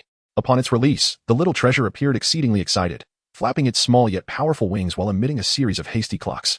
Before Roger could react, the little treasure darted straight towards the sandy expanse teeming with fiery sun ants. Roger's heart sank, his eyes widening in alarm. Little treasure, come back, he called softly, panic rising within him. Flying was strictly prohibited in the celestial herb garden, as Yun Linfeng had cautioned him repeatedly. Should the little treasure take flight indiscriminately, it could trigger the thunderous prohibitions, with consequences too dire to contemplate. Perhaps the little treasure would be reduced to ashes in an instant. At that moment, Roger felt as though an invisible hand gripped his heart, raising it to his throat. He could not take his gaze off the little treasure, his eyes unblinking, fearing that a thunderbolt might strike without warning at any second. Yet, As the little treasure soared through the air in circles, no thunder was summoned. Roger exhaled in relief, feeling a sense of gratitude. However, before he could fully relax, the ground once again quaked violently. Ft, ft, ft. In the next moment, the very swarm that had just retreated erupted from the sand once more, densely packed and charging towards the little treasure in a frenzied assault. The space was filled with the ominous buzzing of the ants' wings, sending chills down Roger and Apos' spine. His heart raced once more, but he quickly regained composure, his thoughts drifting back to the moment when the little treasure had effortlessly dispatched the frost bird. The immense power the little treasure had displayed then ignited a flicker of hope within Roger. Chapter 79. Devour. Roger stood quietly to the side, his gaze fixed intently on Xiaobao, eager to observe how it would confront the onslaught of the more ferocious flying ants. In the face of the swarming attackers, Xiaobao exhibited no signs of fear. With a powerful flap of its wings, it emitted a clear and resounding call. In an instant, a dazzling red light enveloped Xiaobao, plunging it into a state of frenzy reminiscent of its previous encounter with the ice bird. Its body began to swell rapidly, transforming before Roger's eyes into a colossal blackbird, exuding an imposing aura. With a series of sounds, Xiaobao opened its enormous beak, unleashing a tremendous suction force akin to that of a black hole. The once menacing blazing sun ants were rendered powerless, akin to insignificant shrimp against this formidable pull. One by one, they were drawn into Xiaobao's gaping maw.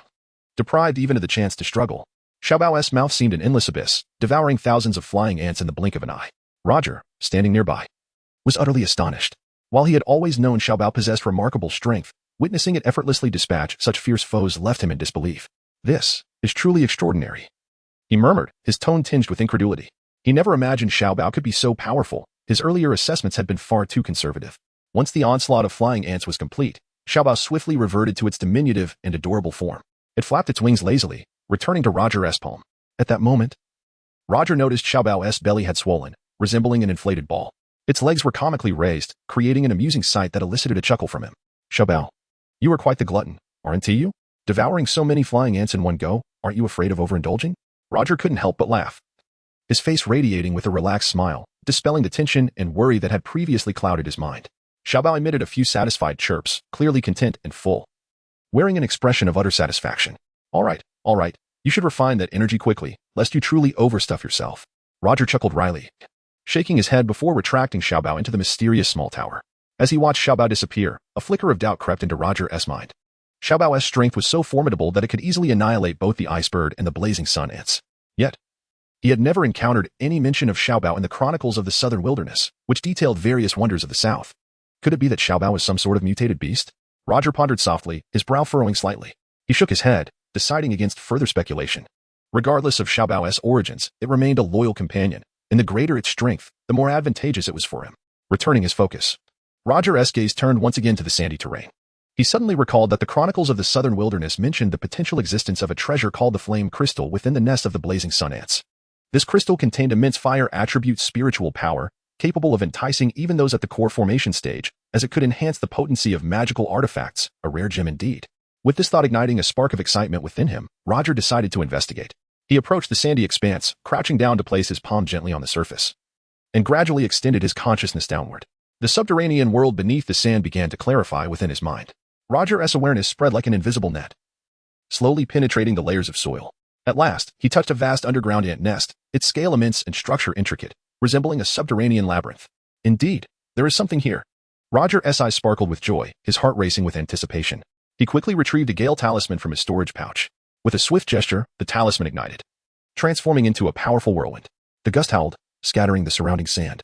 As the grains were swept away, a magnificent and intricate underground ant nest gradually revealed itself. Without hesitation, Roger drew forth the frozen sword, lightly sweeping it across the surface of the nest, producing a sizzling sound. As the nest cracked open, a wave of intense heat surged forth, and at that moment, Roger's gaze was instantly captivated by a red crystal nestled deep within the nest. It was a flame crystal, roughly the size of a human head, radiating a vibrant red hue akin to flickering flames. Excellent. It truly is the flame crystal. My luck seems to be holding. Roger exclaimed with delight, excitement dancing in his eyes. He carefully extracted the crystal from its resting place, feeling the warmth and formidable spiritual energy it emanated. He stored the flame crystal away, his heart swelling with joy. Having discovered such a precious treasure at the outset of his venture into the herb garden was undoubtedly a promising sign. With his task complete, Roger stood up and cast his gaze toward the distant mountains. It is time to continue onward, he murmured softly, taking a deep breath to center himself before setting off in the direction of the mid-tier area with renewed vigor. Roger's steps were light and steady as he navigated the rocky terrain, the pebbles crunching softly beneath his feet. After some time, he had encountered no dangers. and his heart felt somewhat at ease. Just as he passed a chaotic pile of rocks, his eyes inadvertently caught sight of a remarkable sight within the crevice of a massive stone. Instantly, his eyes lit up. There, he beheld 10 small plants radiating with a fiery glow. These plants displayed a vivid crimson hue, each leaf shimmering faintly with the essence of flame. Roger recognized them immediately as scarlet spirit grass, estimated to be 400 to 500 years old. Scarlet spirit grass. An uncontrollable joy spread across Roger and Apos' face. And he couldn't help but marvel internally. I never expected to find 10 400 to 500-year-old spiritual herbs on the outskirts of this herb garden. This place truly lives up to its reputation, teeming with hidden treasures. His anticipation grew. If this was merely the fringe area, what wonders awaited him in the mid-tier region? With such aspirations in mind, Roger eagerly advanced, ready to harvest the scarlet spirit grass. However, just as he was only a few steps away, his movement abruptly halted. The joy that had adorned his face froze, replaced by a cold smirk. "Two friends, why not reveal yourselves? I know you're lurking nearby," Roger stated coolly. Chapter 80. Overcoming the few with a mini whoosh, whoosh, whoosh. As Roger's voice faded, dozens of chilling ice spikes surged forth from behind him like a tempest.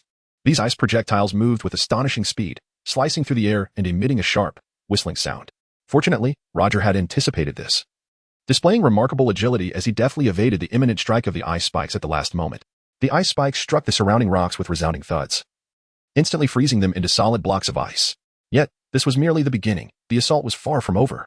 A searing fireball followed closely, hurtling towards Roger like a blazing meteor.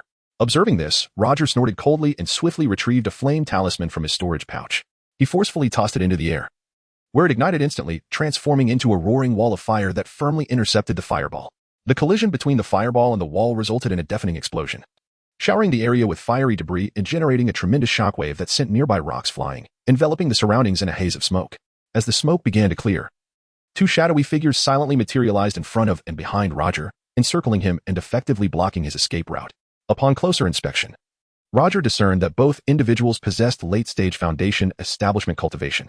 Their faces were obscured by masks, rendering their features indistinguishable, but he could faintly perceive the cold glint of their eyes beneath the masks.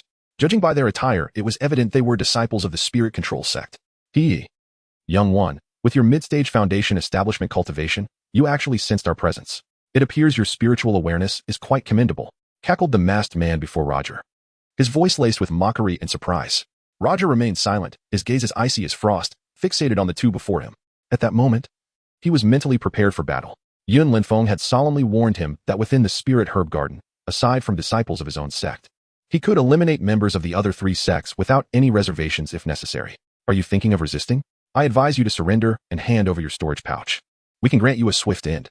Otherwise, you will experience the agonizing sensation of rotting away, succumbing to poison, sneered the masked man behind Roger, his words dripping with menace. As he spoke, he produced a multicolored venomous snake from his beast pouch, its scarlet tongue flickering ominously, the tip glistening with lethal venom. It coiled around the masked man and Apos' arm, occasionally writhing as if to intimidate Roger. The masked man in front of Roger was equally defiant, brandishing a poisonous scorpion. "Kid, don't blame us for outnumbering you. It's simply your misfortune for not encountering fellow sect members," he added maliciously, listening to their taunts. Roger and Apos' lips curled into a contemptuous smirk. "Do you truly believe a mere few venomous creatures can intimidate me? Let me show you what it means to be overwhelmed by numbers." With a swift motion, he summoned 11 late-stage foundation establishment puppets from his storage pouch. "What is this? Puppets? And all of them are 4th tier," gasped the masked man before Roger, astonishment evident in his voice. He never expected this seemingly ordinary mid-stage foundation establishment youth to possess such a formidable army of puppets. "Wait, those are corpse puppets. You are one of the demonic sect members," exclaimed the masked man behind Roger, his eyes wide with shock and fear. "You audacious demonic thief. How dare you impersonate disciples of the 4 sects and infiltrate the spirit herb garden?" They both shouted, their voices tinged with alarm as they instinctively took a few steps back to create distance from Roger. "Impersonate disciples of the 4 sects?" Roger chuckled disdainfully, unwilling to waste breath on them. He directly commanded his puppets to attack using his spiritual awareness. The 11 puppets, their eyes glowing with purple light, charged forth like warriors responding to a battle cry. Realizing the dire situation, the two men hastily summoned their battle spirit pets. The masked man in front conjured a massive poisonous scorpion, while the one behind summoned a gigantic venomous snake. However, these spirit pets were merely 3rd tier, vastly inferior to Roger and Apos' 4th tier puppets. The effects of being outnumbered became immediately apparent. Each man was forced to contend with 5 puppets, and under the relentless barrage of attacks, they were utterly overwhelmed. The scorpion and snake retreated in despair, struggling futilely, as their venom splashed against the puppets, accomplishing nothing. Die for me. Roger seized the opportunity, his ice-sealing sword glinting with cold radiance. With ghostly swiftness, he appeared behind one of the masked men, raising the sword high before delivering a powerful strike, slicing through the air with a chilling brilliance. Uffed. The masked man was caught off guard, unable to react in time, and his head fell in an instant. Blood gushed forth like a fountain, splattering onto the surrounding rubble. His body crumpled to the ground, and the previously fierce scorpion lay lifeless beside him, devoid of vitality. The remaining masked man, witnessing his companion and Apos' gruesome demise, turned pale, his eyes filled with despair. He frantically wielded his magical artifact, attempting to fend off the puppets and Apos' assault. However, the relentless onslaught soon overwhelmed him, and he was brutally torn apart. Roger efficiently concluded the battle, waving his hand to retract all the puppets into his storage pouch. To his surprise, he observed that the remaining spirit beasts in the two men's beast pouches also perished upon their death. Feeling somewhat speechless, Roger couldn't help but murmur. The spirit control sect and Apos' method of beast taming is rather sinister. They die and take their spirit pets down with them. Shaking his head in resignation, he began to scavenge the battlefield, collecting the storage pouches of the two men one by one. Next, he produced a fire talisman and tossed it lightly. The talisman ignited instantly, transforming into a blazing inferno that incinerated the corpses. After completing this task, Roger retrieved a round storage orb from his waist. This orb, warm to the touch, was no ordinary storage device. It was a special treasure prepared for him by Yunlin Feng, meant specifically for storing spiritual herbs. Its capacity was several times greater than that of a typical storage pouch, making it exceptionally convenient for Roger as he harvested herbs in the spirit herb garden. With this, the picked herbs would remain fresh and retain their efficacy, Roger mused to himself. He then turned towards the 10 red spirit grasses. Crouching down, Roger carefully used his ice-sealing sword to cut through the soil surrounding the grasses, transplanting them along with their roots into the storage orb. Moments later, the 10 red spirit grasses were successfully relocated into the orb. All set, Roger nodded with satisfaction.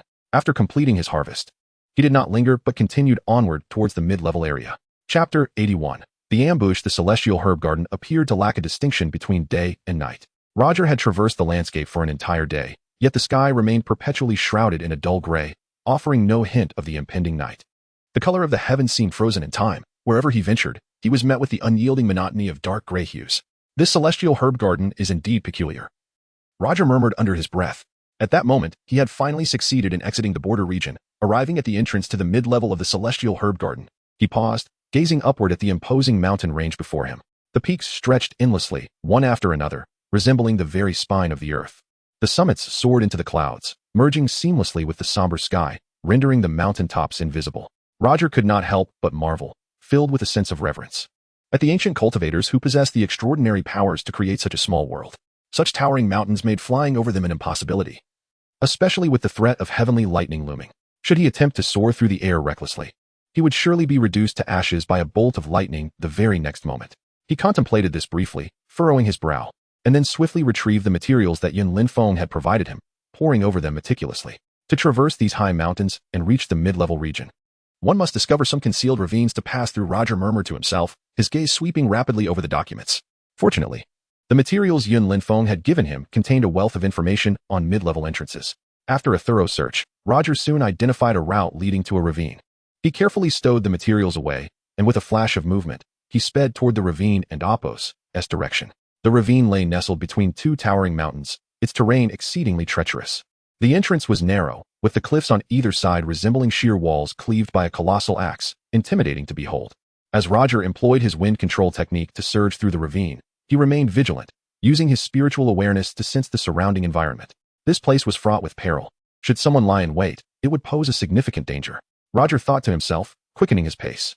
The wind howled past his ears as he darted swiftly through the ravine, stirring up clouds of dust. For 2 full hours, he raced through the narrow gorge, and at last, he emerged from the high mountains, stepping into the mid-level region of the celestial herb garden. Before him lay a breathtaking vista, a lush forest teeming with vitality. Towering trees flourished, their branches and leaves creating a canopy that obscured the sun. Occasionally, the melodious calls of birds pierced the tranquil silence of the woods, enhancing the serene atmosphere. This is indeed my battlefield, Roger inhaled deeply, reveling in the rich spiritual energy permeating the air. With a leap, he moved like a nimble monkey into the heart of the forest. However, Roger had scarcely ventured far when he stumbled upon 2 lifeless bodies sprawled together. The ground around them bore the scorched marks of spells, with wisps of smoke rising from the charred earth, evidence of a fierce battle having erupted here. Roger's brow furrowed as he carefully approached the corpses. Each step taken with utmost caution, his eyes alert to his surroundings. The attire of the two bodies differed significantly, making it difficult for Roger to recall which sect they belonged to. One had a gaping wound through the throat, a chill lingering at the injury and Oppo's edge, clearly struck down by an ice-based spell. The other bore a massive bloodied handprint upon his chest, the blood long dried, leaving a dark crimson stain on the clothing. A sight both shocking and morbid. Could it be that these two perished together in a mutual demise? Roger speculated silently, his heart heavy with mixed emotions, sympathy for their fate, and a bitter understanding of the cruelty of this cultivation world. Alas, for the sake of some spiritual herbs. They fought to the death. Was it truly worth it? Roger murmured softly. He shook his head and began to search the storage bags of the deceased. Since these individuals had met their end, their possessions would be wasted here. It would be better for him to claim them. Roger meticulously scoured their bodies, leaving no corner unchecked. However, after a while, he found no storage bags on either of them. Had he arrived too late, only to have someone else take them? Roger frowned, a sense of unease creeping in. Reluctantly, he searched again, yet still found nothing. Just as he felt puzzled, an eerie black rune suddenly flickered to life upon the corpses, radiating spiritual light. Roger's pupils dilated in shock, an ominous premonition surging within him. Detonation talismans. No. This is an ambush. Roger cried out in alarm. Boom. The detonation talismans on the corpses erupted violently, engulfing the surrounding area in a searing blaze. The shockwave uprooting trees and sending rocks flying. Amidst the flames, Roger's figure was swept into the chaos. Moments later, as the intense fire began to fade, dust swirled around the area. Upon inspecting the epicenter of the explosion, Roger discovered that the corpses had been obliterated to ash, leaving behind only a deep crater. The ground at the crater and Oppo's base was charred black from the heat, still emitting wisps of steam. Once the smoke cleared, only a black ancient bell remained standing, its surface subtly shimmering with spiritual light. This black ancient bell was Roger's black meteor bell, summoned in the nick of time to envelop him during the explosion, thereby sparing him from disaster. The black meteor bell was one of the top-tier artifacts he had selected from Yunlin Feng, boasting formidable defensive capabilities capable of withstanding even the full force of a late-stage Foundation establishment attack with ease. Damn it, if I ever discover who plotted against me, I shall make them pay dearly. Roger grumbled darkly, his heart boiling with indignation. He emerged from the black meteor bell, brushing off the dust from his clothes, his eyes blazing with fury. What Roger did not realize was that the one who had ambushed him was lurking nearby, concealed within the branches of a tree, observing him intently. Had he known that it was the woman in the white silk veil from the Five Elements sect, who shared the same mid-foundation establishment cultivation level as he would have been utterly astonished. The veiled woman watched Roger from a distance, surprised that he had managed to escape her ambush, to evade the explosion of the detonation talismans at such close range and remain unscathed. His reflexes are remarkably sharp. She murmured softly, her voice gentle yet imbued with an icy undertone. Nevertheless, I must continue gathering spiritual herbs. For now, I shall let you be. Next time we meet, I will engage you in combat. The woman in the white silk veil whispered. Then, with a flicker of movement, she vanished into the depths of the forest like a specter. Chapter 82. Disciples of the same sect. Roger remained oblivious to the fact that he had drawn the attention of a mysterious expert from the Five Elements sect. Without lingering in one spot, he traversed the mountains and forest with a furrowed brow, diligently searching for spiritual herbs. Indeed, the celestial herb garden lived up to its reputation, resembling a natural treasure trove of spiritual medicine, with precious flora scattered abundantly throughout.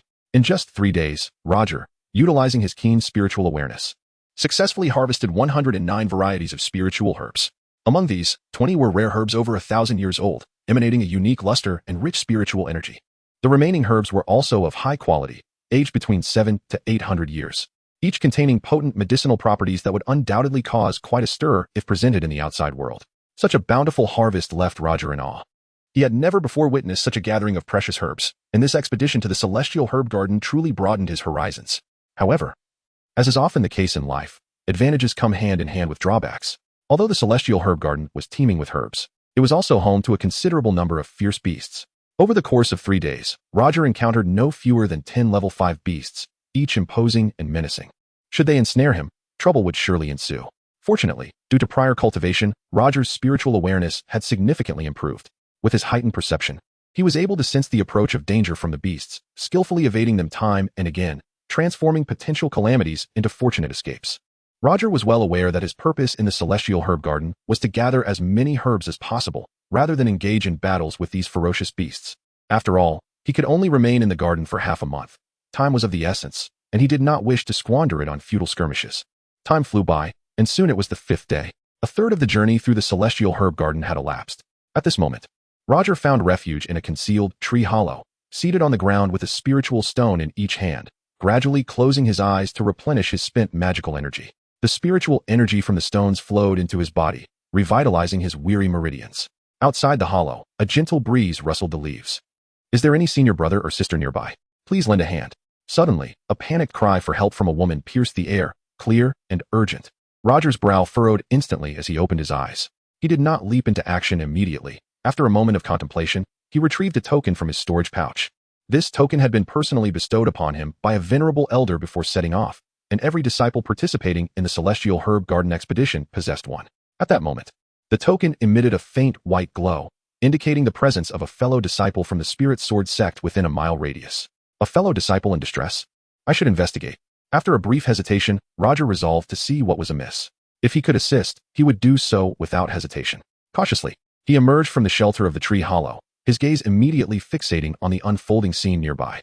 He spotted a round-faced woman clad in blue, her expression one of sheer terror, sprinting towards him with disheveled hair and unsteady steps, her eyes wide with fear. Behind her, a man in green pursued her leisurely, a grin plastered across his face, though it appeared particularly sinister in the moment. Upon noticing Roger, the round-faced woman's previously frantic demeanor shifted to one of relief, as if she had spotted a lifeline. However, when her gaze fell upon Roger and she perceived his mid-foundation cultivation, her expression soured considerably. She had initially hoped for the aid of a more powerful senior, only to find herself confronted by a mere junior of mid-foundation level, leaving her somewhat disheartened. Junior brother, I see you are also a disciple of the Spirit Sword sect. That man in green is from the Dancian Valley. He seeks to kill me and seize my herbs. Let us join forces to eliminate him. The round-faced woman gasped as she approached Roger, breathless and anxious, though she held reservations about Roger's cultivation. Desperation compelled her to consider a partnership against the man in green, believing there might still be a glimmer of hope. Roger remained calm, scrutinizing the man in green. He quickly discerned that the man was a consummate expert at the peak of the foundation stage. Mid-foundation? Is this your chosen ally? Looks like luck is on my side. I can dispose of 2 Spirit Sword sect disciples at once. The man in green sneered dismissively at Roger, having recognized his inferior cultivation level. To him, the two appeared to be nothing more than lambs awaiting slaughter. Who knows who will be dispatched first? My dear sister, let us join forces. Just as Roger coolly retrieved a bundle of bamboo tubes from his storage pouch, intending to collaborate with the round-faced sister, he turned only to find that she had vanished, sprinting away with all her might. Junior brother, you must hold him off. I'll fetch a more powerful senior brother to deal with him. Please, you must stall him, she called out as she fled, her tone tinged with urgency and a palpable lack of sincerity. Roger's expression darkened instantly, and he inwardly cursed the woman, realizing her true intent to abandon him. Regret washed over him. Had he known she was so cowardly, he wouldn't have bothered to intervene and would have let her fend for herself. Scoundrel, where do you think you're going? Roger had just steeled himself to confront the formidable foe alone when he suddenly heard the furious shout of the man in green. In an instant, the man in green drew a swift talisman from within his robe and affixed it to himself. With a whoosh, he transformed into a streak of silver light, moving with astonishing speed, and in the blink of an eye, he blocked the round-faced sister's escape route. Upon seeing the man in green suddenly appear before her, the round-faced sister was struck with abject terror, screaming in horror as her face paled to a ghostly white.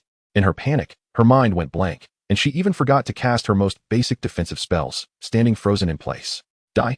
The man in green's eyes flared with ferocity, brandishing a hooked weapon high above his head before striking down towards the round-faced sister's head.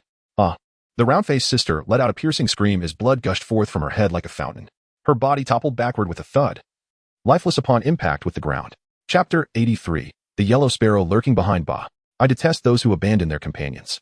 Such a woman as you is not worth mourning, the man in green disdainfully remarked after slaying the round-faced sister, swiftly claiming her storage back. Roger stood nearby, his expression remarkably calm. The man in green seemed deeply dissatisfied with the sister's actions. Had he experienced something similar in the past? Roger mused silently, yet he refrained from probing further. Kid, it's your turn.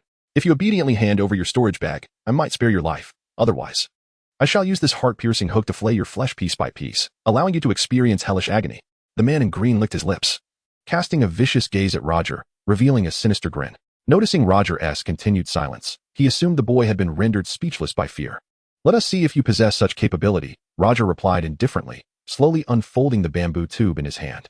In an instant, 9 azure-tinged silver needles emerged from the tube. Their tips glimmered with an icy radiance, exuding a lethal sharpness. Oh, a flying needle artifact. The sight of Roger producing the 9 silver needles startled the man in green, causing him to immediately retract his mocking smile and adopt a serious demeanor. He was a connoisseur and recognized the exceptional quality of these needles, realizing that they were formidable treasures among magical artifacts. The mid-foundation establishment boy before him was not as easy to handle as he had initially thought. As anticipated by the man in green, the 9 needles known as the 9 Thunder Needles were among the finest artifacts Roger had chosen from Yunlinfeng. Go! Roger commanded sharply, his fingertips shimmering with energy as the 9 needles shot forth like bolts of blue lightning, instantly piercing towards the man in green. The needles moved with astonishing speed, almost reaching him in the blink of an eye, accompanied by a crackling sound of electricity in the air. Upon witnessing this, the man in green's expression shifted drastically as he inwardly cursed his misjudgment. He dared not underestimate the situation and quickly formed hand seals, chanting incantations to invoke a defensive spell called the Golden Bell Technique. A massive golden bell materialized, enveloping him entirely.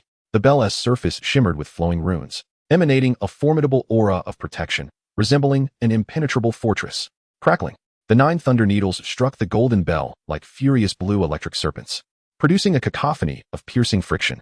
Despite his profound cultivation and ample magical power, the man in green felt an increasing pressure under Roger's relentless assault. Damn it! I truly underestimated this boy. He is a master in the art of flying needles. He cursed inwardly, a hint of panic flashing in his eyes. Ordinary late foundation establishment cultivators would have likely been rendered into a bloody pulp under such an attack, their lives extinguished. However, the man in green was seasoned and did not succumb to excessive panic. He swiftly devised a strategy to counter the threat. Manipulating 9 flying needles would undoubtedly deplete his magical energy, and when Roger's power waned, it would be his moment to strike. He chuckled coldly, his thoughts resolute. In his estimation, Roger was merely a mid-foundation establishment cultivator. His magical reserves could not sustain such high-intensity attacks for long. If he could endure just a little longer, waiting for Roger's energy to exhaust, it would present an excellent opportunity for counterattack. However, as time passed, the man in green gradually sensed something amiss. He had anticipated that Roger's attacks would weaken, yet the reality was the opposite. Roger's onslaught grew increasingly fierce, like a tempest, each wave crashing against him with relentless ferocity. The 9 thunder needles relentlessly assaulted the golden bell, each strike resonating like a hammer against his heart. Soon, fine cracks began to appear on the bell, producing ominous sounds. No, it's impossible. How could he sustain this for so long? The man in green's eyes widened in disbelief, filled with shock and confusion. He struggled to comprehend how a mid-foundation establishment boy could possess such formidable magical energy, maintaining this level of intensity for an extended period. This exceeded his understanding, stirring a foreboding intuition within him. In truth, it was not that Roger's magical energy was exceptionally strong, but rather that his spiritual consciousness was remarkably potent. Flying needle artifacts differ from ordinary weapons. Their manipulation requires not only magical energy, but also a powerful spiritual consciousness. Roger, having cultivated the spirit wandering technique, had diligently trained for an extended period, allowing his spiritual consciousness to surpass that of his peers, nearing the level of core formation cultivators. With his formidable spiritual awareness, he could manipulate the 9 thunder needles with minimal magical expenditure, thereby entrapping the man in green in dire straits. Crack. After several moments, under Roger's unrelenting and tempestuous barrage, the golden bell technique finally exhibited visible fissures. Cracks spread across its surface like a spider's web, alarming in their rapid expansion, as if it would shatter completely at any moment. Not good. If this continues, I shall be impaled to death. The man in green could no longer maintain his composure, fear manifesting across his face. He lamented his earlier decisions. Had he known Roger would be so formidable, he should have acted decisively from the outset, employing lethal tactics to eliminate Roger before the current predicament ensued. After a moment of contemplation, acutely aware of his perilous situation, the man in green resolved to retreat, prioritizing his survival above all else. Gritting his teeth, determination flickered in his eyes as he swiftly retrieved an escape talisman from his storage bag. This talisman was one of his trump cards, and he intended to activate it to escape this treacherous place. Just as he was about to invoke the talisman, Roger perceptively sensed his movement. Thinking of escaping? Not so easily. A cold glint flashed in Roger's eyes as he prepared to deliver a fatal blow to the man in green. He had no intention of letting the tiger return to the mountain, thereby leaving himself vulnerable. As Roger readied to retrieve his talisman for a decisive strike against the man in green, an unforeseen turn of events transpired abruptly. Thud!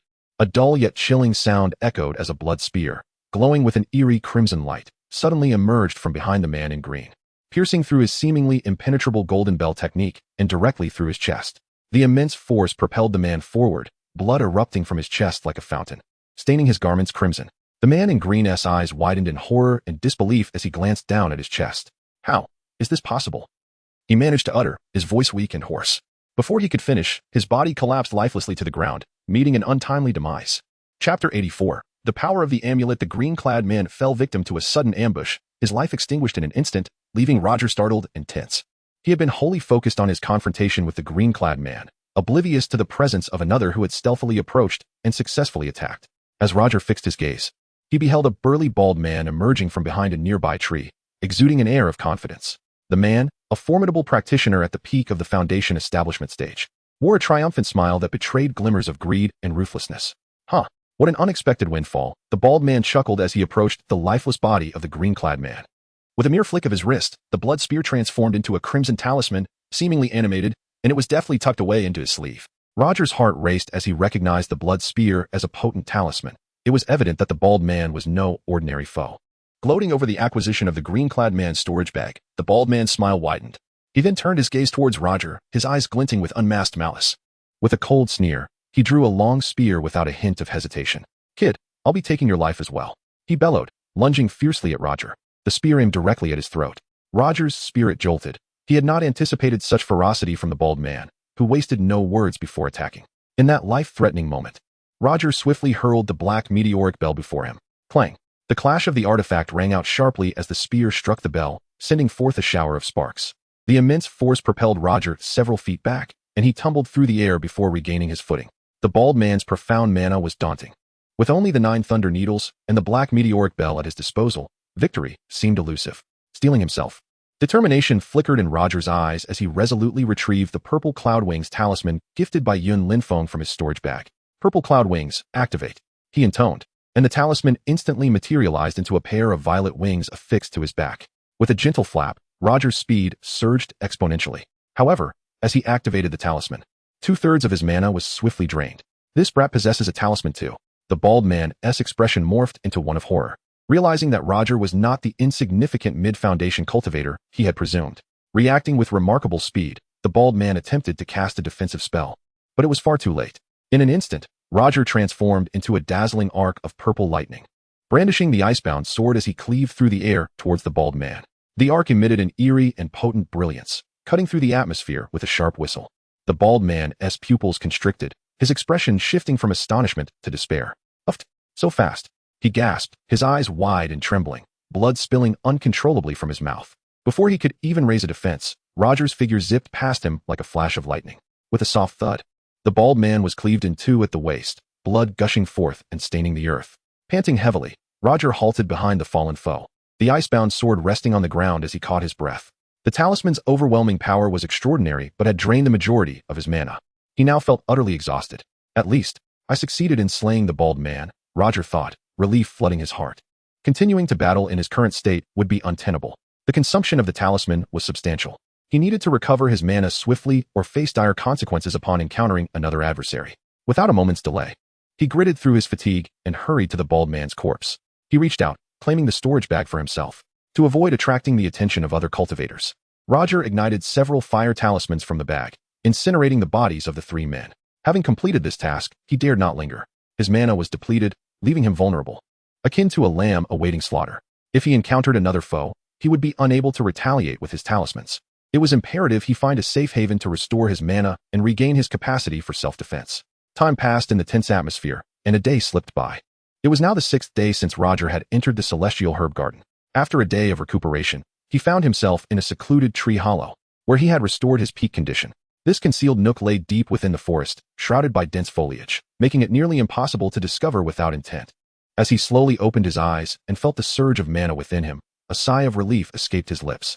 Finally restored, Roger murmured to himself. He then retrieved 3 storage bags from his belongings, one from the bald man, one from the green-clad man, and one from the round-faced sister. After the battle, he had lacked the time to examine their contents, and now, filled with curiosity and anticipation, he was ready to explore their secrets. Roger first opened the storage bag belonging to the round-faced sister. He meticulously sifted through its contents, leaving no item unexamined. However, after an exhaustive search, he found nothing of significant value. Aside from some ordinary clothing, a modest number of spirit stones, and a few unremarkable artifacts, there were merely 30 spirit herbs. While these items were a meager gain, they fell far short of his expectations. "Foolish sister, consider this your contribution to the sect," Roger muttered, shaking his head. Had she not fled at the critical moment and instead fought alongside him, perhaps her fate would have been different. Now, All he could do was accept the remnants she left behind. Next, he delved into the storage bag of the green-clad man. Compared to the round-faced sister, the green-clad man's resources were evidently more abundant. Over 8,000 spirit stones lay neatly arranged, alongside 2 top-tier artifacts. Additionally, he discovered 103 spirit herbs of considerable age and quality. This fellow is quite affluent, Roger thought, a satisfied smile gracing his face. Yet, he found himself puzzled. As a disciple of the Immortal Valley, the green-clad man possessed not a single elixir in his storage bag. One would expect a disciple from such a renowned sect to carry an ample supply of pills. Had he exhausted them all? Roger furrowed his brow, his expression one of bewilderment. How could a disciple of the Immortal Valley lack even a single elixir? Despite the absence of pills, Roger did uncover a recipe for a pill known as the facial refinement pill within the green-clad man's storage bag. Chapter 85. The Mysterious Woman with Curiosity. Roger picked up the alchemical formula and examined it closely. To his astonishment, he discovered that the beauty-retaining pill was not intended to enhance magical power but was, in fact, a miraculous elixir that could preserve one's youthful appearance. The notion of eternal youth piqued Roger's interest. Although the pill did not directly augment his magical abilities, its benefits were undeniably intriguing. After all, the prospect of maintaining one's youthful visage seemed rather appealing. I shall concoct another batch upon my return and observe the results, he murmured to himself. To his delight, he found that he possessed all the necessary ingredients listed in the formula within his storage sphere, sparing him the trouble of sourcing them. Subsequently, Roger opened the bald man's storage pouch. Upon inspection, a look of joy illuminated his face once more. The bald man turned out to be a disciple of the Five Elements sect, his wealth surpassing that of the man in green attire. The pouch contained 225 spirit herbs, which Roger unapologetically claimed for himself. In addition to the herbs, Roger also unearthed the bald man's blood spear talisman. After a meticulous examination, he determined that the talisman could still be utilized once more, though it had a single use.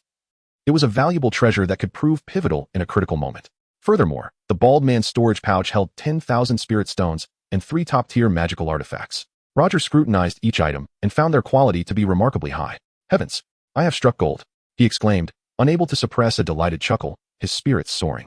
Despite the harrowing nature of the battle, the rewards were indeed bountiful. After securing all his newfound possessions, Roger exited the hollow of the tree, intent on continuing his search for spirit herbs within the celestial herb garden. Time was of the essence, as his expedition was nearing its conclusion. He needed to gather as many herbs as possible. Taking a deep breath, he savored the fresh mountain air before swiftly darting away, akin to a nimble leopard, disappearing into the dense forest.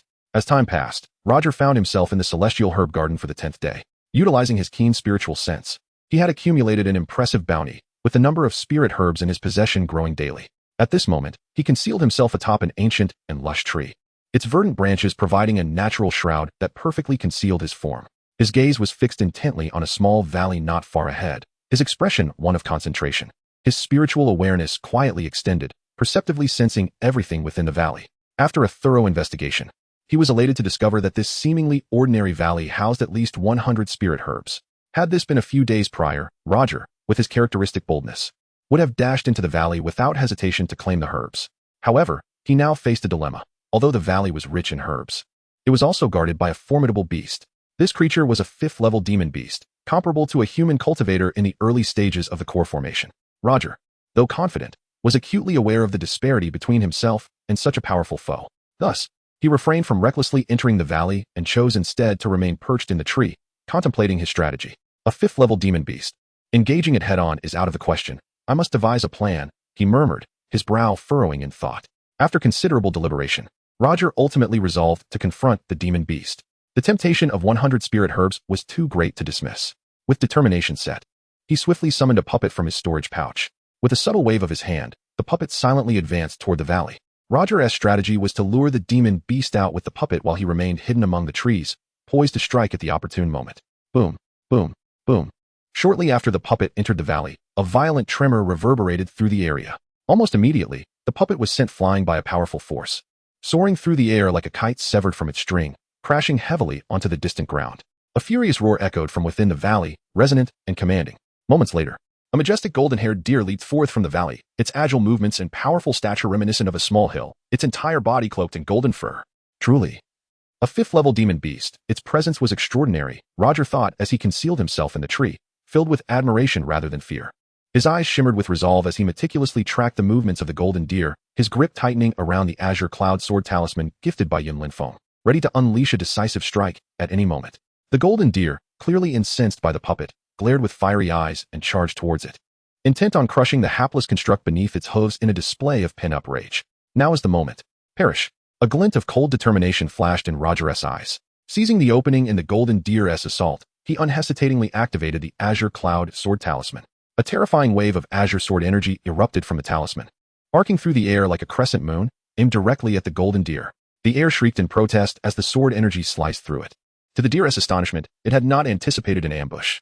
It barely managed a terrified cry before the devastating Azure energy severed it in twain. Blood gushed forth like a fountain, staining the surrounding ground in a vivid crimson. Roger leaped down from the tree, his heart swelling with elation at the sight of the golden deer's bisected body. His ambush had succeeded. Exhaling deeply, he felt a wave of fatigue wash over him. Utilizing the talisman drained a significant portion of his magical energy. Taking a moment to steady his breath, he approached the deer's carcass, drawing forth his icebound sword. Roger cleaved open the deer's skull, revealing a golden 5th-level demon core before him. Without hesitation, he stowed the core in his storage pouch. Such a valuable item was not to be squandered. Ah, so you possess such a formidable talisman. No wonder you dared to venture here with your core formation mid-stage cultivation. You must hold a respectable status within the Spirit Sword sect, Roger mused. Just as he prepared to enter the valley in search of spirit herbs when an abrupt voice from a woman pierced the stillness of the forest. Her voice was melodious and clear, akin to the sound of a mountain spring, yet in the tranquil woods, it struck an oddly eerie note. Who goes there? Roger's heart raced at the sound, his senses sharpening instantly. The fact that he had failed to detect anyone nearby sent a chill down his spine. He swiftly turned around, scanning the surroundings with vigilance, clutching the Azure Cloud Sword Talisman, poised for action. Do not be alarmed. I bear no ill will, the woman's voice chimed again, laced with a hint of laughter. Following the sound, Roger beheld a woman adorned with a white silk veil, standing behind him, seemingly having appeared from nowhere. Chapter 86. Collaboration. The woman was clad in a flowing white garment, resembling a celestial being descended from the heavens. Her face was shrouded in a veil, revealing only a pair of crystalline eyes that sparkled with vitality. It is you. You are a disciple of the Five Elements sect. Roger was taken aback. This woman was indeed the only mid-foundation disciple of the Five Elements sect. Before entering the Celestial Herb Garden, Roger had paid special attention to her. Indeed, I am a disciple of the Five Elements sect, the veiled woman replied, nodding gently, her tone calm and devoid of any agitation. Roger's wariness intensified.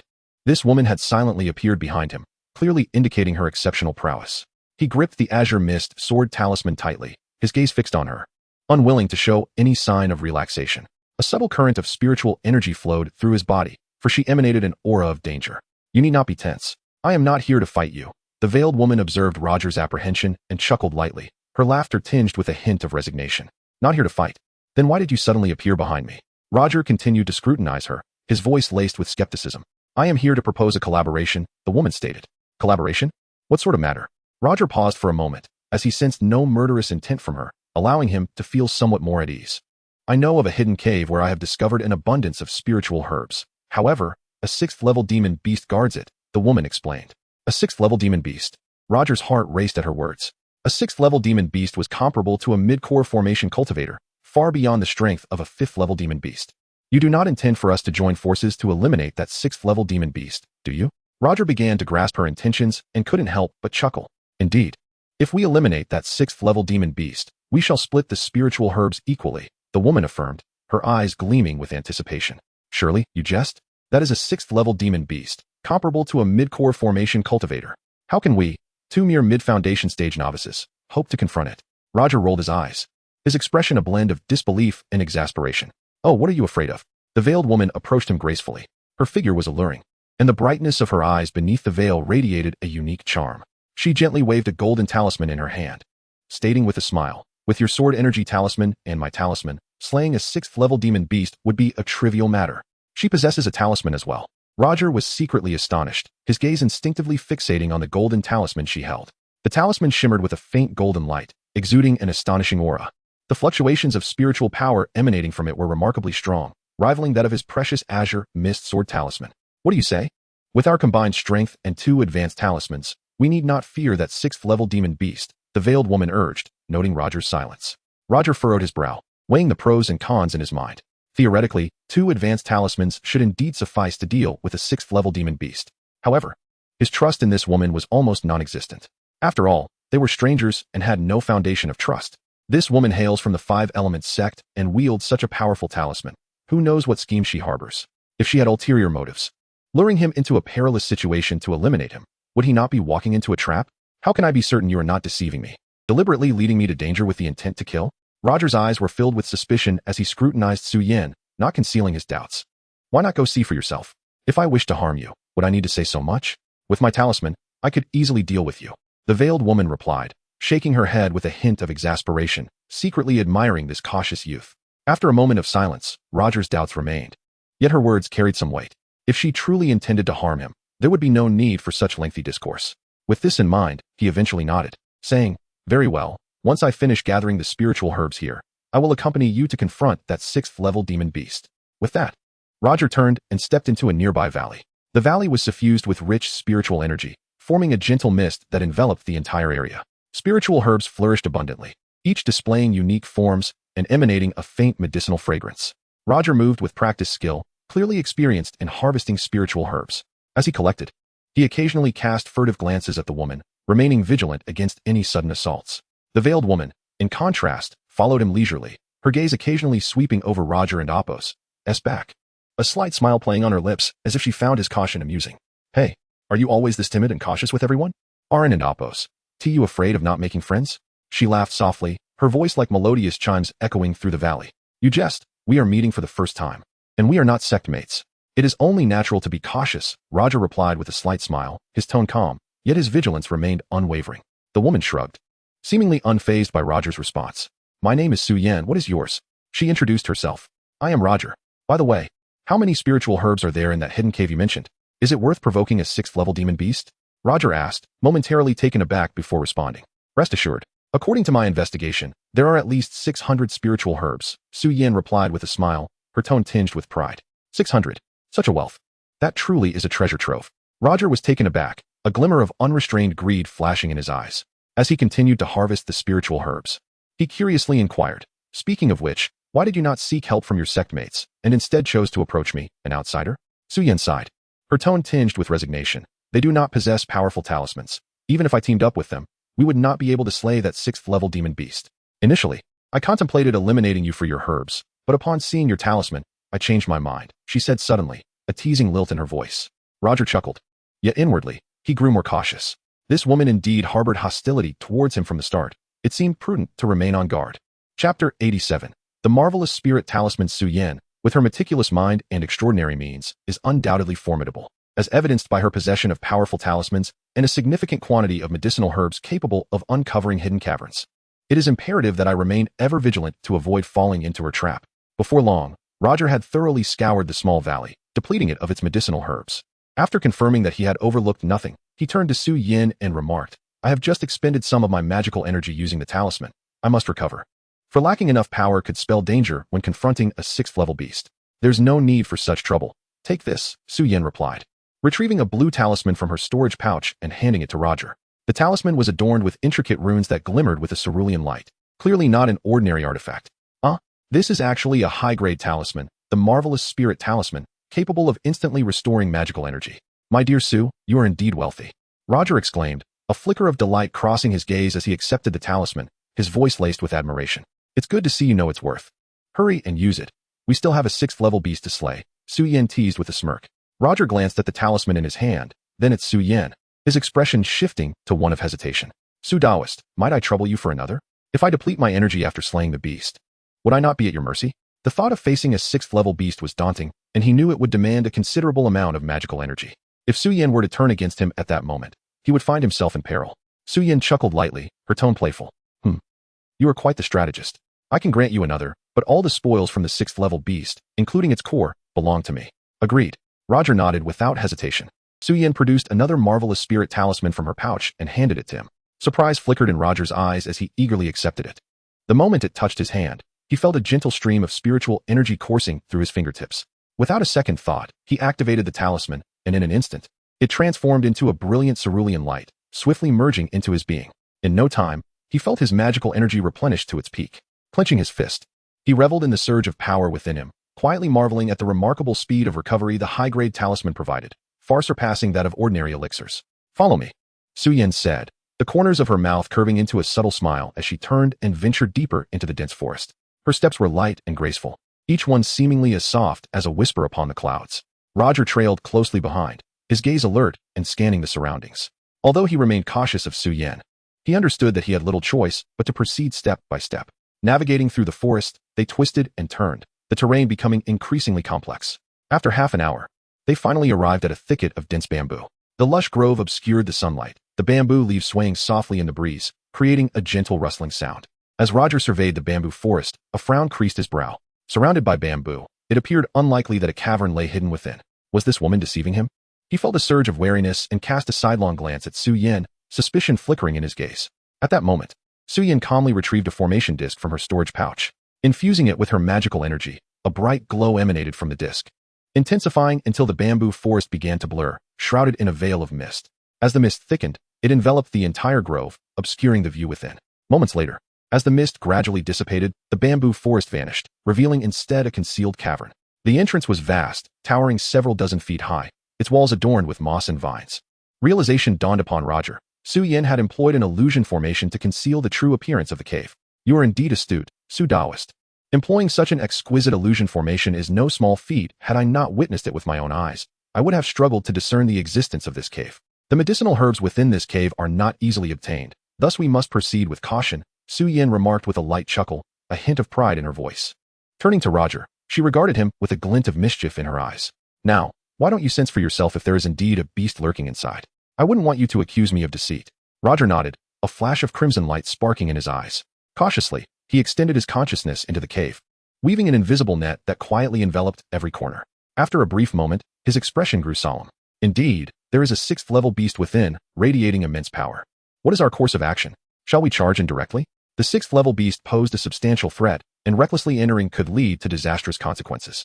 Su Yan pondered for a moment, then suggested, earlier, I noticed you using a puppet in the small valley.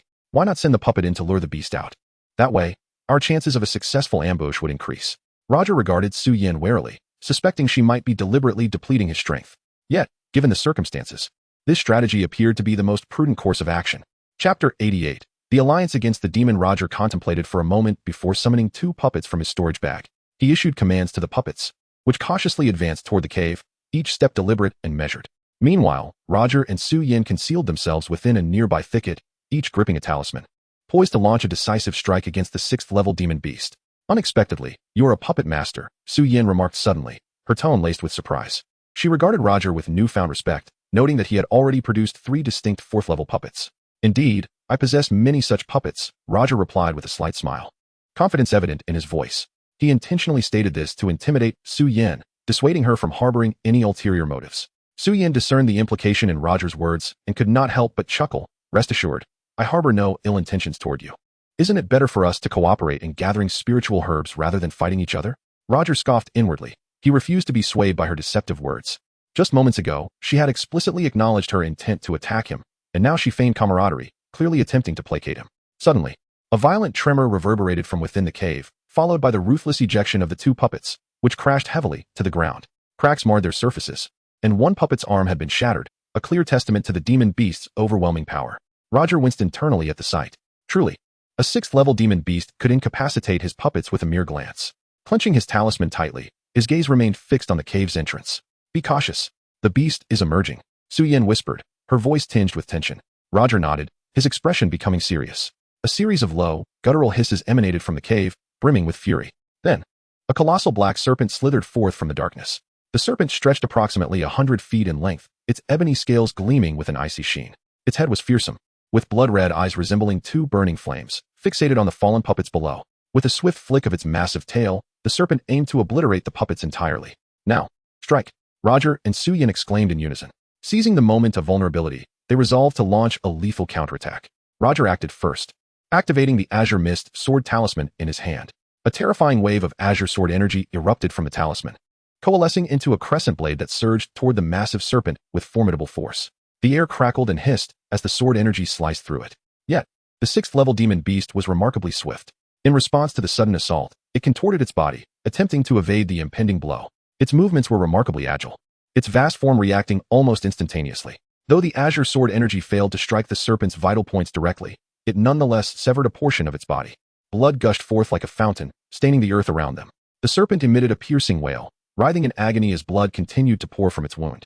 With rage and murderous intent, the serpent's crimson eyes locked onto Roger. It bared its fangs, seemingly poised to swallow him whole. However, at that moment, Suyin also made her move. The golden talisman in her grasp transformed into a radiant mirror, inscribed with enigmatic runes. Suddenly, the shimmering mirror unleashed a blinding beam of golden light that struck the black serpent. The serpent ignited in a fierce blaze of golden flames, the inferno rapidly enveloping its entire form. The flames were scorching, warping the surrounding air. In torment, the serpent thrashed about, rolling on the ground and emitting a heart-wrenching cry. Within moments, it succumbed to the relentless blaze, its massive body reduced to ashes, scattered by the wind. Ultimately, only a blue demon core remained, resting quietly on the ground. Roger and Su Yin exchanged a glance, relief flooding their hearts. With the black serpent vanquished, Su Yin retracted her talisman, a hint of ease gracing her features. However, Roger wore a peculiar expression, brow furrowed as he inquired, "Su, did you not express a desire for the carcass of this sixth-level beast? Why then has it been incinerated?" Su Yin smiled lightly, her tone nonchalant. "Aside from the demon core, the rest of the serpent holds little value. Its remains are inconsequential." As she spoke, she gracefully lifted her jade hand, casting a simple spell. The blue-glowing demon core slowly rose from the ashes, gently landing in her palm. As she examined the core, feeling its warmth and the subtle pulse of spiritual energy, she carefully stored it in her bag. Having completed her task, she turned to Roger. A playful glint in her eyes, and softly suggested, "Since the black serpent has been dealt with, we should venture inside and claim those spiritual herbs." Roger nodded, still harboring a slight wariness towards Su Yin. Chapter 89. Uncontrolled. Roger and Su Yin walked side by side toward the hidden cave, deliberately maintaining a certain distance between them, their eyes revealing a hint of vigilance, clearly on guard against each other. Upon entering the cave, the sight before them was breathtaking.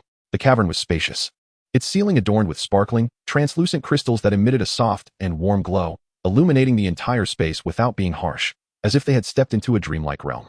In the center of the cave lay a small, crystal-clear pool.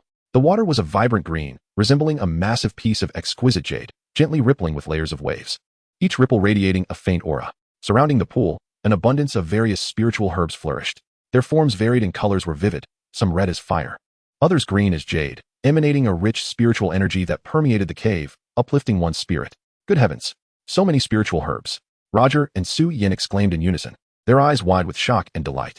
The number of herbs in the cave far exceeded Su Yin and Appo's previous estimations. A rough count revealed at least 1,000 specimens. Among them were several ancient herbs, each over 1,000 years old, exuding an even richer and denser spiritual energy. Ha ha ha, this is truly a bountiful harvest. Roger could not contain his laughter, his heart brimming with joy. Su Yin nodded with a smile, a glint of satisfaction in her eyes. She gracefully approached the clear pool, her slender fingers gently skimming the water's surface, causing ripples to dance across. No wonder so many spiritual herbs flourish here. It's because of this spiritual spring, continually providing abundant energy, nurturing such flourishing herbs, Su Yin remarked with a sense of wonder. Roger joined her, gazing into the pool's depths. That great black snake certainly knows how to choose a spot. I suspect it guards this place to devour all these herbs, hoping to advance to an 8th-level beast.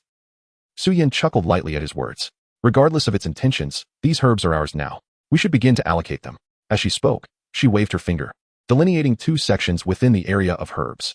This part is yours, and this part is mine. You have no objections, right? Roger examined the areas Su Yin had marked and found her division to be fair, without any bias towards herself. He nodded in agreement. All right, no problem. Thus, they began to gather the spiritual herbs. The cave fell silent, save for the soft sounds of herbs being plucked. Roger moved with remarkable speed, his skilled hands swiftly collecting all the herbs on his side within half an hour. Satisfied, he stored them in his storage sphere, a triumphant smile gracing his face. Just as he was about to stand up, a dull thud shattered the cave and Appo's tranquility. Suddenly, a cloud of pink smoke rapidly spread from Su Yin and Appo's side, enveloping the entire cavern in an instant. A sharp sense of alarm surged in Roger and Appo's heart, and he shouted angrily, "Su Yin, what are you doing? Do you wish to be my enemy?" He quickly retrieved the talisman from his storage bag, gripping it tightly, his gaze warily fixed on Su Yin's direction, summoning all his magical power in preparation for a potential attack. Cough, cough. "No, it's just that I touched a strange 1,000-year herb, and it released this smoke," came Su Yin and Appo's voice, accompanied by a cough, tinged with a hint of panic, clearly startled by the sudden turn of events. A 1,000-year herb?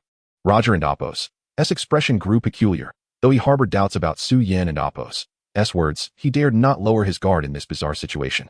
He began to chant incantations, casting a wind spell. A fierce gust of wind howled through the cave, sweeping towards the pink smoke and gradually dispersing it. As the smoke dissipated, Roger's vision cleared, and he looked towards Su Yin, who was crouched on the ground, her body trembling slightly, clearly not well. Concerned, he approached cautiously, still gripping the talisman tightly, ready for any unforeseen circumstances. Su-Yin, are you all right? Roger, I suddenly feel so warm. Su-Yin stammered, her lovely eyes appearing somewhat dazed. Her cheeks flushed with an unusual hue, presenting a rather peculiar sight. My face is red. Just as Roger began to speak. An inexplicable wave of heat surged through him, causing his mind to falter. His breathing quickened, and beads of sweat formed on his forehead. Suddenly, he realized something and turned to look at the pink herb behind Su-Yin. The small plant swayed gently in the breeze, emitting a strange aura. Panic-stricken, he exclaimed, "Oh no, could it be that the herb you touched is akin to an aphrodisiac?" Roger and Apos' revelation momentarily restored some clarity to Su-Yin and Apos' mind. Her beautiful face shifted as she spoke in a fluster, "An aphrodisiac. Quickly, stay away from me."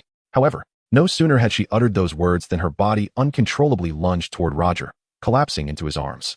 Roger was taken aback by her sudden movement. Looking down at Su-Yin in his embrace, internally exasperated, this woman has remarkably little self-control. She succumbed so quickly. It was precisely due to Su-Yin's action that Roger's inner turmoil ignited into a frenzy. Gazing at her delicate veil, under the influence of his overwhelming desire, he boldly lifted it away. Beneath the veil revealed an enchanting beauty. Su-Yin's skin was as fair as jade, her features exquisite, her lips resembling cherry blossoms, breathtakingly beautiful. In that moment, Roger completely lost control of himself. He surrendered to the allure of his desires and chose to merge with Su-Yin.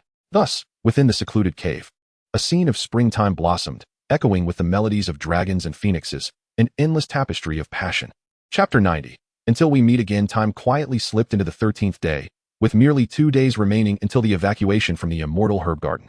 In a dense forest, sunlight filtered through the leaves, casting dappled shadows on the ground. Su-Yin darted through the woods with the grace of a bird in flight, her cheeks blooming with a captivating flush, reminiscent of peach blossoms in spring. Her beautiful eyes were now filled with a blend of shyness and indignation. As she gripped her longsword tightly, its blade glinting with a chilling light. "Roger, you scoundrel! Stop right there! How dare you do such a thing to me?" Su-Yin shouted, her voice echoing through the trees. Ahead of her, Roger dashed forward, a wry smile etched on his face, glancing back at Su-Yin with trepidation. Fearful that she might truly catch up. Breathing heavily, he called out, Hey, Su Fairy, don't be unreasonable. If you hadn't touched that strange herb, we wouldn't have a. Don't you dare say another word." Su-Yin's face flushed crimson at his words. Her embarrassment and fury surged, and she swiftly interrupted Roger, swinging her longsword with fervor. In an instant, a fierce sword aura shot forth, aimed directly at Roger and Apos' back. Sensing the chill behind him, Roger quickly sidestepped, narrowly avoiding the attack. With a bitter smile, he shook his head in resignation, not daring to pause as he continued running, calling out, All right. I wanted Apos to say anything more. You can stop chasing me now, right? This forest is fraught with dangers. What if we encounter a formidable beast? Neither of us would escape." Upon hearing this, Su-Yin halted abruptly beneath a large tree, glaring at Roger with an expression of indignation, her longsword still firmly in hand. Seeing her finally stop, Roger's taut nerves relaxed slightly, though he dared not meet her gaze, feeling a twinge of guilt. His thoughts drifted back to the events of the past 3 days, a torrent of mixed emotions flooding his heart. Reflecting on how the strange herb's potency had mostly faded within a day, he recalled how Su-Yin, seemingly bewitched, had become exceedingly eager. In that situation, he had been unable to resist her repeated requests, continuing until 3 days later when he deemed it time to conclude this seemingly endless ordeal. Now, with tranquility restored, Su-Yin recalled her own descent into indulgence over those 3 days, feeling utterly humiliated, wishing she could vanish into the ground. Overwhelmed with embarrassment, she resolved to vent her frustrations on Roger, which led to his frantic escape moments ago. Cough. Since all has transpired, I will take responsibility. If worse comes to worst, we can become partners in the future. Roger coughed lightly, mustering the courage to break the awkward silence. Upon hearing his words, Su-Yin felt an unexpected flicker of joy within her, though she maintained her facade of strength, retorting, "Humph. Who would want to become your partner? This was merely an accident. Don and Apos, get ahead of yourself. Oh, if you are unwilling, I suppose I can seek another woman to be my partner then?" Roger muttered softly, his words clear in the stillness of the forest. "What? You dare?" Su-Yin and Apos' heart surged with inexplicable anger at his murmuring. She raised her longsword once more, its tip aimed at Roger. "I think it would be best to eliminate you, lest you spread your nonsense." All right. I won't seek anyone else." Roger shivered at her fierce demeanor, hurriedly offering a sheepish smile. "Humph. I have no concern if you pursue other women. But if you dare speak of our affair, I will not let you off easily," Su-Yin warned, her voice laced with a stern admonition. How could I ever speak of it? This is our little secret. I would never betray it." Roger scratched his head, grinning. Su-Yin shot him a fierce glare, about to retort when a clear, melodious voice drifted through the trees. "Sister, there you are. Both Roger and Su Yan turned to see a young girl in blue attire gracefully emerging from the woods, her face adorned with a sweet smile, like flowers blooming in spring. As Su Yan beheld the girl, her previously tumultuous emotions transformed into calm, as if nothing had transpired. She smiled gently at the girl, nodding in acknowledgement. The girl approached Su Yan, her gaze immediately falling upon Roger. A flicker of wariness crossed her eyes, and she inquired, "Sister, who is this person? Doesn't he seem to be one of our disciples? Should we kill him and seize his spirit herbs?" Before she could finish, Su Yan lightly patted the girl's head, chiding, "Are you a fool? Do you think we can just kill anyone we see? We are disciples of the Five Elements sect, the foremost righteous sect in the southern wilderness. We should not be seen as a murderous cult." "Ah? Then what shall we do? Sister, weren't you in battle with him? I thought you were fighting." The girl, taken aback by the pat, instinctively touched her head, appearing utterly confused. Su Yan's face flushed slightly, but she quickly composed herself, speaking with a calm demeanor. "Who said I was fighting him? This person is. He just helped me fend off enemies and gathered quite a few spirit herbs. He is not an enemy, so do not act against him." "Oh, understood. I shall heed your instructions, sister." Although the girl remained puzzled, she nodded respectfully at Su Yan, choosing not to question further. Watching this exchange, Roger's expression turned peculiar. He was inwardly astonished. The girl was a Peak Foundation establishment expert, her strength formidable. Yet, this powerful figure treated Su Yan with such deference, suggesting that Su Yan held a significant position within the Five Elements sect, perhaps with a special identity or background. "Now that we have gathered the spirit herbs, let us part ways here. Until we meet again." Su Yan waved at Roger, a flicker of complex emotions dancing in her eyes. With that, she turned, leading the girl deeper into the forest. "Until we meet again, Su Yan. I fear I shall never forget you," Roger murmured, his gaze lingering on her retreating figure until it vanished amidst the dense foliage. Chapter 91. The central region. Roger stood in place, gazing in the direction where Su Yan had departed, his heart a tumult of emotions. Her silhouette gradually faded into the woods, and the air seemed to linger with her faint, delicate fragrance. Taking a deep breath to compose himself, he murmured softly, "Only 2 days left. Perhaps I can find more spiritual herbs, or venture into the central region."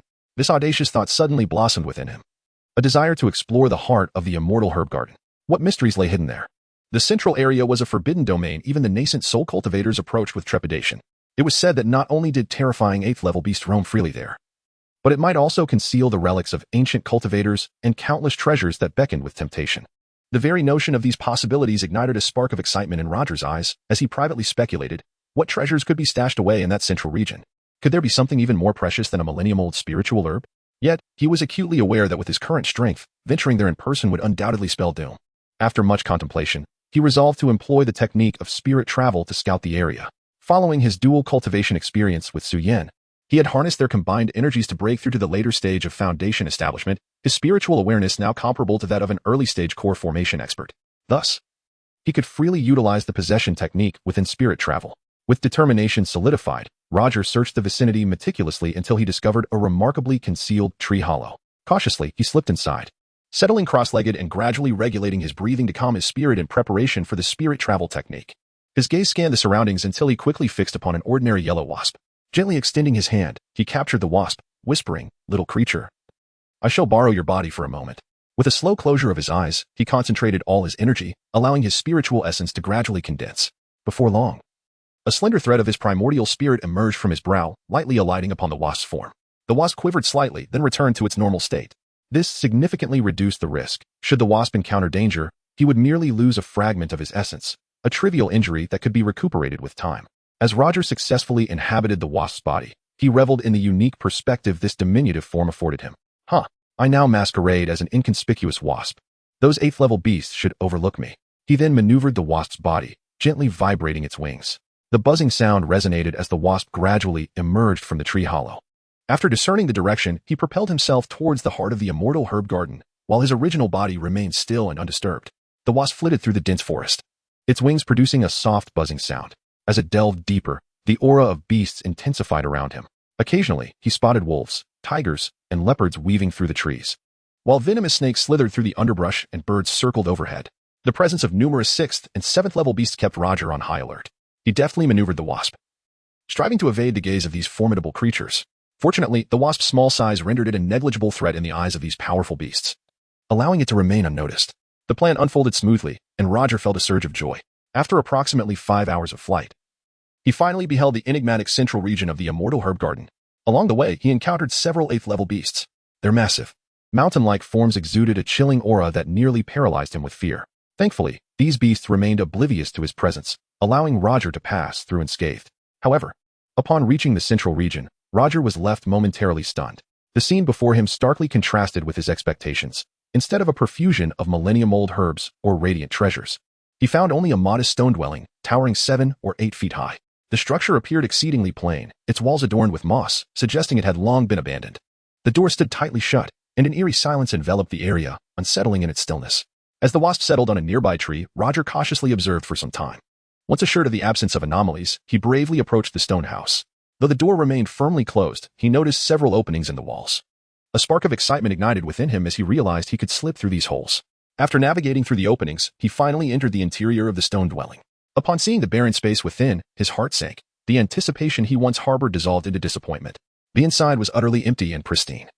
Reminiscent of his own cave dwelling at the Lingjian sect. This was the central region? How could it be devoid of anything? It seemed the ancient cultivators had indeed vanished entirely into the river of time. Roger's heart felt heavy with melancholy. His prior exhilaration and anticipation now transformed into profound despondency. He had hoped to unearth some unparalleled treasures left behind by ancient practitioners, only to find a void. Just as he contemplated returning home, something caught his eye on the wall of the stone house. There, he beheld a mural. A surge of curiosity flooded his mind in this desolate space. Where everything else was bare, why had this mural been carved? Did it conceal some unknown secret? He hastily maneuvered the wasp's body to hover before the mural. Scrutinizing it intently, the image depicted a figure seated in the heavens, surrounded by a torrential downpour. Roger gazed at this simple mural, brimming with questions. A person cultivating amidst a deluge? What message did the ancient cultivators intend to convey through this depiction? He scrutinized the mural for an extended period but gleaned no insights. The content recorded was far too simplistic, and despite his best efforts, he could not decipher its significance. Nevertheless, he resolved to commit it to memory, intending to consult ancient texts upon returning to his sect, hopeful that he might uncover related clues. Suddenly, as Roger focused intently on the mural, a startling transformation occurred. The mural emitted a radiant golden light, growing increasingly brilliant until it coalesced into a luminous orb. This is bad. Have I been discovered? Have I triggered some formidable restriction? Alarm surged through Roger as the wasp's body trembled violently, its wings flapping furiously as it sought to flee from this perilous place. Chapter 92, Return Whoosh. Just as Roger intended to step outside, a sphere of light suddenly shot towards him with the swiftness of lightning. In an instant, the wasp was reduced to mere dust amidst the brilliance. Meanwhile, Roger, who was far away in the tree hollow of the mid-level area, abruptly opened his eyes, a trickle of blood seeping from the corner. The destruction of a fragment of his spirit left him slightly injured. Gasping for breath, he remained haunted by the experience. He reached out to wipe the blood from his eye, silently relieved that nothing disastrous had occurred. With a few days of rest, he should recover. This sphere of light, when did it invade my sea of consciousness? Suddenly, upon introspection, Roger was horrified to discover that the mysterious light from the stone chamber had indeed manifested within his sea of consciousness. His face turned pale with fright, and he hastily concentrated his mind to investigate. However, no matter how hard he tried, he could not discern the essence contained within the sphere. He attempted to expel it from his sea of consciousness, but found it impossible. The sphere seemed to have taken root within him. This is terrible. What on earth is this sphere? Roger was filled with regret, wishing he had never taken such a risky venture into the central area. Now, not only had he failed to gain any benefits, but he had also attracted the attention of this enigmatic entity, leaving him in a state of anxious uncertainty. Unsure whether it was a blessing or a curse. Sigh. Well, I can only pray that this sphere poses no threat. With a resigned sigh, Roger accepted his predicament, surrendering to fate. With a heavy heart, he exited the tree hollow, his brow furrowed, still preoccupied with the mysterious sphere within his sea of consciousness. He slightly lifted his gaze, peering through the dense foliage, surveying the serene and tranquil forest surrounding him. With only 2 days remaining until the appointed time, I must gather as many spiritual herbs as possible. The wager with Elder Yun Linfeng is no trivial matter, should I fail. Given the temper of this Yuan Ing stage master, he might withhold precious opportunities, rendering my expedition to the celestial herb garden utterly futile. With this thought, a glimmer of determination flashed in Roger's eyes. He took a deep breath, adjusted his mindset, and set forth to continue his search for spiritual herbs within the celestial herb garden. Over the next 2 days, fortune smiled upon Roger. He encountered no further attacks from high-level beasts and instead discovered a hidden valley. The moment he stepped into the valley, an almost tangible aura of spiritual energy enveloped him, prompting an involuntary deep breath, filling him with an invigorating sense of well-being. Upon closer inspection, he found the valley teeming with flourishing spiritual herbs, the count exceeding 2,000. To his utter astonishment, this treasure trove was unguarded by formidable beasts. Ha! Heaven is aiding me. Unable to contain his joy, Roger burst into laughter. He crouched down, meticulously using his ice-sealing sword to cut through the soil around the herbs, carefully transplanting them, roots and all, into his storage sphere. His movements were swift and skilled, clearly indicative of his experience in herb gathering. With these spiritual herbs, my chances against Elder Yun Linfeng's wager have significantly increased. This task seems certain to succeed. Time flew by, and soon it was the 15th day. Outside the celestial herb garden, Yuaning stage elders convened. They exchanged glances and nodded slightly, before simultaneously unleashing their powers. In an instant, the spiritual energy surged, intertwining as the barriers of the celestial herb garden slowly parted.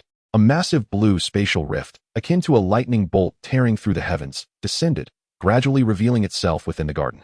All the disciples within the celestial herb garden beheld this scene with expressions of delight, aware that the moment to depart had finally arrived. The time has come. Roger exhaled deeply, his taut nerves finally beginning to ease. At this moment, the other disciples inside the garden began to surge towards the rift. As each disciple passed through the spatial fissure, they returned to the familiar world outside. The Yuaning stage elders from various sects stood vigil outside, their eyes fixed on the rift, faces displaying approval as they witnessed their disciples return safely. Roger, too, did not hesitate upon seeing the emergence of the spatial rift. He swiftly crossed through, reuniting with Elder Yun Linfeng. Roger, are you unharmed? Upon seeing Roger return safely, Yun Linfeng's previously anxious heart finally settled, revealing a hint of concern on his face. He carefully scrutinized Roger, relieved to find his aura stable and lacking any visible injuries. Rest assured, Elder, I am perfectly well. Roger smiled slightly, his expression radiating confidence. He deliberately withheld the specifics of his herbal harvest, offering Yun Linfeng a knowing smile instead. Seeing this, anticipation filled Yun Linfeng's heart, intensifying his curiosity about Roger's findings. The following day, the blue spatial rift gradually closed, ultimately vanishing completely. Those disciples who had failed to exit the celestial herb garden within the allotted time would likely remain in that mysterious realm forever. This expedition to the celestial herb garden had seen 50 disciples from each sect carefully selected for participation. However, the outcomes were markedly different. The Five Elements sect saw 45 disciples return safely. The Lingjian sect had 43. Deng Xiangu witnessed 42, while the situation for the Yuling sect was dire, with only 39 disciples emerging alive from the celestial herb garden. The sight of such results darkened the expression of the revered Yulong. His eyes reflected helplessness and bitterness as he sighed heavily. Yet, there was nothing he could do but accept the outcome. He silently waved his hand, turning away with a dejected countenance alongside the disciples of the Yuling sect. In stark contrast to the Yuling sect's despair was the joy of the Five Elements sect. Hua Xiangu beamed with satisfaction upon seeing the highest number of her disciples return safely, particularly relieved to see Su Yin standing unharmed before her. She felt a weight lift from her shoulders. Su Yin's parents were esteemed Yuaning stage elders within the Five Elements sect, and should any misfortune befall her in the celestial herb garden, it would be a difficult matter to explain to them. Afterwards, Hua Xiangu led the disciples of the Five Elements sect away gracefully. Before departing, Su Yan's gaze inadvertently brushed over Roger, her lips curving into a barely perceptible smile. Roger, noticing her glance, felt a flutter in his heart, recalling the tender moments they shared within the celestial herb garden, warming his spirit. Chapter 93. The bed is settled soon. Only the disciples of Lingjian sect and Dancian Valley remained outside the immortal herb garden. Everyone was aware of the wager made between Elder Yun Linfeng and the esteemed elder of Dancian Valley, and now it was time to unveil the final outcome. Haha. All right, my young friends, present your spiritual herbs so that Lingjian sect may witness the prowess of Dancian Valley. Elder Gao Wu of Dancian Valley proclaimed, a triumphant smile adorning his face. Despite having one less disciple than Lingjian sect, he exuded confidence in the accomplishments of his students. The disciples of Dancian Valley, understanding the gravity of the moment, hurriedly produced their spiritual herbs from their storage devices. They refrained from hoarding anything, knowing that upon returning to their sect, they would face scrutiny from the special spirit beasts, and any secretive behavior could result in severe repercussions. In an instant, numerous spiritual herbs emerged, floating gracefully in the air. They radiated dazzling spiritual light, and the rich aura enveloped the surroundings, refreshing the air with an alluring fragrance. Elder Gao Wu, utilizing his formidable spiritual sense, scanned the array of herbs swiftly and accurately. A gleeful smile spread across his face as he nodded in approval at the impressive quantity and quality of the herbs before him. Excellent. Everyone has performed admirably. Elder Gao Wu declared, his confidence in the victory of the wager swelling. After a meticulous tally, the 42 disciples of Dancian Valley had gathered a total of 7,063 spiritual herbs. Among these, 6,018 were under 1,000 years old, and 1,045 were over 1,000 years, though regrettably, none were 10,000-year herbs. Nevertheless, this outcome exceeded Elder Gao Wu's expectations, and he felt assured of victory. Yun, it is now your turn, Elder Gao Wu said cheerfully to Yun Linfeng. Yun Linfeng's expression shifted subtly. clearly taken aback by the unexpected number of herbs collected by Dancian Valley. However, bound by the terms of the wager, he could not falter as an elder in the nascent soul stage. Taking a deep breath, he gestured for his disciples to begin showcasing their herbs. Without hesitation, the disciples of Lingjian sect swiftly retrieved their storage spheres. One by one, their spiritual herbs were released, also shimmering with brilliant light. Yet, as the number of herbs continued to rise, Yin Linfeng's demeanor grew increasingly grave. Ultimately, after a tense counting session, the 42 disciples of Lingjian sect had amassed a total of 4,825 spiritual herbs. Among these, 3,951 were under 1,000 years old, and only 874 were over 1,000 years old, mirroring Dancian Valley's results with no 10,000-year herbs in sight.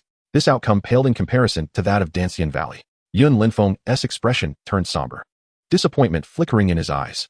The disciples bowed their heads, avoiding his gaze, fearful of incurring the wrath of this elder of the nascent soul stage. In stark contrast, Elder Gao Wu's smile grew broader, his eyes narrowing with delight, as he reveled in his triumph. At this moment, only one late Foundation establishment disciple from Lingjian sect remained to present their herbs. Elder Gao Wu was skeptical that this robust young man could possibly produce 3,000 herbs. Roger, it's your turn. Yin Linfeng's gaze fell upon Roger, imbued with a mixture of anticipation and anxiety. His fingers tightened slightly as he silently prayed for Roger to turn the tide in their favor. After all, he had high hopes for Roger, even entrusting him with talismans and top-tier artifacts.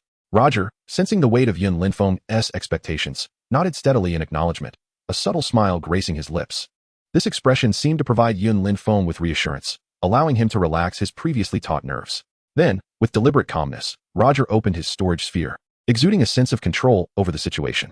A gentle flick of his fingers caused the opening of the sphere to emit a radiant glow, and the fragrance of the spiritual herbs wafted into the air. With his movements, spiritual herbs began to pour forth in a steady stream, floating weightlessly. The quantity of herbs increased rapidly, appearing almost limitless. 100, 1,000, 2,000, 3,000. As the count surpassed 1,000, the disciples around them, who had maintained their composure, could no longer suppress their astonishment. Their eyes widened in disbelief. How could this be? How was he achieving this? When Roger's harvest exceeded 3,000, Elder Gao Wu's previously assured smile faltered, replaced by an expression of incredulity. His eyes widened in shock as he struggled to comprehend how this seemingly inconspicuous late Foundation establishment disciple could amass such an astounding quantity of spiritual herbs. Observing Roger's astonishing performance, the clouds of doubt that had loomed over Yun Linfeng dissipated entirely, his eyes sparkling with renewed hope. He silently congratulated himself for not misjudging Roger. The young man's performance far surpassed his expectations, even evoking a sense of surprise. The other disciples from both sects regarded Roger with astonishment, whispering amongst themselves. Although Roger's cultivation level was not particularly high, his luck in gathering such a plethora of spiritual herbs was astonishing. Soon, Roger concluded his display, and after careful counting, the total came to 5,080 herbs. When combined with the contributions of his fellow disciples, Lingjian sect had collected a total of 9,905 spiritual herbs. Furthermore, in both the categories of ordinary herbs under 1,000 years and rare herbs over 1,000 years, Lingjian sect's numbers greatly surpassed those of Dancian Valley. The outcome of the wager was sealed, and Elder Gao Wu's smile had vanished entirely. His face reflected deep frustration, his brows knitted tightly, as he grappled with his unyielding disappointment. Haraha, wonderful. Roger, I knew I had not misjudged you. Yun Linfeng clapped Roger on the shoulder, unable to contain his elation, bursting into hearty laughter that resonated with joy and pride. Feeling Yun Linfeng's delight, Roger too felt as though a great weight had been lifted from his shoulders, exhaling in relief. Chapter 94. Bestowing opportunities. The High Martial Elder, upon hearing Yun Linfeng's laughter, felt an uncomfortable sensation in his heart. It dawned on him that this young man was, in fact, the ace disciple arranged by Yun Linfeng, and he had been exceedingly careless not to have noticed it before. My apologies, Elder Gao. It appears I have emerged victorious in this wager, Yun Linfeng said, his tone laced with a hint of jest and pride. He felt elated, almost envisioning the elder's discomfiture, which brought him immense satisfaction. Elder Gao's expression darkened, his gaze still fixed on Roger, a flicker of malice gleaming in his eyes. Sensing the tension, Yun Linfeng hurriedly stepped in front of Roger, blocking the elder's line of sight, and maintained his smile, jesting. Elder Gao, you wouldn't truly trouble a junior over such a minor bet, would you? Upon hearing this, Elder Gao's expression shifted slightly before he snorted dismissively. Nonsense. How could I possibly trouble a mere foundational stage junior? I merely believe your disciple possesses some skill. Roger stood awkwardly to the side, nervously chuckling to himself. He dared not interject in the conversation between the nascent soul powerhouse, fearing a slip of the tongue might incur the elder's ire, which would spell disaster for him. I accept defeat gracefully. Here are 5 jazzy pills for you, Elder Gao said, his heart simmering with frustration. Yet his status as a nascent soul cultivator demanded he uphold his word in front of witnesses. With a scowl, he retrieved 5 pill vials from his storage pouch and tossed them to Yun Linfeng. Yun Linfeng caught the vials and inspected them closely, confirming their quality before exclaiming, I have received them. Elder Gao truly is generous. Elder Gao snorted again, choosing not to engage further. Let and amp, Oppos, let's go. He waved his hand, summoning his treasured purple gold gourd, and departed with his disciples in a hasty retreat. Once Elder Gao left, Yin Linfeng's spirits soared as he called out to his own disciples. All right, it's time for us to return to the sect. Let us set off. He led his disciples grandly out of the herb garden. Upon returning to the sect, Yun Linfeng instructed the disciples to report back to their respective elders with a detailed account of their expedition to the herb garden. Roger followed Yun Linfeng back to his cave dwelling. In a serene pavilion, Yun Linfeng and Roger sat facing each other, with a satisfied smile. Yun Linfeng looked at Roger with warmth in his eyes, conveying a sense of approval. Roger, you performed admirably this time. You did not disappoint me. Senior overpraises me. I merely did my best, Roger replied modestly, a slight smile gracing his lips. Yun Linfeng nodded before asking, now? You may recount to me the events that transpired in the herb garden. How did you manage to gather such an abundance of spiritual herbs? Roger felt a tightening in his chest. He had anticipated this question from Yun Linfeng. He was thankful that he had prepared his explanation in advance, and thus began to narrate the process of his herb gathering in the herb garden. Of course, he artfully sidestepped any mention of Su Yin and his stealthy entry into the central area, omitting those details entirely. After listening to Roger's account, Yun Linfeng nodded, a glimmer of approval in his eyes, and chose not to press further. Roger smiled faintly, secretly relieved that he had managed to evade scrutiny for the time being. I must also express my gratitude for the powerful talismans bestowed upon me by you, Senior. Without them, it would have been challenging for me to contend with those 5th and 6th level beasts. I shall return them to their rightful owner now, Roger said, retrieving the 3 talismans from his storage pouch and presenting them respectfully to Yun Linfeng. These talismans were indeed high-tier treasures, exceedingly valuable. Although Roger felt a pang of reluctance to part with them, he understood that they were lent to him by Yun Linfeng and thus rightfully belonged to the elder. Seeing this, Yun Linfeng wore a faint smile, casually waving his hand as if the 3 high-tier talismans were merely trifles in his eyes. Keep them. They are a gift for you, Yun Linfeng said nonchalantly. A gift to me? Roger stood frozen, his eyes widening in disbelief. High-tier talismans. The casual manner in which Yun Linfeng offered them to him left him utterly astonished. In his heart, Roger marveled at Yun Linfeng's generosity, which was beyond imagination. He remained in a daze for a considerable moment before regaining his composure. He hastily clasped his hands in gratitude. Thank you, Senior, for your generous gift. Not wishing to seem ungrateful, Roger accepted the talismans without hesitation. To refuse would only appear pretentious. It's nothing. What do these 3 talismans amount to? I have stated that upon your emergence from the herb garden, I would bestow upon you a significant opportunity. Now, I shall grant you that opportunity. Yun Linfeng remarked with satisfaction as he observed Roger accept the talismans. Upon hearing the words great opportunity, Roger felt as if his heart had been ignited. A fervent heat coursing through him. His heartbeat quickened involuntarily, his eyes sparkling with anticipation and curiosity, eager to uncover what this grand opportunity entailed. Could it be a powerful cultivation technique? Or perhaps a rare treasure? Yun Linfeng, noticing the excitement radiating from Roger, smiled gently. He slowly began. Your spiritual power is exceptionally pure and intense, surpassing others of your level. If I am not mistaken, you should be practicing our sect's 3-yang divine art, correct? Roger was taken aback, his heart racing at the sudden mention of the 3-yang divine art. He quickly nodded. Yes, Senior, I indeed practice the 3-yang divine art, filled with confusion. He pondered why Yun Linfeng had suddenly brought up the technique. Did this so-called great opportunity relate to cultivation? Yun Linfeng, upon seeing Roger's affirmation, acknowledged it with a knowing glint in his eyes. After a brief pause, he continued, precisely. The and Oppos, 3-yang divine art and Oppos, is indeed our sect and Oppos' classic cultivation method. Once mastered, it greatly enhances one's spiritual power and has the unique ability to fuse with exotic flames, aiding in the formation of the golden core. However, Yun Linfeng's tone shifted, his gaze sharpening as he scrutinized Roger, teasingly adding, you, young man, have yet to fully grasp the 3-yang divine art. You haven't even completed the first layer, have you? Otherwise, your spiritual power would be at least 3 times greater than it is now. Roger and Oppos' face flushed with embarrassment at Yun Linfeng and Oppos' words. He scratched his head sheepishly and chuckled. Indeed, I am quite ashamed, Senior. Internally, Roger grimaced, realizing that Yun Linfeng's keen insight had effortlessly discerned his cultivation status. The mastery of the 3-yang divine art was notoriously difficult, primarily due to the need to fuse with exotic flames. Roger had yet to find even a single exotic flame, thus failing to complete the first layer. As he contemplated this, a spark of realization ignited in Roger's mind. Could it be that the opportunity bestowed by Yun Linfeng was related to exotic flames? Excitement flickered in his eyes, and his heartbeat quickened once more, brimming with anticipation. Yun Lifeng observed the transition in Roger's expression from embarrassment to exhilaration, secretly amused. With a wave of his hand, a surge of spiritual energy materialized, revealing 3 palm-sized black gourds on the table. These gourds were entirely black, their surfaces smooth and reflective, emanating a faintly scorching aura. Seeing the 3 gourds, Roger gasped in astonishment, his eyes bulging wide. His breath quickened as he began to piece together the significance of these objects, though he hesitated to voice his thoughts, nervously inquiring, "Senior, could this be?" Chapter 95, The Drawbacks of the Technique. Yun Linfeng nodded gently, a warm smile gracing his face as he spoke. "You must have already guessed it. Indeed. Within these 3 gourds lies a unique flame." "What? Truly a unique flame?" Roger exclaimed, his composure shattering in an instant. Seeing Roger's excitement, Yun Linfeng chuckled softly and began his introduction. "The first gourd contains earth fire, which I captured from a fissure deep underground. The second gourd holds and Appos, ice demon fire, and Appos, obtained from slaying a 7th-tier ice beast. Lastly, the third gourd contains turtle demon fire, which I acquired from the 8th-tier blue lightning turtle in the immortal demon sea." Upon hearing Yun Linfeng's words, Roger was left utterly astounded. His mouth agape, unable to close it for a long while. Each of these unique flames was exceedingly precious, especially the turtle demon fire, which came from an 8th-tier beast.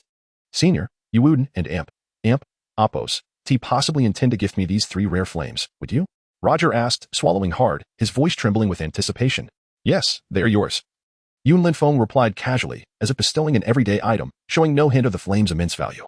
Roger's heart raced at Yun Linfeng's affirmation, his hands trembling slightly. Such precious flames, so easily given. His mind went blank, struggling to find words to express the exhilaration surging within him. He quickly rose and bowed deeply, expressing immense gratitude. "Thank you, Senior, for this treasure. Your kindness will be remembered for a lifetime." Yun Linfeng had truly bestowed upon him a grand opportunity. If he had sought these 3 unique flames himself, it would have demanded considerable time and effort. Now, with their presence, his 3 young divine art held the promise of breakthrough, and his strength was poised for a qualitative leap. "There's no need for such formality. Your efforts in harvesting spirit herbs from the immortal herb garden have greatly benefited me." Yun Linfeng waved his hand dismissively, a gentle smile on his face. "Moreover, my cultivation method has no relation to these unique flames, so it is better to give them to you, assisting you in forming your golden core and adding another true disciple to my spirit sword sect. Then I shall take your words to heart. I will not disappoint and will strive to form my core and bring glory to the spirit sword sect." Roger felt a warm surge of emotion at his words.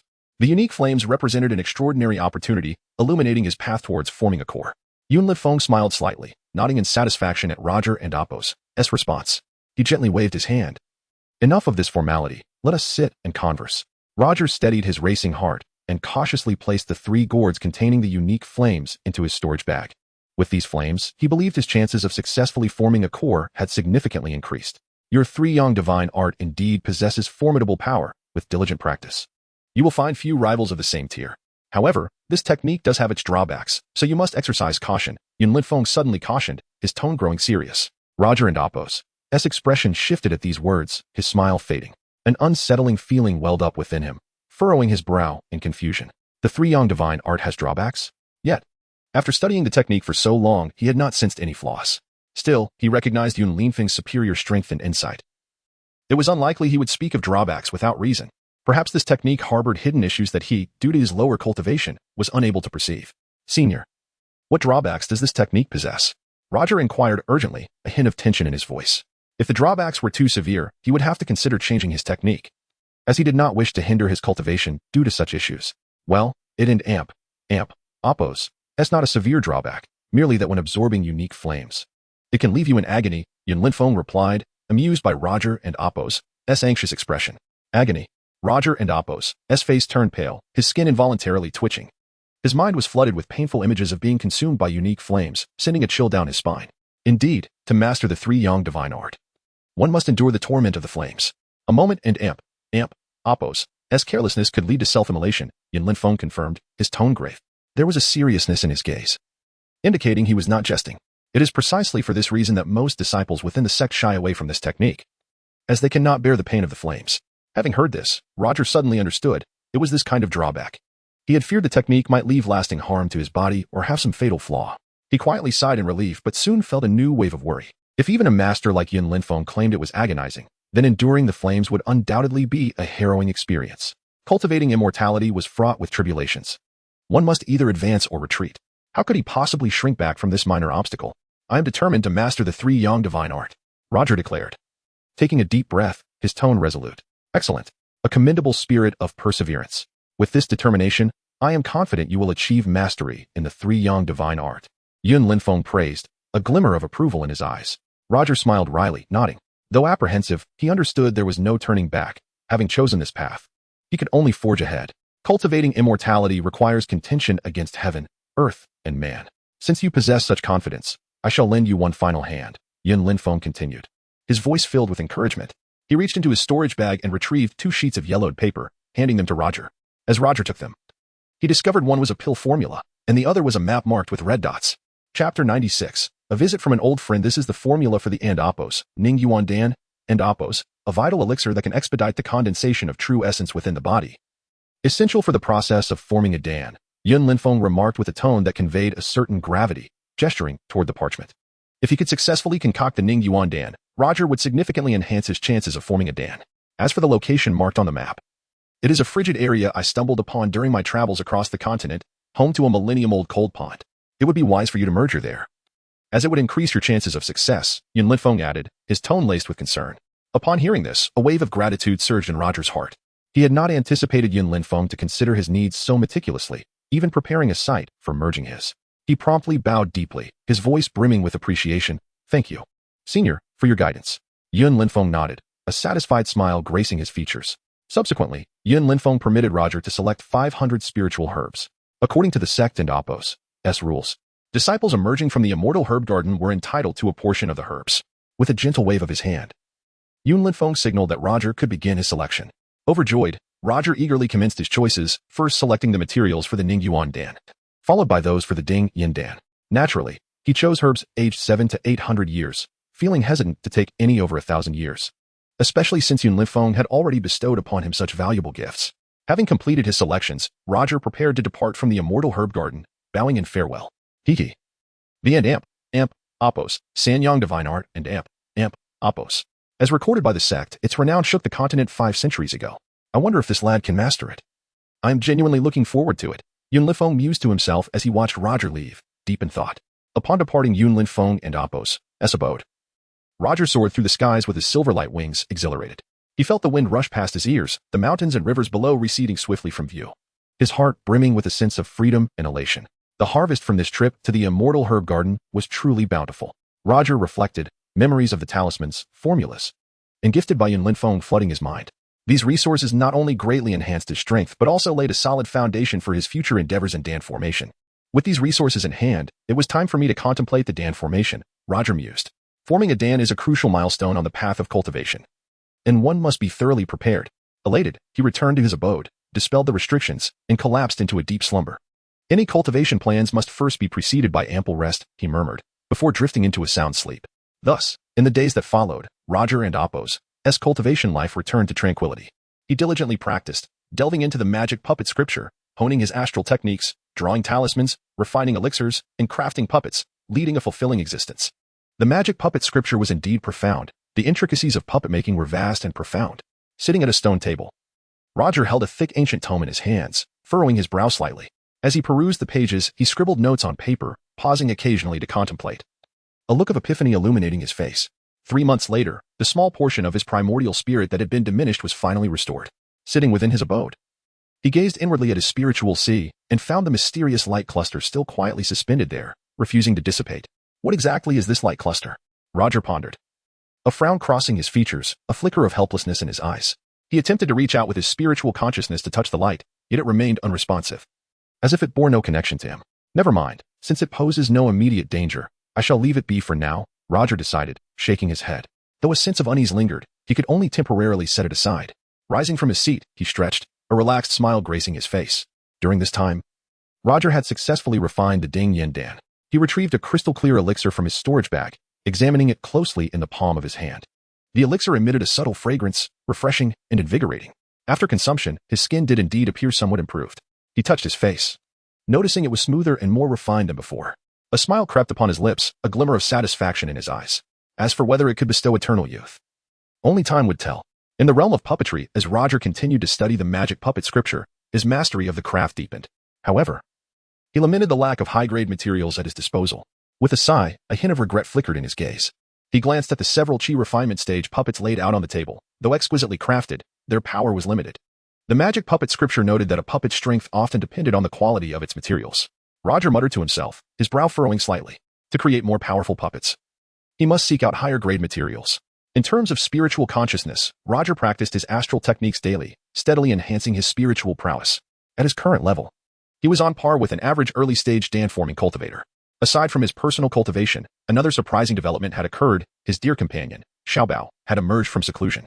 Sitting in his abode, Roger gazed fondly at the plump Xiaobao before him.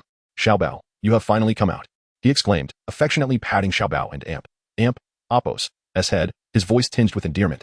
Giggling, Xiaobao nodded, flapping its wings gently, producing a clear, crisp chirp. Since Xiaobao had devoured over 10,000 blazing flying ants in the immortal herb garden, it had remained in a mysterious little tower refining them. Now that it had emerged, it had astonishingly advanced from a second-tier monster to a fourth-tier monster. A rapid progression that left Roger astounded. "It seems I must find more things for you to devour in the future, so that you can continue to ascend swiftly." Roger teased Xiaobao, his eyes alight with anticipation. Giggling once more, Xiaobao nodded, excitement sparkling in its eyes.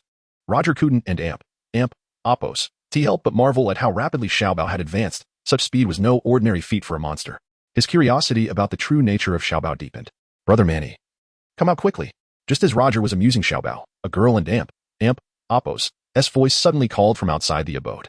Upon hearing the voice, Roger and Appos' heart skipped a beat. In the Lingjian sect, only one person would dare to call him by that name. A glimmer of surprise flashed in his eyes as he quickly stood and hastened out of the abode. Outside, a young girl stood there, clad in a flowing green garment. Her long hair cascading gracefully down her back. Her complexion was fresh and rosy, her figure slender and graceful. Her eyes sparkled with a lively light, and a sweet smile graced her lips. This girl was none other than Qiu Yue, who Roger had not seen for many years. "Xiaoya, it has been a long time. How did you know I was here?" Roger exclaimed, his eyes brimming with joy. After years apart, Qiu Yue had become even more enchanting, truly embodying the saying that a girl transforms as she matures. Chapter 97, The Descent for Experience. I heard from Master that he has sent his disciples to the herb garden, and there's a disciple named Roger who has been quite impressive. I speculated it must be you, Brother Manyo, and I went to great lengths to inquire until I finally found your cave." Qiu Yu exclaimed joyfully, her voice melodious and clear. She stood before Roger's cave, hands clasped behind her back, her long hair fluttering in the breeze, radiating a lively charm. Upon hearing this, Roger felt a wave of relief wash over him. He never anticipated that his exploits in the herb garden would reach Elder Liang Hui's ears so swiftly. "Oh, Brother Manyo, you've been a part of the Lingjin sect for so long. Why haven't you come to play with me?" Qiu Yu feigned anger, her brows slightly furrowed, hands on her hips, leaning forward as if to question Roger. Roger Kuden and Appos helped but chuckle at her adorable demeanor. He reached out and gently ruffled Qiu Yu and Appos' hair, teasingly saying, "You and Appos, now a distinguished disciple of Elder Liang Hui, your status is no ordinary matter. How could I dare to disturb you? What if Elder Liang Hui thinks I have ulterior motives? That would lead to great trouble for me." "Well, that is true. My master can indeed be quite stern." Qiu Yu nodded thoughtfully after hearing Roger and Appos' explanation. Just then, Xiaobao suddenly darted out from Roger and Appos' clothing. Upon seeing Qiu Yu, it instantly became excited, flapping its wings and flitting around her, its joyous demeanor reminiscent of a long-lost friend reuniting. Its wings flapped rapidly, producing a cheerful chirping sound. Filled with joy and excitement, Xiaobao's round body and sparkling eyes now curiously gazed at Qiu Yu, appearing utterly charming. "Ah, it's Xiaobao. Wait, when did you become a level 4 monster beast?" Qiu Yu exclaimed in astonishment, her eyes widening. She distinctly remembered Xiaobao as an ordinary little bird, but now it radiated the powerful aura of a level 4 monster beast. Such a remarkable transformation left her utterly amazed. Qiu Yu had known Xiaobao for quite some time, having always thought of it as merely an ordinary bird that she would play with during her leisure. Xiaobao's story is rather long and short. It is now a monster beast, Roger chuckled. "Oh, Xiaobao, you're so impressive. Even stronger than many inner disciples of the Lingjian sect," Qiu Yu exclaimed, gently stroking Xiaobao's feathers while playing with it. Xiaobao seemed to understand her praise, proudly lifting its little head, its haughty demeanor prompting a fit of laughter from Qiu Yu. "So, how is it studying under Elder Liang Hui? It must be quite challenging?" Roger asked, crossing his arms with a concerned expression. He could see that Qiu Yu had already reached the peak of the foundation establishment stage. Truly, as a practitioner with a heavenly spirit root, her progress under the guidance of an elder in the nascent soul stage was astonishingly rapid. "It's not too bad. Although my master is quite strict, she is really kind and has taught me so many things," Qiu Yu replied with a smile, gratitude shining on her face. Roger nodded, acknowledging the significance of being mentored by an elder of the nascent soul stage. Suddenly, Xiaoyu's eyes brightened as if recalling something. Right, Brother Manyo. Since my master sees that I've reached the peak of the foundation establishment stage, she has asked me to go down the mountain for some experience to temper my mind and prepare for the core formation stage. Why don't we go together? Roger was momentarily taken aback. He hadn't expected Xiaoyu to suggest such an idea. However, upon reflection, he realized that he had also been contemplating a trip to the 10,000 Beast Forest to collect some monster cores. Most of the herbs for the formula given to him by Yun Linfeng had already been prepared, but he was still in need of monster cores, preferably of the fire attribute, given his practice of fire-based techniques. The 10,000 Beast Forest, teeming with creatures, would be an excellent place to acquire them. With this thought, he smiled and nodded. All right, I was planning to head to the 10,000 Beast Forest as well. Let us embark on this journey together. Yes. Going to the 10,000 Beast Forest with you, Brother Manyo, will surely make the experience much less dull. Xiaoyu exclaimed with delight. Then let us set off immediately, Roger declared, turning to close the door of his cave. Let us go, Xiaobao, we're off the train. Xiaoyu chirped, playfully teasing the little creature perched on her shoulder. This time to the 10,000 Beast Forest, we will rely on this little fellow and Appo's strength, Roger said with a smile. Xiaobao had already demonstrated its prowess by tearing apart a level 4 ice bird while still a level 2 monster beast. Now that it had ascended to a level 4 monster beast, Roger eagerly anticipated its performance during this training. Oh, so Xiaobao is quite formidable? Xiaoyu looked at Xiaobao skeptically. This little creature, plump and adorable, seemed hardly intimidating. She lightly poked its belly, her tone teasing. You and Appos, I'll understand its power soon enough. Roger replied with a mysterious smile, having witnessed Xiaobao's extraordinary transformation abilities firsthand. The strength it exhibited after transforming had even astonished him. At that moment, Xiaobao began to chirp excitedly, reveling in Roger's compliments, flapping its wings with even more enthusiasm, clearly proud of itself. By the way, Xiaoyu, here's a beauty pill for you. It is said to preserve youth forever, Roger said, producing a crystal-clear pill from his storage pouch. The beauty pill, preserving youth. Such a treasure. Xiaoyu gasped, her eyes gleaming with surprise as she examined the pill in her hand, filled with delight. Xiaobao also approached, its curious little face filled with inquisitiveness, chirping at Roger as if to say, I want to eat too. All right. I'll give you one too, Roger chuckled, retrieving another beauty pill and handing it to Xiaobao. The little creature swallowed the pill in one gulp and chirped joyfully several times. Uffed. Xiaobao, you little bird, eating a beauty pill. Xiaoyu couldn't help but burst into laughter, clearly amused by Xiaobao's antics. Thus, a young man, a young woman, and a little bird set forth on their journey to the 10,000 Beasts Forest for training. Chapter 98. Siege. The Wanyao Forest lies nestled between the three great sects, Lingjin Sect, Danxian Valley, and Wuxing Gate, stretching across thousands of miles. Brimming with abundant spiritual energy, this realm is home to a plethora of demonic beasts, making it an ideal location for countless cultivators to hone their skills, gather spiritual herbs, and procure materials from these creatures. To hunt 5th-tier demonic beasts that have formed demon cores, one must venture deep into the northern central region of the forest, which serves as a sanctuary for high-level beasts. At this moment, Roger and Xiaoyu tread cautiously through the depths of the Wanyao Forest. They have successfully infiltrated the northern central region, encountering numerous demonic beasts along the way, yet most have been merely 2nd or 3rd-tier creatures. These feeble entities were swiftly devoured by Xiaobao, who exhibited an insatiable appetite, eyes gleaming with excitement as it flapped its wings and lunged at the beasts, feasting with unrestrained joy. Its belly resembled a bottomless pit, seemingly incapable of ever being filled. This was Xiaoyu's first encounter with Xiaobao's formidable prowess. Her eyes widened in astonishment, and she gasped in amazement. Brother Roger, Xiaobao is truly remarkable. I never realized it was so powerful. As she marveled, she couldn't help but reach out to gently stroke Xiaobao's round head. Xiaobao reveled in the affection, squinting its eyes and emitting delighted coos, exuding an air of pride. Suddenly, a peculiar cry echoed from ahead, and the ground trembled slightly. Roger and Xiaoyu exchanged wary glances. Emerging from the underbrush was a colossal crimson fire frog, towering over them, its body covered in warts, and its skin a vivid red, reminiscent of blazing flames. The frog fixed its gaze upon the pair, emanating crimson demonic fire that crackled ominously. Poised to strike. Be cautious, Xiaoyu. This is a 5th-tier demonic beast. Its strength should not be underestimated. Roger gripped his icebound sword tightly, keenly observing the frog's every movement, not daring to relax for a moment. Indeed, Brother Roger. Xiaoyu's expression shifted to one of utmost seriousness.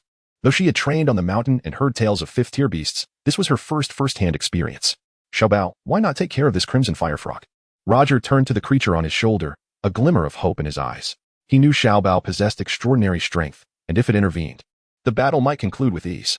To his surprise, Xiaobao tilted its head dismissively, as if to say, do you really need me for such triviality? With a gentle flap of its wings, it appeared entirely unimpressed by the frog. Very well. Just keep an eye on it and ensure it doesn't escape. Roger replied with a resigned smile, shaking his head.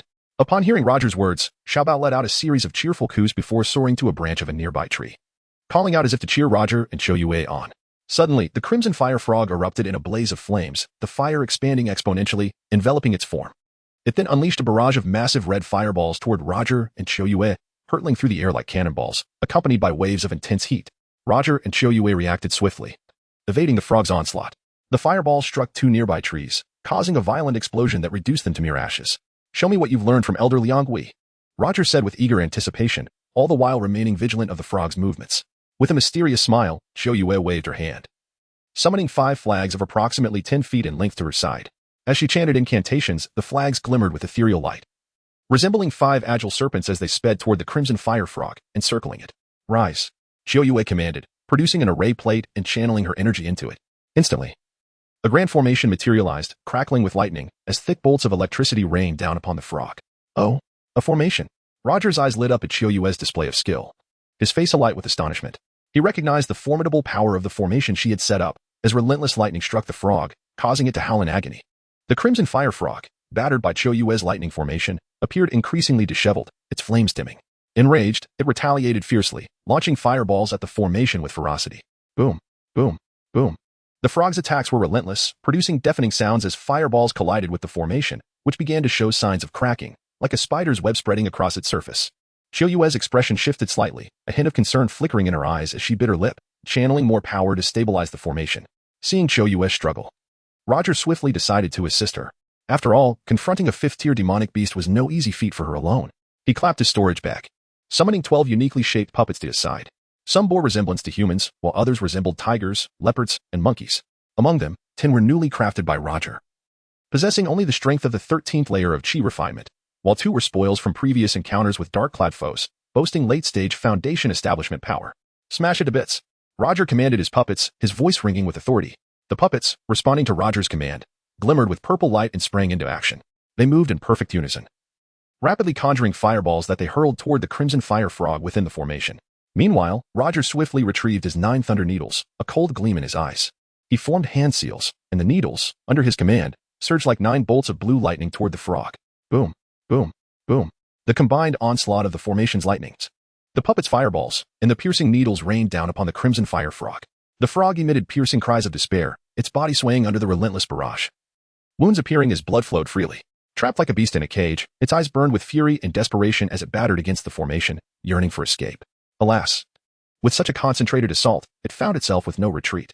In no time, the crimson fire frog succumbed, its struggles ceasing after a mere half an incense stick of time, leaving behind only a pile of wreckage and a red demon core. Chapter 99, The Lover Finally. It has been resolved. The 5th-level demon beast proved to be quite formidable. Qiu Yue retracted the array, exhaling deeply, her face displaying a hint of fatigue, evidently having expended a considerable amount of magical energy. Roger also withdrew his puppet, simultaneously casting a spell to draw the demon core of the crimson fire frog into his hand. He felt the surging power of fire attribute within the core, a flicker of delight passing through his eyes. The first fire attribute demon core had been acquired. Xiaoyu, what kind of array was that you just used? Quite impressive, Roger remarked with a smile, his gaze imbued with curiosity and admiration. That was the Thunderfall Minor Array. My master is well versed in the art of formations, and I have learned much about arrays from her, Qiu Yue replied, her eyes brimming with reverence as she spoke of her master. Very good. You have indeed learned true skills. Roger nodded in approval, recalling Qiu Yue's adeptness in setting up the formation, her techniques sharp and movements practiced, revealing she had devoted considerable effort to her training. Elder Liang Hui has taught you well, and you have studied diligently, he added with a smile. Upon hearing Roger's praise, Qiu Yue's cheeks flushed slightly, reminiscent of blooming peach blossoms in spring. Soon after, Roger's expression turned serious. He scanned their surroundings warily and said, "We must leave this place swiftly. The commotion from our earlier battle was significant. It could attract other demon beasts." Qiu Yue nodded in agreement without hesitation, and the two of them wasted no time, hastening towards a concealed direction. Thus, in the following period, Roger and Qiu Yue roamed the 10,000 demon forest, hunting demon beasts. Their cooperation became increasingly harmonious. A mere glance or gesture sufficed for them to understand one another. As time passed, the collection of demon cores in their possession grew. Ordinary 5th-level demon beasts were no challenge for Roger and Qiu Yue when they worked together. However, when encountering more formidable 6th-level demon beasts, they would need to rely on Xiaobao's assistance. Just as Roger had anticipated, Xiaobao's strength underwent a remarkable transformation after utilizing the mysterious metamorphosis technique, enabling it to contend with typical 6th-level demon beasts. After its transformation, Xiaobao appeared colossal, emanating an imposing presence, and alongside Roger and Qiu Yue's combined might, vanquishing 6th-level demon beasts became a mere formality. 2 months later, both Roger and Qiu Yue had gathered 10 demon cores each. Moreover, Roger noticed that Qiu Yue's aura had grown increasingly robust. The fluctuations of her spiritual power became more stable and potent, just a step away from forming her core. One day, they encountered a 6th-level demon beast known as the Purple Fire Chicken. This imposing creature, wreathed in violet flames, fixed its crimson gaze upon Roger and Qiu Yue, emitting a clucking sound as if warning them to stay away. Xiaobao, this Purple Fire Chicken appears formidable. It's time for you to step in and give it a lesson. Roger instructed the little creature perched on his shoulder. Faced with a 6th-level demon beast, they had to rely on Xiaobao's power. Otherwise, it would be challenging for him and Qiu Yue to defeat it. Cluck, cluck, cluck. Xiaobao chirped excitedly, its eyes gleaming with enthusiasm, eager to showcase its strength. In an instant, it unleashed its metamorphosis technique, its body swelling several times, feathers hardening and glinting with a cold sheen as it charged towards the Purple Fire Chicken, stirring up a gust of wind. Startled by Xiaobao's sudden transformation, the Purple Fire Chicken flapped its wings, engaging in a fierce struggle with Xiaobao. In a moment, sparks flew, and the surrounding trees swayed under the shockwaves of their battle. Roger and Qiu Yue stood by, waiting for the opportune moment to strike. Through 2 months of practical training, Xiaobao's abilities had improved. It moved with greater agility and strength. It soon forced the Purple Fire Chicken into a disadvantageous position, its sharp claws leaving gruesome gashes on the beast and Appo's body. The once vibrant violet flames surrounding the Purple Fire Chicken dimmed as it sustained injuries, fear evident in its eyes. Realizing Xiaobao and Appo's formidable strength, the Purple Fire Chicken lost its will to fight, turning to flee with a powerful beat of its wings. However, Xiaobao would not allow it to escape. It circled around, a glint of determination in its eyes, preparing to deliver a final blow to end the Purple Fire Chicken and Appo's life. Yet, at that moment, an unexpected turn of events unfolded. A blinding golden flame shot out from the side, striking the Purple Fire Chicken. Unbeknownst to the unfortunate creature, an ambush lay in wait nearby. As the golden light enveloped it, a terrifying golden flame consumed the Purple Fire Chicken, reducing it to ashes in an instant, leaving behind only its demon core. Who did this? Roger shouted, his eyes widening in shock. The abrupt turn of events startled both Roger and Qiu Yue. They had not anticipated another presence lurking nearby for a surprise attack. Roger's expression grew grave. Given his level of spiritual awareness, he had failed to detect the assailant, indicating either remarkable stealth or a cultivation level that surpassed his own. Yet, Roger felt a twinge of familiarity with the golden light. It seemed reminiscent of something he had encountered before. Cluck, cluck, cluck. Xiaobao squawked, directing its ire towards the source of the golden light. Displeased at having its prey snatched away, its feathers bristled, eyes ablaze with fury.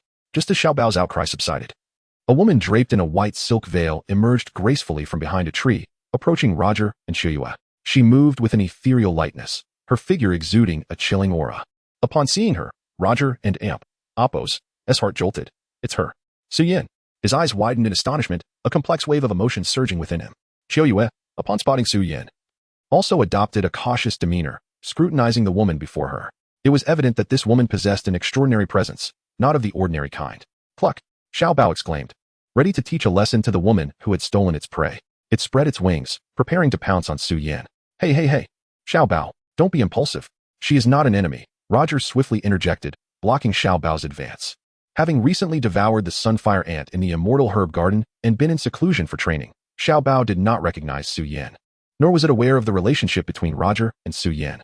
Upon hearing Roger and Appo's words, Xiaobao reluctantly ceased its aggression, letting out a few disgruntled squawks before returning to Roger and Appo's shoulder, its gaze still fixed warily on Su Yin.